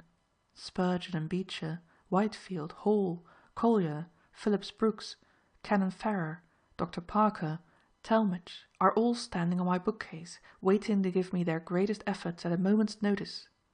Do I feel indisposed and need a little recreation? This afternoon I will take a trip across the Atlantic, flying against the wind and over breakers without fear of seasickness on the ocean greyhounds. I will inspect the world-renowned Liverpool docks, take a run up to Hawarden, call on Mr. Gladstone, fly over to London and take a run through the British Museum and see the wonderful collection from all nations, go through the National Art Gallery, through the Houses of Parliament, visit Windsor Castle and Buckingham Palace, call upon Queen Victoria, the Prince of Wales, take a run through the Lake region and call upon the great writers, visit Oxford and Cambridge, cross the English Channel, stop at Rouen, where Joan of Arc was burned to death by the English, take a flying trip to Paris, visit the tomb of Napoleon, the Louvre Gallery, take a peep at one of the greatest pieces of sculpture in existence, the Venus de Milo, which a rich and ignorant person offered to buy if they would give him a fresh one, take a glance at some of the greatest paintings in existence along the miles of galleries, take a peep into the Grand Opera House, the grandest in the world, to make room for which 427 buildings were demolished, promenade through the Champs-Élysées, pass under the triumphal arch of Napoleon, take a run out to Versailles and inspect the famous palace of Louis XIV, upon which he spent perhaps $100 million. Do I desire to hear eloquent speeches? Through my books I can enter the Parliament and listen to the thrilling oratory of Disraeli, of Gladstone, of Bright, of O'Connor. They will admit me to the floor of the Senate, where I can hear the matchless oratory of a Webster, of a Clay, of a Calhoun, of a Sumner, of Everett, of Wilson. They will pass me into the Roman Forum, where I can hear Cicero or the rostrums of Greece, where I may listen spellbound to the magic oratory of a Demosthenes.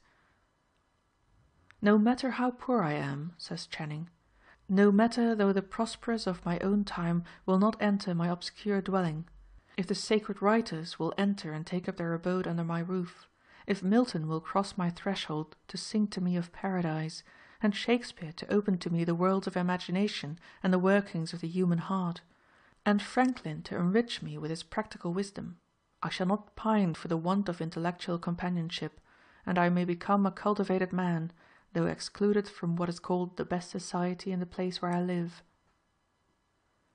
With the dead there is no rivalry, says Macaulay. In the dead there is no change. Plato is never sullen.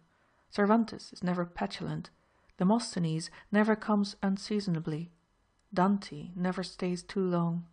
No difference of political opinion can alienate Cicero. No heresy can excite the horror of Bossuet. Heed not the idle assertion that literary pursuits will disqualify you for the active business of life, says Alexander H. Everett. Reject it as a mere imagination, inconsistent with principle, unsupported by experience.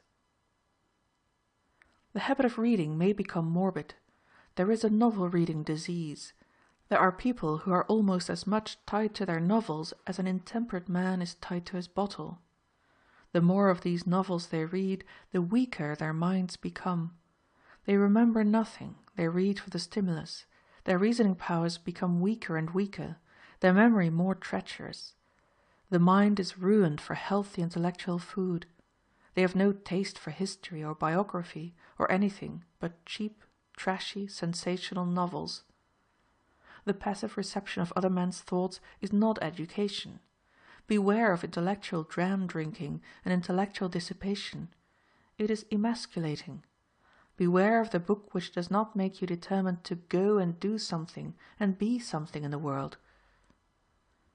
The great difference between the American graduate and the graduates from the English universities is that the latter have not read many books superficially, but a few books well.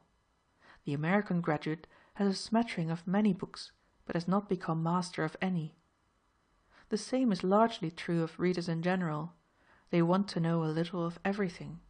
They want to read all the latest publications, good, bad, and indifferent, if it is only new. As a rule, our people want light reading. something to read that will take up the attention, kill time on the railroad or at home. As a rule, English people read more substantial books, older books, books which have established their right to exist. They are not so eager for recent publications. Joseph Cook advises youth to always make notes of their reading. Mr. Cook uses the margins of his books for his notes, and marks all of his own books very freely, so that every volume in his library becomes a notebook. He advises all young men and young women to keep commonplace books. We cannot too heartily recommend this habit of taking notes.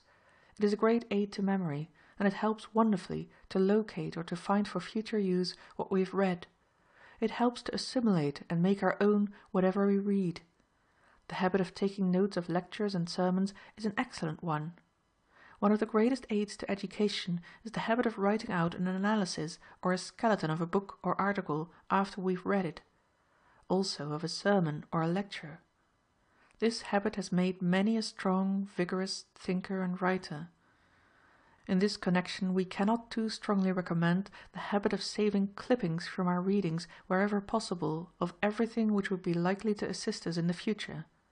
These scrapbooks, indexed, often become of untold advantage, especially if in the line of our work.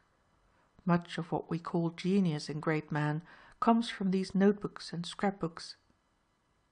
How many poor boys and girls who thought they had no chance in life have been started upon noble careers by the grand books of Smiles, Todd, Matthews, Munger, Whipple, Geikie, Thayer, and others. You should bring your mind to the reading of a book or to the study of any subject as you take an axe to the grindstone, not for what you get from the stone, but for the sharpening of the axe. While it is true that the facts learned from books are worth more than the dust from the stone, even in much greater ratio is the mind more valuable than the axe. Bacon says, "Some books are to be tasted, others to be swallowed, and some few to be chewed and digested." That is, some books are to be read only in parts, others to be read but not curiously, and some few to be read wholly and with diligence and attention. Reading maketh a full man, conference a ready man, and writing an exact man. And therefore, if a man write little, he had need have a great memory; if he confer little, he had need have a present wit; and if he read little, he had need have much cunning to seem to know that he doth not. Histories make men wise, poets witty, the mathematics subtle, natural philosophy deep, morals grave, logic and rhetoric able to contend. End of chapter 24.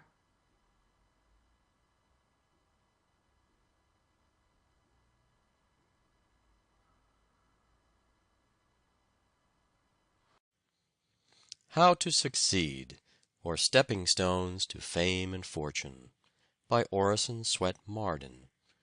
Chapter 25. Riches Without Wings. Walk worthy of the vocation wherewith ye are called. Ephesians chapter 4, verse 1.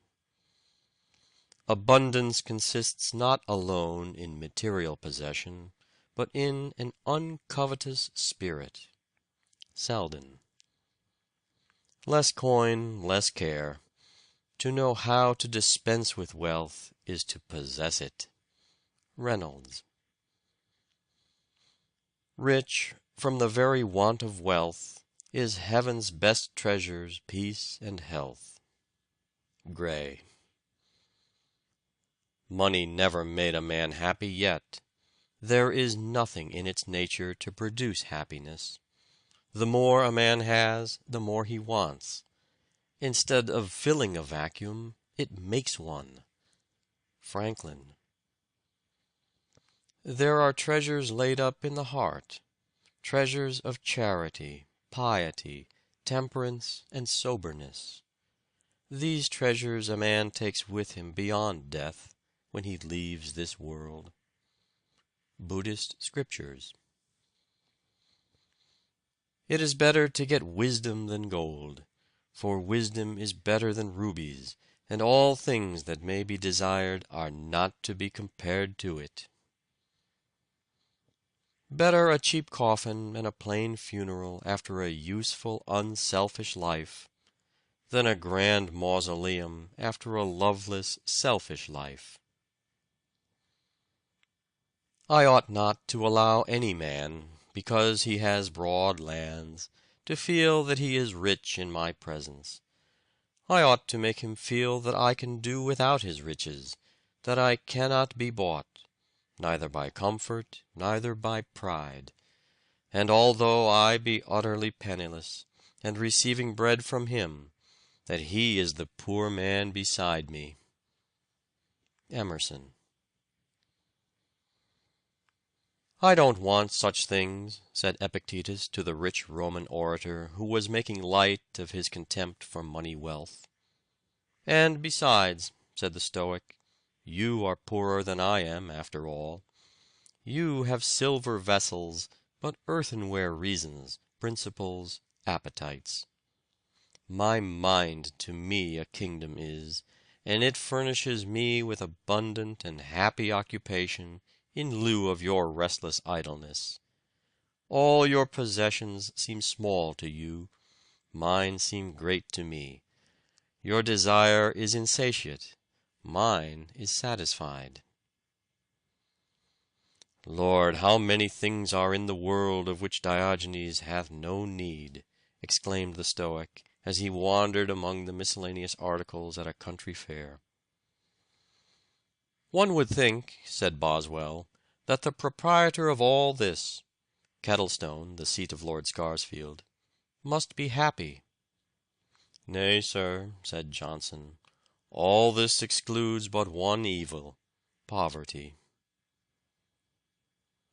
What property has he left behind him? People ask when a man dies. But the angel who receives him asks, what good deeds hast thou sent before thee?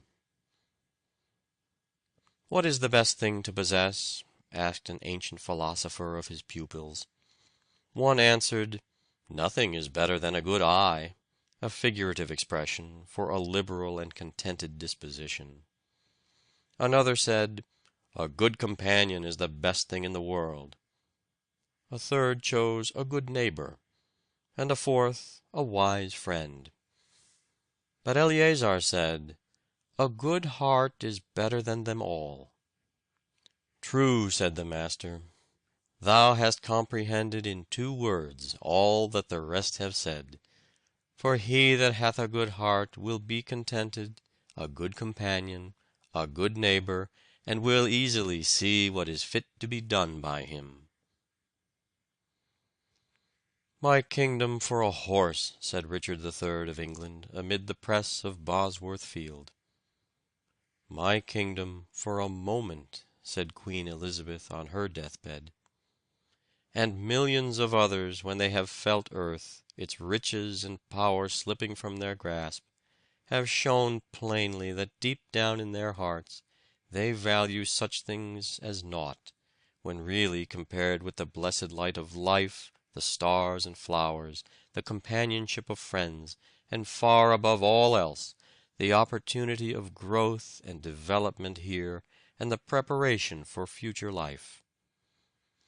Queen Caroline Matilda of Denmark wrote on the window of her prison, with her diamond ring, "Oh, keep me innocent, make others great."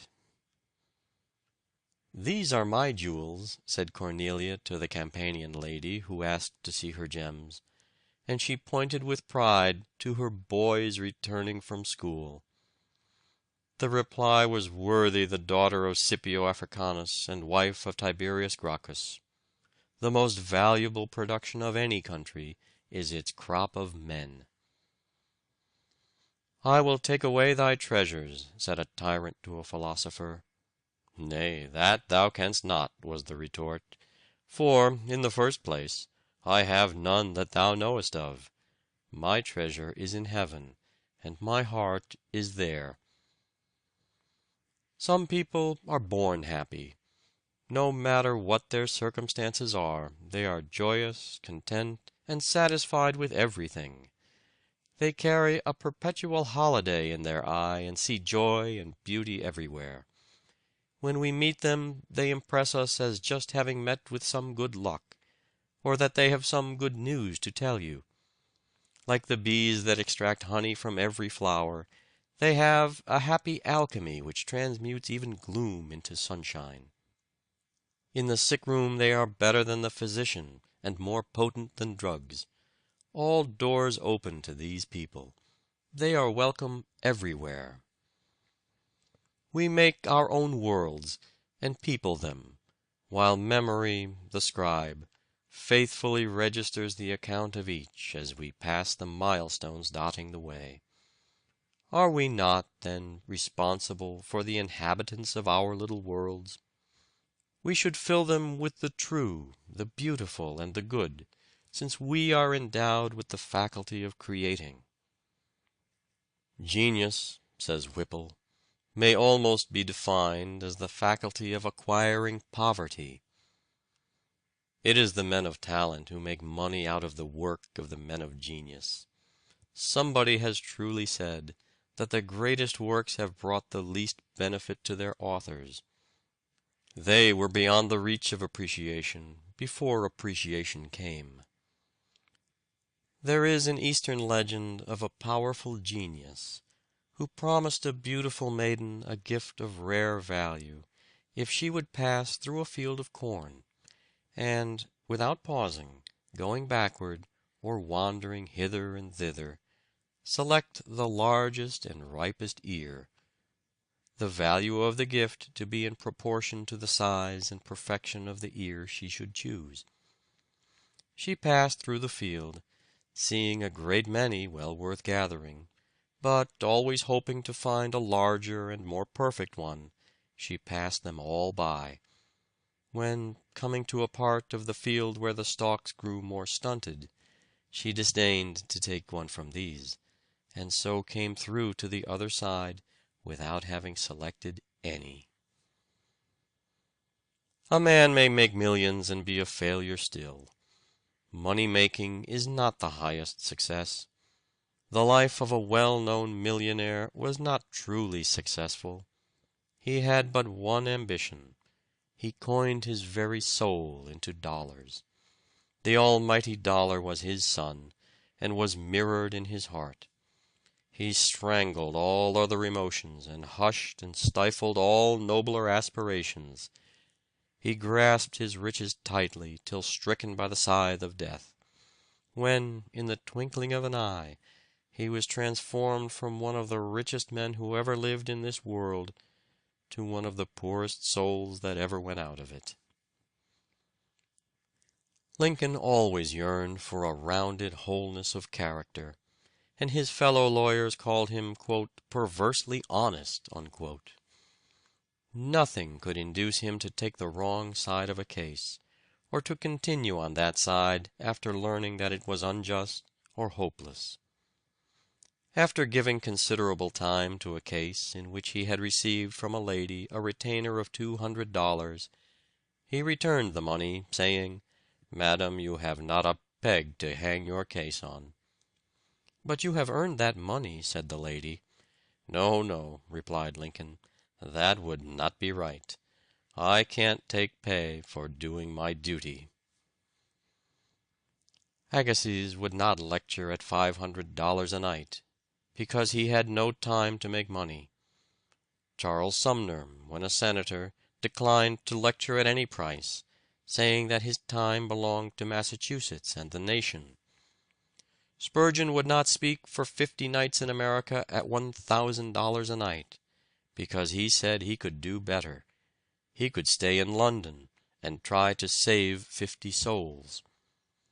All honor to the comparative few in every walk of life, who, amid the strong materialistic tendencies of our age, still speak and act earnestly, inspired by the hope of rewards other than gold or popular favor. These are our truly great men and women. They labor in their ordinary vocations with no less zeal because they give time and thought to higher things. King Midas, in the ancient myth, asked that everything he touched might be turned to gold, for then he thought he would be perfectly happy. His request was granted, but when his clothes, his food, his drink, the flowers he plucked, and even his little daughter whom he kissed, were all changed into yellow metal, he begged that the golden touch might be taken from him. He had learned that many other things are intrinsically far more valuable than all the gold that was ever dug from the earth. The beggarly Homer, who strolled God knows when, in the infancy and barbarism of the world, was richer far than Croesus, and added more wealth to the world than the Rothschilds, the Vanderbilts, and Goulds. An Arab who fortunately escaped death after losing his way in the desert, without provisions, tells of his feelings when he found a bag full of pearls, just as he was about to abandon all hope. "I shall never forget," said he, "the relish and delight that I felt on supposing it to be dried wheat, nor the bitterness and despair I suffered on discovering that the bag contained pearls." It is an interesting fact in this money-getting era that a poor author, or a seedy artist, or a college president with frayed coat-sleeves, has more standing in society and has more paragraphs written about him in the papers than many a millionaire. This is due, perhaps, to the malign influence of money-getting, and to the benign effect of purely intellectual pursuits.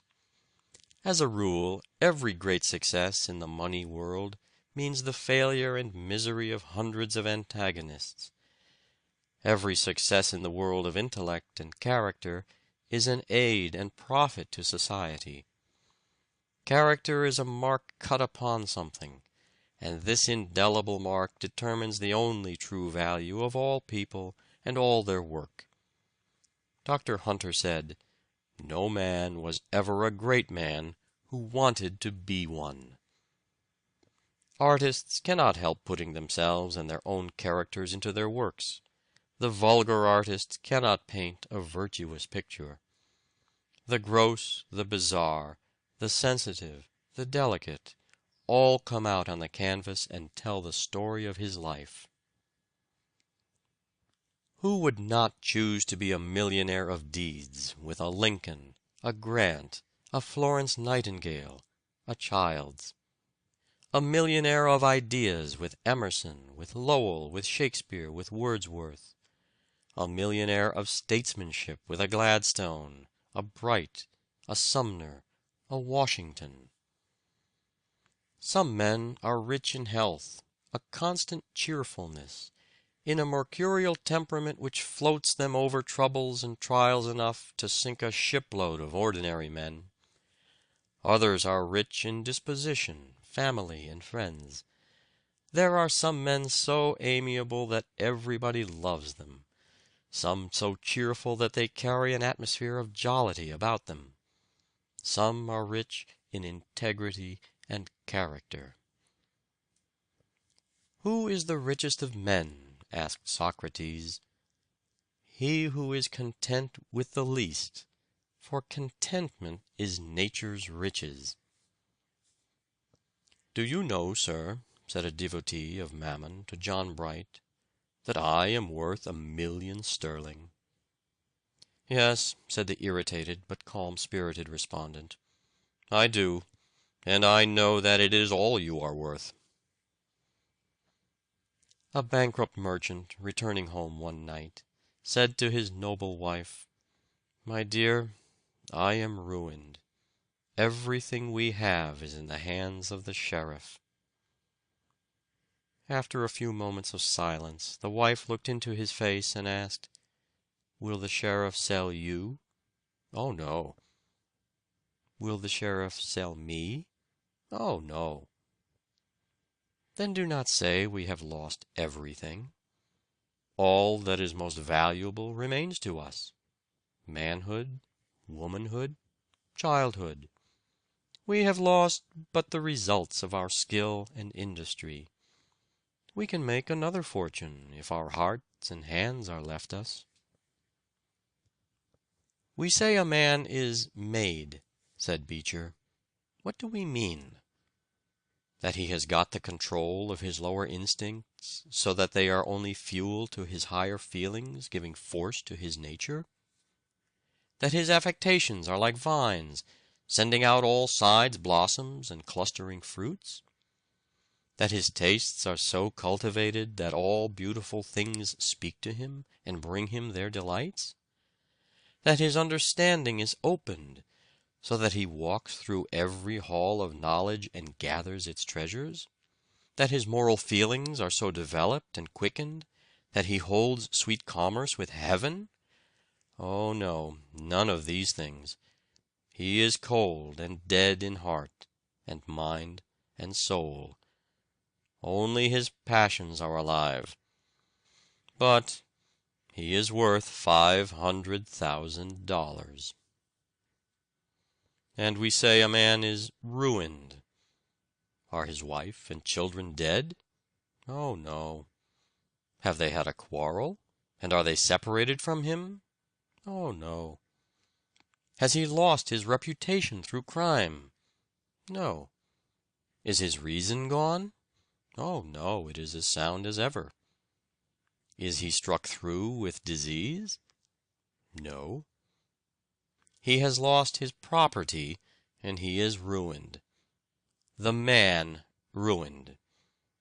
When shall we learn that a man's life consisteth not in the abundance of things which he possesseth?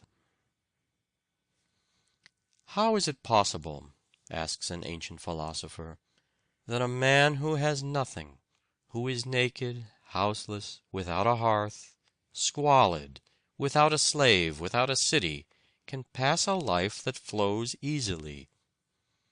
See, God has sent you a man to show you that it is possible. Look at me, who am without a city, without a house, without possessions, without a slave. I sleep on the ground.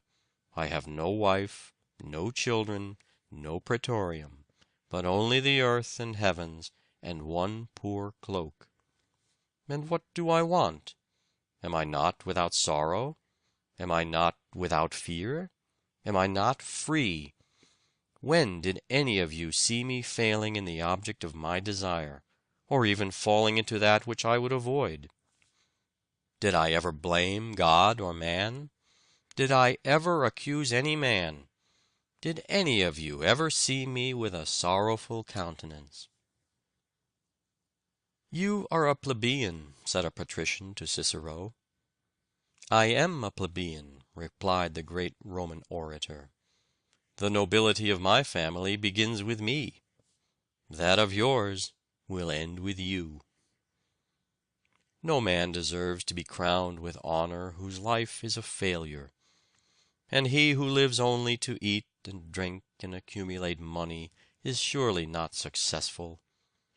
The world is no better for his living in it. He never wiped a tear from a sad face, never kindled a fire upon a frozen hearth. There is no flesh in his heart. He worships no god but gold.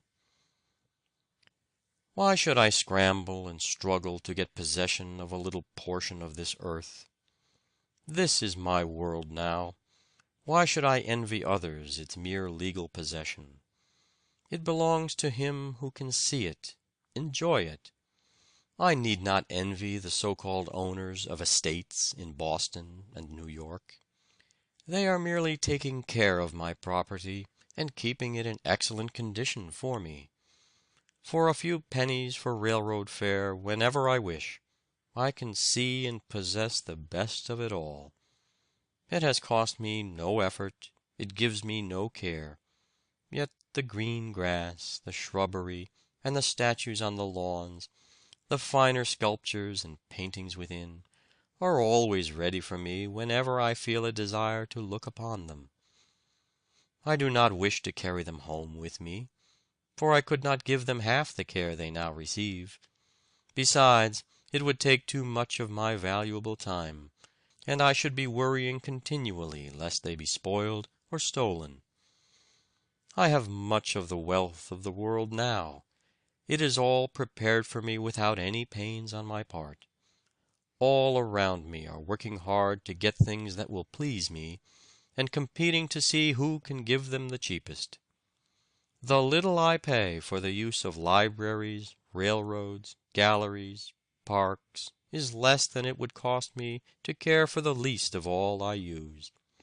Life and landscape are mine, the stars and flowers, the sea and air, the birds and trees. What more do I want? All the ages have been working for me. All mankind are my servants. I am only required to feed and clothe myself, an easy task in this land of opportunity. There is scarcely an idea more infectious or potent than the love of money. It is a yellow fever, decimating its votaries, and ruining more families in the land than all the plagues or diseases put together. Instances of its malevolent power occur to every reader. Almost every square foot of land of our continent, during the early buccaneer period, some call it the march of civilization, has been ensanguined through the madness for treasure. Read the pages of our historian Prescott, and you will see that the whole anti-Puritan history of America resolves itself into an awful slaughter for gold. Discoveries were only side issues. Speak, history, who are life's victors? Unroll thy long scroll and say, have they won who first reached the goal, heedless of a brother's rights? And has he lost in life's great race, who stopped to raise a fallen child and place him on his feet again, or to give a fainting comrade care, or to guide or assist a feeble woman? Has he lost who halts before the throne when duty calls, or sorrow, or distress? Is there no one to sing the paean of the conquered who fell in the battle of life, of the wounded, the beaten, who died overwhelmed in the strife? Of the low and humble, the weary and broken-hearted, who strove, and who failed in the eyes of men, but who did their duty as God gave them to see it? We have yet no man who has leaned entirely on his character and eaten angels' food, said Emerson, who, trusting to his sentiments, found life made of miracles, who, working for universal aims, found himself fed, he knew not how, clothed, sheltered, and weaponed, he knew not how, and yet it was done by his own hands. At a time when it was considered dangerous to society in Europe for the common people to read books and listen to lectures on any but religious subjects, Charles Knight determined to enlighten the masses by cheap literature. He believed that a paper might be instructive and not be dull, cheap without being wicked. He started the Penny Magazine, which acquired a circulation of 200,000 the first year. Knight projected the Penny Cyclopedia and the Library of Entertaining Knowledge, half-hours with the best authors, and other useful works at a low price. His whole adult life was spent in the work of elevating the common people by cheap yet wholesome publications. He died in poverty, but grateful people have erected a noble monument over his ashes. How many rich dwellings there are, crowded with every appointment of luxury, that are only glittering caverns of selfishness and discontent. Better a dinner of herbs where love is, than a stalled ox and hatred therewith. No man can tell whether he is rich or poor by turning to his ledger, says Beecher. It is the heart that makes a man rich. He is rich or poor according to what he is, not according to what he has. If our thoughts are great and noble, no mean surroundings can make us miserable. It is the mind that makes the body rich.